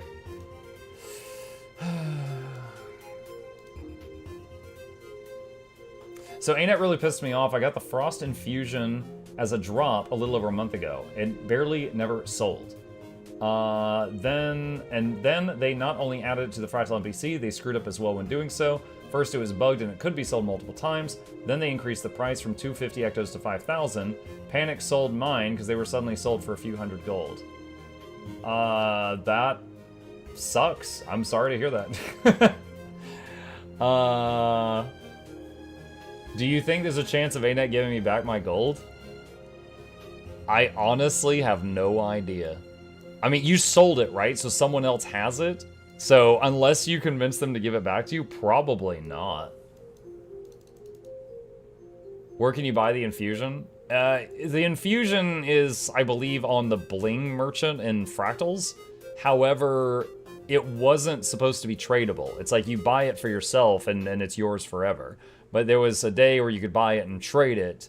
And that just made the price, you know, crash much more than it was previously.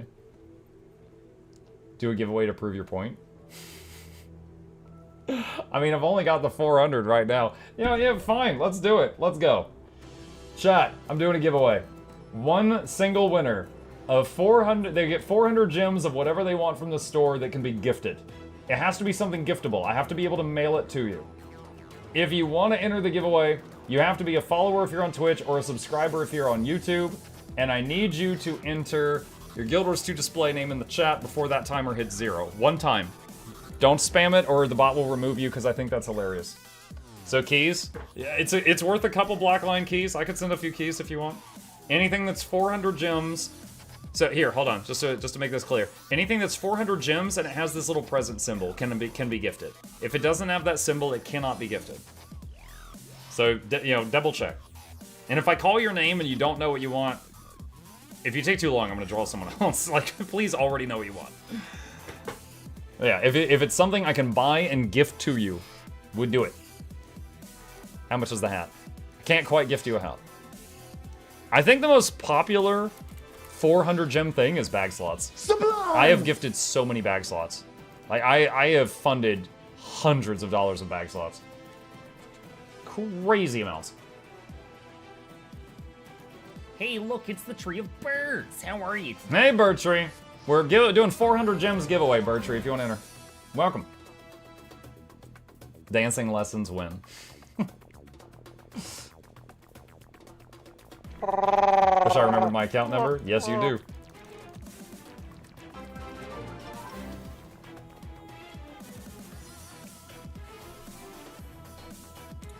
If only it was 480 gems, the toy duck rod. What, Duck Run? I don't know what that is.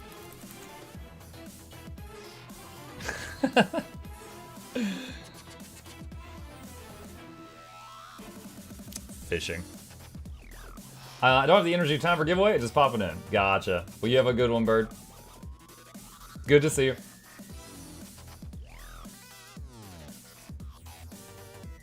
I always wonder what music you're using for the giveaway.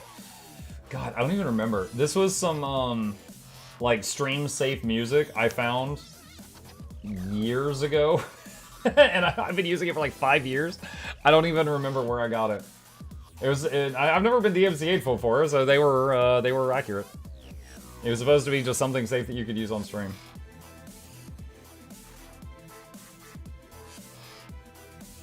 I feel like it has the right energy for giveaway music, if that makes any sense at all. Mike, do you still have a video on what to do in the game? I have 100 guide videos. Like, what do you mean? Okay, so a couple come to mind. I've got one called I just hit level 80, what do I do now? Maybe that's what you're talking about? I'm linking that in the chat right now if you want it. And if that's not what you mean, just bug me some more and I'll try to answer your question.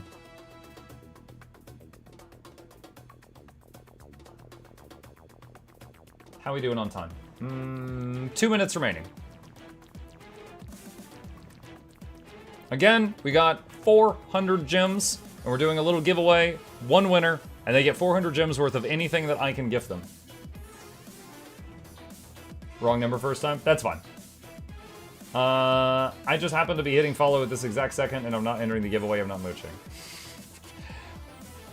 Pinker, my usual number of viewers is around 200 to 300. We have 2,000 here. There's a lot of people mooching drops. That's fine. I love all of you still. I love all my moochers. Please mooch away. The fact that you chose to mooch on this channel and not another channel still helps a mucker out.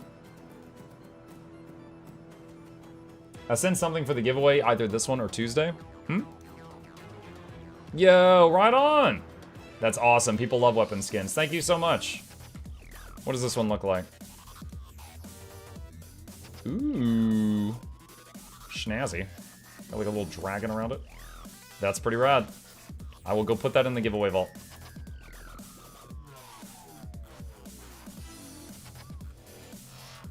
Someone has made a mess in my bag since yesterday, chat. Isn't that crazy?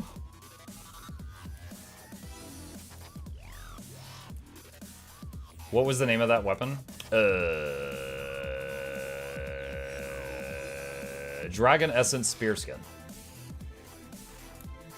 Claire says, when I got back at the Guild Wars 2 years ago, I was dumb enough to get the ultimate and not the complete collection, thinking I would get everything. I had to get the completed option once I found out.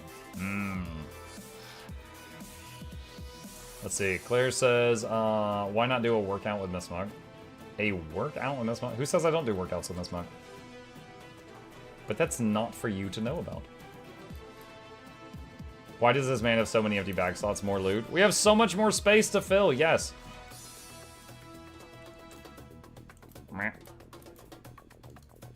Cell jump. Ooh, that made a lot of space. That's it. Time is up. All right, friends. I was dared to do a giveaway, and dared we are. Here we go. Cross your fingers, cross your toes, use a lifeline, phone a friend, poll the audience. One lucky winner. Come on down. Let's see if Kaon Les is paying attention. Kaon Lees, are you here? They said, holy butts. Yes. They are. Kaon Les, what do you want that is 400 gems value or less that can be gifted?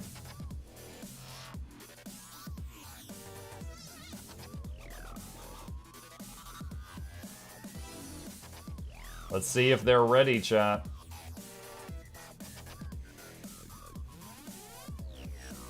Good question. Yeah, it's a great question.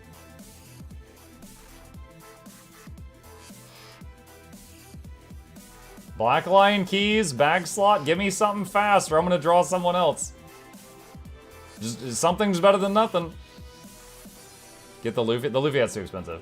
Bag slot, excellent choice. All right, so I'm gonna copy his name. I am gonna go to promotions and I'm gonna go to bag slot, and I'm gonna try to gift it, and I'm gonna type his name in, and it's not gonna work because he's not my friend. So I'm gonna go to contacts, and I am going to go to friends, and I'm gonna hit add friend, and it's gonna go, your squad's full. Because too many people friended me. So now we're gonna go to the group finder, and we're gonna invite him here, and that's queued. Then I'm gonna go to the gem store. Then I'm gonna type in bag slot. Then I'm gonna go to bag slot and hit gift. Then I'm gonna paste his name, and it's not going to work. Does anyone remember why, class? It's cause he's logged in. And his character's name on the one he's logged in on is Kayla Shahrazari. So I need to type in Kayla Shahrazari, the name of the character he's on. Now I can check it. Now I can enter the name. And now I can complete the purchase. And success. And I can go to history and confirm it didn't double charge me this time. I almost clicked it twice because it was lagging.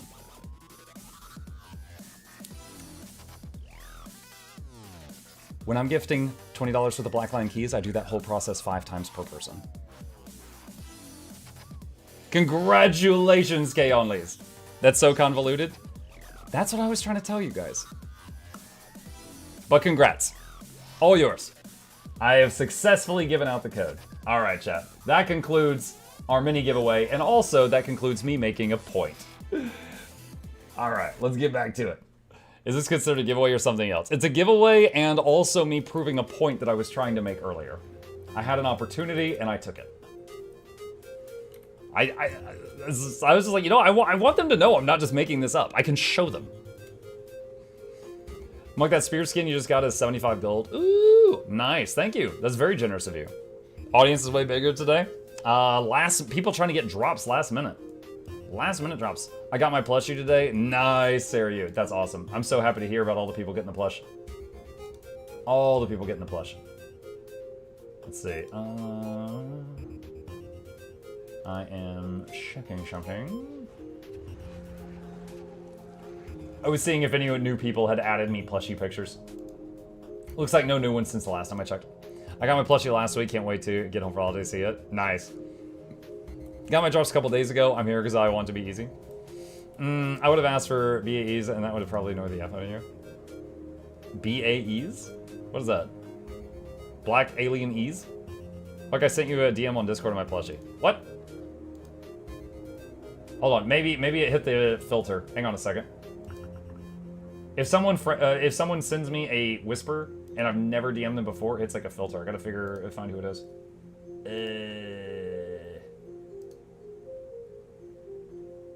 See, wait, what? Wait. Where is it?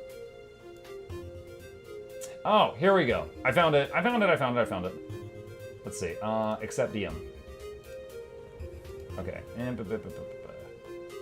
oh shoot, I have a couple in here that hit the filter. Hold on a sec. Let me accept as many of these as I can find. Okay. What do we got? All right, so... Oh, that's cute. All right, so we got one here sitting between 2 monitors while someone is gaming in Guild Wars 2. Adorable. It looks like his ear got scrunched up a little bit. I'm gonna smooth that out. And then... Where's the other one? Nice! Someone sitting in a gamer chair with a knife.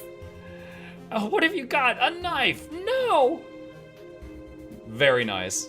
I have gotten like 4 pictures of the plushie with a knife. And 1 video. I got 1 video of one with a knife. Where is it? Hang on. Hang on, let me see if I can find it here. Okay, hang on a sec. Let's see. This is it.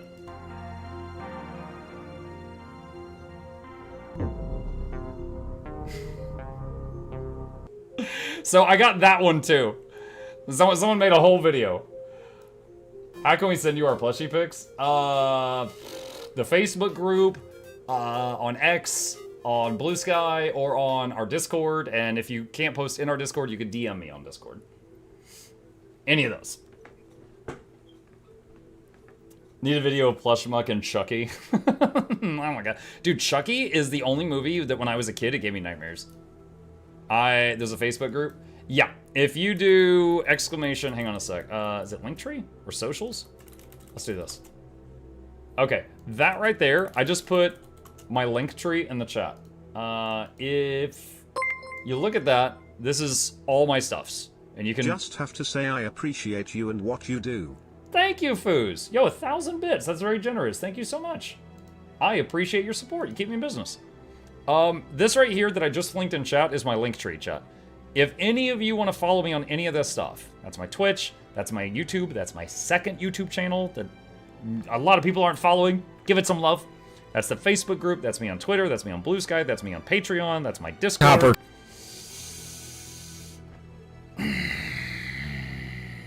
That's Nexus, which is a referral link for different games. That's the Guild Wars 2 referral link. That's Humble Bundle. That's the merch store. You get like t-shirts and stuff. That's my calendar. And that's the Steam community. I should get the TikTok taken down. I'm not uploading there. I mean, I am on the TikTok there, but I haven't been uploading there in a long time. But that's my link tree. So you can follow me on any of those you want. Thank you, Neovalar. Tangled Depths get a bad rep, but I appreciate how complex the map is. I try to treat it really harsh Metroidvania. Yeah, Tangled Depths is cool for what it is. I'm gonna have to say your merchandise store here on Twitch is much more reasonable than others I've seen. Hoodies for 35, not 80. 80? What the heck? Okay, so here's how it works. If we go on to, like mine is through Stream Elements. If I make a hoodie, when I say make, I mean like design one, right? Like take a hoodie, say color black and put this logo on it or whatever. It's like, okay, the lowest price you can set this is like $30 because that's how much it costs for production. And it's like, so that is breaking even, and you can put it as high above that as you want. So if it's like, look at the sinews on those legs. So if it's like $30 to make a hoodie, and that's like just breaking even, zero profit, I might be like, okay, 35. And I'll be honest, you guys, like sometimes I go a whole month and I don't sell anything on the merch store. Like, right? Like it's a fun thing. Yo, I occasionally sell a mug or a mouse pad or a blankie. By the way, I love I use my blanket all the time. Very comfy. It's in my lap right now. Keeps me toasty. The hoodie, the shirts. Those are all like that makes up less than 1% of my income. Less than maybe even 0.5. It's such a small amount, but it's just there for fun for people who want it. Where are the drops? Is it still going? Drops are still going. There is 4 hours left, so there's enough time to get, if you're starting now, there's enough time to get some of the drops, but not all of them. If you're just starting now. Brand marketing, he doesn't need to milk this as free advertising. Yeah, dude, an $80 hoodie? Was it Gucci? $80 hoodie, oh my god. Yeah. That's something. Which character is this one? I'm on my ranger right now. You can see because there's an animal pet right there. I'm just standing in town talking right now. Better be made of silk, yeah. The blankets are minky. They're minky. I'd never even had a material that was minky up until this, and this is cozy.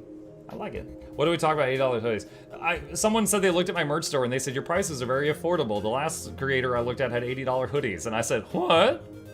And then we started talking about $80 hoodies. Do you have a guide on how to get all ranger pets? I have a guide. Okay, so the short version is go to the wiki page for any pet and it tells you exactly where to get them. I do have a video on ranger pets, but not on where to get them. It's a ranger where I'm talking about the uses of all the pets. So if you're looking for where to get them, just Google each one that you're looking for. And either there's like, I have some videos on some of the newer ones, like the Bumblebee that just came out, but most of them it's just go to the wiki page and it'll show you a map and a picture of where it is. What are the best ones? It depends. It depends on what you're doing. Let me give you a few quick examples here, all right? Power DPS, Hawk is one of the best ones. Condi DPS, Fang de Boga is one of the best ones.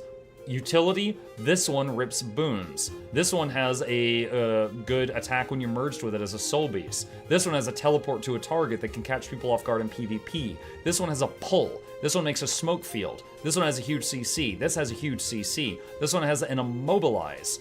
Let's see, Turtle has a projectile blocking dome that blocks bullets. The Fernhound gives regeneration to your whole party. The Wolf can fear enemies, the only way that a ranger can fear. The Cheetah has Shadow Step, like a thief, and can teleport behind targets. Rarely useful, sometimes. The Tiger gives Fury to the entire group. I mean, every one of these has a use, some of them not very often. Like Hyena, useless. There's no thing in the game that it's useful for, unfortunately. So there's a lot of these that do different things. This one cures a condition on the entire party. Sorry, 2 conditions on the entire party. You know, this one does Aegis to the whole group.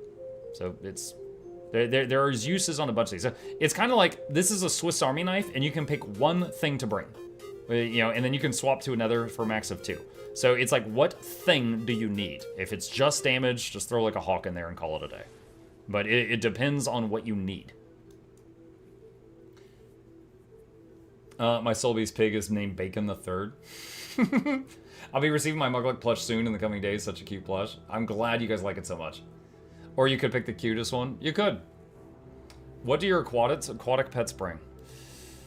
The aquatic pets, so first of all, I have no idea why cats can go underwater, but there are some cats and bears and stuff that can go underwater. The aquatic only ones. The shark is DPS. It does bleeding and damage. The armor fish has got stupid amounts of armor. It's very tanky. But the thing is, you can also use a bear underwater, so you don't really have to use the armor fish. The jellyfish have like a chill and immobilize whirl, but the big thing about the jellyfish is it also emits regeneration boon.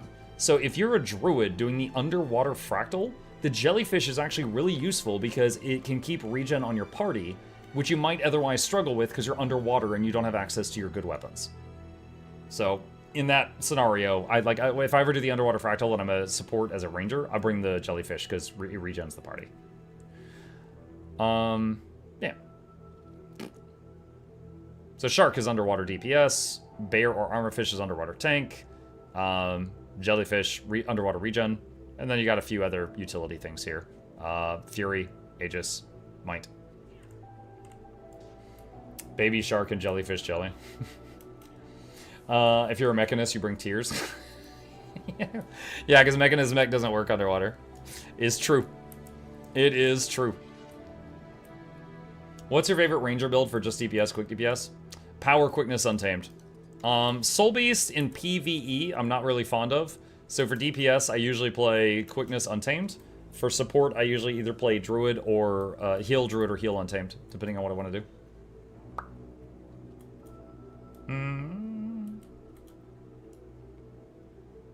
What was the final consensus on Heelbinger? Very easy to learn, pretty powerful, a lot of bang for your buck. It has a lot of pros and a couple of cons, but a solid pick, and I would guess that it could heal 95% of the content in the game. It's kind of unfortunate that I was trying to showcase it on like Bone Skinner and we had like 5 people die because they stood in puddles, because that made it look really bad. But I couldn't heal them because they stood in the puddles. Muck, are you streaming until 3 AM EST for drops? Yo, I'm thinking of... Oh my god, there's already one. Oh, we knew it would happen.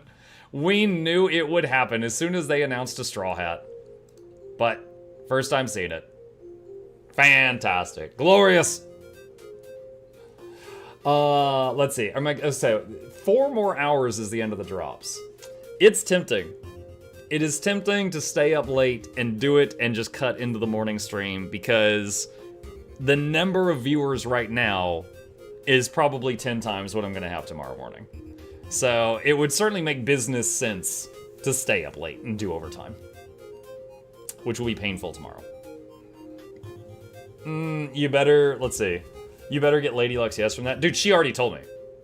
Before I started the evening stream, I told her I was thinking about doing that. And she's like, okay. Just DM me on Discord if you're gonna do that. I was like, okay. She doesn't care if I slave away in here and pay for the house. Like, what do you mean? Why do I need her permission? She doesn't care. Let's see. Staying up late for business reasons. That's right. Should I buy Soto or Janthier? I don't care about story.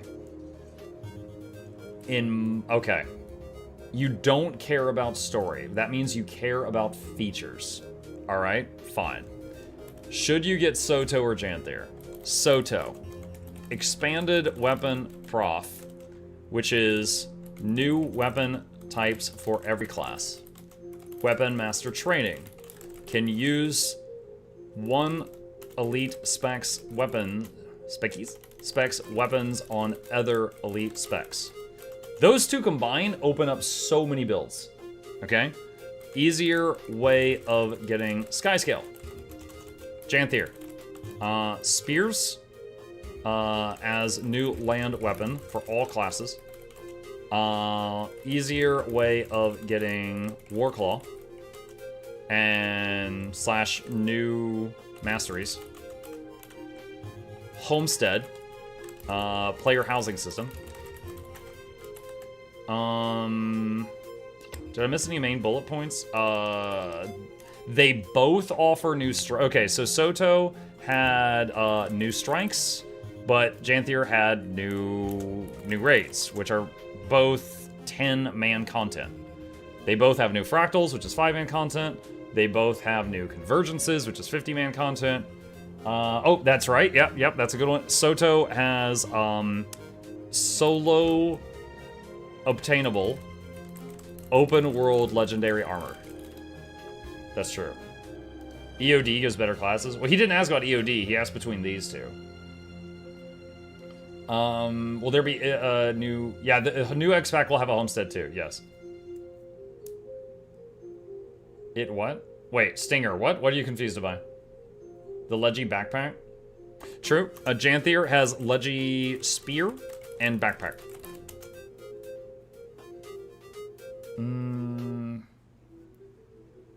Okay, so in terms of pure features, if you don't care about story, for me, I'm probably going Soto.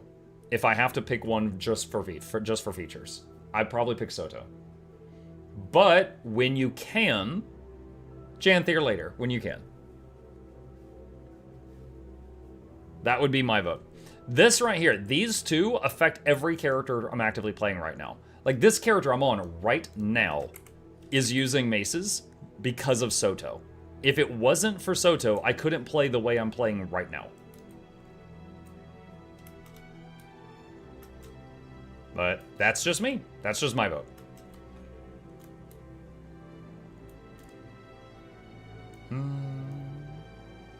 Thank you for the clarity. Sure. I hope you're satisfied with your decision. Let's see. What else we got?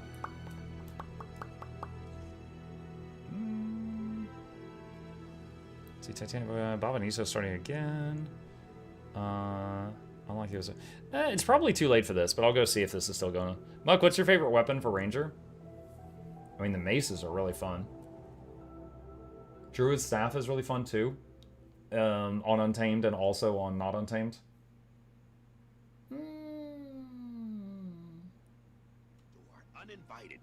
Those are the first two I think of. Wait, what do you mean? Oh, there's a squad here doing this. Right on. If anybody wants to join, I just joined the NA Skywatch Archipelago. The illusion of a choice. It was your choice. You did it because you believed in it. And Waka you waka waka still waka. believe in it. Waka waka waka waka. Push them out and you can do this. We can do this together. What expansion is this? This is part of Soto. This is the first zone of Soto. This is the meta of the first zone in Secrets of the Obscure.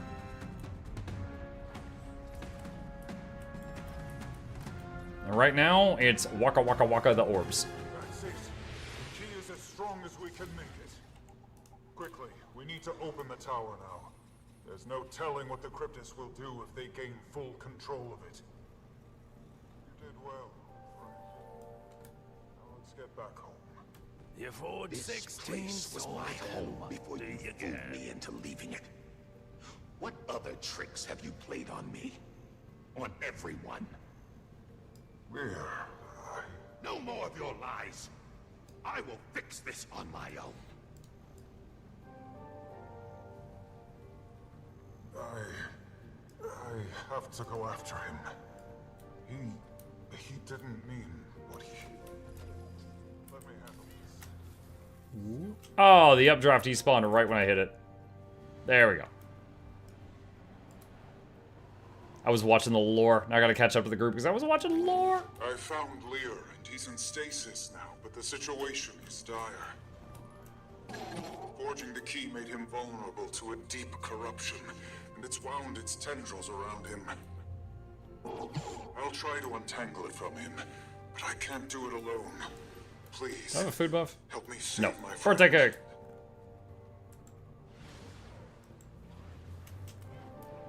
I wonder what the first hero point will be on the new specs. Right now, each first point you use on every spec is the weapon.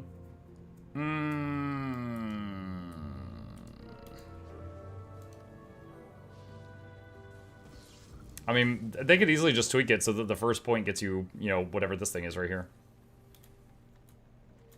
You know, the mechanic. They could just tweak how it's, you know, what you get from the first purchase.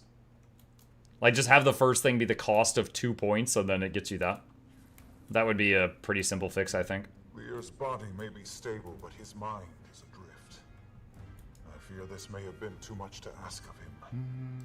Cryptids are trying to burrow their way in, and he's in no state to stop them on his own. It falls to me instead. The memory snares around the platform will isolate the memories, weakening Lear, and reveal the threats inside of them. If we lose the snares, there will be no way to control them. Boils up from below. And the end. So how much more time until drops end? You've got a little less than 4 hours. I will separate the threats as best I can. I missed Mug's story time. I told a few stories today.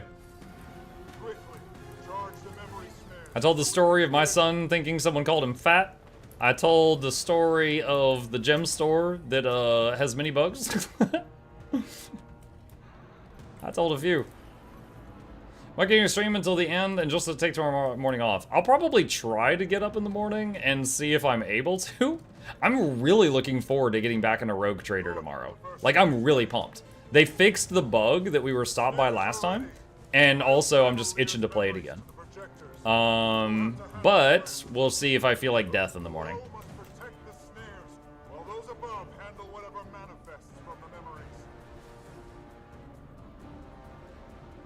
How did these damn things get in here?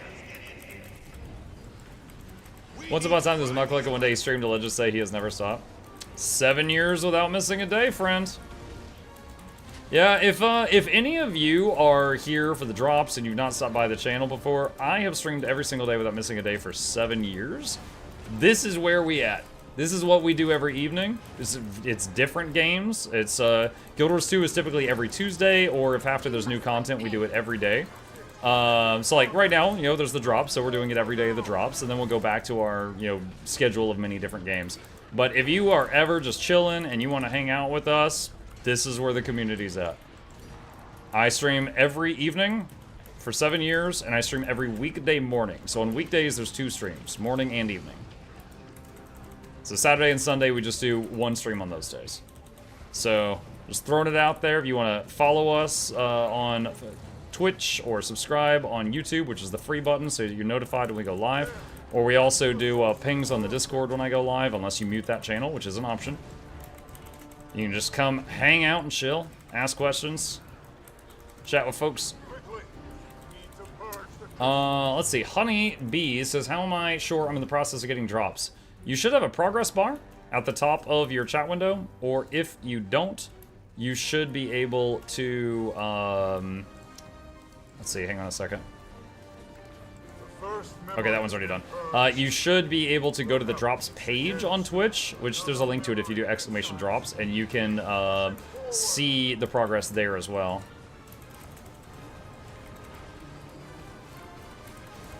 Do the best, thank you. Sure, happy to help. Do you think the new Ledger Ring accessory will have a stacking cosmetic? I kind of think it should, because Conflux, the Ledger Ring, and Transcendence, and Coalescence all had an Aurora and Vision. They all have a special legendary effect, right? So I think it would feel kind of like getting a flat soda if they gave us rings or accessories that didn't have some animation, even if we have the option to turn it off if we don't like it.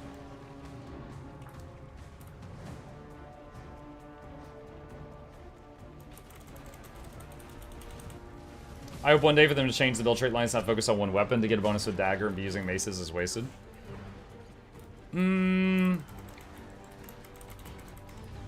I mean, they're making new elite specs that don't focus on one weapon.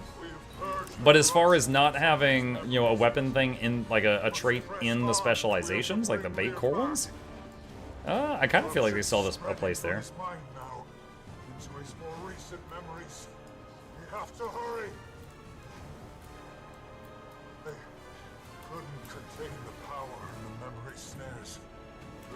Charge them again. I am sorry, friends.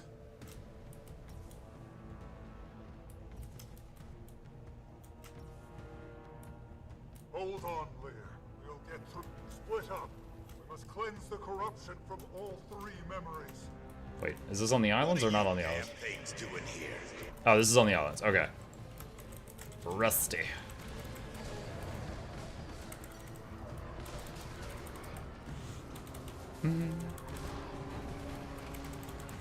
I actually watch your YouTube vids for a while now. I've never actually watched your streams. Just wanted to say thank you so much for all of the news you keep us updated on and being an awesome Force Wars too. That is very kind of you to say. You're very welcome. I appreciate you watching my stuff. It keeps me in business.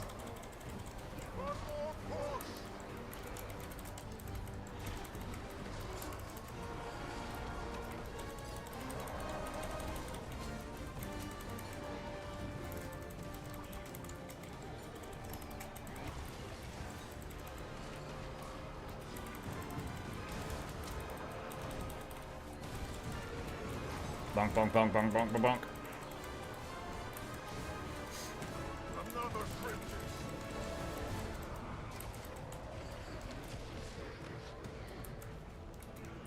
Big one's here.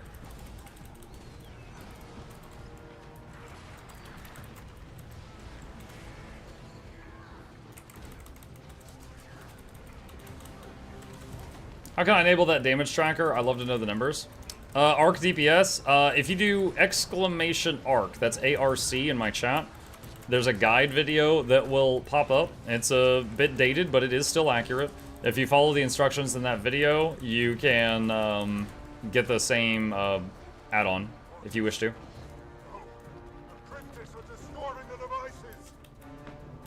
have to destroy the memory snares to stop them. It's the only way.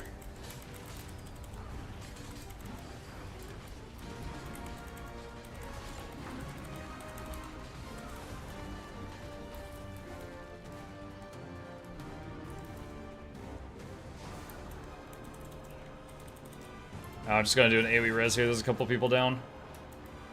Got him.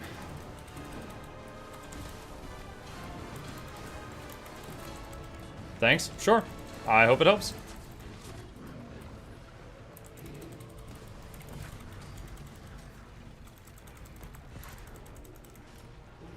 But yeah, as far as staying up late and taking the morning off, I might have to. We'll see. But I am, at the same time, really pumped to play more of our morning game as well. It's like, you know, for the duration of the drops, we kind of put everything else on pause.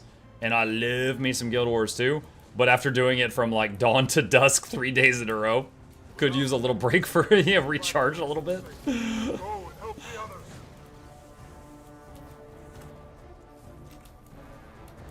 So I'm very eager to, let's see, tomorrow we're going to play some Rogue Traders, the hope. Gonna finish Spider-Man 2 in the evening and then start something new after that because I don't think we have enough Spider-Man 2 to fill the whole evening slot.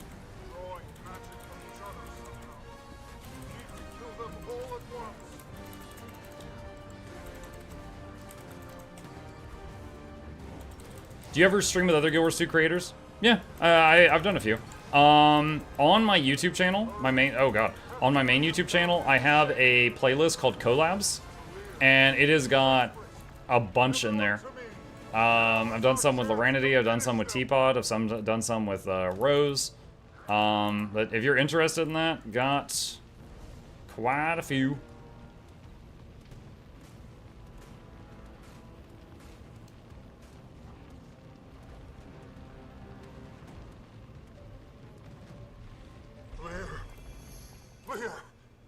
Can you hear me?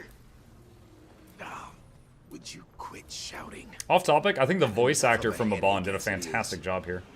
But I do feel better with that nonsense off my mind. It is a relief to see you well, my friend. Well then, what do you say we get back home?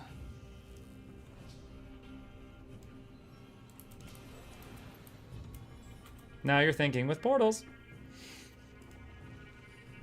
Now we see if this key was worth all the trouble. Everything okay at the hospital, Muck? Yes. Thank you for asking. I told the long story, the long version of the story at the beginning of the stream. If you want to hear the whole thing, rewind to the beginning. The TLDR. Wife suddenly had crippling pain. It was so bad she started like vomiting. Took her to the doctor. They said she might have a kidney stone, and they started to prepare her for a CT scan. They asked her to go #1 in the bathroom so that they could get a sample. While doing that, she passed the kidney stone. And she was like, I am suddenly feeling a lot better. But she's fine now. She is completely fine now. But there was like an hour of... We didn't know what was going on, and it was very scary. So, you know, when I suddenly just dipped this morning and like ran out of the morning stream, I was taking her to the doc. So she is fine now. She's okay. But yeah, there was it was kidney stone. Sudden kidney stone. That's it.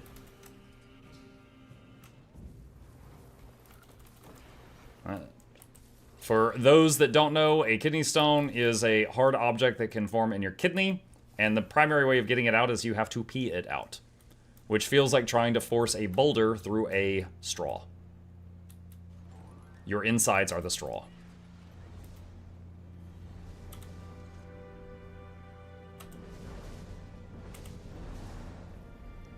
Imagine that, but for a few months. Yeah, she had some discomfort yesterday, and she thought it was just like a muscle cramp or a lady cramp or something. And then, you know, apparently then today it was just like, bam. So it was like 2 days worth of discomfort / pain. But the agonizing, like vomiting on the floor thing was just this morning.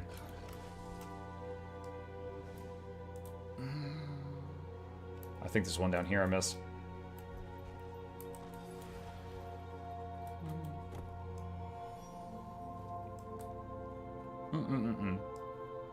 Just take advantage of the drops, man. Get that extra cheddar. Oh, you mean all the extra viewers? Yeah. Yeah, I mean that's basically oh, that's the good business sense. That's why even like, you know, on that's basically why I was doing like 3 days Dawn to Dusk Guild Wars 2, is just because, you know, good business sense to do so.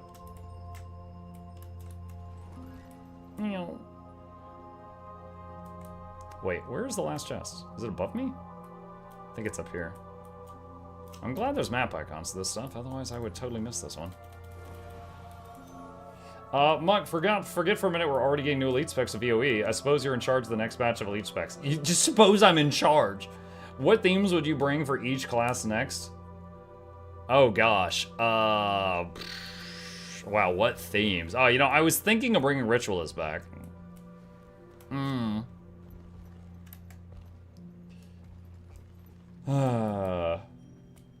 How long do I have to stay up for? 0 minutes. If you're just getting drops, you can just leave the stream open and go to bed. And Paragon. You know what? I might even give you Dervish. I might even give you Dervish. You know what would be kind of funny? Hang on a second. Let me go back to this. Alright. So we got this right here. What? Hang on. I've got a stupid idea here. I need paint. Okay. Alright. Let's do this. And then this. And then move that a little bit. Okay. Alright. And then we're going to take this right here. And go... Oh, no, not that, not that. Hold on, chat. I'm making art. Give me a second.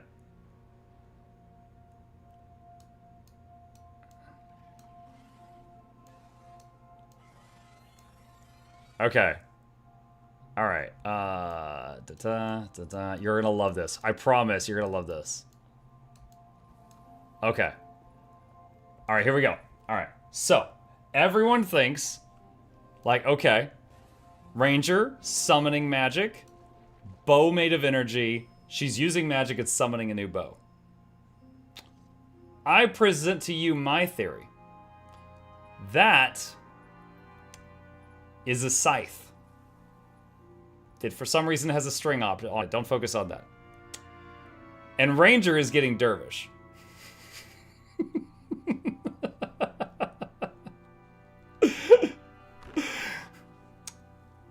We're all winning. We're all winning, yes. Yeah, the strength, that was, this thing, that's a glitch. That's not really there. We're pure cinema, yes. Ranger is getting dervished. You heard it here. You'll see it. Like, you think it's funny, but Ranger and Dervish are both medium armor? Yeah, no, let's go. Let's go. Got me super locked in.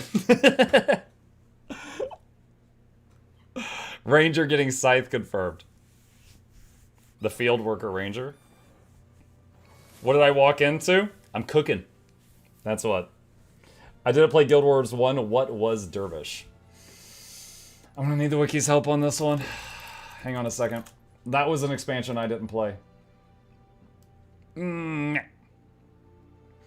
Dervishes are scythe-wielding holy warriors who can attack multiple enemies at once. The dervish has combat-related enchantments, some inherent healing, and protection abilities. Their greatest power, however, is to evoke the power of the gods. It's like if the Pope had a scythe and was spinning. Basically. They whirl. Oh, baby, do they whirl. Meh.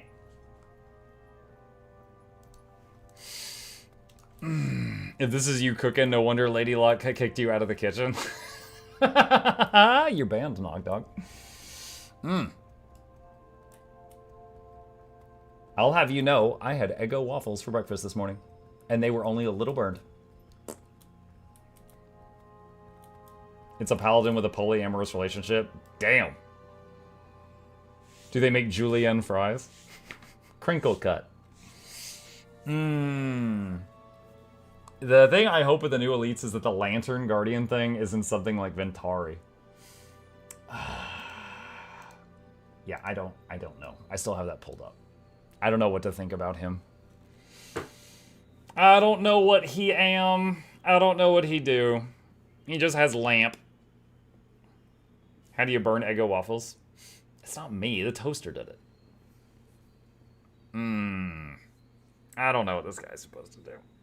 Maybe he just shoots little turrets out of that thing. Pew pew. As a guardian, I want to name the lamp. What are you gonna name it? Lampy? I could see that Ranger enchant its weapons, and that Ranger new weapon is longbow. You know what? I am not letting this artwork go to waste here. Hang on a second. I'm going to do this and crop. Hold on. I'm putting this on. I'm putting this on X. Let's see. Guys, we're looking at this all wrong. It was Dervish the whole time. Alright. Hang on a second. Paste. And copy image. And paste. Alright, there we go. Alright. I'm not wasting this Dervish picture I made, chat. I gotta get some updates out of it.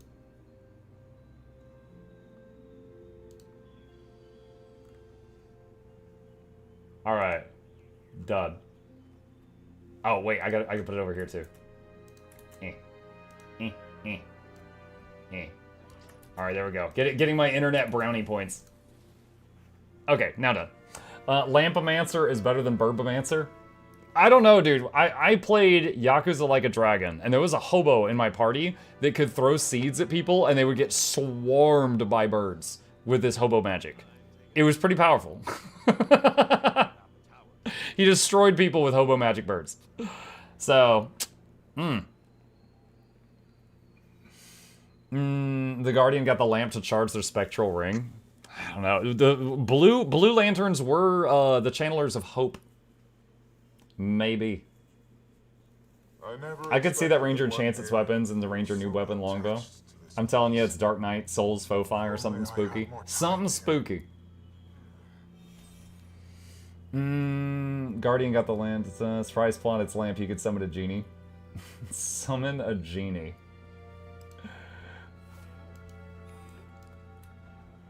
Let's see. Blue Lanterns, I'm gonna fund a band with that name. Well, the Blue Lanterns are the... You know Green Lantern? Like, there's Blue Lanterns, there's yellow and red. Like, there was a whole core of them. Let's see. Either blade. Mike, did you say Kinfall, Fractal, and CM mode were fairly simple? You basically... If you look at my guide for the Kinfall Fractal, it's pretty straightforward. There's one thing at the end you should know about.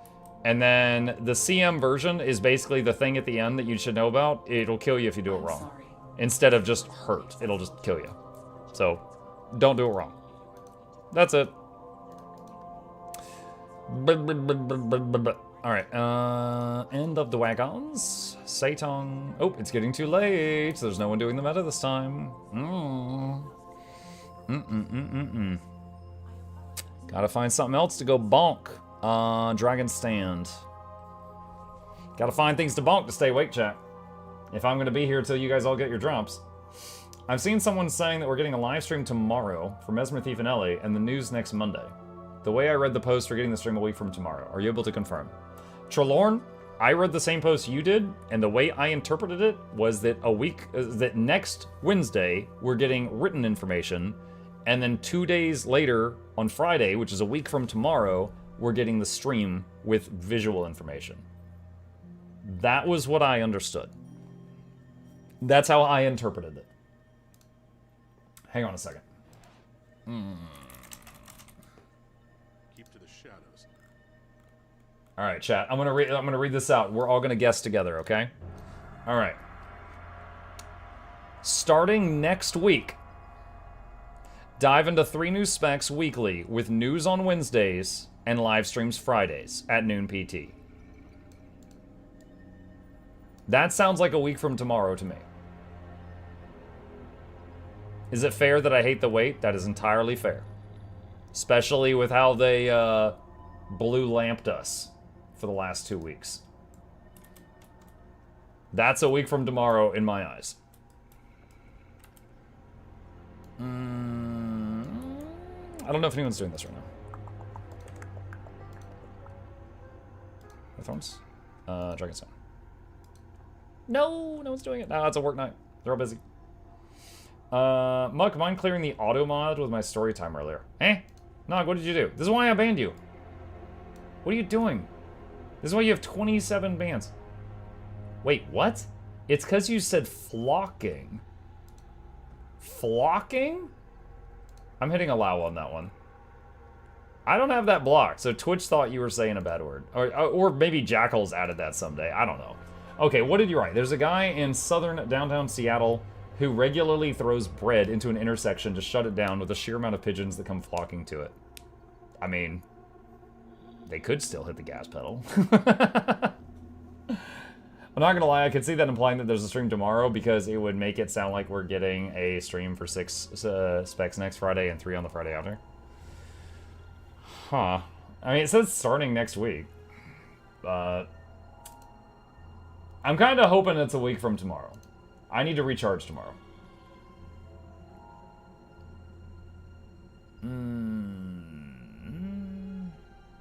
Feels like the name reveal yesterday was to throw us a bone after the uproar. I can't imagine that counts as one of those stopping elite specs Wednesdays. Yeah.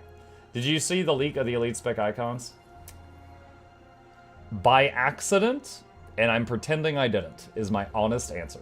I wish I had it. Someone posted it on a Discord that I'm a member of, and we're like, hey, you guys seen this? And I'm like, mother. I've said it before, but the thing with leaks is either A, they're fake, and ArenaNet would be upset with me if I spread misinformation, or B, they're real, and ArenaNet would be upset with me if I spread leaked information. Either way, it's a lose-lose if I talk about it. And I don't like having to remember what I am allowed and not allowed to talk about, so I just avoid leaks. So I wish I hadn't seen it. But yeah, I know it exists, and I'm pretending it doesn't.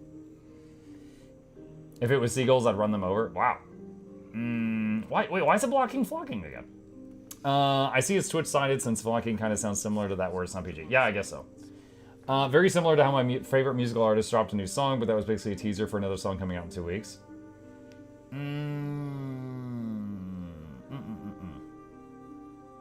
I could see the ranger. Okay, come on with that. I love on the coast, seagulls are evil. Yeah, I love the pictures of those like burger joints and stuff that are on the by the beach, and it says if seagulls steal your food, we are not replacing it for free. Those are always funny.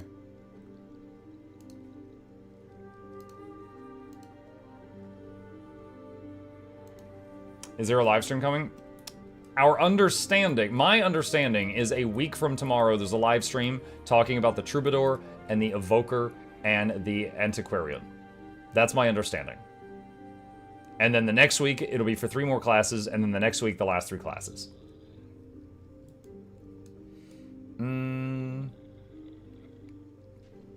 Flocking is slang for a very adult thing. I thought it was just birds. But I guess you know more about that than I do. Okay, let's see.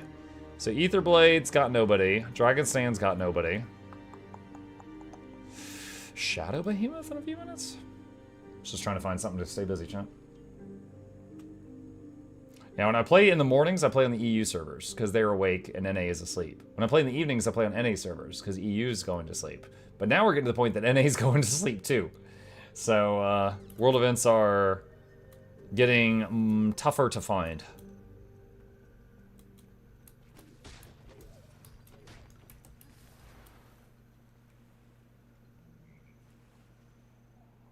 There's 3 of us. Oh, there's a few people.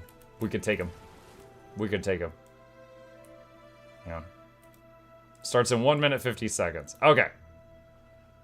Do you have 2 accounts for both regions? No, ArenaNet gave me the ability to swap between them because I'm a ANET partner, and I use that. It's the same account. It's the same one.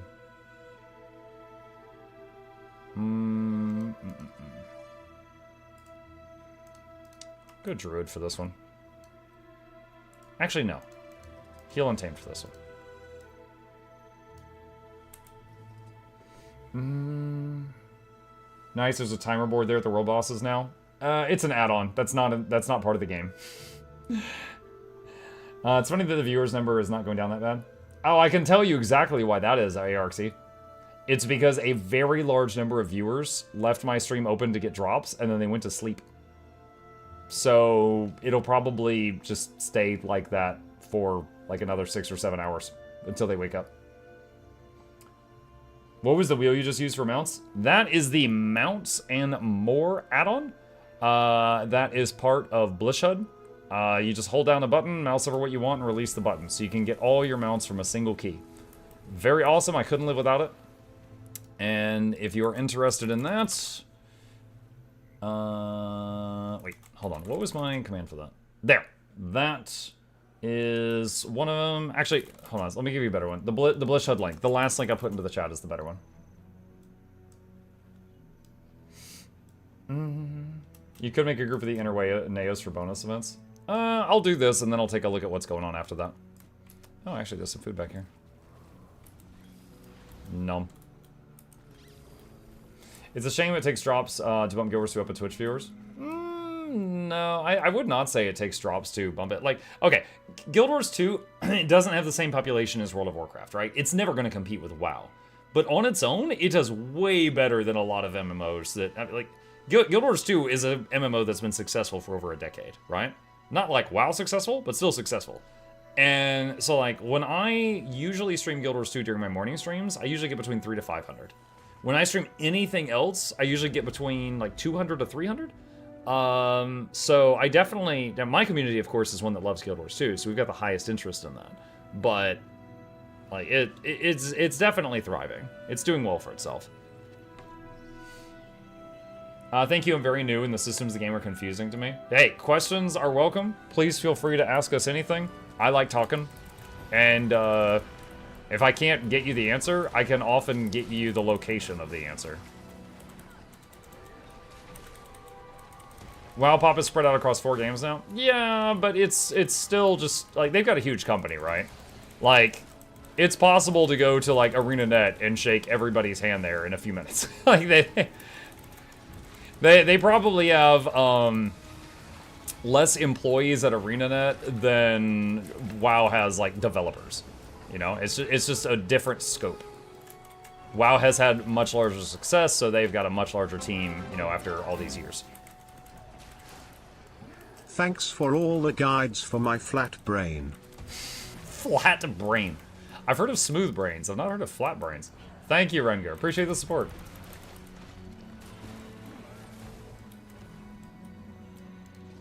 Wait, what? We just killed these portals.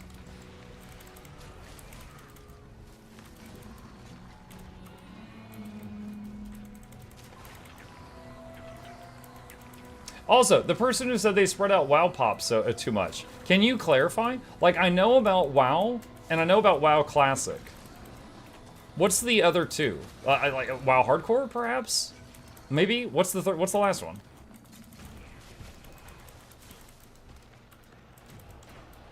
WoW Semi-Classic? What's a WoW Semi-Classic?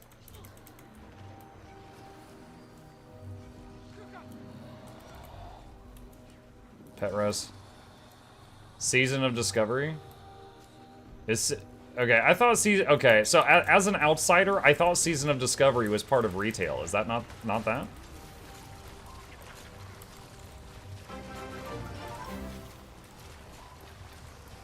Thanks for the No, it's not. entertainment Okay. to keep me sane while I work. You're very welcome.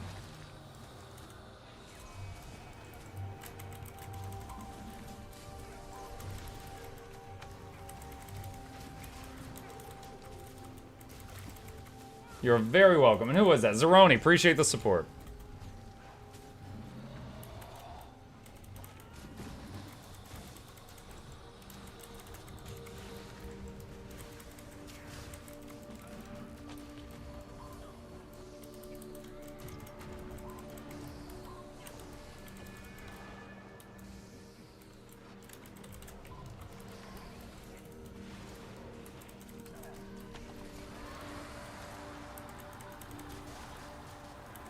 Ah, I got feared.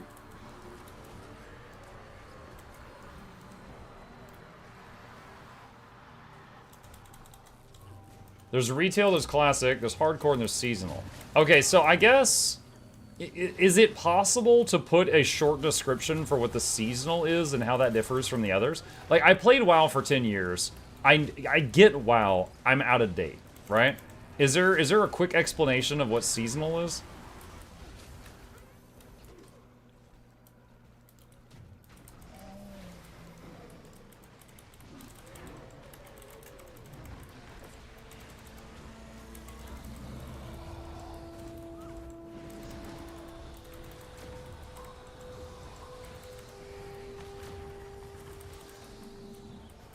It's vanilla plus, it's a juiced up classic. Seasonal is like classic, but with extra features. It's classic era, but with added talents and gameplay. Right now, the seasonal server added a new raid pass Naxxramas, and a few new dungeons, all 60 content. It's vanilla, but it's got more abilities mixed in. How does the community feel about it? Do they find seasonal to be more fun? Or is it like, you know, just depends on who you ask? ETA on drops ending? About 3 hours. You could do weird stuff, apparently, like mage healers, one I remember. It's classic with changes. Midnight tonight. Well, midnight tonight Pacific time, Jacqueline. It's good to clarify the time zone.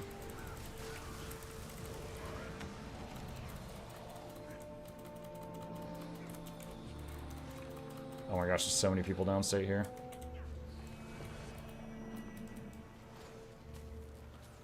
Season of Discovery was the most fun I had. Classic is all vanilla. Now I want to see Muck try and do it. Maybe they should make a season of Discovery Hardcore and divide the community one more time.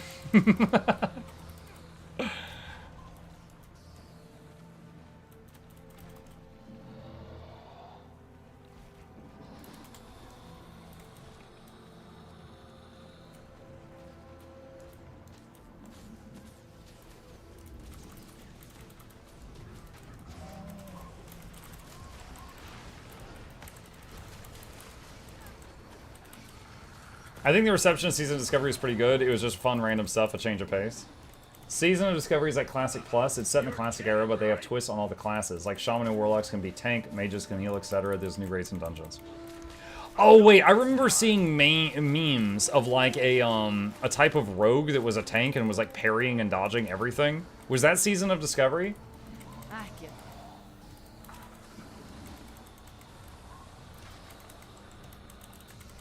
Yes, it was. Okay. I saw that and I just assumed it was some new retail build. Because I, you know, like I said, out of the loop.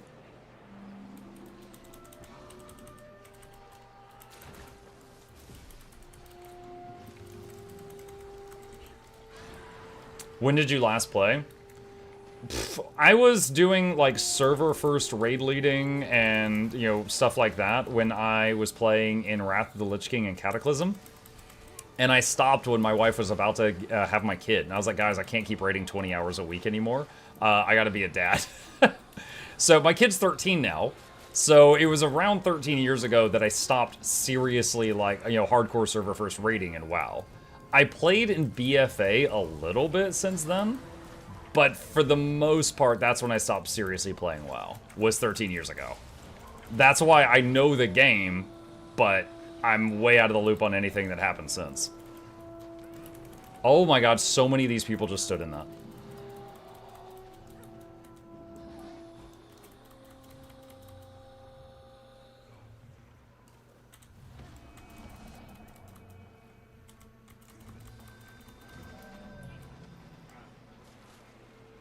Free XP on the ground? Yeah.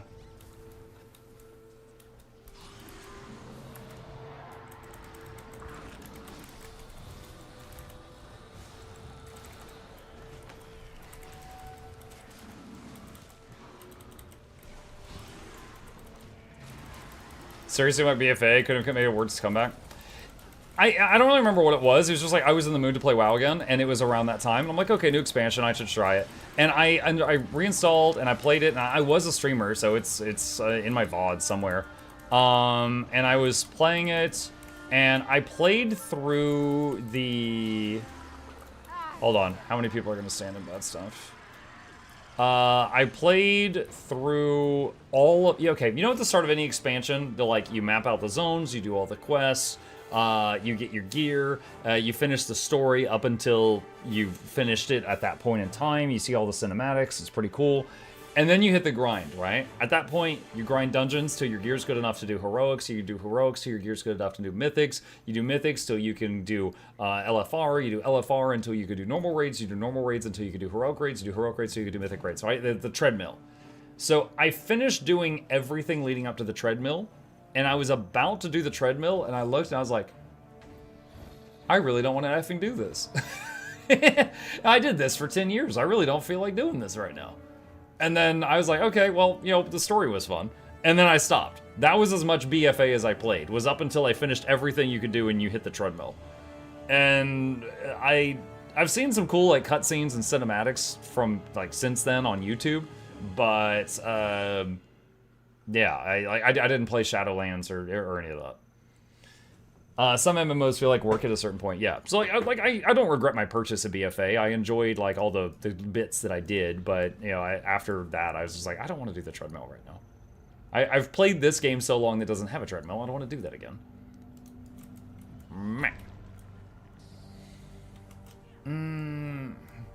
But again, I was tempted.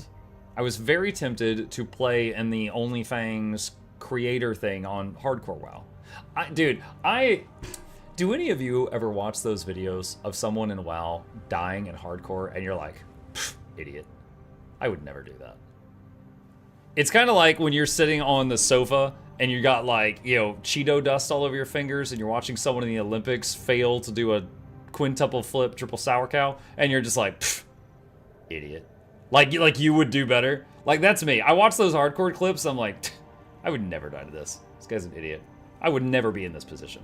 I wouldn't be in that situation. Totally misplayed. He has 30 things on his bar that could have saved him. Like, oh my god, dude, I am so bad about that. Any hardcore clip, I'm just like, I would never have done this. So yeah, I think I'm just so good, right? I think I'm just God's gift to gaming. I'm like, if I play hardcore WoW, it'd be amazing. I would simply not die there, you know? So I thought about playing because I thought it'd be fun. But at the same time, I worry it'd be kind of boring because it would just be like, you know, 100 hours of me just being really careful. I would have no problem taking that candle. Yeah. I would never be in that position. I would have died 50 hours earlier. Mm-hmm. Yeah, so, I mean, it was tempting. It looked like fun content, stuff like that. I just... I never had the guts to put down what I was doing and go do it. When do drops in? 3 hours. We'll see if we make it. 100 hours playing a Hunter, never dying. To be fair, Hunter and Warlock have the easiest time of not dying. Until you die to lag or something. Yes, true. True. Yep. War Within actually gave lore behind Cobalt and Candles, and it was like Lovecraftian horror. Oh, did they? I play hardcore PoE when nobody really knows how they die. They just get one shot. Oh, Path of Exile? Oh my god, yeah. I got a few funny clips on YouTube about that. Like, oh my god, I died in 0.1 seconds? I didn't even see what killed me. This sucks. I'm gonna go play Path of Exile 2, where this doesn't happen.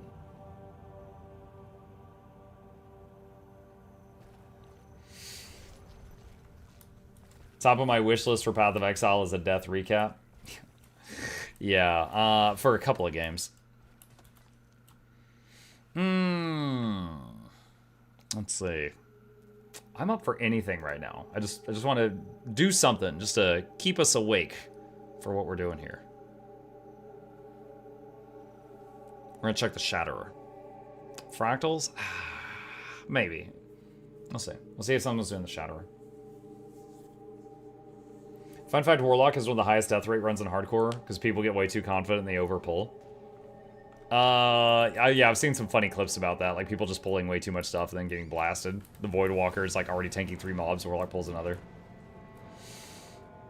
We don't deserve you. And I love you, random citizen. Have an impromptu fashion contest for the new specs. Fashion contest for new spec. Now see, this lady would win because she has a wizard hat. I think it's weird that she has a fish tank with a baby and a hairy tail, but she wins because she has the wizard hat. You mentioned your favorite story moments recently. You could relive some Living World Season 4. What is that window thing? Thank you, Muck. Oh my god, she's listening. Ah, she's in my walls. She's in the goddamn walls. Oh, can't see her now. Turtle's blocking it. What's the window thing? Funny thing, for those who haven't seen it, this is a legendary shield called Shushadu, and it's like an aquarium. Oh, she put it away. Anyway, it's an aquarium, and it's got a baby, what are they called? The little fish guys. I'm too tired.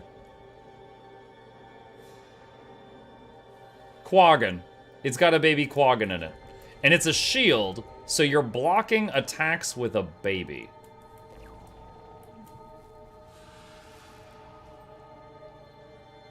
Yeah.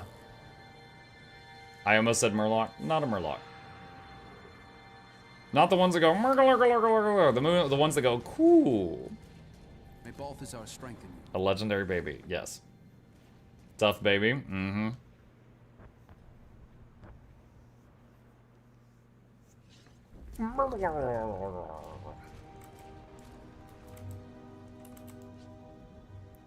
Pirate Software said that sound effect was made by a guy at Blizzard who was gurgling a cup of yogurt. Honestly, I believe it.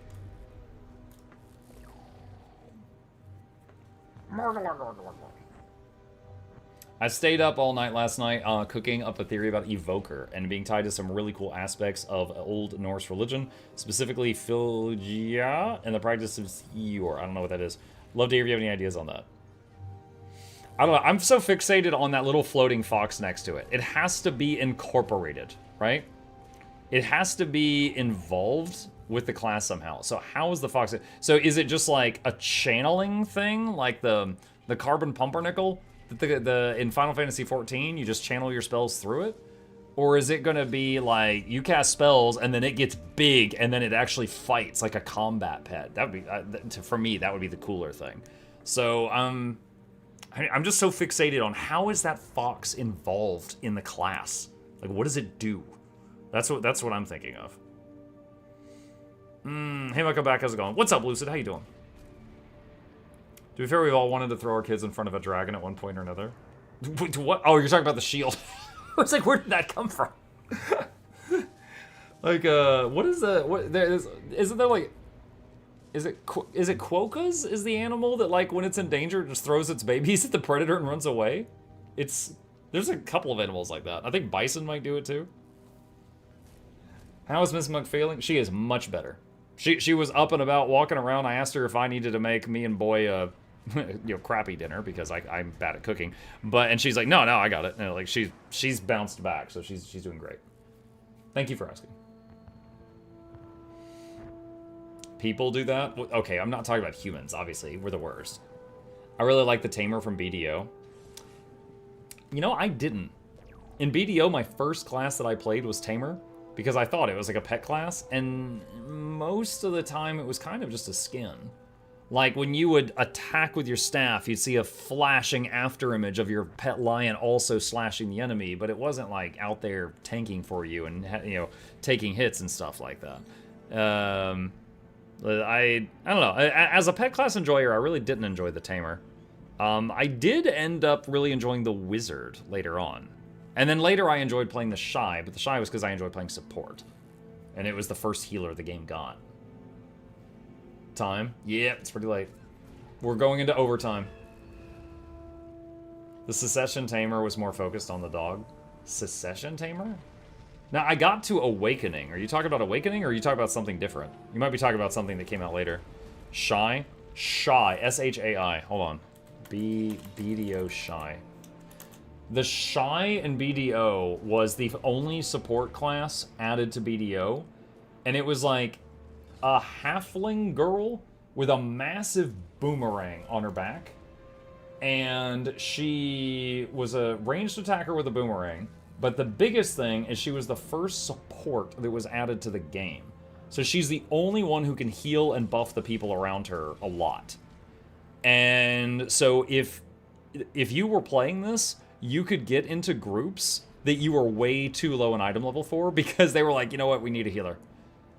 They'd be like, oh, sorry, you don't have item level 500. And I'm like, I got the heal stick. And they'd be like, right this way. You just get into the group. So the Shy was the first character that was like a support. To my knowledge, the only one. I don't know if they've added another one since then. So that was the third. Like, I played Tamer a long time, then Wizard a long time, and then Shy. Secession is basically upgrading the core class to be on the same level as Succession. Witch can sort of heal. I never played Witch. In my memory, Witch was kind of like a counterpart to Wizard. It was just like the female counterpart. But I never played it.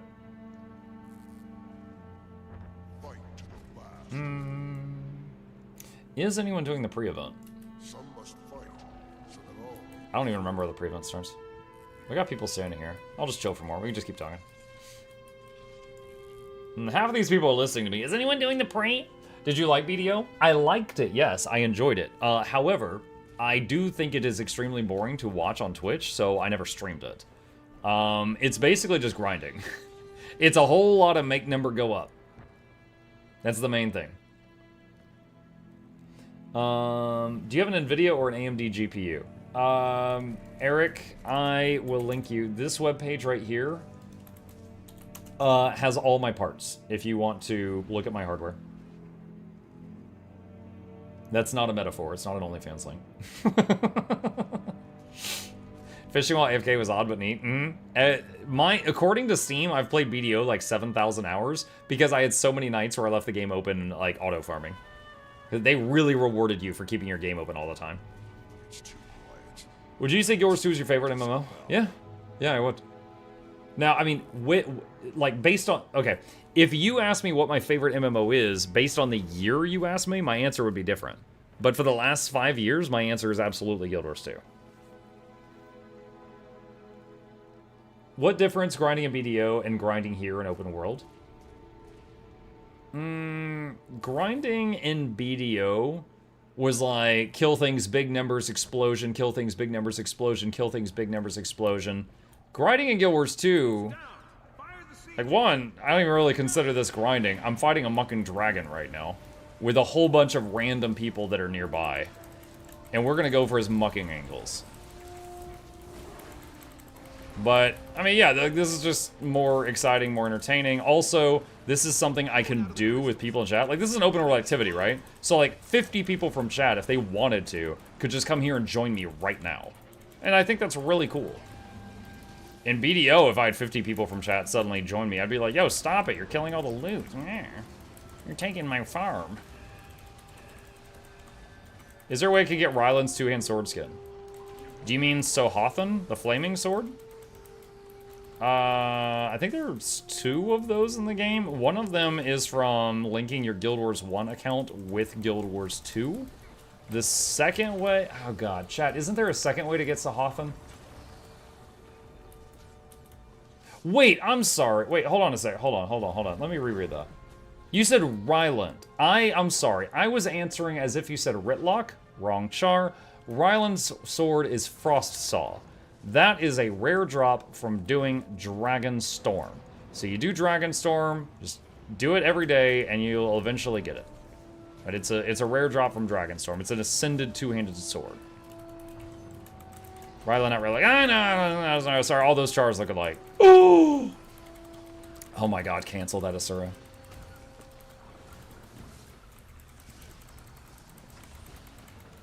The char's getting mad.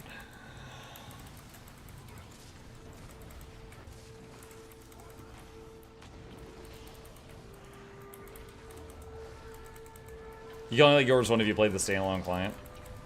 I actually did not know that. Or, I forgot that. Which is also possible. Because it is very late. And my memory is turning into a goldfish.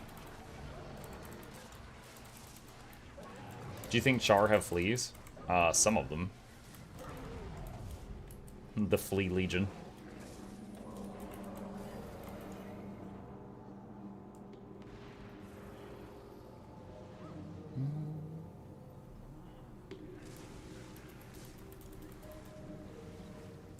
What is that? Sadly, AMD has stutter issues with Guild Wars 2. I haven't had any issues I've noticed. I mean, maybe on some systems? I haven't had the problem. How can you tell that they're mad all I'm hearing is cat noises?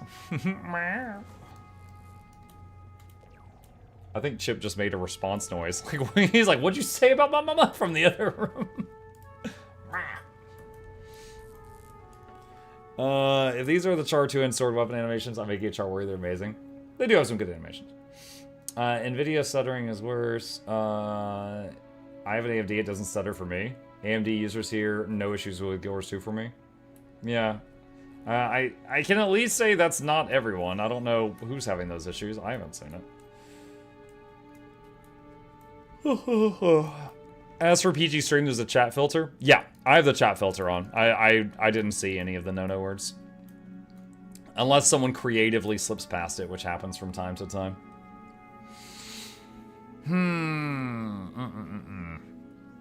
Let's see. What's the chance of yours to making a focus main hand fist weapon for classes like Warrior, Thief, etc.? I don't think it's going to happen. Because this expansion is the first one they're not adding new weapons to each class, they might be done with that. However, after End of Dragons, they said they were done doing elite specs. And we're about to get a new badge. So there's nothing saying that they can't change their mind. Chat, I can tell right now, I am going to need some caffeine if we're going to stick until the end. I'll be back in a minute or two. Or we're not going to make it.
Hang on, almost ready.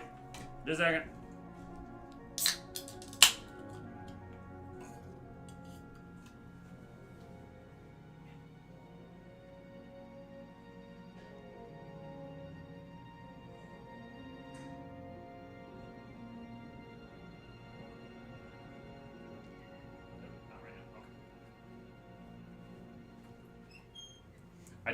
I very slowly was like, Chip, may I pick you up? And he was like, "Meh, meh, meh, meh, meh, meh," and just kind of jogged away. And I'm like, okay.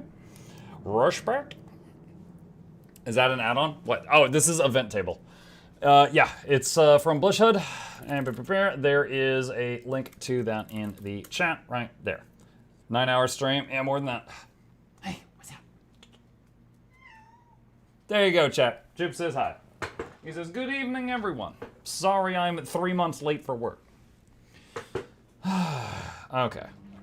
I got a little snack here, chat. A little sugar, a little caffeine. Try to keep me awake to the end of this. Yay, ritualist outfit. Nice, Perry. Congrats. What's up, Chip?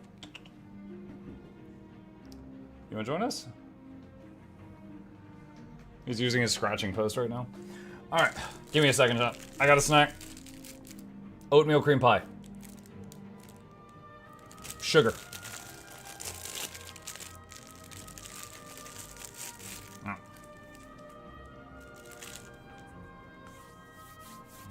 Was the Twitch drop rituals outfit available prior? It was a gem store outfit, so you could get it in the past off the gem store, but this was a way to get it for free. When do drops end? 2 hours and 47 minutes from now.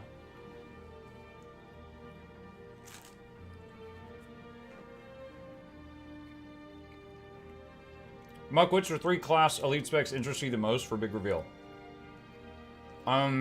Ranger, just my main. Necromancer, because I want to see how they're going to do the Ritualist, because I enjoyed the Ritualist in Guild Wars 1.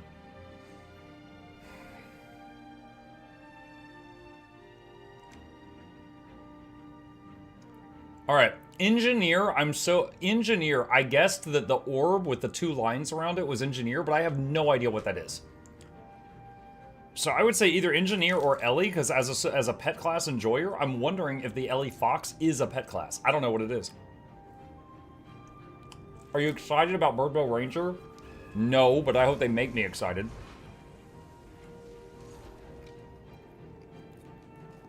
Also, I'm telling you, about that bird bow thing, the big twist is it's going to be a scythe and it's Dervish.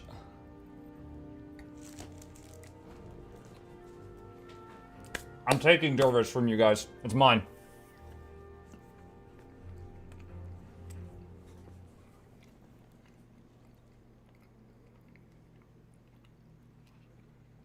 I think the Engineer Elite will be inspired by whatever new Magi science the Inquests are getting up to. Magi science?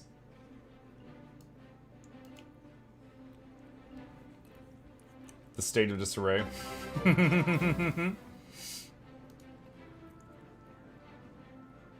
Dervish did have wind prayers. Mm-hmm.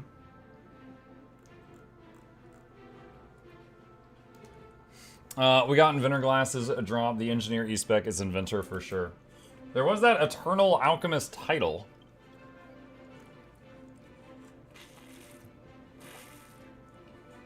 I was on the Dervish Guardian train until we saw the spooky lantern.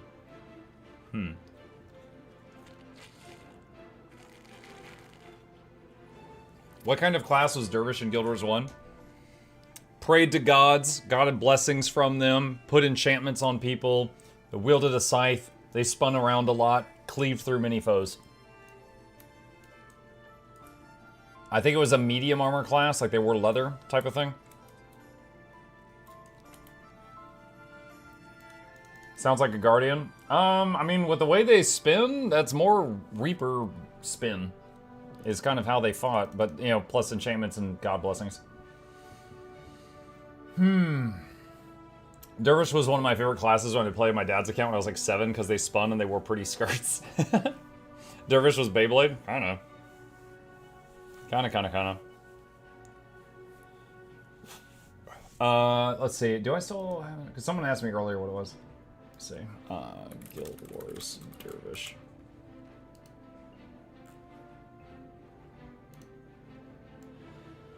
So we got, like, this was box art. No, those are some pictures of dervishes. That's what they look like. Very practical.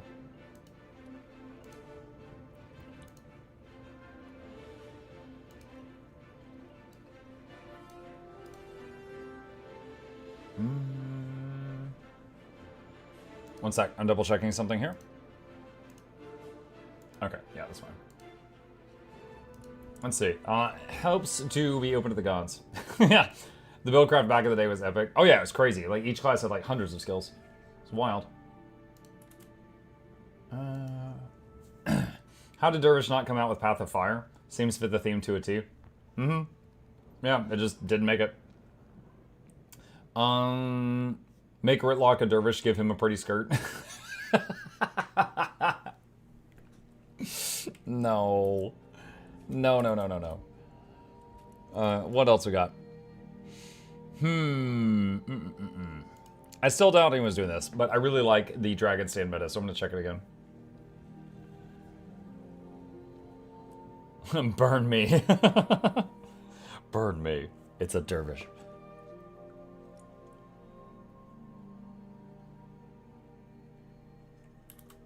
Let's see.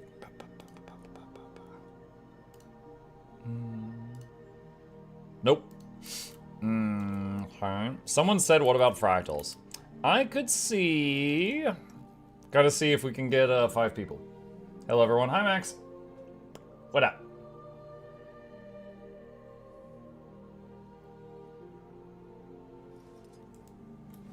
Let's see. What are the dailies right now? Nightmare, Snowblind, and Solid Ocean. Those are pretty easy. Alright, so let's test the waters, chat. Is there 4 more people who would like to join me to do NA Fractals? Excuse me. Sorry, that snuck up on me. We need 4... What tier? Tier 4. Tier 4 dailies. Yeah, T4 dailies. Which is the ones that I showed just a second ago. Solid Ocean, Snowblind, Nightmare. Tibet's NA. New expansion out. New expansion was announced on Tuesday. It comes out October 28th. And we're getting drip-fed information about it. I'm horrible at fractals. I can't wrap my brain around them. I mean, it's just like, it's like a 5-man dungeon. That's basically it. How do I join? That right there is the join command. I just put it into the chat. Just copy paste that into the game.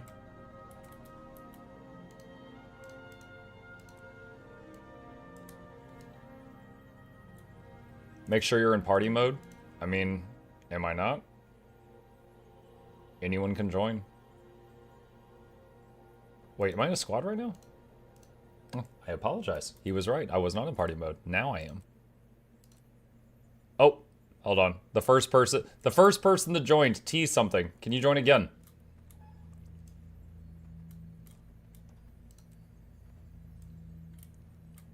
It like joined you and then kicked you. There we go. That's another fun bug in the game chat. If 2 people hit join on you, you accept the first one, then accept the second one, you kick the first one. If you're in a group with 0 people and you get 2 invites at the same time, you join a group with the first guy, kick him out, and join the second one instead of all 3 of you being together. That's another fun little glitch. Let's see.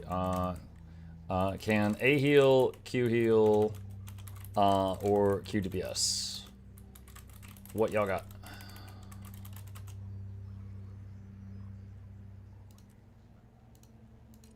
Q DPS? Okay, I'll A heal. Alright, so that means I am Druid in this run, chat.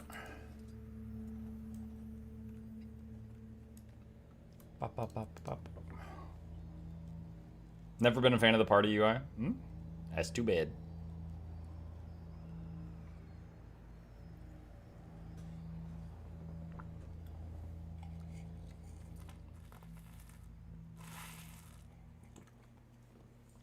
What about Paragon or Ritualist for a now class monk? Ritualist I really enjoyed in GW1, so I am very much looking forward to Ritualist in GW2. Paragon I never played, so I'm not really like looking forward to that because I don't have any, you know, nostalgia there. But a lot of people are hyped for it, so I'm hyped that they're hyped.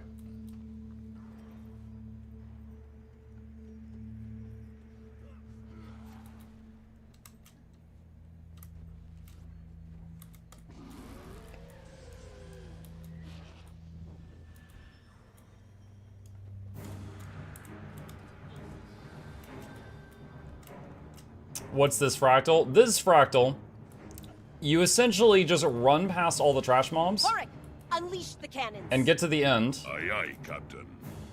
And then, oh god, no, this guy, move! Dude, okay, we've got one guy in our group that has social awkwardness, and he's just standing at the end, he's blocking all of us, he needs to move.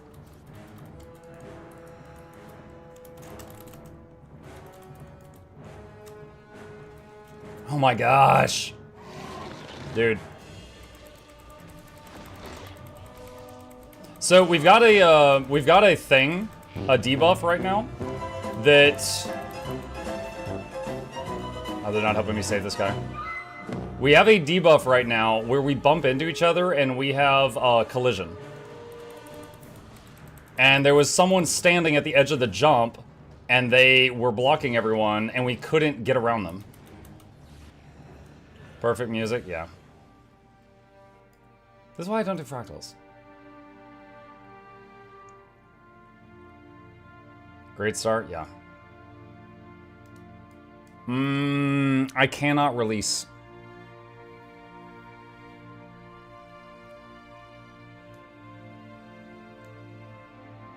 I would release and run back, but it won't let me. I don't have the release button.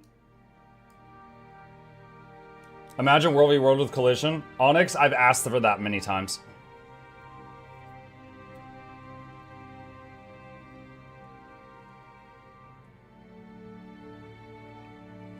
I'm so close to just leaving the group. I don't want to be here anymore. Finally, okay. Retry from checkpoint. Let's go.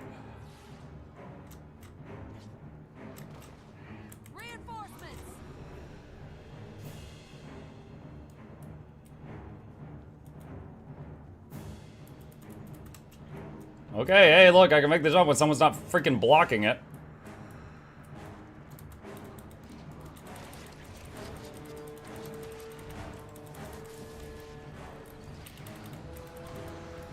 What's the white set? The white aura around each person is collision.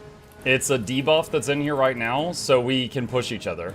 That's why when I tried to jump earlier, I bumped off the guy that was blocking it and just fell off the cliff.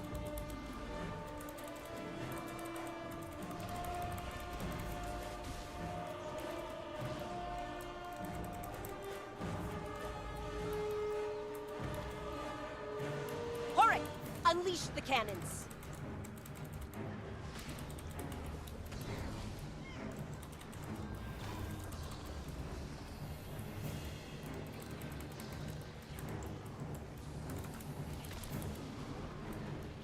You're sick, Collision in World v World.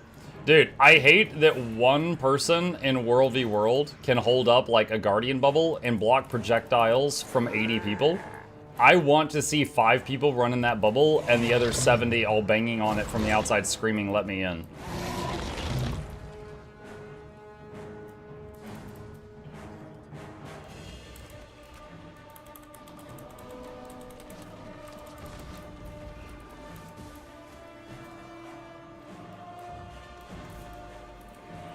Halt all movement. Experiment incoming. Test subjects may experience dizziness, confusion, and death.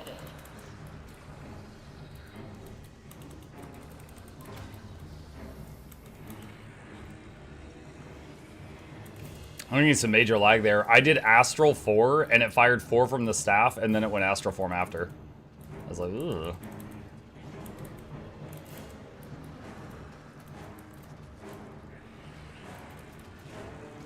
Did you guys see that? I clicked to pick up the refracting crystal. My guy did the kneel down animation, then got shot, and he never picked it up. I'm not on EU anymore, am I? Ping 437. Okay, well that explains it. Dude, I'm like in Antarctica right now. Violence, is it?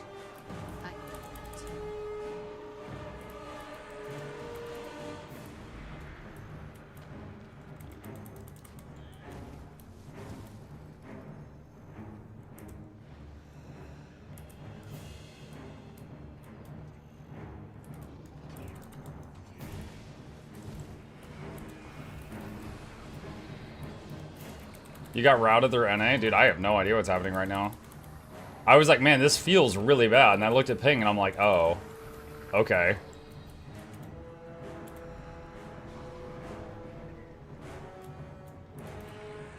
Horik, unleash the cannons. 270 now.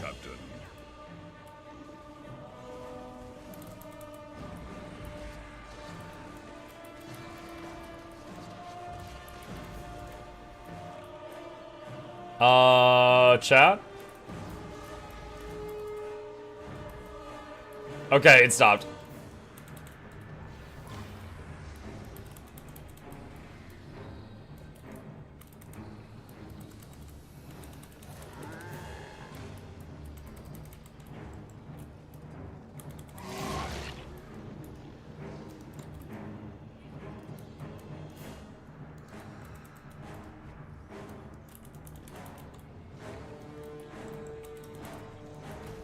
Skyhammer calibrated to red.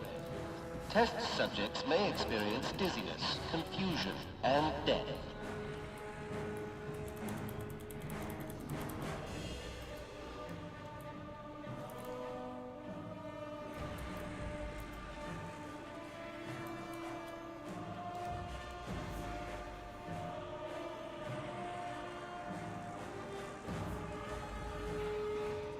There we go. Okay, hopefully not 400 latency in the next one. Ugh. Why does this fractal have dialogue from my trend? Because one of the buffs slash debuffs in there was random crap happening. Misconvergence, that's it. Teacup Man, 20 gifted subs, what? Oh, I should stream until 12:29 p.m. more often, or a.m. Bleh. Thank you so much, Teacup. MuklukYoutube, Bartholomew, Reginald Esquire the Fourth, this is Chauncey Van Sybil's the Third, welcomes all of you to the lab. Hope you enjoy your stay. Entertainment is on the way. Cricket the speakers, such as speakers giveaways every week. Please take a seat, but you'll only need the edge. Welcome. Thank you very much. That is very, very generous of you. Appreciate that. I heard Skyhammer and thought you were doing PvP. Nope, that is just the misconvergence. That is the misconvergence, doing random stuff. Not to be confused with Teapot. Teacup Man, not Teapot Man.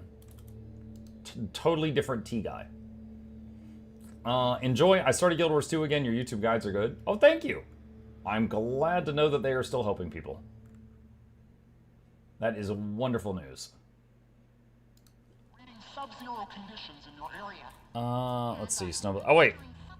Did Tarn get kicked? I didn't kick anybody. No, they're still in the group. I don't know where they are. Tornicetti, are you coming back?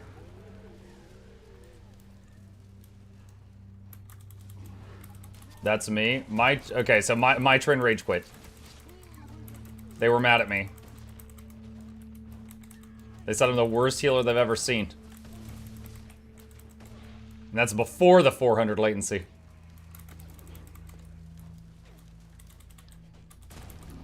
Shake my head, rage quitter. I know, right?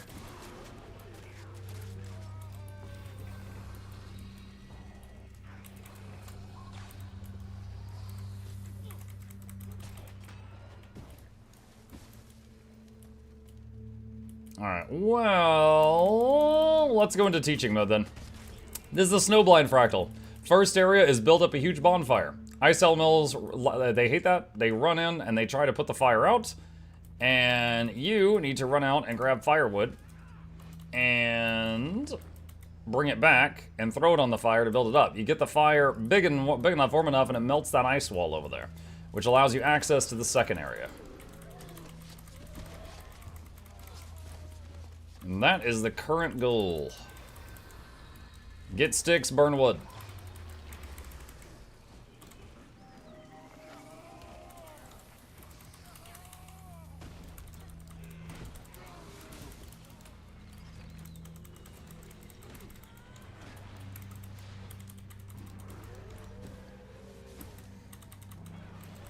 And the hit points of the wall are almost gone. We can see them in the top right corner.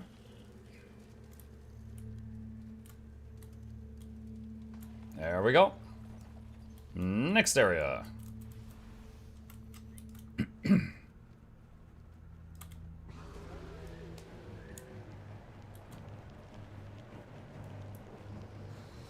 So this one's quite similar, except there's mini bonfires. So just pick up one of these, throw that there, and light it.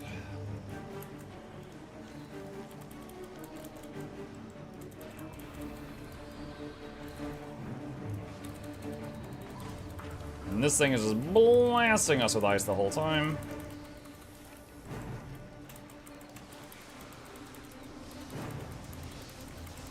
And we get us as low as we can.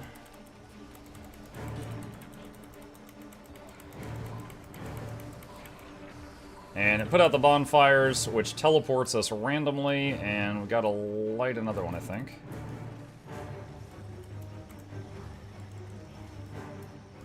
There we go. I think as long as one is lit, you can kill that thing. It's been a bit, though.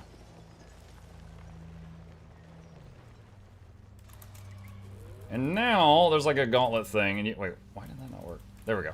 You can run all the way to the end of this and skip everything between you and the final boss from here. Does anyone know what glyphs are most profitable for gathering tools? Glyph of Volatility, the volatile glyph, is the most profitable one 90% of the time. Oh man, I just got crippled. Unlucky.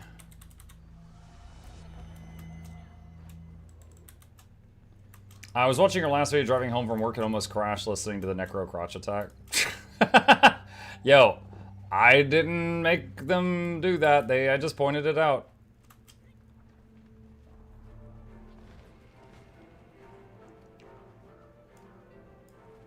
Drive safely.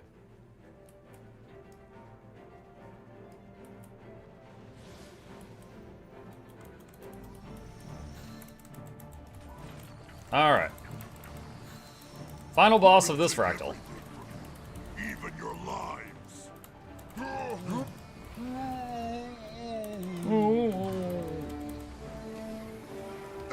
Dragon will devour all.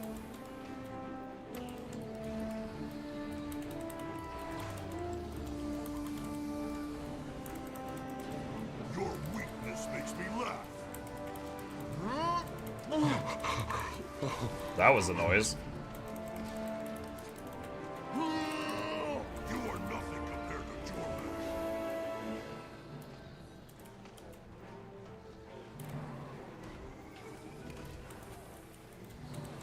Kneel before the might of Dragon, or be destroyed.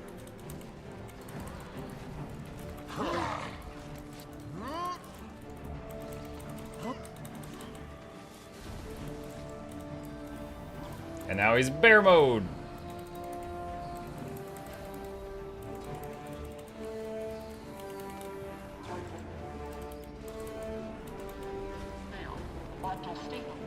GG.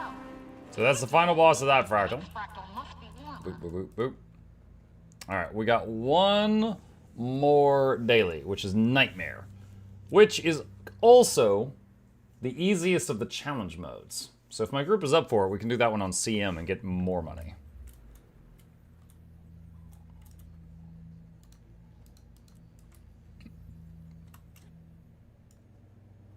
Boop.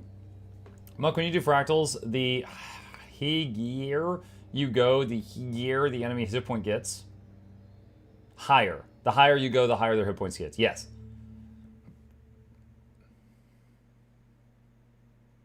You're on TV, don't mess this up. Everything wrong that can go, that can happen happens. Mm-hmm. I've never done CM. Are those tree people? It's not too bad. They look angry. Be careful. So, first of all, there's all the trash mobs between us and the first boss disappear. So we can just walk up to the first boss. And it's not much different from normal, just more damage. So just, you know, don't stand in dumb stuff and you'll be fine.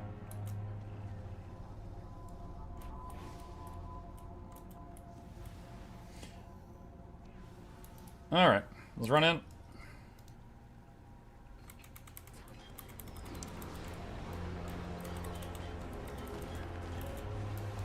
Alright, and there's 2 robots. Get into the not red areas.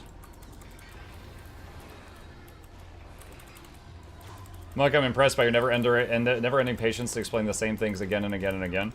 Yeah, I would say that being a streamer prepared me for parenthood really well. Note, parenthood was easier.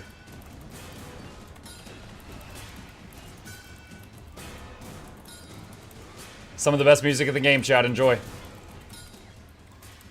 Get in the bubble.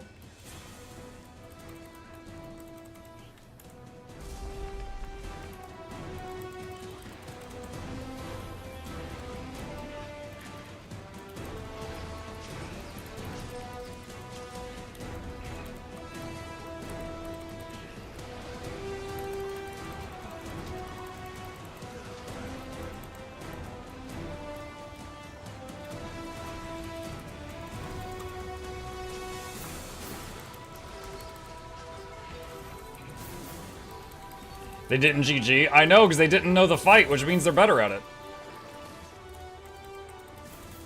Alright, so we've got the... Is it the vomit instability? Oh no, that's just Nightmare does that. Nightmare just always does that. Alright, it's gonna... Back up, back up. Okay, we gotta kill the little robot again now.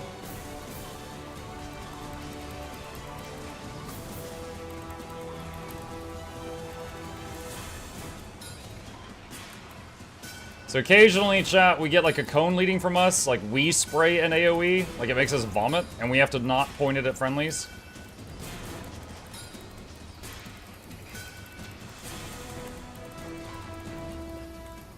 Rezzing you. Get out of that, get out of that.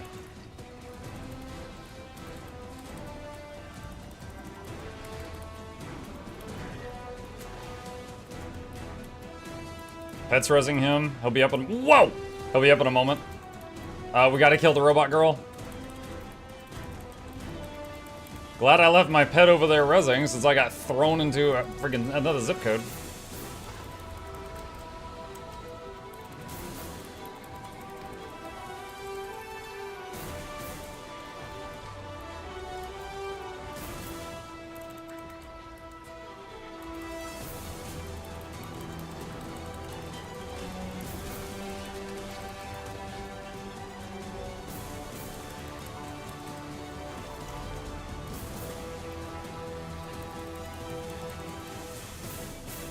Oh, I love that music so much.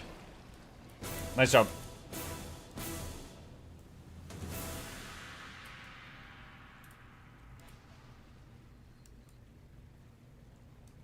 Alright, this one here, basically, we're just gonna hit stuff and pull it to the corner.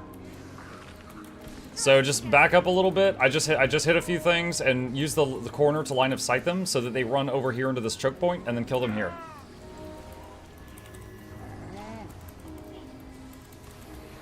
Just get them when they come around the corner. Alright, and we do the same thing on the other side. Alright, I hit one, coming back. And I know you guys are hearing me with a slight delay because of like Twitch and stuff like that, so I'm trying to say stuff early. Alright, I got a flux bomb. I need to go drop this. Alright, so now get into the circles and just play dodgeball until it captures. It's a capture point.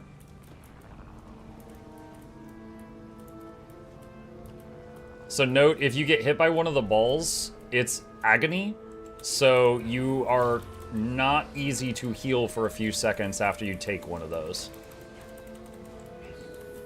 Alright, same thing here. I'm just going to shoot one of these and back up to the corner. Just back up to the corner.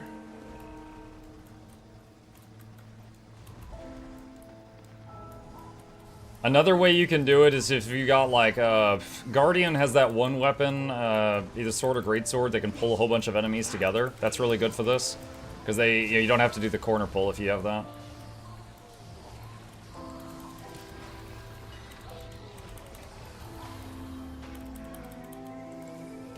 Okay, now we need to hit the guys that are at the 3 circles and try to pull them out of the dodgeball rings and kill them, or just kill them with range, any of that.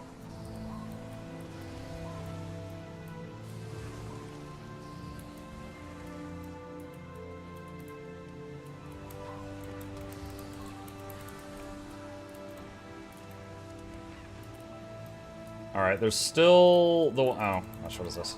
Hallucination. There's still the one that is up on top of the left-hand side.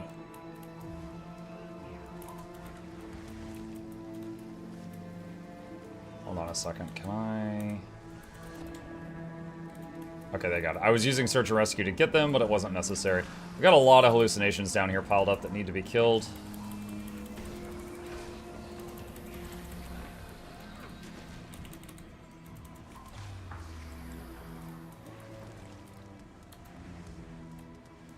This is going to hurt. Ow.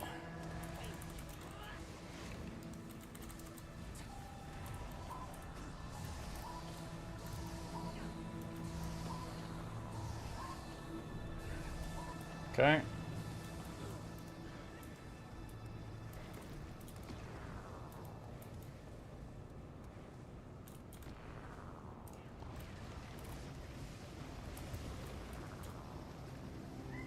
Hey, Chip.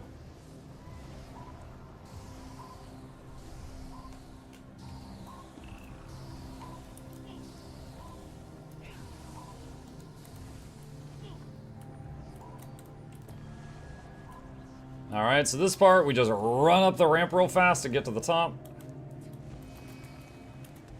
And dodge the explosions when possible.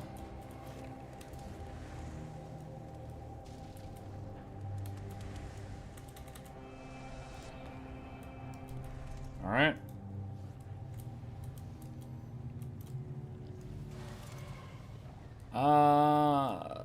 Did he just fall? Wait, what just happened? Well, you should be able to respawn up here. No? I guess we have to hit the thing. Okay, hold on a sec. Okay, so this part, just step back out of the room, and we can line of sight. So there's like this whole pre-event, and most people just activate it and then step out here until it's over.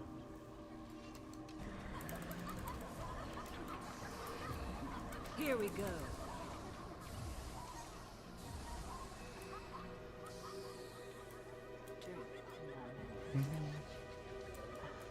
Okay, so now we're gonna run in and then just slash GG.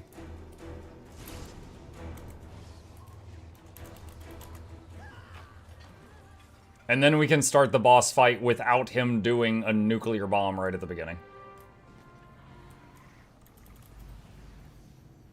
Okay. That is what folks usually do. Oh, I lost my food buff. Birthday cake, better than nothing. Okay, so really quickly here. Mark on minimap where you, let's see, which side you will take. North, south, east, west. So, like, currently, Tourniquet has a marker at north. Okay, so now Ferrosif has one west, Citra has one at east, and who's the last person?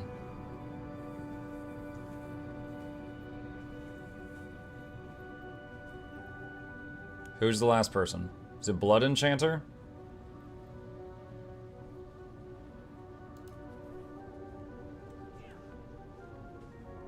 That means north me. Are you Tourniquet? No. Okay, so there you go. So each of you are marked one, and then... Yeah. So basically, the first time the boss goes invulnerable, there will be a mob at each of those 4 locations that has to die within like 20 seconds. So you all fan out, go to those spots, and kill your mob. The second time he goes invulnerable, it will happen, but slightly clockwise. So if you're north, you'll go northeast. If you're east, you'll go southeast, and so on and so on. Okay. Get ready. Get your CC ready.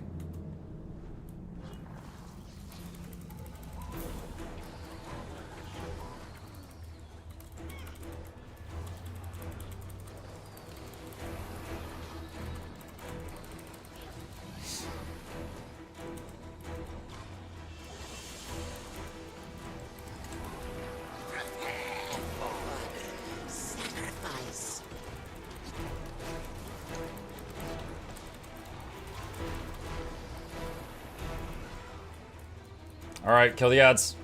Go to the sides, kill the ads.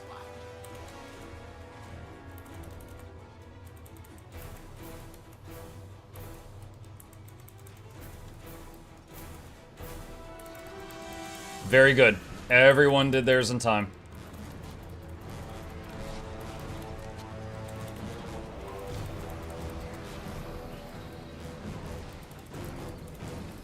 Pet is rezzing. He'll be up in a moment.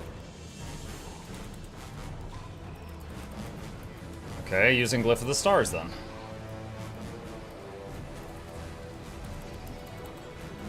Alright. He's gonna go invulnerable again in a moment. Go to your second spot. And if you kill yours really fast, look to see if anyone else needs help.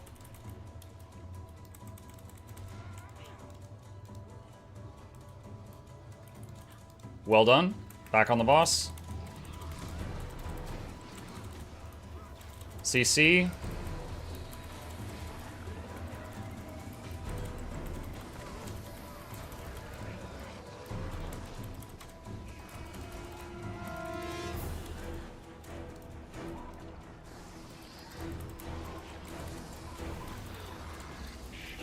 Nice. Alright, cool. I honestly think that he takes longer to teach people than the final boss does.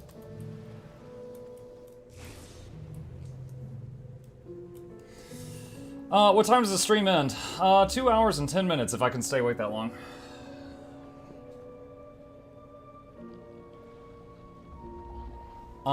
Okay. Next up, basically red circles are bad. There is one moment in the fight, actually a couple of moments in the fight, where he will disappear, and there will be 5 circles, one for each of us. You get in the circle, you play dodgeball, you jump or dodge over shockwaves. That's it. Once all 5 are captured, anyone who's dead gets resurrected, and we continue the fight. Alright.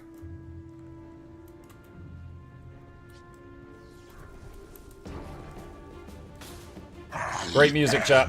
Enjoy. Awake. I am aware.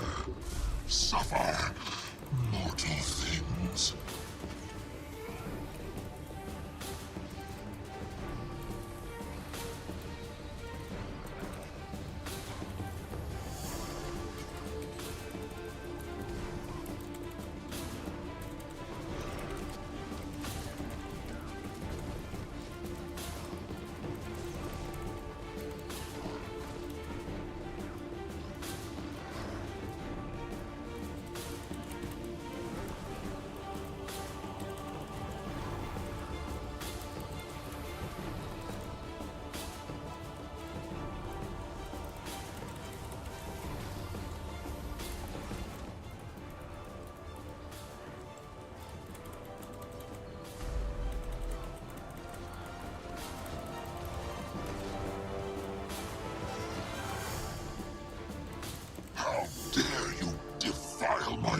Chamber. All your fears. All now, because of the constant agony bullets, I can't really heal the others that well during this, unless they pick up a blue orb. The blue orbs, the blue balls, feel good.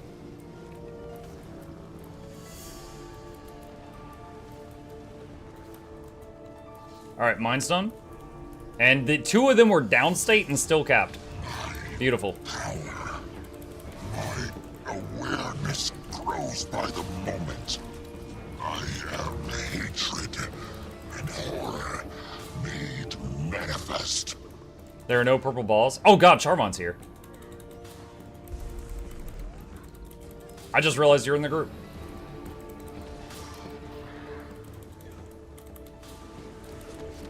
Oh, that's gonna hit me. Ah, stun break.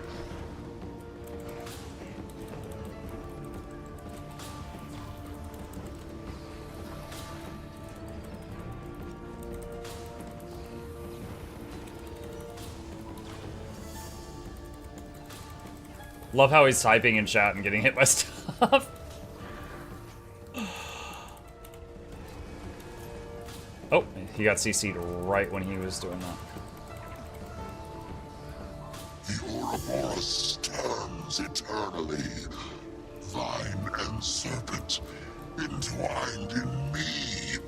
You may die now.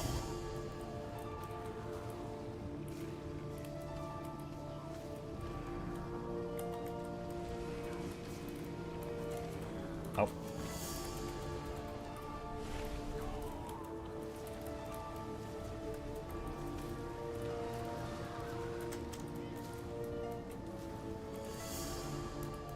Got it.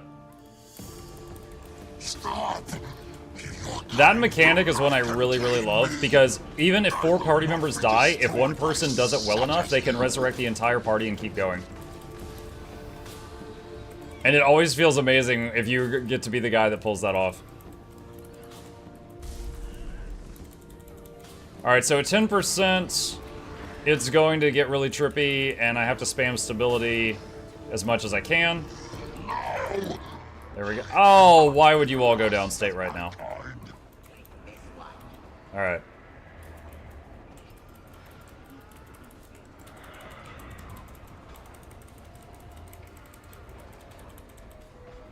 Light him up.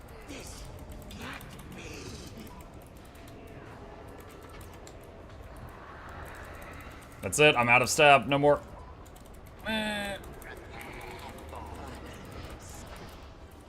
Nice. Master Fractal Fighter. I don't know why I just got that. Boop, boop, boop, boop, boop, boop, boop, boop. GG. Nice job. I hadn't done that one in a while. Went pretty well. You're still running. I'm still running.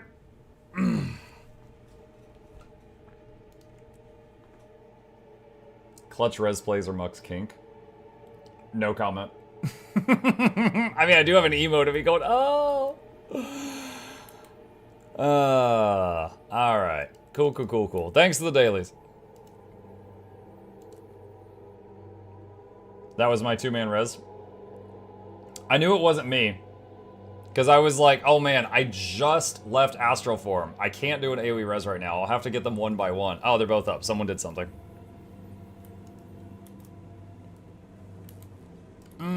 Okay. Let's do some cleanup here. Do some cleanup.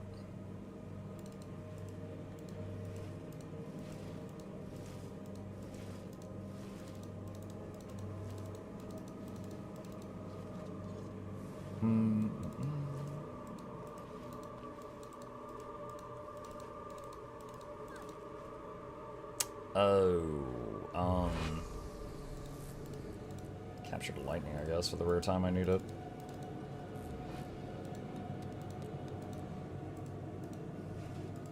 Probably never gonna need it again, because I don't plan on making more obsidian stuff, but you never know. I like to keep my options open.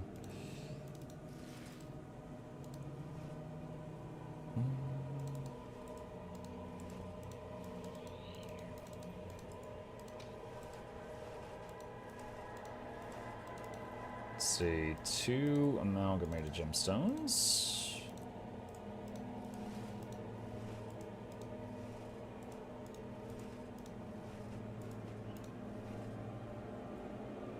Got 3 ascended salvage hammers. I think 2 today and 1 from last time.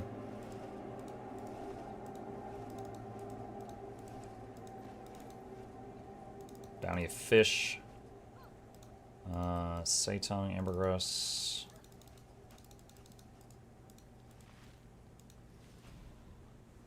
Let's see, deposits.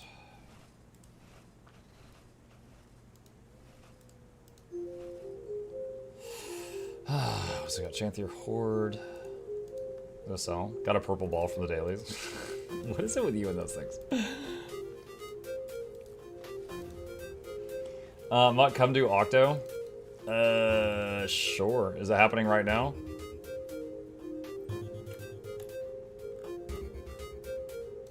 Let's see. Octo is fun because it's very profitable and you can do it as many times a day as you can get in there.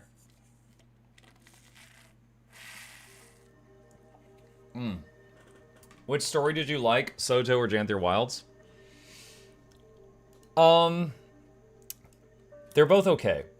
In my opinion, and this is an opinion, the story was the weakest part of Soto and Janthier. I feel like the features in those expansions were amazing, but the story, like the writing, was below their average. What game is this? This is Guild Wars 2. Are you on NA or EU right now? I'm on the North American servers right now.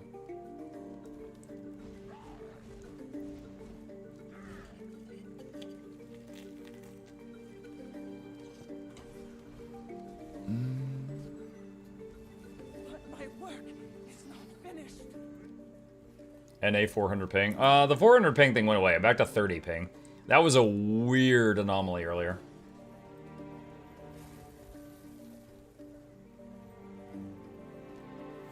What price do we get for successfully bouncing the ball in Mistlock Sanctuary? I don't know that there is one. This mountain has the Noxxi colors.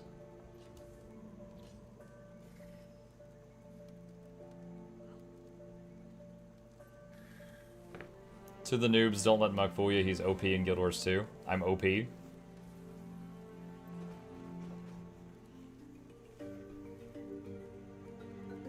You were Australian for a moment. I think 400 ping might be worse than Australian ping. At Muck, I reached level 80 and I unlocked elite skills, but it costs 30 hero points. Is there a fast way to get hero points, or do I have to slug through leveling up more? So, cheesing any hero points from any expansion area, like when you, for example, if you go to Verdant Brink, this is an expansion area, right? And you get this hero challenge, it gives you 10 points. So every hero challenge in an expansion area gives 10 points per. So that 30 points seems crazy because in core area you get 1 point per challenge, but in expansion areas you get 10 points per challenge.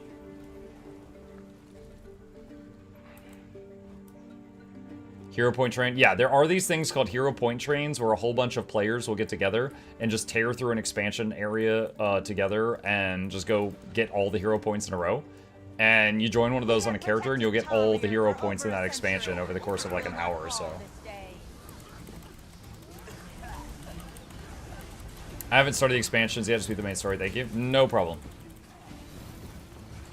And there are more hero points than what you need in the world. So like I have every hero point in the world, I've got all my elite specs, and I've still got another 150 to spare. So when the next expansion comes out, I can immediately get some stuff from that.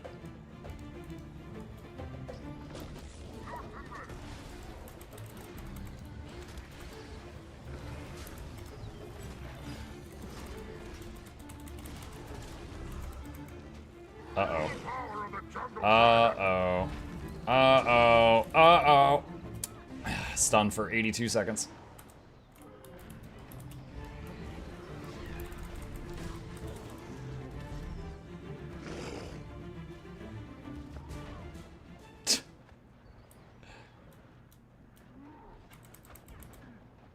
Not looking good, chat.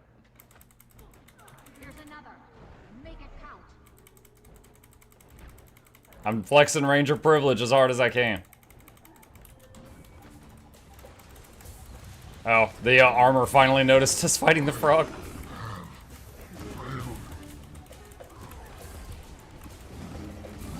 There we go. Normal Ellie gameplay. No, I was able to get back up.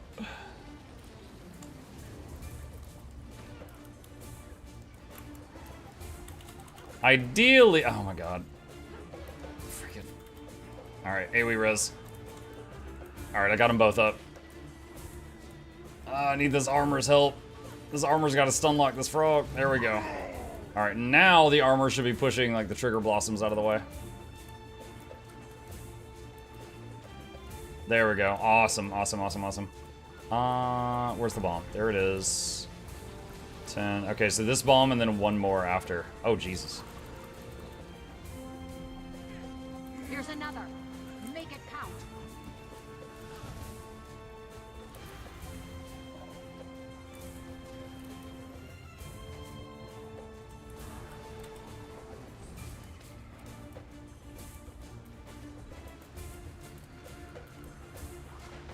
The Octavine is vulnerable. Attack now.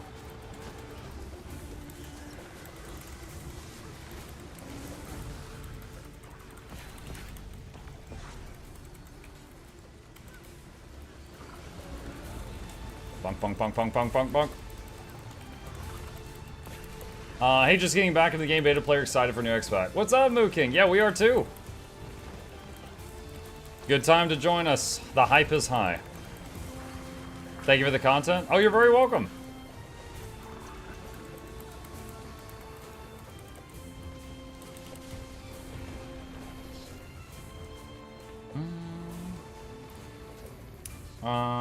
Reminder that supporting Epic is a sin, and if you do, you destroy the gaming industry. What the? What kind of doomer? What? Okay. I mean, accepting a free game on Epic is not going to destroy the gaming industry. Drops died, didn't they? No, drops go for another 2 hours.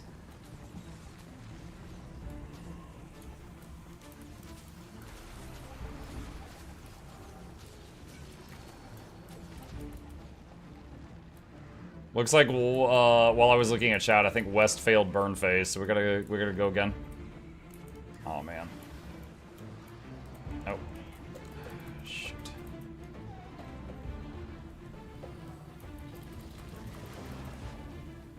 Okay, there we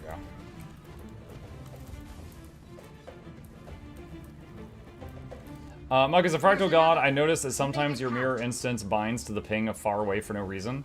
We, the party with very different player regions, tied to experiment, like if someone goes in first, creates a party, it sticks to their region, and others have high ping, but nah, it doesn't seem to correlate in any sensible way. Huh.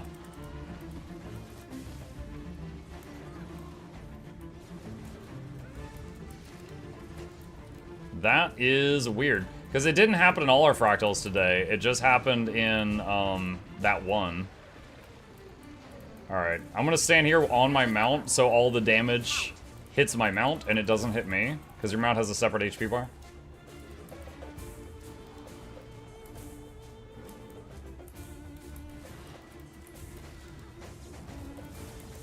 We have the power to repel Mordramon, and we shall reject its Mordram from Tarir. Dang it, so many of my projectiles are hitting that big guy that's stunned right in front of it.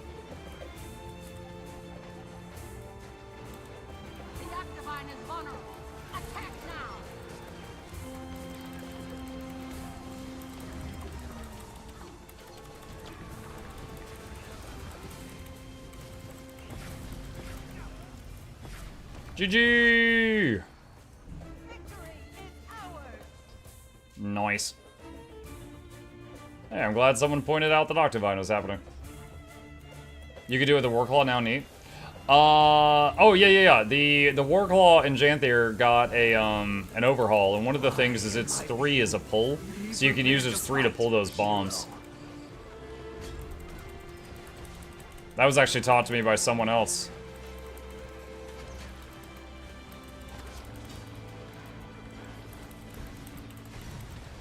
Oh! Okay, I dodged that even with lag. 5-man res.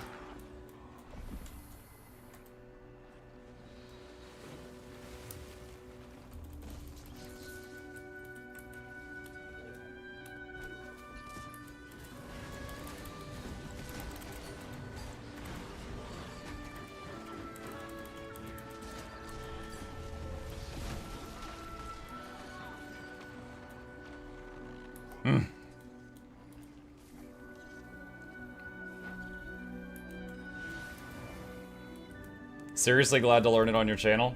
Yeah.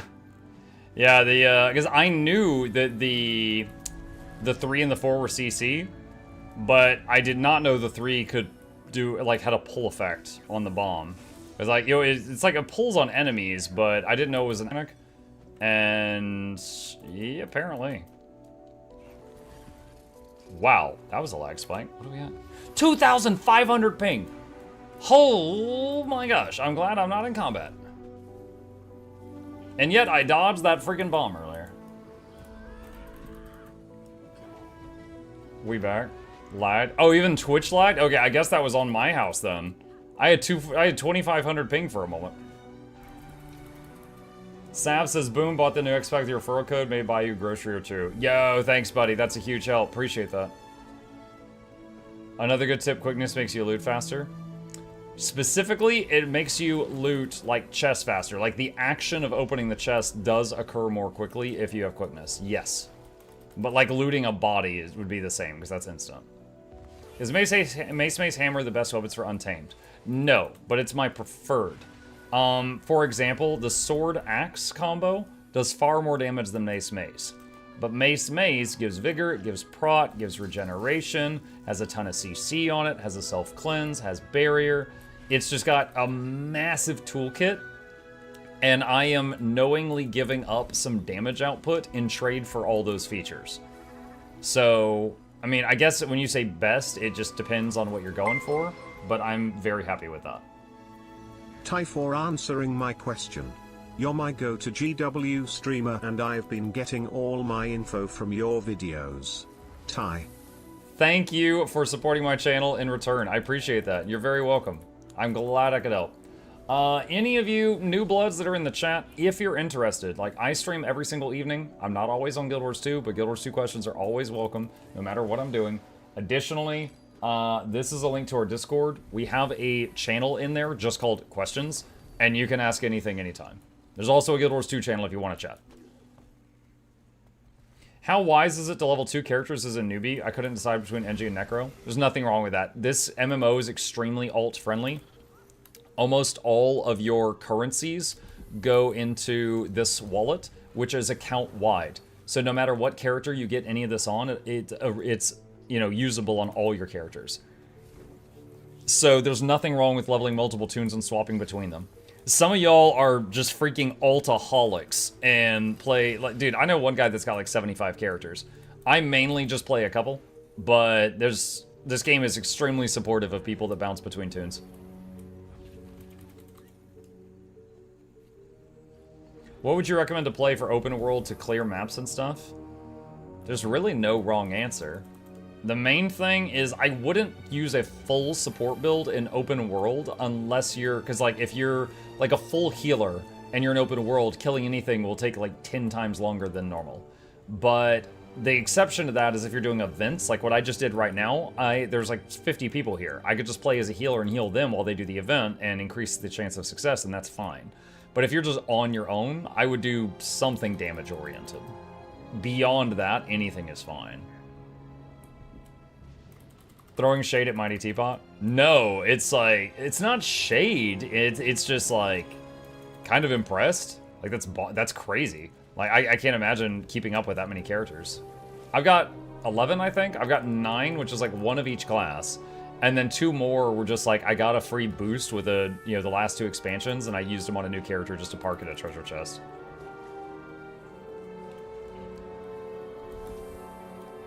So no, it's more, closer to say I'm bragging about him than throwing shade. Only 11? Well, remember I make guides for the game, so I needed 1 of each class, and that's 9. And then every time there's a new expansion, they give me a new character slot, and they give you a free character boost. Like, I've got one right here. I could make a character and have it be instantly max level right now, and it would go in the account slot that I just got for pre-ordering the new expansion that's coming out in a couple months. And that would be another one that I'm not actively playing. I would just park it at a treasure chest. You also got one for the new expansion? Yeah. Yep. 480 inventory slots? Yeah. Yeah, look at that. Yeah, I only have this much inventory on one character. It's a very expensive project getting this much inventory space. I've only got this on one tune.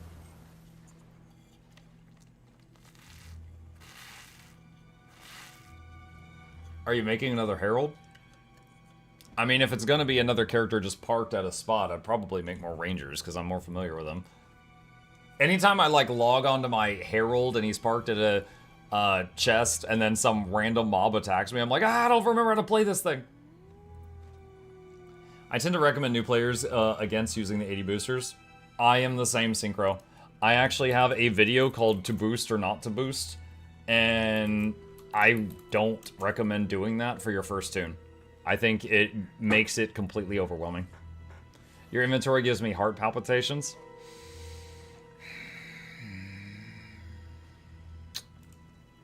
How about we make it worse?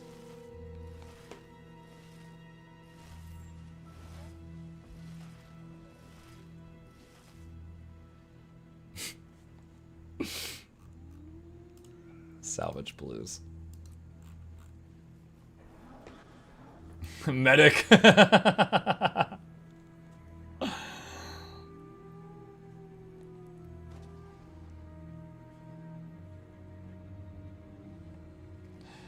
Like, your inventory reminds me of the laundry chair, move stuff to chair, move stuff to bed. The thing is like, it's just, this comes from just playing the game so much, right? Like, on the, like, yesterday, we cleared it down to, like, here. Everything below, like, this line was, like, since yesterday again. You get a lot of loot.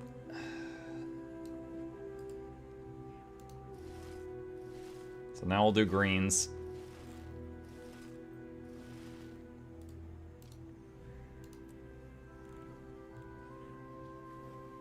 Monk, you haven't completed the elite spec list of your own preferences? Shut up, Plag. Why is there an ad break right after I asked a question? I wish I knew exactly when he gets back from the ad break, chat, because then I could be like, 3, 2, 1. And that's how to get 1,000 gold in a few minutes of work. But it's really only going to work until the end of day today, so that's it. Don't ask me about it again. I'm tired of explaining it.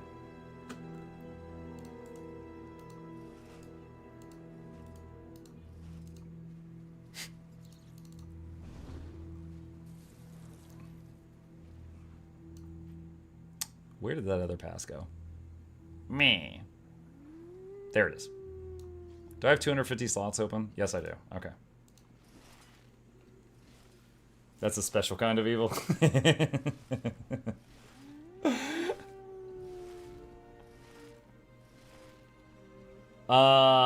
Jeez, Mike, don't tell me you restarted stream since 6 hours ago.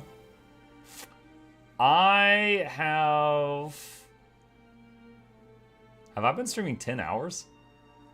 Apparently I've been streaming 10 hours according to my streaming software.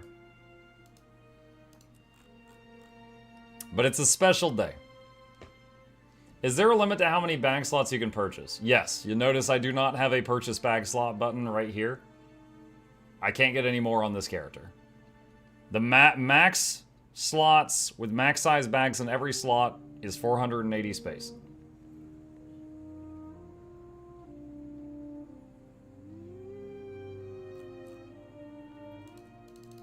Alright. Yellow items.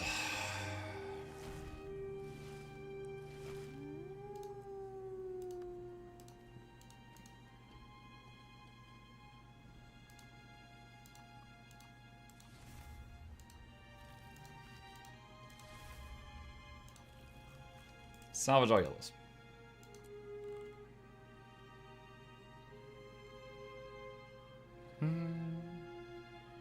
Just feels expensive to keep up with. Builds generally assume you have EOD Secret Stand there. You have to buy each of them separately, which I don't think is the norm in MMOs. So, Bluest Lime, I would say you're right in some cases. Like, for example, I know some MMOs, whenever you buy the newest expansion, you get all the past expansions for free. However, in all the MMOs I've played where that's the system, they have a monthly subscription fee. And this game doesn't have one. So, because of that, I can't fault it that much. Because literally, most of the income that the company for this game gets is when they make a new expansion. You know? So, it's like that. They don't have a sub fee, so they're not like dinging you every month.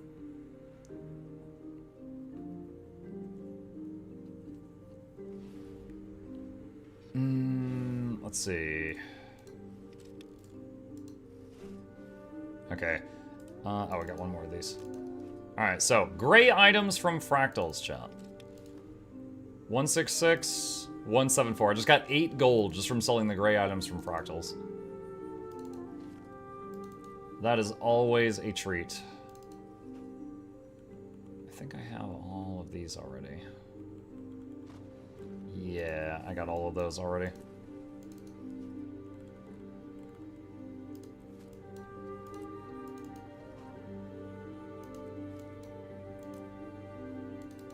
Okay.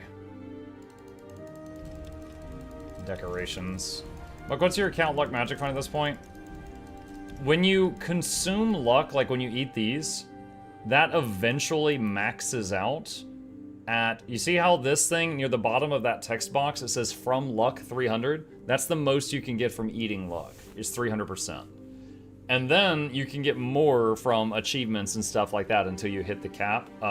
So, like, I got a baseline of 300. Eating more luck does nothing for me. But if I use a whole bunch of buffs and boosts and stuff, I can get to, you know, the max for a short time if I'm, like, opening a bunch of boxes. Y'all are nerds. Bye. See ya, nerd. Speaking of, what does Magic Find even do? It basically is a chance to get better loot whenever you loot something. Or open certain containers if they're affected by Magic Find. So, like, instead of getting a blue item, you got a green item. Instead of getting a green item, you got a yellow item, etc. But I would say the effect of luck on your gaming is very, very minor. It's kind of like checking the horoscope in the morning. You know, maybe the constellations in the sky are out to get you. Or maybe it's just a really crappy day. It's like I have 300 luck now, I don't notice it. I do not notice it. It's like, okay, sure, if you say so. When's the last time this game had downtime? I think a couple years ago, there was like an hour it was down and they sent out an apology. It's rare. Good evening, Monk. I've been playing since 2022. It scrolled off. I still have much to learn about play the game. Your videos help so much I consult them the most. Thanks for making them. You're very welcome. P.S. I work at the stadium where FIFA's World Cup final happened this past weekend, and instead of watching that, I was watching your videos. A man of culture. Thanks for helping me pass the time at work. Cheers from NJ. You're very welcome. You know what? I don't blame you. There's a lot of FIFA games out there, and I can't watch them either. I am glad you're enjoying your time in Guild Wars. I think it impacts some things. You get more TOT bags from Halloween Festival. The trick-or-treat bags? Yeah, it can.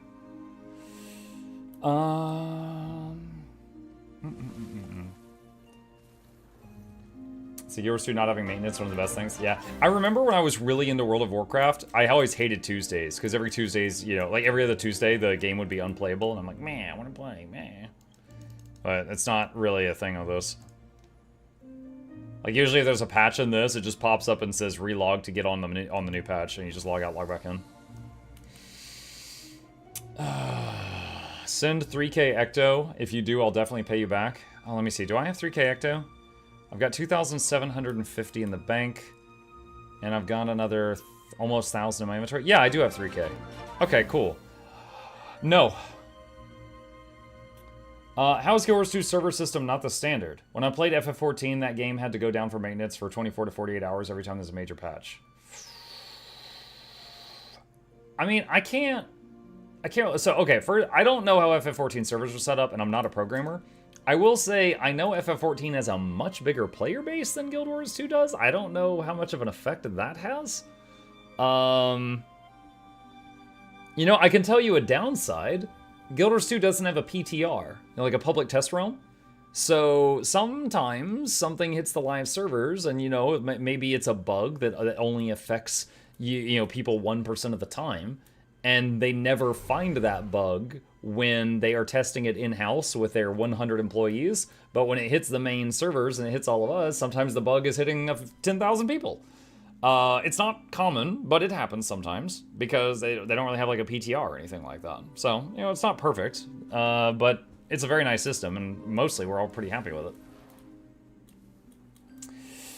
It's because ArenaNet server structure is amazing. They run the client on 2 separate parallel servers. When they upload a new update, they do it first on one server and then just ask you to reload on top of it, and then they update the second server for the customers, no downtime. The new specs test will be like a PTR situation. True, but the game was out for like 8 years before they started doing that.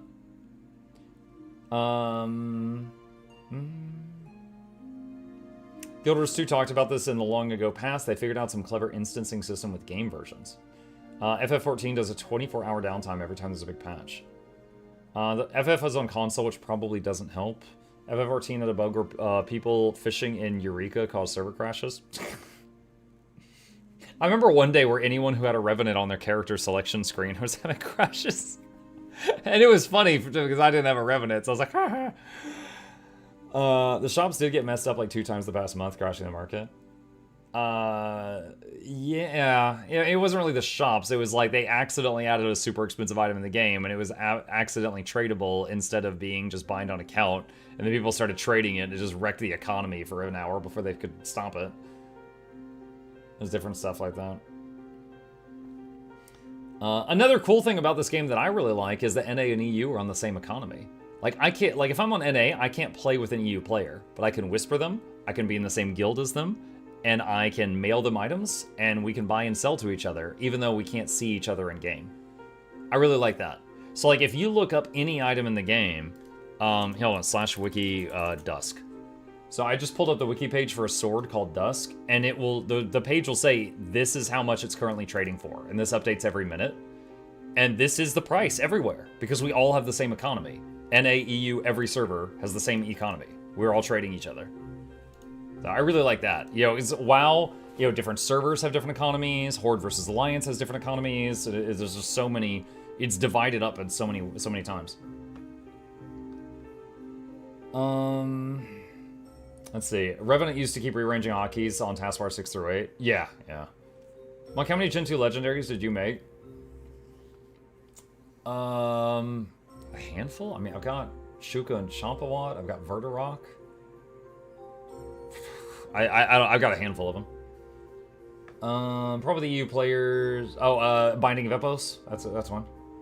Probably the EU players that they don't have the same age of consent, but the same economy. Huh? They don't have the same age of consent, but the same... Jesse, what the hell are you talking about? ANET is also awesome. I made an alt account and accidentally picked EU and ANET, just changed it to NA when I asked for free. As someone who just now got into crafting other than cooking, I need those mats. You need those mats. Yeah, I mean, have you tried the free legis? They just require time and doing achievements pretty much. The freest legi is the Season of the Dragon's Legendary Amulet. It has no cost in getting it, except for like the cost, like if you didn't own the expansions involved in it, you know, buying that IRL. But it has no cost in game in getting it. So it's the only one that while you're working on it in game, your character is getting richer rather than poorer from spending materials. Also, you get a 32 slot bag while working on Season of the Dragon. So like if I were to make a new account for some insane reason, that'd be the first one I work on, is the Season of the Dragon's Amulet, because I would gain more money while working on it and get a big bag at the same time and get a legendary. Do you have a legi for every weapon? No, I think I don't have a scepter, but I think I might have everything else. But not 2 of everything. Because for example, if I did a build where I was dual wielding swords, I only have 1 legi sword, so I'd have to go get like an ascended sword or something for the other one. Let me write that down. If you're interested, hang on a second. Got the hiccups a little bit. That right there is the list of guides I've made for legendary crafting. Let me just close this. And the one I'm currently talking about is this. The only free legendary. That's a little bit of a clickbait, but it's mostly true. But that one right there, this amulet. This is the only one where you're getting richer and getting a 32 slot bag, and I think you get a free precursor too while working on it. You get a bunch of goodies from achievement rewards while you're working on it. But that right there is the one. Mail icon. Butter. Oh my god. Thanks. Why do the why? Balls! Thanks. I'll put those in the giveaway vault. Let me head there now before I forget.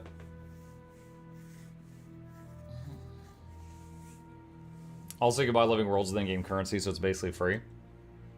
Yeah, I mean, yeah, I mean, it takes time, but yeah, it is awesome that anything on the gem store you can buy with the in-game gold you earn. So like me, as a veteran player who has a lot of hours in the game, anytime something pops up on the gem store and I'm like, ooh, I want that, I just turn my in-game gold into it, and then I just get it. The end.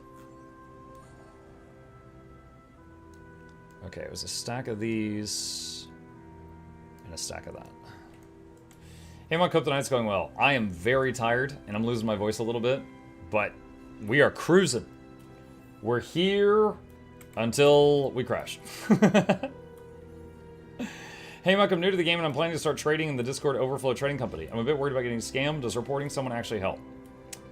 I have done 2 trades in that community that were each thousands of gold, and I didn't get scammed. Now, you know what? Let's talk about Overflow for a second. So Overflow, the way that it works is in this game. Now, I will be completely honest with you. Guild Wars 2, this is a flaw in my eyes. It has no trade window. Only mail. So, person 1 mails thing to person 2. Person 2 mails money to person 1. That's how a sale works. So, someone has to mail first, which means there's a worry of getting cheated, right? Which means most people will use the trading post, which is like the auction house. However, it will take a cut, like 30% or something, of the sale. So if you're willing to trust someone, you can do the trade via mail and they don't take a cut. It's 15, okay. Okay, 15, thank you. And so there's that. Now, what does Overflow do? Overflow is just a community Discord. Okay, Overflow community Discord. And basically, you go there and you're like, hey, I'm selling this item. And someone will be like, oh, I'll buy that. And then you do, you do the trade. You each mail the thing to each other, and then that's it. However, Overflow tracks it. So if you go there and you're like, hey, I want to trade my legendary sword for 2,000 gold. And some guy goes, I'll buy it. What they do is they go, okay, you have never traded here before. He has traded here 147 times and he's never cheated anyone. So that means you mail your item first because you have less trust here. And the person who has more trades mails their thing second, and then you both build trust within that community. And if anyone ever cheats anyone, they're out. That's how they do it. Now, is it a full 100% proof system? No, but it's a damn good one. And so, you do you're doing a trade, and you see, and again, whoever has traded less there is the one who trades first, and the one who's more trustworthy trades second. There's also a thing where it's like a middleman, where basically you tell someone like, hey, we'll pay you 5%. Both of us mail to you, and then you mail the items to the other people after you've received both of them. So the middleman is another thing. I've never done that one, but that's an option that they do as well. Again, it's a community-driven thing. You don't have to use it, but if you let me show you something here. Let me show you an example of when Overflow is really good. I have a legendary I built that I'm saving for a giveaway. Klob Jarny Gear, legendary spear. Okay, look at this, absolutely beautiful weapon. Okay, if I sell this on the TP, it sells for currently 2,860 gold. But wait, look over here in small text. I will lose 143 gold for the listing fee and 286 gold for the exchange fee. If I mouse over this, I'll see the real amount of money I'm going to get, which is 2,431. I will lose 420 something gold if I do this on the in-game trading post to fees. If I do it through a trade with someone in any fashion, we can cut those out. So either A, I get more money, or B, he pays less money, but we can remove the fees from happening at all. Okay? So that it is big trades like this where I'll, like, if I do a giveaway of a legendary, every time I'm like, hey, if you plan on selling this, I recommend Overflow. It's up to you, your call. And then I just give it to them, you know, it's up to them at that point. But it's a recommendation I always make if someone, it just wins like a really expensive item in one of my giveaways. How do people bump out legendaries with the Mystic Clover requirement? Mystic Clovers can be bought, although it's very expensive, because you can buy Mystic Coins and forge them into Clovers. However, when you forge them into Clovers, it only works 30% of the time. So on average, if you buy 100 Mystic Coins, that'll make 30 Mystic Clovers, on average.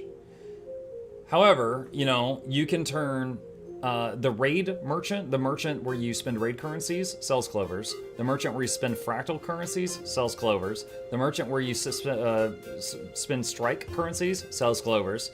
The Wizard's Vault sells Clovers.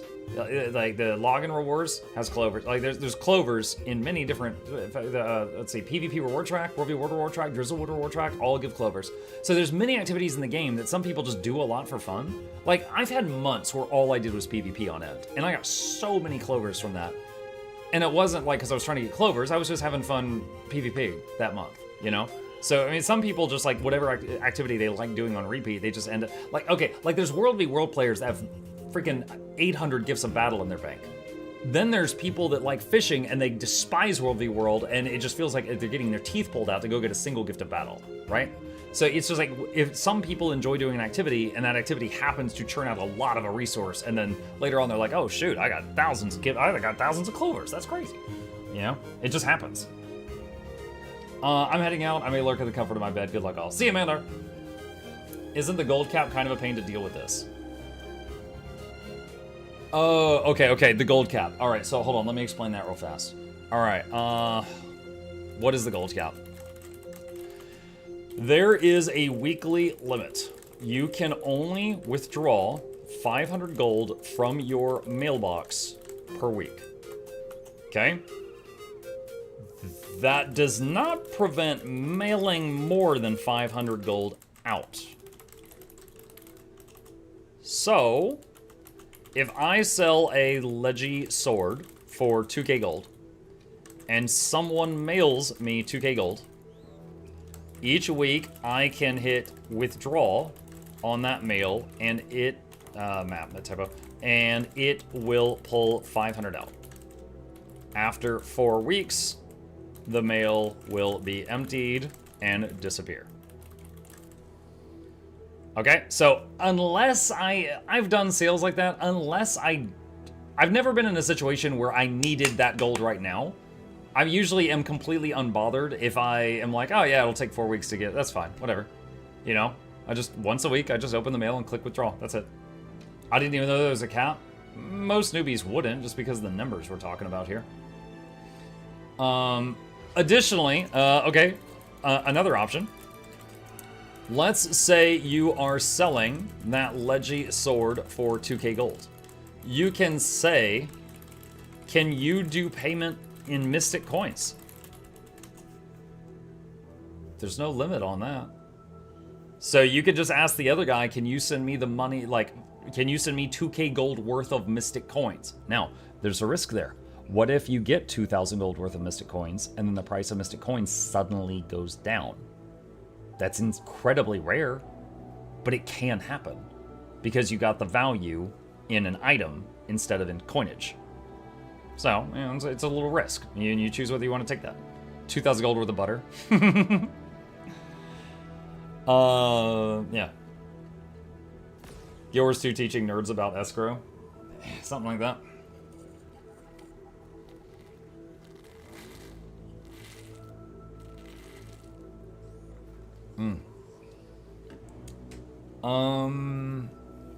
Let's see.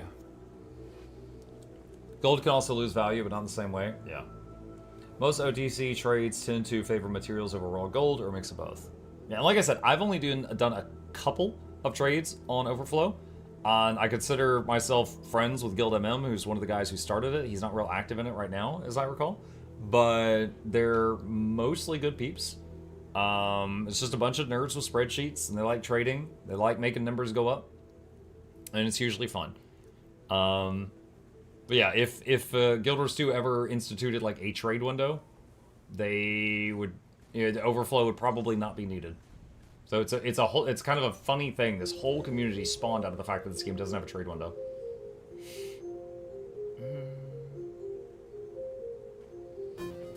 Let's see. You know, the guy that spawned this entire conversation hasn't said a word since I started talking about it. I really hope he heard some of this. Like, my biggest fear is he asked me about overflow, I didn't respond for a minute, and then he left. I have no idea. Far on YouTube, are you still there? I think if I make a legendary, it's highly possible I'll just bind it unless I have a dupe of it. No. Guild Wars 1 to this day is a very lively trade economy. I missed this part of the convo, but can people just buy legendary items off the TP? What's the point of mail? What is the point of mail? Again, okay. You did miss it. Hang on. If I try to sell this legendary right here, I will lose that much money in fees. I will lose 400 gold in fees selling this item through the TP. If I do it through mail with someone I trust and no one cheats anybody, that 400 gold is not lost. That's why. It's that simple. They are tax evaders. It's a tax evasion system. Do I still have that screenshot? Hang on.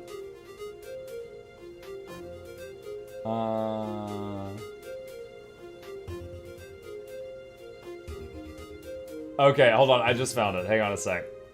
Alright, so one day someone asked me a question, and I sent it to Guild MM, one of the owners of Overflow. I said, hey, a guy in my chat just said, hey, what's the name of that tax evasion Discord? And he wanted the link to Overflow. LOL. And he said, facepalm, sir, we run a proper establishment over here.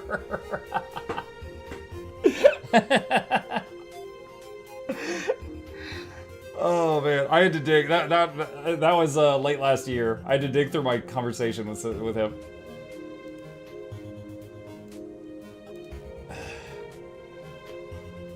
So they wouldn't mind getting audited? No, I mean, supposedly not. No, there a lot of them are happy to just stand in front of the TP for like 8 hours and just like buy cloth and turn it into like bolts and then sell the bolts and then buy wood and turn it into planks and sell the planks and then buy back the planks 5 minutes later because the value just shifted and like they're playing a whole different game, you guys.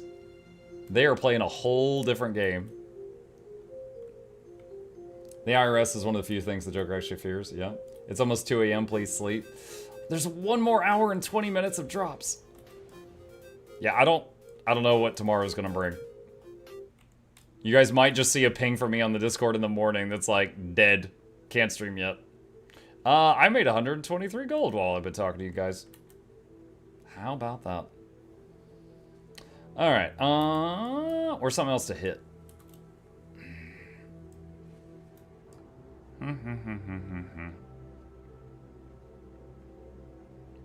Doubt anyone's doing this, but I'll go check. Slept through the drops and now there's not even 90 minutes left. Yep, I often tell people do it on day 1. But even the people that are waiting this long. Muggle being the Family Guy dead pose next to his desk. Let's see.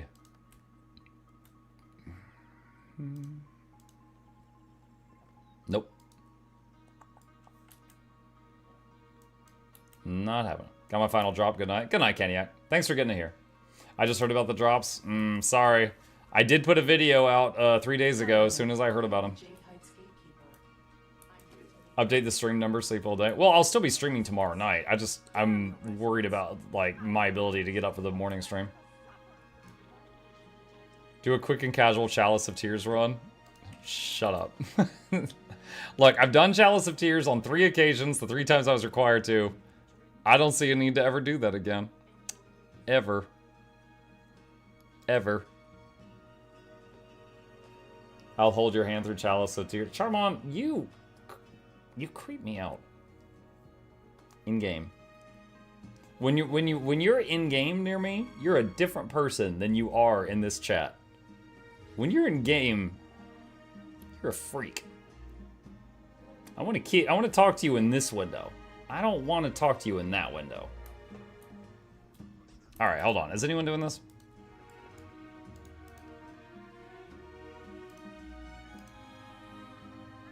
Oh my god. Yeah! Wait, what is this? Actually best lane? Best lane. Betterest lane. Okay. Hold on. Is their map full? Hold on. They all say they're the best lane. Which one's the best one? Alright, south. Am I on the right one? Alright, slash map. Okay, this is tough. Which of you is actually the best lane? These cannot all be true in LFG. All right. Wow. That's quality. Let's see what they say.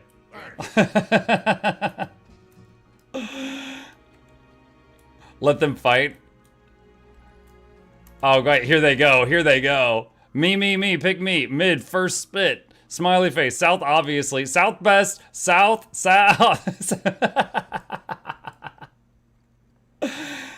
All right, this is cute. Yo, the standard 1:43 a.m. North American Dragon stand. Let's go.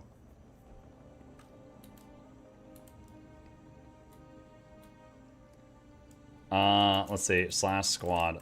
I hear y'all are best lane.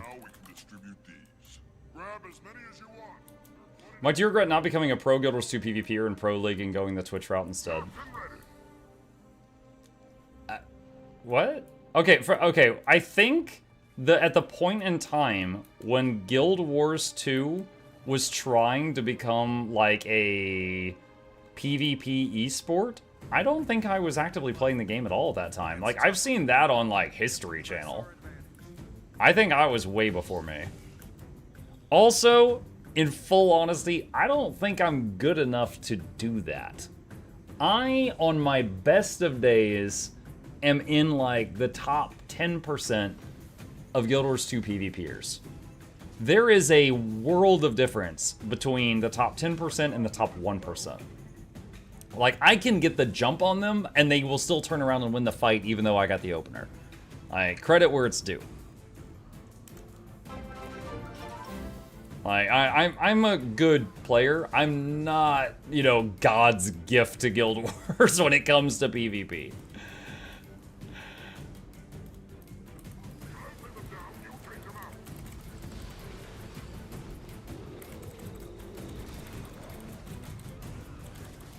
Time to fight.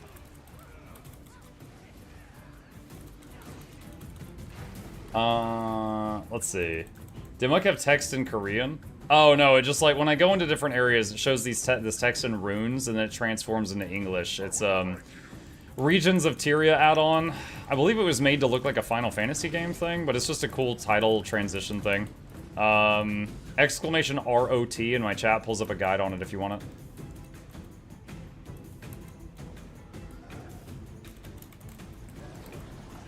Oh god, ow.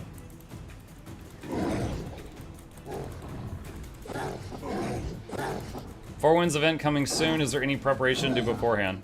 No. Just have fun once it starts if you want to. No real preparation.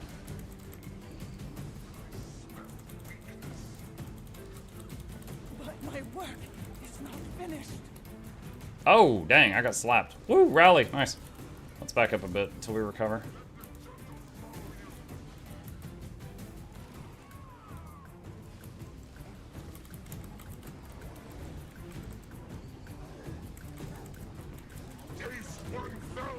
Ah!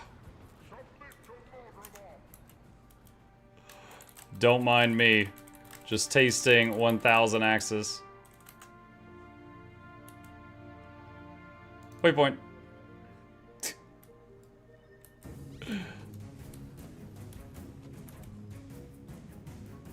You do materials hoarding to prepare for the Four Winds event? I suppose. I wouldn't say it's like required though.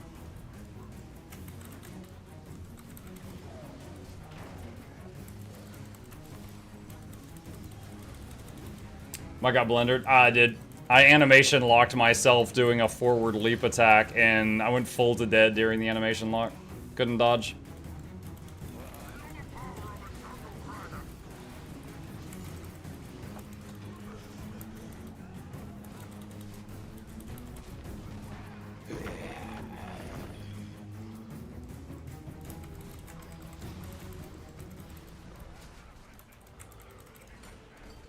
But yeah, I think that's a very flattering question, asking me if I regret not going Pro League, as if to suggest that I ever had that chance. No, man. Why do you think I talk so much? It's to distract you guys from me tasting 1,000 axes in the game. No pro gameplay here.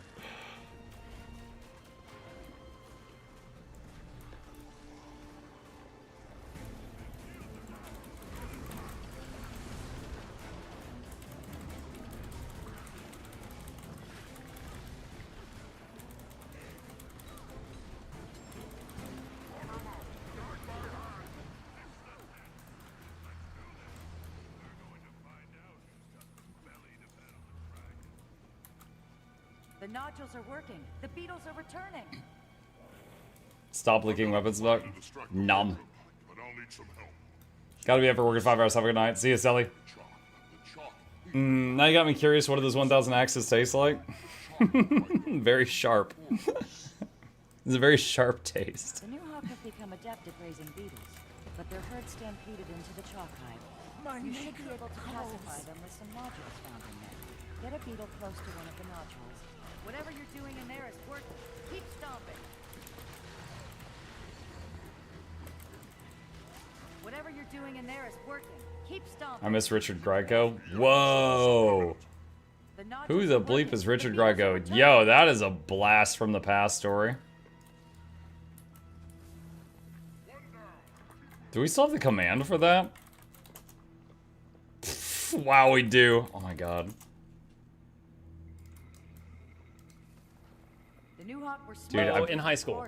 Look how grainy. Oh my god, dude, this was a different time. Look at that. Got the poofy air. Dude, I had a whole. I didn't even have the green screen yet. There's the Ritlock poster. Like my whole setup is completely different.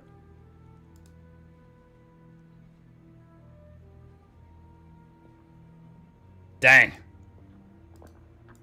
Look at me now, all washed up, 80 years old. It's all ogre now. Same hairline. Ah, I think my hairline got worse.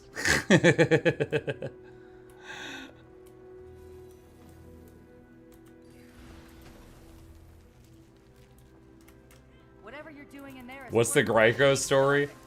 Some folks have said it's the funniest story I've ever told.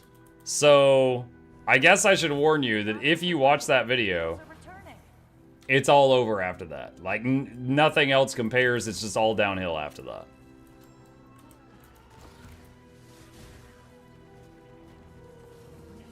This guy doesn't have the mastery to not die from poison in here, and he needs to get out of here now. See you, Mike. Have a good night. See you, Elizabeth.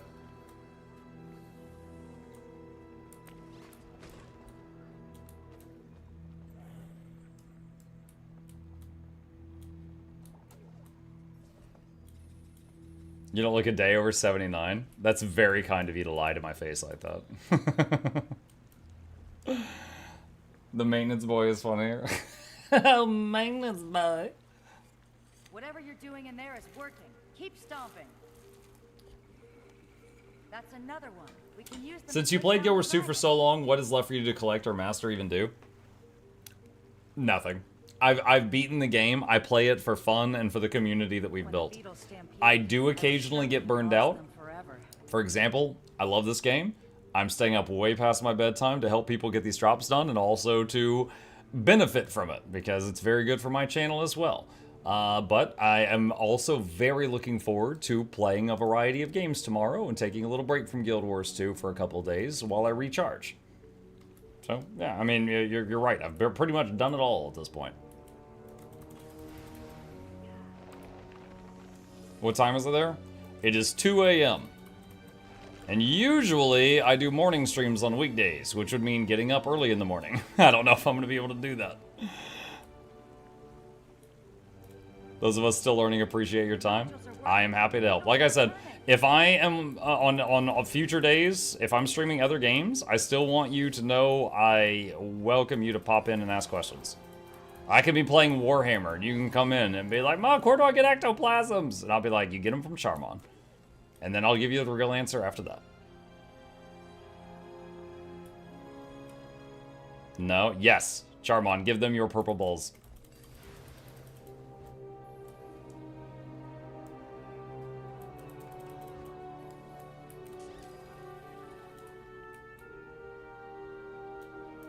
I like it. Muck is streaming now. Nobody streams this time in Germany.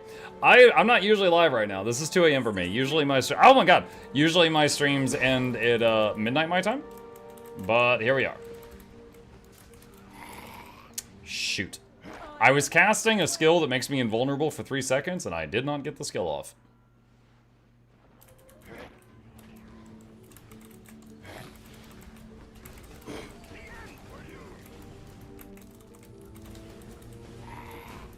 Alright. This is not good. Oh my god, the leap attack, you punk! Yes, rally.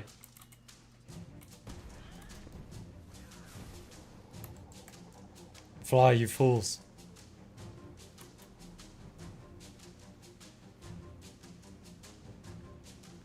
I can't be in the game and start random laughing because of you in the background. Save the streamer. I'm good, I'm good. Ranger privilege. Strongest downstate in the game. Finally found a place worse than war. East Coasters have it rough.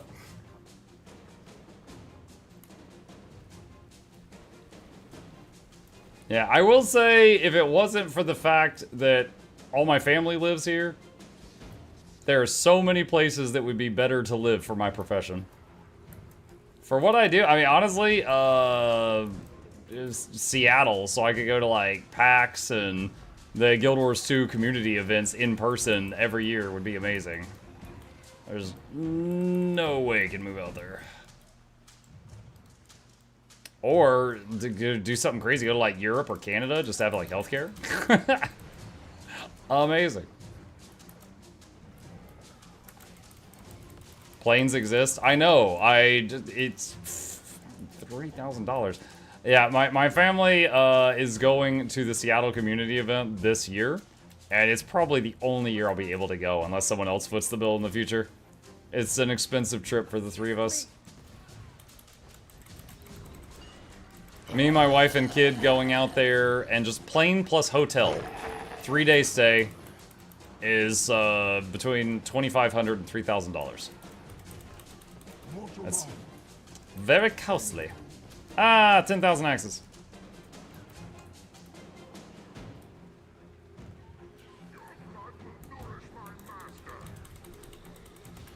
So yeah, planes exist, but still. Like, I make enough to have a solid life doing my YouTube, Twitch stuff, and I get to do my dream job. I'm not making Asmongold money. I can't just take planes. I don't got that kind of money.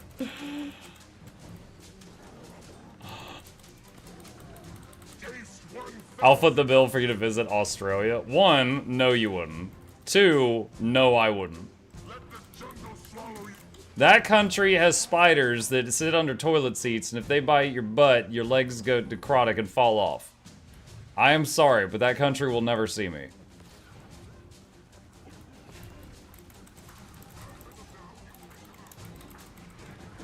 Y'all got too much wildlife that is lethal.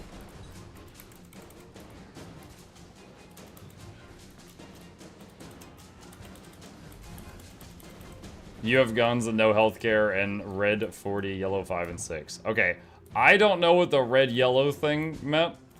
The guns and no healthcare thing, you're right. It sucks. I ain't proud of it. I ain't bragging about it. I don't see a reason to go to a more dangerous location. Also, you know what? Even more important than you guys have spiders that'll make my arms fall off is your internet sucks. I am not moving to Australia.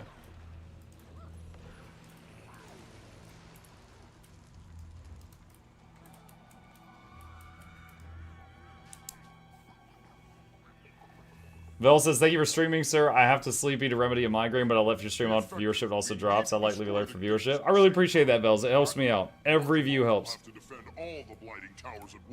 Guns or spiders, pick your struggle. God forbid we get spiders with guns.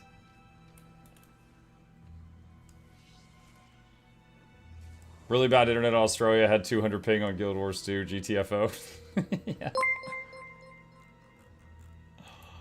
Keely Kitsun raided my stream with 15 viewers. Hey, Keely, thank you for the raid. We're trying to stay awake until the end of the drops. There's one more hour. Welcome. They brought guns? They brought guns. Defend yourselves, Chad. They brought guns. You're up late? Yeah, this is later than I normally stream. Just taking advantage of the drops thing. Look up brown recluse spiders. Like they're in the USA. Yeah, but I've lived in the USA my whole life, and I've never seen a brown recluse except in, like, a zoo-type exhibit. Like, they're not some common thing. You guys have... Hold on. Let me see if I can find a picture. Australia, spider webs everywhere. Secure. Alright, so you tell me if this is true. We get pictures like this from you guys. Is spiders doing this crap? Do y'all have this happen? Or is this conspiracy stuff? Because this is what I see coming from Australia. So you tell me, is this fake or is this real? That happens? Okay, muck you, I'm not going. Case closed. We're done talking.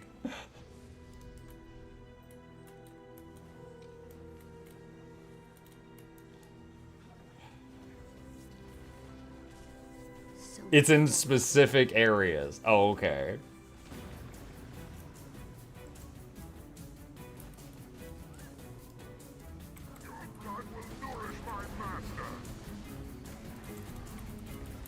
The shield deflects our attacks. Destroy the collectors and it should fall.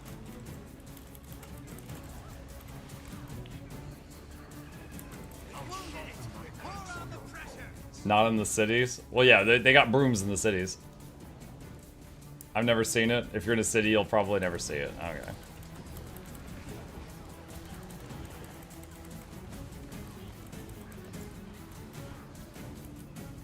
It's funny because you guys know the game Grounded. It's like a survival game, and it's like about kids that get shrunk in a yard. And so the enemies in that game are like ants and stuff. And my son was asking me about like how serious it was, and I'm like, son, there is no yard in the United States that has black widow spiders and scorpions and like recluse spiders and wasps, like, and praying mantises all in the same yard.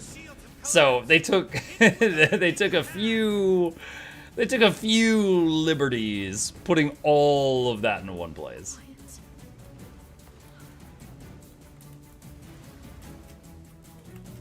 I've never even seen a scorpion in the... Now, I'm not saying that there's not one, but I've never even seen a scorpion in the United States. I don't know... Like, I've seen them in, like, movies and stuff like that. I've never seen a real one. Preservers can restore those collectors. Keep them away. Unfortunately, some West Coast places do have all those except the mantis. Okay, well, except the mantis, then.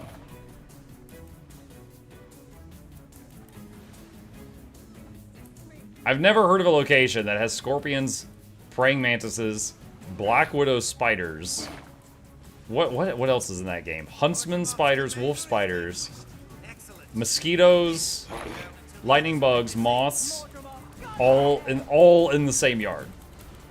Which is how that game operates. So I was telling him, I was like, oh yeah, they took a bunch of real animals, but then they, you know, they put them in just like one place. What's the scariest movie Boy has ever watched?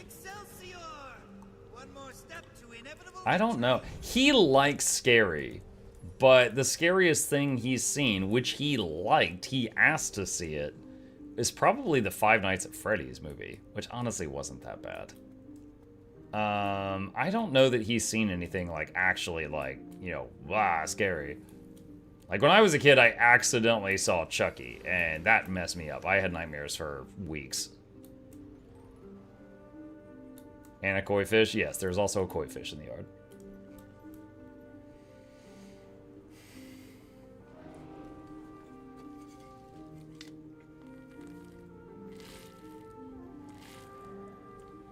Alternative Monk, move to the EU, good internet except Germany, friendly people except Germany, good healthcare except Germany. Wait, Germany doesn't have healthcare? No guns. I don't know, then I'm gonna be the brunt of all those jokes, like, you got a license for that? Keep the mouth of Mordremoth from absorbing all the ley energy. Spread out. Don't let it seize those islands. Bye, Muck, thanks for the drop. See you, Talk, thanks for being here. Texas, I said even in Germany for healthcare. Oh, did you? Oh, okay, I misread. Sorry, you were bashing Germany for so long, it just became normal. Grounded sounds more like Kenny has shrunk the kids and lost them in a biological weapons repository. Oh yeah, there's also like shrunken mechanical stuff from the evil scientist guy too. Oh Lord, he coming.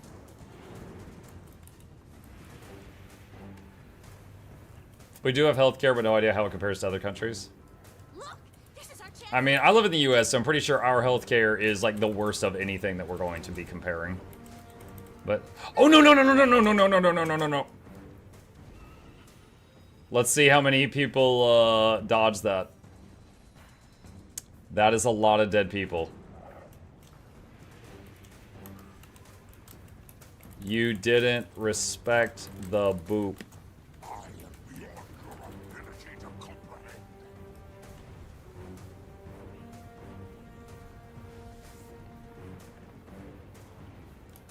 In the US, you can see a doctor relatively quick compared to the rest of the world. Yeah, but then your family's in debt for 3 generations.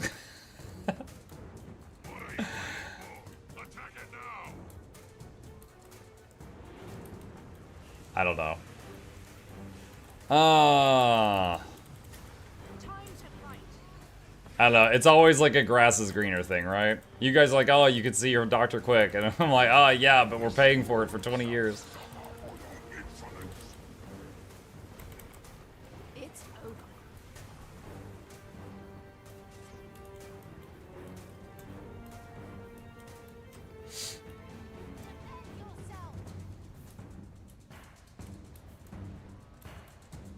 In New Zealand, if you have anything remotely complicated, you're not in debt. You're just kind of screwed because I didn't get it fixed. I still have random afraid of the dark moments going to the bathroom at night. Because I saw an article like 20 years ago, some lady got bit on the butt by a toilet snake. I thought you meant, like, because I was just, like, afraid of the dark, like as a child. And then you're like, toilet snake butt. I'm poor, so I'm on the free crap. It's really good. Example, my friend just got 3 doses of anti-venom administered today because a rattlesnake bit him. It's $200,000 per dose. So it's $600,000 because you got bit by a snake without insurance. And wait, where is this? Is this a North American story or somewhere else?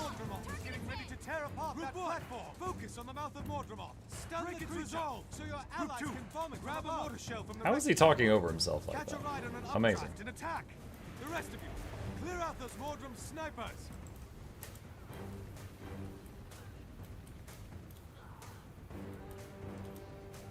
In Canada, you see the doctor for your emergency in 18 months. But it's covered. But it's covered. Does Canada have a shortage of doctors compared to the population size? Honest question. I have no idea. Time to fight. Yes, it does. Don't let up yet.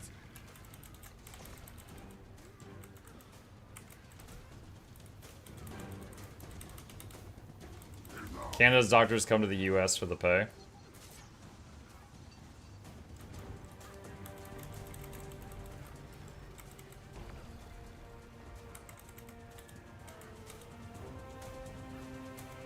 Alright, that's it. We got him. Now I gotta back up because he's gonna destroy that half.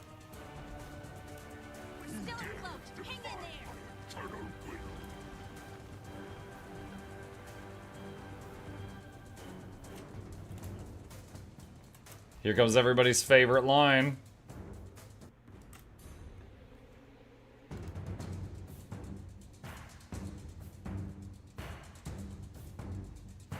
Don't let the creature get away!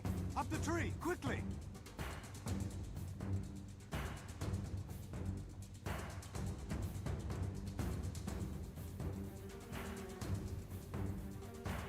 No need. It's dying.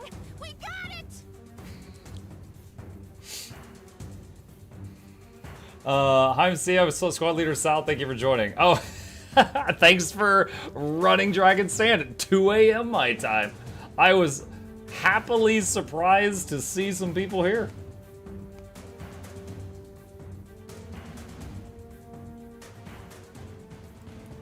Now we get our loot. Everybody's favorite line. This is a place of refuge. No. Mid-gang, mid-gang. Had a chuckle when I saw you guys in the group finder. Have you ever seen the video Eggman takes over the US healthcare system? No, I don't think I have. Let's see. Am I at the right waypoint for the mushroom? I think I am.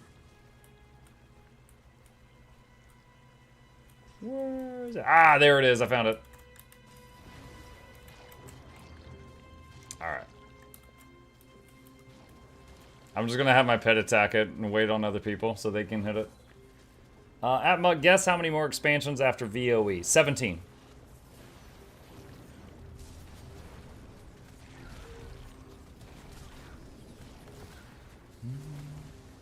You're still going, good morning. What's up, Darren? Yeah, trying to last till the end of the drops. 51 more minutes.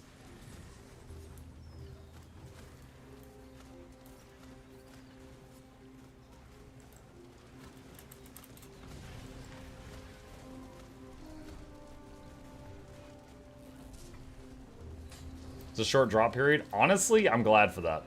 Because they did... Okay, so usually when they're like, hey, we're starting drops next Tuesday, and then they go until Sunday, I'm like, okay, cool. And I plan around it, and I prepare a schedule and stuff like that. And this one's just like, hey, we're starting drops today until 2 days from now. And I'm just like, holy Jesus. Okay, so I gotta drop everything. Like, if I want to take advantage of it, you know, which I don't have to. No one's got a gun to my head. But if I want to take advantage of it, I gotta drop everything right now. And so it's like, as a streamer, it was like very love-hate. Because like, there was no advance warning. I couldn't do any preparation because they didn't warn us ahead of time. Or they didn't tell us ahead of time. They just did it. Which, again, I'm grateful. Like, these days are really good for us. But at the same time, it's like, you guys usually give us a heads-up notice. Why didn't you this time? So, anyway, so I'm glad it's just 3 days. Because I need to recover after this.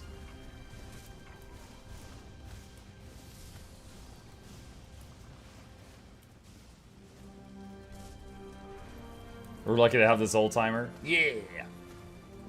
Glad you're still grinding, Buck. Yeah, I'm still here, man.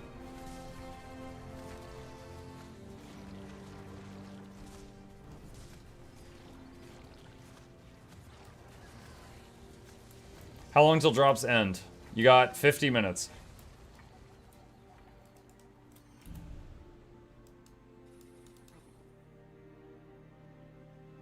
Can you double up on streams? If you're asking if you can open 2 different streams and get credit for both at the same time, no. Twitch doesn't do that.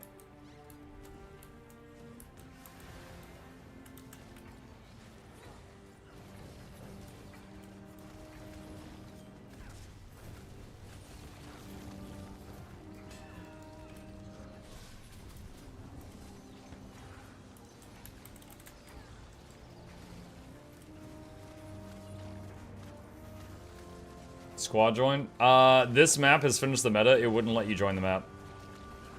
The Dragon Stand map, after the meta's done, it locks so that people can't just mooch their way in and open boxes. Unlike Octavine, which absolutely lets you mooch your way in and open the boxes.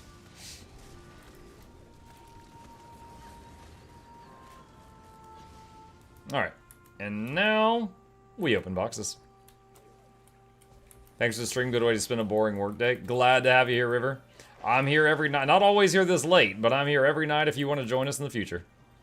Tomorrow night, Friday night, I'll be finishing up Spider-Man 2, which we are right at the end of, and then starting something new after that. Maybe Dune Awakening. I still have a copy of that game that they gave me. I need to try it out and see if we like it. Spider-Man 2 is so good. My favorite part about Spider-Man 2 is that it's the third game.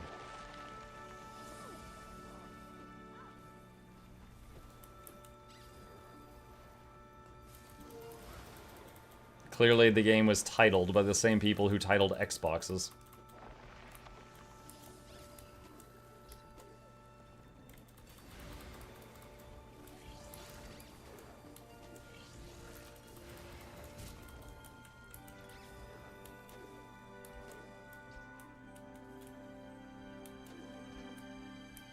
Let's see, is this right? Yeah, sorry. Treasure, treasure, treasure.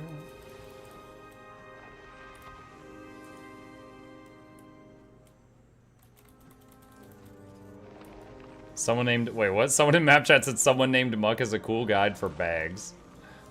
Oh, these. My baggies.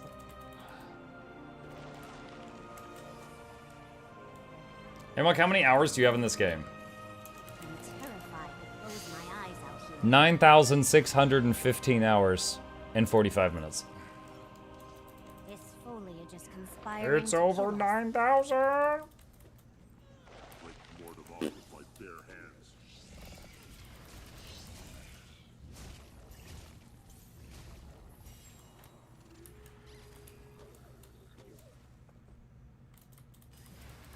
I love how the map and Dragon's End start with the same name and lock people into the instance.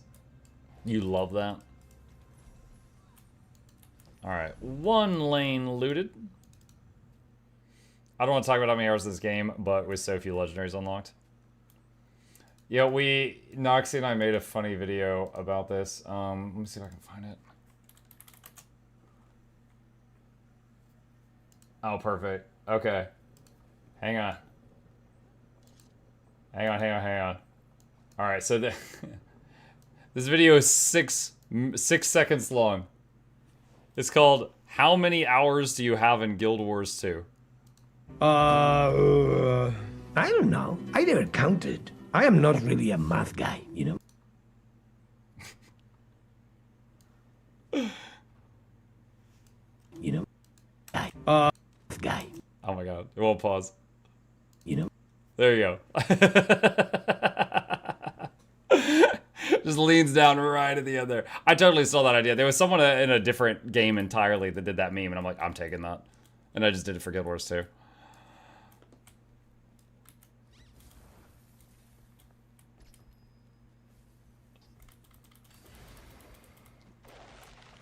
Darren's videos are ours. What? Darren's videos are ours. Okay.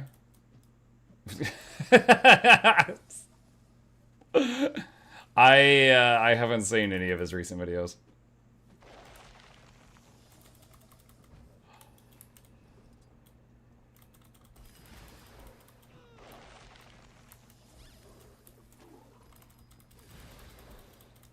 You're a cool guy. Cool with something like this. Okay. Happy to help.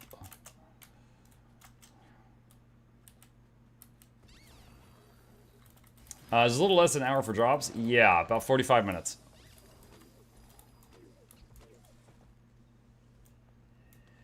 You can use the comma and period button to navigate the thing. Yeah, I know. I didn't think it was necessary there, but I'm not usually trying to navigate through a 6-second video. I should have just done that.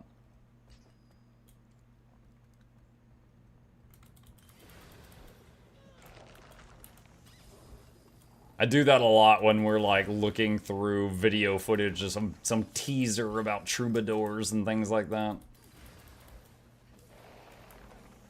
I'm about to hit 22,000 hours. Damn. I have no Leggy armor, no Leggy accessories, 6 Leggy weapons, and 42 characters. Wow. I hope you've been having fun.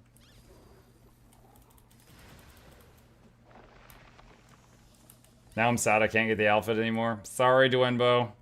I let everybody know in all the ways I could about these drops the moment we found out about them. Dang it, I'm out of machetes. I gotta go get more machetes, champ. Crap, wrong way. Where's the quality armor, people?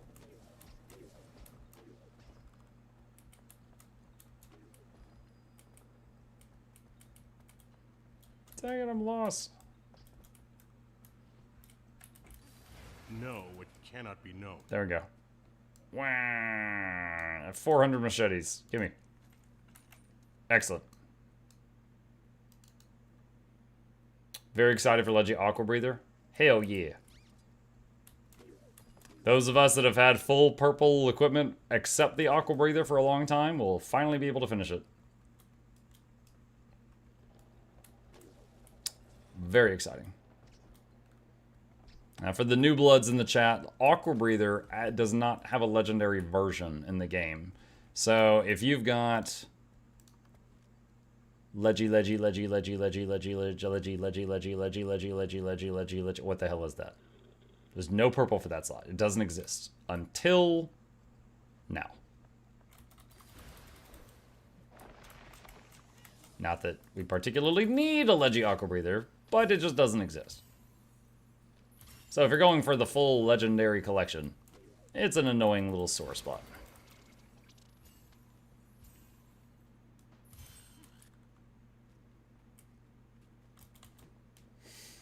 I was stressing about having to do World v World for the ring, so I'm happy we're getting a different one. What if the new one required a gift of battle and you had to go to World v World anyway? Oh, that'd be such a slap in the face. Or it's like, yeah, I could skip World v World. Oh. What if it requires a gift of battle and an item from raids? So the World v Worlders that were thinking they could skip Coalescence were happy, and the PvEers that were thinking that they could skip World v World are happy, and then they both just get slapped. Ah.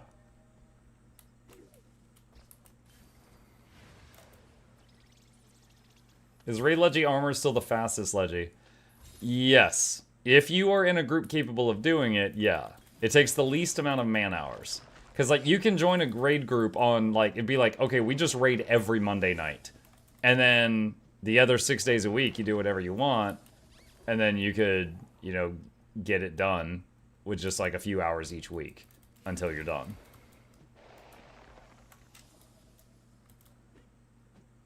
I'm sitting on 6 gifts of battle. Yeah, dude, like, I know so many people that just do World v World for the love of the game, and they'll be like, oh yeah, I've got 45 gifts of battle. Because they're not trying to get them, it just piles up while they're in there. On the flip side, usually those people hate map exploration, like map comp. But then the people that like map comp, they hate getting gifts of battle. They're always on opposite sides.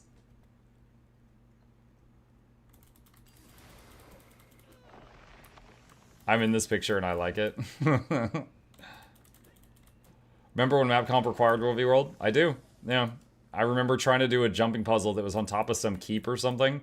There was like a building and it had like pegs sticking out the side of it, and you had to like jump up the pegs, and if you missed any jump, you just fell and died. And also sometimes people were shooting at you while you were trying to do it. I did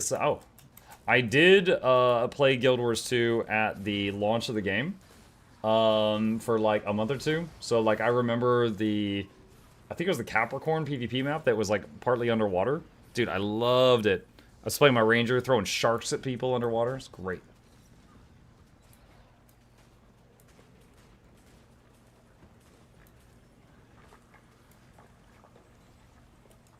Another treasure mushroom.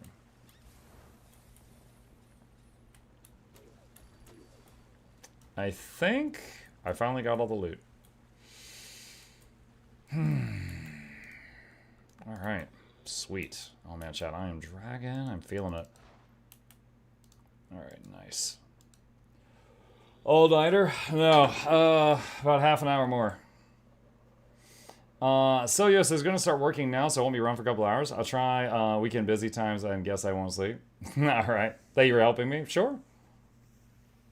I'll try. Do you know how to help with this? Wait, hold on. What? Did I miss a question? What is the way of changing instances? My Lake Dork instance IP is bugged. I can't do the Norn Homestead. Oh, wait, I'm sorry. Hold on, Silio. I missed your original question. To change instance, the only way I know of is you go to the group finder for the map you're on. Like, I'm currently in Dragon's find someone else on the map, join their squad, and then right-click on them, and if they're in a different instance of the same map, you can click on join Billy's Dragon Stand, or whatever. But if there's not enough people in that map, like right now there's not enough people in Dragon Stand for it to make a second Dragon Stand instance. So because of that, there is not another one to hop to right now. So there would have to be enough people in that map for it to spin up a new one on the server. Sorry, man, I don't know if you heard that in time, but I tried. Anyone have 666? Shut up, Drummond. Got it, thank you. Sure. Glad you saw that. Is there a list of your add-ons? So the link that's in the chat is a list of add-ons I've made guides for. I am using most of those now. I've got event table here. I've got the mount wheel right here. I've got arc DPS if I want to like check my damage, stuff like that. But really, I'm just using the Blish HUD overlay, which has access to like 70 add-ons in it, and you just turn on the ones you want. And then Arc DPS. I just have those two things installed. But again, Blish has access to like 70 things. Wire drops in the middle of the week in such a short period of time. I don't know. They had it going for 3 days. On day 1, I just left the stream open and went to bed, so I got it all done on the first night. 5 hours. Well, again, most people just leave it open and go to bed. Yeah, does Blish have fast loader too? Does it have fast loader? I don't know the answer to that, I'm sorry. They are very helpful in the Blish Discords. They might be able to answer that. Hang on, I'm checking some notifications over here.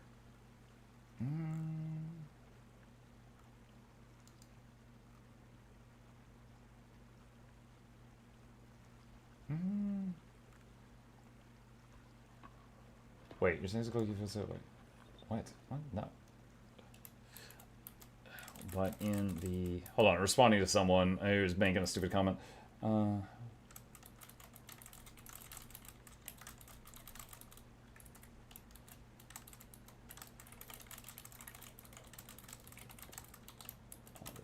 Let's just see classes to icons for these things. In the last night's video. Okay, there we go. Let's see. Alpha says, hello, I come back in Gores 2. How do we do the 2nd gen legendary? Okay, hang on a sec. So this link that I just put into the chat has got a list of all the legendary crafting guides that I've ever made. And let's see, where is it? Armor, legendary weapons. How to start your first legendary weapon. This video right here has a section for Generation 1 and a section for Generation 2. So this video here, if you go to this, there is a Gen 2 section. Squeeze says, I'm looking to start this game. What class should I pick? Any you want. There is no wrong answer, Squeeze. The question is, how do you want to play? You know, if you want to be a dude running around in nature with an animal friend, Ranger. If you want to Hulk smash, Warrior. If you want to blue Hulk smash, then Guardian. You know, if you want to be a sneaky boy, assassin, you know, either stab or snipe people type thing, Thief. It just depends on how you want to play.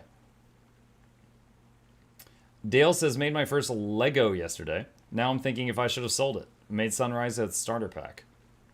If you should, I mean, if you didn't sell it, if you've already bound it to you, then, you know, don't even worry about what you could have done. It's whatever's done is done, right? But you can absolutely sell the next one if you wish. Let's see. They're very friendly members. Laura's up early. Very alt-friendly game. Changing your mind isn't that much of a barrier. Yep. Yeah, it is a very alt-friendly game. So, like, if you, for example, most of your wallets and currencies in this game are stored, or most of your currencies in this game are stored in a wallet, and the wallet is for your whole account. So if you start playing one character, get sick of it, and you're like, you know what, I don't like this, and you start making another character, you still have access to almost all the stuff on your account via the new character. So the time on the first character was not wasted. It's not lost. Does anybody know when the gem store will change its discounts? We don't really have like a schedule for that. It's kind of just a surprise. It's like every week or two, usually they add some new stuff here and then pull off some of the oldest stuff on there. Weirdly, I've wanted the hissy mode for a long time. Just got it from watching your stream. Thanks so much, Mug. You're very welcome, honey. Glad you enjoyed it. I could really keep track of one character. Gemstore changes things like every other week when it's not a patch, isn't it? I don't really keep track of that. If you say that, I believe it. Eric said I made Shining Blade a month ago after farming hot maps to realize you could do Auric Basin more than once a day. Yeah, Auric Basin is a really rare setup where as long as you participate in the meta, it will let you do, like, if you join an Auric Basin that's done, you can loot it even though you didn't do anything. But if you join another Auric Basin 2 hours later, if you don't do anything, you can't loot it again. But if you participate in the meta, it resets all the chests and then you can loot them again. So you could technically do Auric Basin every 2 hours. If you wanted. Brand says I was smart. Hubs told me about drops earlier today. I linked my Twitch like 20 minutes ago. Well, at the very least, Brand, you will be able to do it next time. Because they do drops a couple times a year at this point. But the next time they do drops, you'll be able to just tune in and not have to do any setup. Now, what Untamed build does he use? I use 2 different Untamed builds. The one I'm using right now is Power and Quickness. Quick thing I want to drop in the chat right now. The very top link in that block of text I just put in the chat is a link to be able to inspect my Ranger on Guild Wars 2 Efficiency, and you can look at all my builds, and you can look at my equipment. The build I was using during this meta is the first one. The Untamed build I've been playing. I forgot I named it that, because someone else asked the same question once. Is it the same drops? No, it's different each time. It is different each time. Hang on a sec, because I can actually show you something. Okay, so here's the Guild Wars 2 Twitch drops. You see how it says Visions of Eternity thing? Oh, that's weird that it says no longer available. They changed this webpage early. This is the current ones. This is the last ones. You could tell from the pictures they're different. Like last time, it was a tradesman's package, a toy, a miniature, and a glider. This time, it's sunglasses, an emote, and a gem store outfit for free. So it changes each time. Just depends on what they're doing.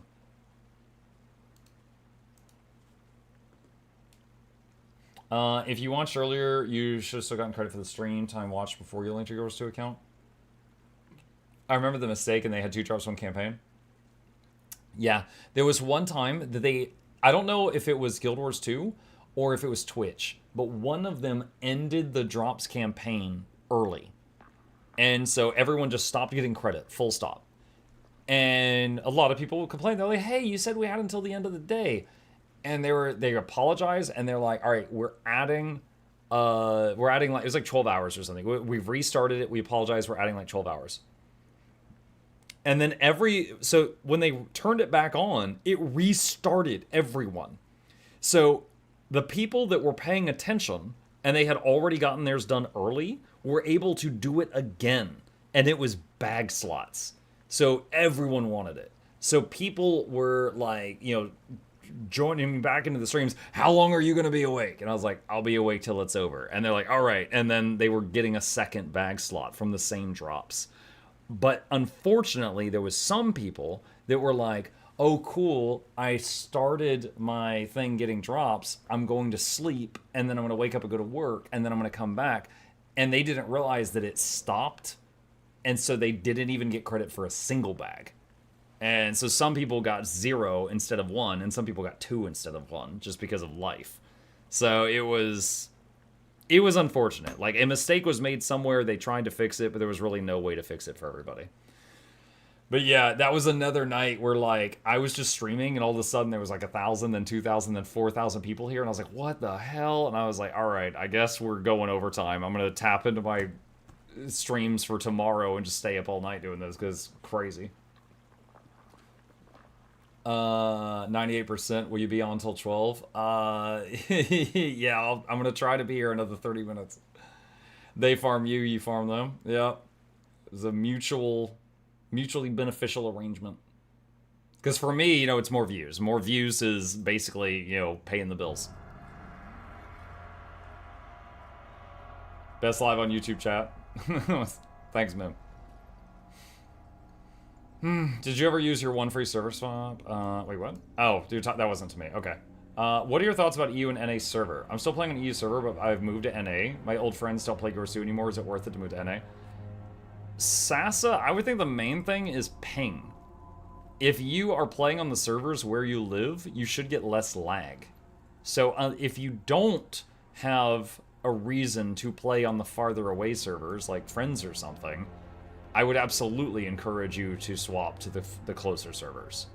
Now, if you want to test, you could make a new free-to-play account on NA and try it out for a little while and see how it feels. And see if it feels like better lag-wise. And if it does, then you could just log back onto your main account and swap. Speaking of paying the bills, we're planning on buying our expansion with your code, not me plugging your code for free. I appreciate that, Brand One. Yes, if anybody is planning on buying the new expansion for the standalone client, that's not Steam, not Epic, but the standalone one, I encourage you to use some creator codes referral link. And of course, I would love if you use mine. I'll put mine in the chat right now, but if you just really want to support like Iron Maiden or Loranity or Mighty Teapot or somebody else, use theirs. It is a world of difference to us using our codes. It's extremely helpful. I used Ions. That's fine. Ions great. I am gonna complain about that. Use Mukluk. Oh shoot, Laura's here. Laura, I recommended yours too. I was being a good boy.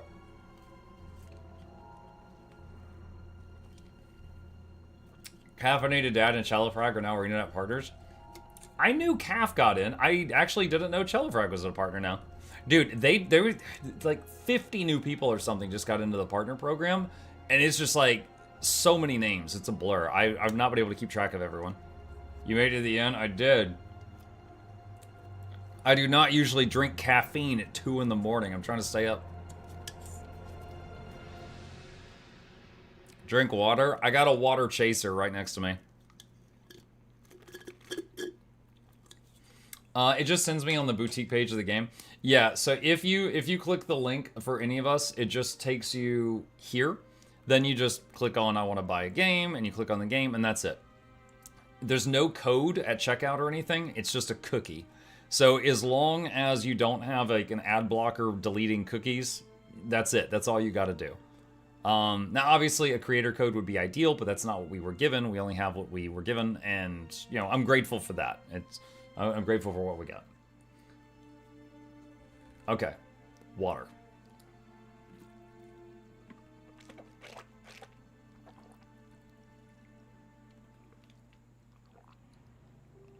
Unfortunately, there's no visible indicator uses the link. That is correct. Yeah, and again, I'll be the first one to tell you it's not like an ideal referral program, but it is still very helpful, and I'm grateful for what we got. I can't decide for my new Spectre. Make a new set of Ascended Armor, convert an old set for my NG. I need Selly Gear. Yeah, Selly Gear is good for everything, but just not perfect for any one thing. So if you're undecided about what character you want to main, getting Celestial Gear that's good at everything is great, because then you can try all the builds until you figure out what you want to specialize on. Let's see, definitely not ideal if you use honey. Ha! If paranoid on the referral, you can dig into the side cookies check. You know anything about the perks in the deluxe edition? Uh-huh. Yeah, hang on, let me open my link back up. So I got the hiccups. All right, so you hit compare here. So right here, shop page, click compare. It's right there. It's all laid out really nice. So, Deluxe adds an additional character slot, a skimmer skin, which I can show you in a second, a set of infinite gathering tools that come with glyphs, and an identity repair kit. And then Ultimate is $50 worth of gems for $25 more than Deluxe. So if you plan on spending gems, this is a really great deal because it's $50 of gems for $25. However, if you have no need of gems, then that's a waste. Don't do that, obviously. Just get standard or deluxe if you don't need gems. So that's they always do that with every new expansion. There's an ultimate offer that is just deluxe plus $25, but it gives you $50 worth of gems.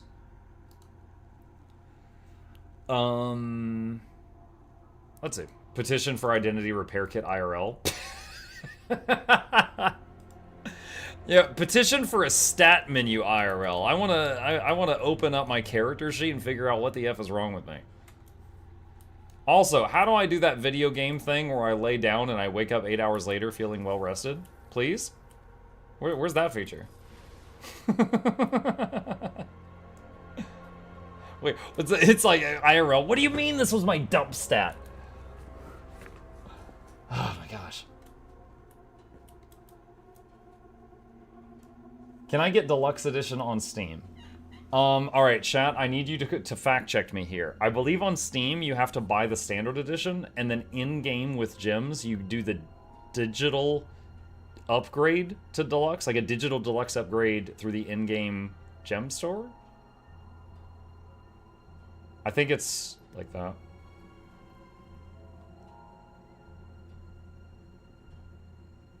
I'm waiting on someone in chat to fact check me.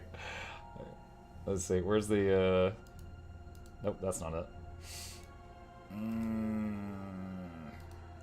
on. Where's the Steam page? There's the Steam page. Okay. Alright, hold on.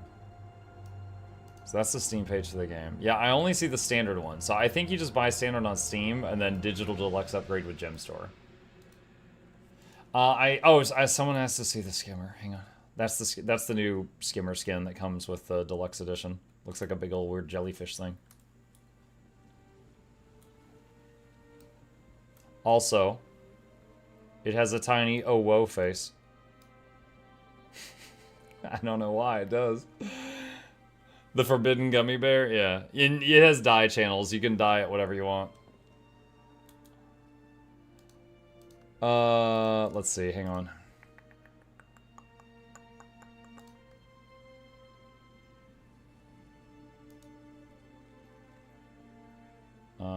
Oh, this is the wrong freaking thing. Dang it. Alright, there we go. It has a lot of dye channels.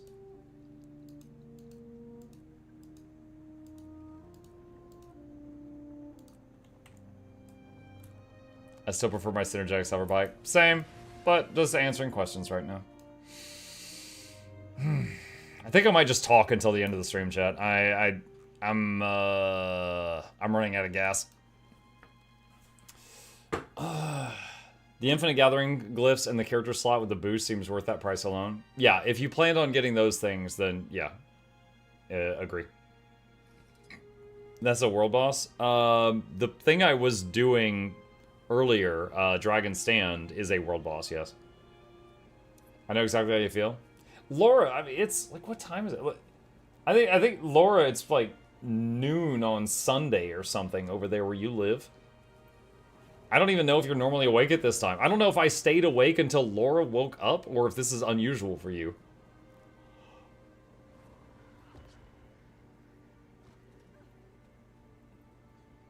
It's almost 3 in the morning my time.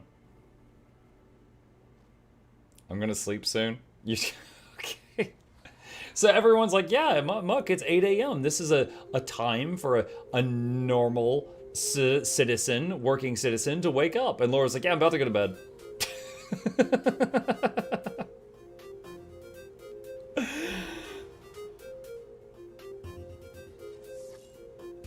Laura's been wrecking her sleep schedule this week. I I mean, I feel that. Like, it's like I told you, like, I'm an open book with you guys, right? I told you, like, these drops days are huge for us content creators, right? Because we get, again, my average viewership is 200 to 300, and right now we've got 1,900.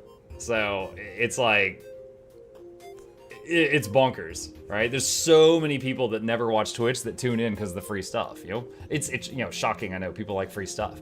So, like, doing extra hours on these days is, like, so beneficial.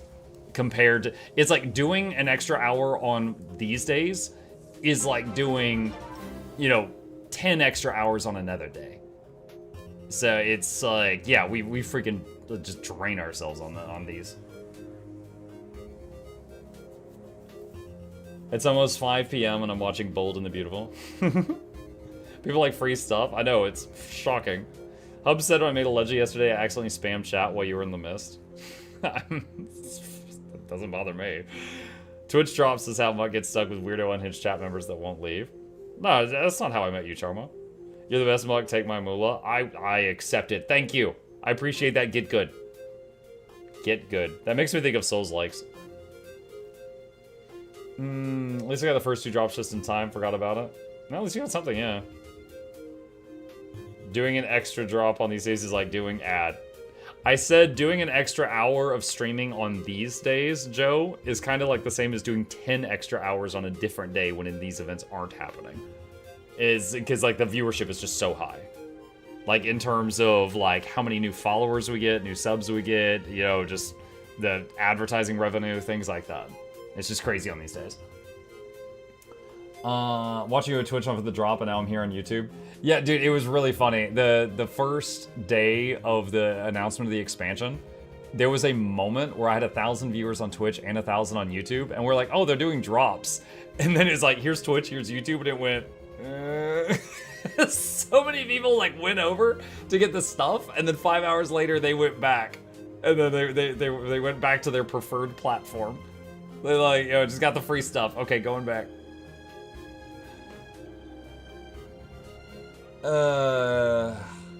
LOL, yes. You too. I joined stream yesterday and suddenly was like, hey, there's drops. And I was like, well, I guess I'm leaving stream on overnight. Who's crazy enough to stream forever? Oh, Muck is live. Not the last 2 nights I didn't. No, I mean, I always, at the end of a stream during drops, I raid someone. It's like, at the end of the first night, I think I raided Iron Maiden. And then second night, I don't remember. I know one of my morning streams, I rated Fandral afterward, because he was on. Dude, that was funny. Because he went from like 50 viewers to 2,050 viewers. And he was like, oh my god. And he reads every new follower off. Because he's still at like that level of streaming. And he was getting so many. He was like, oh, thank you, Bob. Thank you, Sally. Thank you, Cheryl. Oh, thank you, Ritlock. Thank you, Logan. Thank you. And he was just... And then I said in all caps in his chat, I was like, Fandral said for every new follow, he's going another hour. And he was like, no!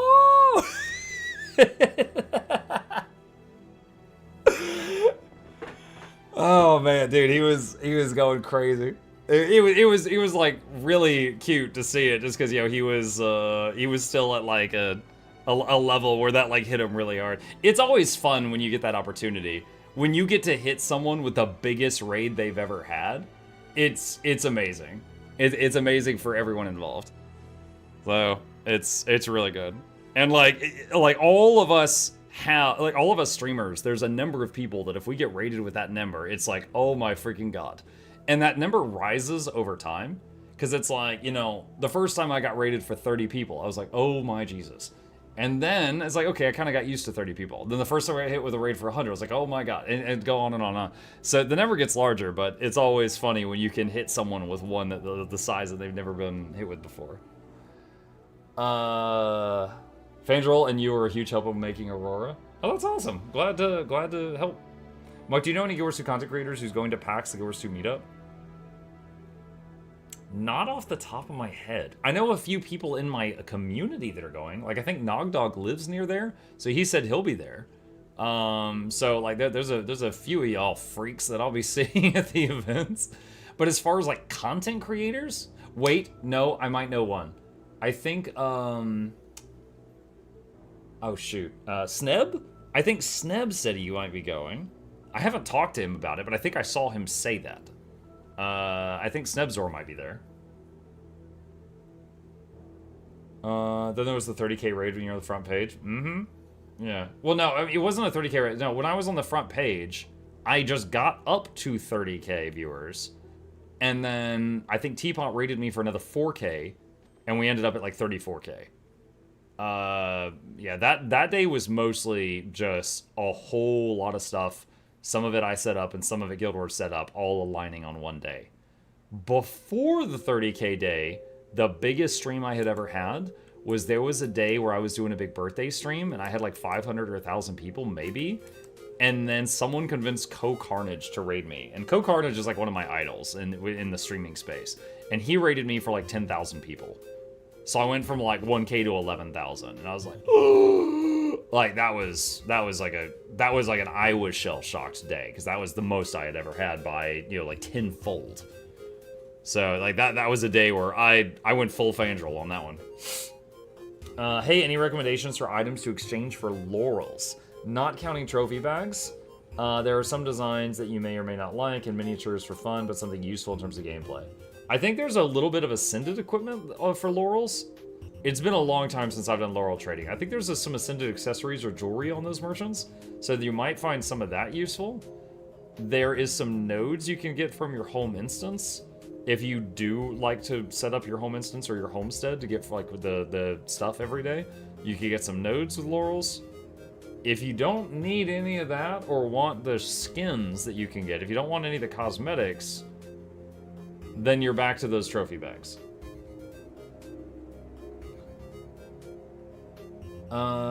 Those half-a-day streams are hardcore, but yeah, you, Laura, and Mighty enabled me to get all the drops, so thanks to all of you. You're quite welcome. You're quite welcome. Are you ready for the new expansion? I'm ready. I'm ready to find out what those flippin' new things are gonna do. The new elite specs. I need to watch 11 minutes to get the full reward. I mean, we got like 10 or 11 minutes left, so you'll be cutting it close. Yeah, in the future, I recommend to everyone, anytime there's drops, on day one, open up the stream of someone doing it, just leave it open, go to bed. On day one, I streamed until midnight, and then I opened up Iron Maiden stream, and I just went to sleep. And then the next morning, I was done with the drops, because I had Iron Maiden stuff open all night, and then I did my next stream after that. Because we don't get the drops for our own streams, as weird as that is. We still gotta watch somebody else, if we want them. Do you have an elite spec you're most excited for? Right this second, probably Ritualist. I really enjoyed playing Ritualist in Guild Wars 1. And the new Ranger thing appears to be related to an energy bow. And until I get more information on it, I already got 2 bows. I got short bow and long bow. What am I gonna do with third bow? So at the moment, I'm not excited at all about the one for my own class until I find out some more information. So right now, I'm probably most hyped to hear about the Ritualist. But that could easily change once we know more. Like, I have no idea what the Antiquarian's gonna do. It belongs in a museum. I have no idea what Indiana Jones Thief with a playing card icon is going to do. I don't know. So once we get more information, I might be like, hey, that sounds pretty good. And, you know, I might be like, oh, shoot, I'm going to play a thief this expansion. Like, End of Dragons, I thought Mechanist sounded so much cooler than the Untamed. So I put down my Ranger and I played Engie all through End of Dragons. I might do something like that again. If I don't like the sound of the new Ranger thing, I might play a different class this X-Pack. But I'm very much the type of person, like, Laura bounces through so many characters. Huge respect for that. I'm the type of person that finds, like, a build on a character I really like, and I'm just like, that is me for, like, 6 months. So, you know, once I figure out what I'm gonna play, you know, other than those I tried videos where I try something for, like, a half a day, like, I'm not talking about that. I'm talking about, like, what I just play. Like, you guys that are here regularly, you often see me lately. I'm either playing, you know, Druid or Untamed. I left my screen on Malcolmist, came back 20 hours later to Muck, such as the Guild Wars 2 Twitch community. Yeah. When I told you guys I went to bed watching Iron Maiden, I came back the next morning and I was watching Connor Con Carne. And then, you know, it's yeah. Everyone's pretty good about rating each other doing this. My, guys, for what is Janthier Wild Season? I don't know what you're asking, Kratos. Muck is still awake. Yeah, 10 more minutes. Poor guy is tired as Muck. Yes. I'm really hoping Evoker is fun. Once again, I'm overly hyped for Ellie. I just hope it isn't as bad as Launch Catalyst. Really setting the bar high there. Season as in Wizard's Vault? Yeah, I don't know. They just said, guys, for what is Janthier Wild Season? That was the question. It was over on the YouTube side.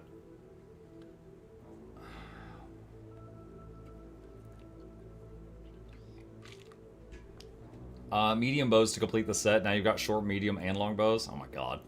But yeah, it looks like I might switch main from Ranger to Rit too. But like, here's the thing. It's possible that the energy bow might be the coolest thing ever. I just need to see what it does. It's also possible that they might super disappoint me with their how they do Ritualist, right? Like, Ritualist had 100, 200, 300 skills or something in Guild Wars 1. They're going to give it 6 skills in Guild Wars 2, and 1 specialization line, and 9 traits. So it is completely possible that the Ritualist that they make in Guild Wars 2 will not have what I loved about it in Guild Wars 1. Now, obviously, I hope that's not the case, but it's possible, right?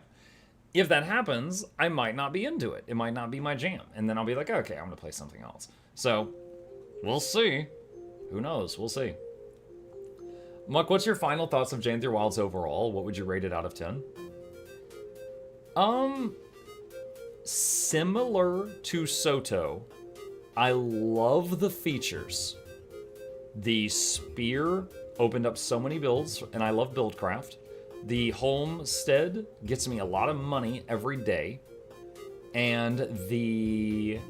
what else do we have? The legendary spear is the easiest legendary I've ever made. It's the first time I made 2 of a legendary, and I made 4 of it. I made 4 Clobjarnies. The new backpack is fine. I made that too, just to make a guide on it. I didn't need it, because I already had a Leggy backpack, but I did. I made it and made a guide. The new raid is pretty good for the people who are into that.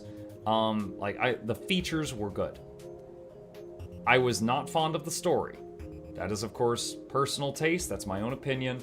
I think the story of Soto and Janthier both were weak compared to the stuff that they made story-wise before that.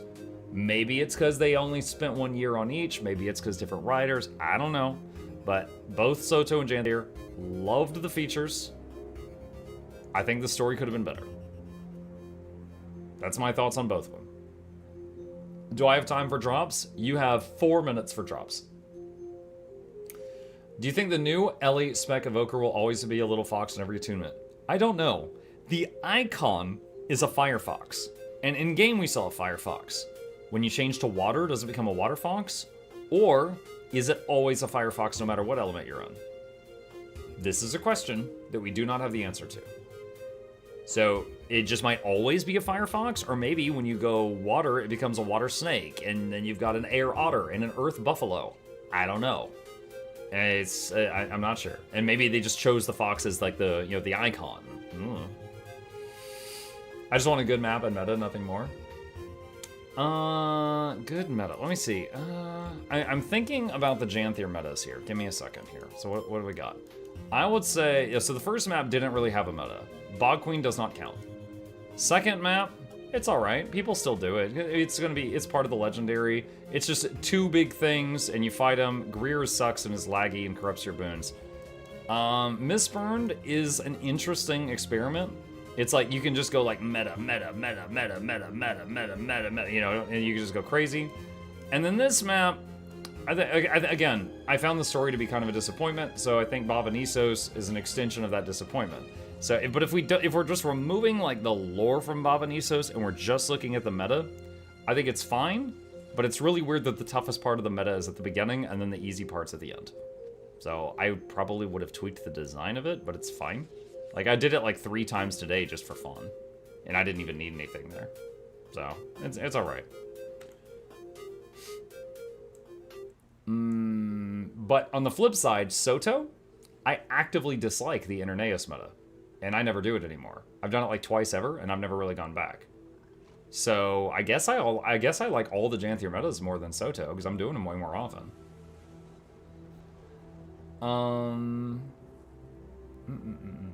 When you change elements, the Firefox changes to Google Chrome. Okay, so which one's Chrome? And God help me, which one is Edge? What's the last one? Safari? I think it means what Living World season is Janthier Wilds. Wait, what? I mean, Janthier Wilds isn't a Living World season. I don't think that's what they meant.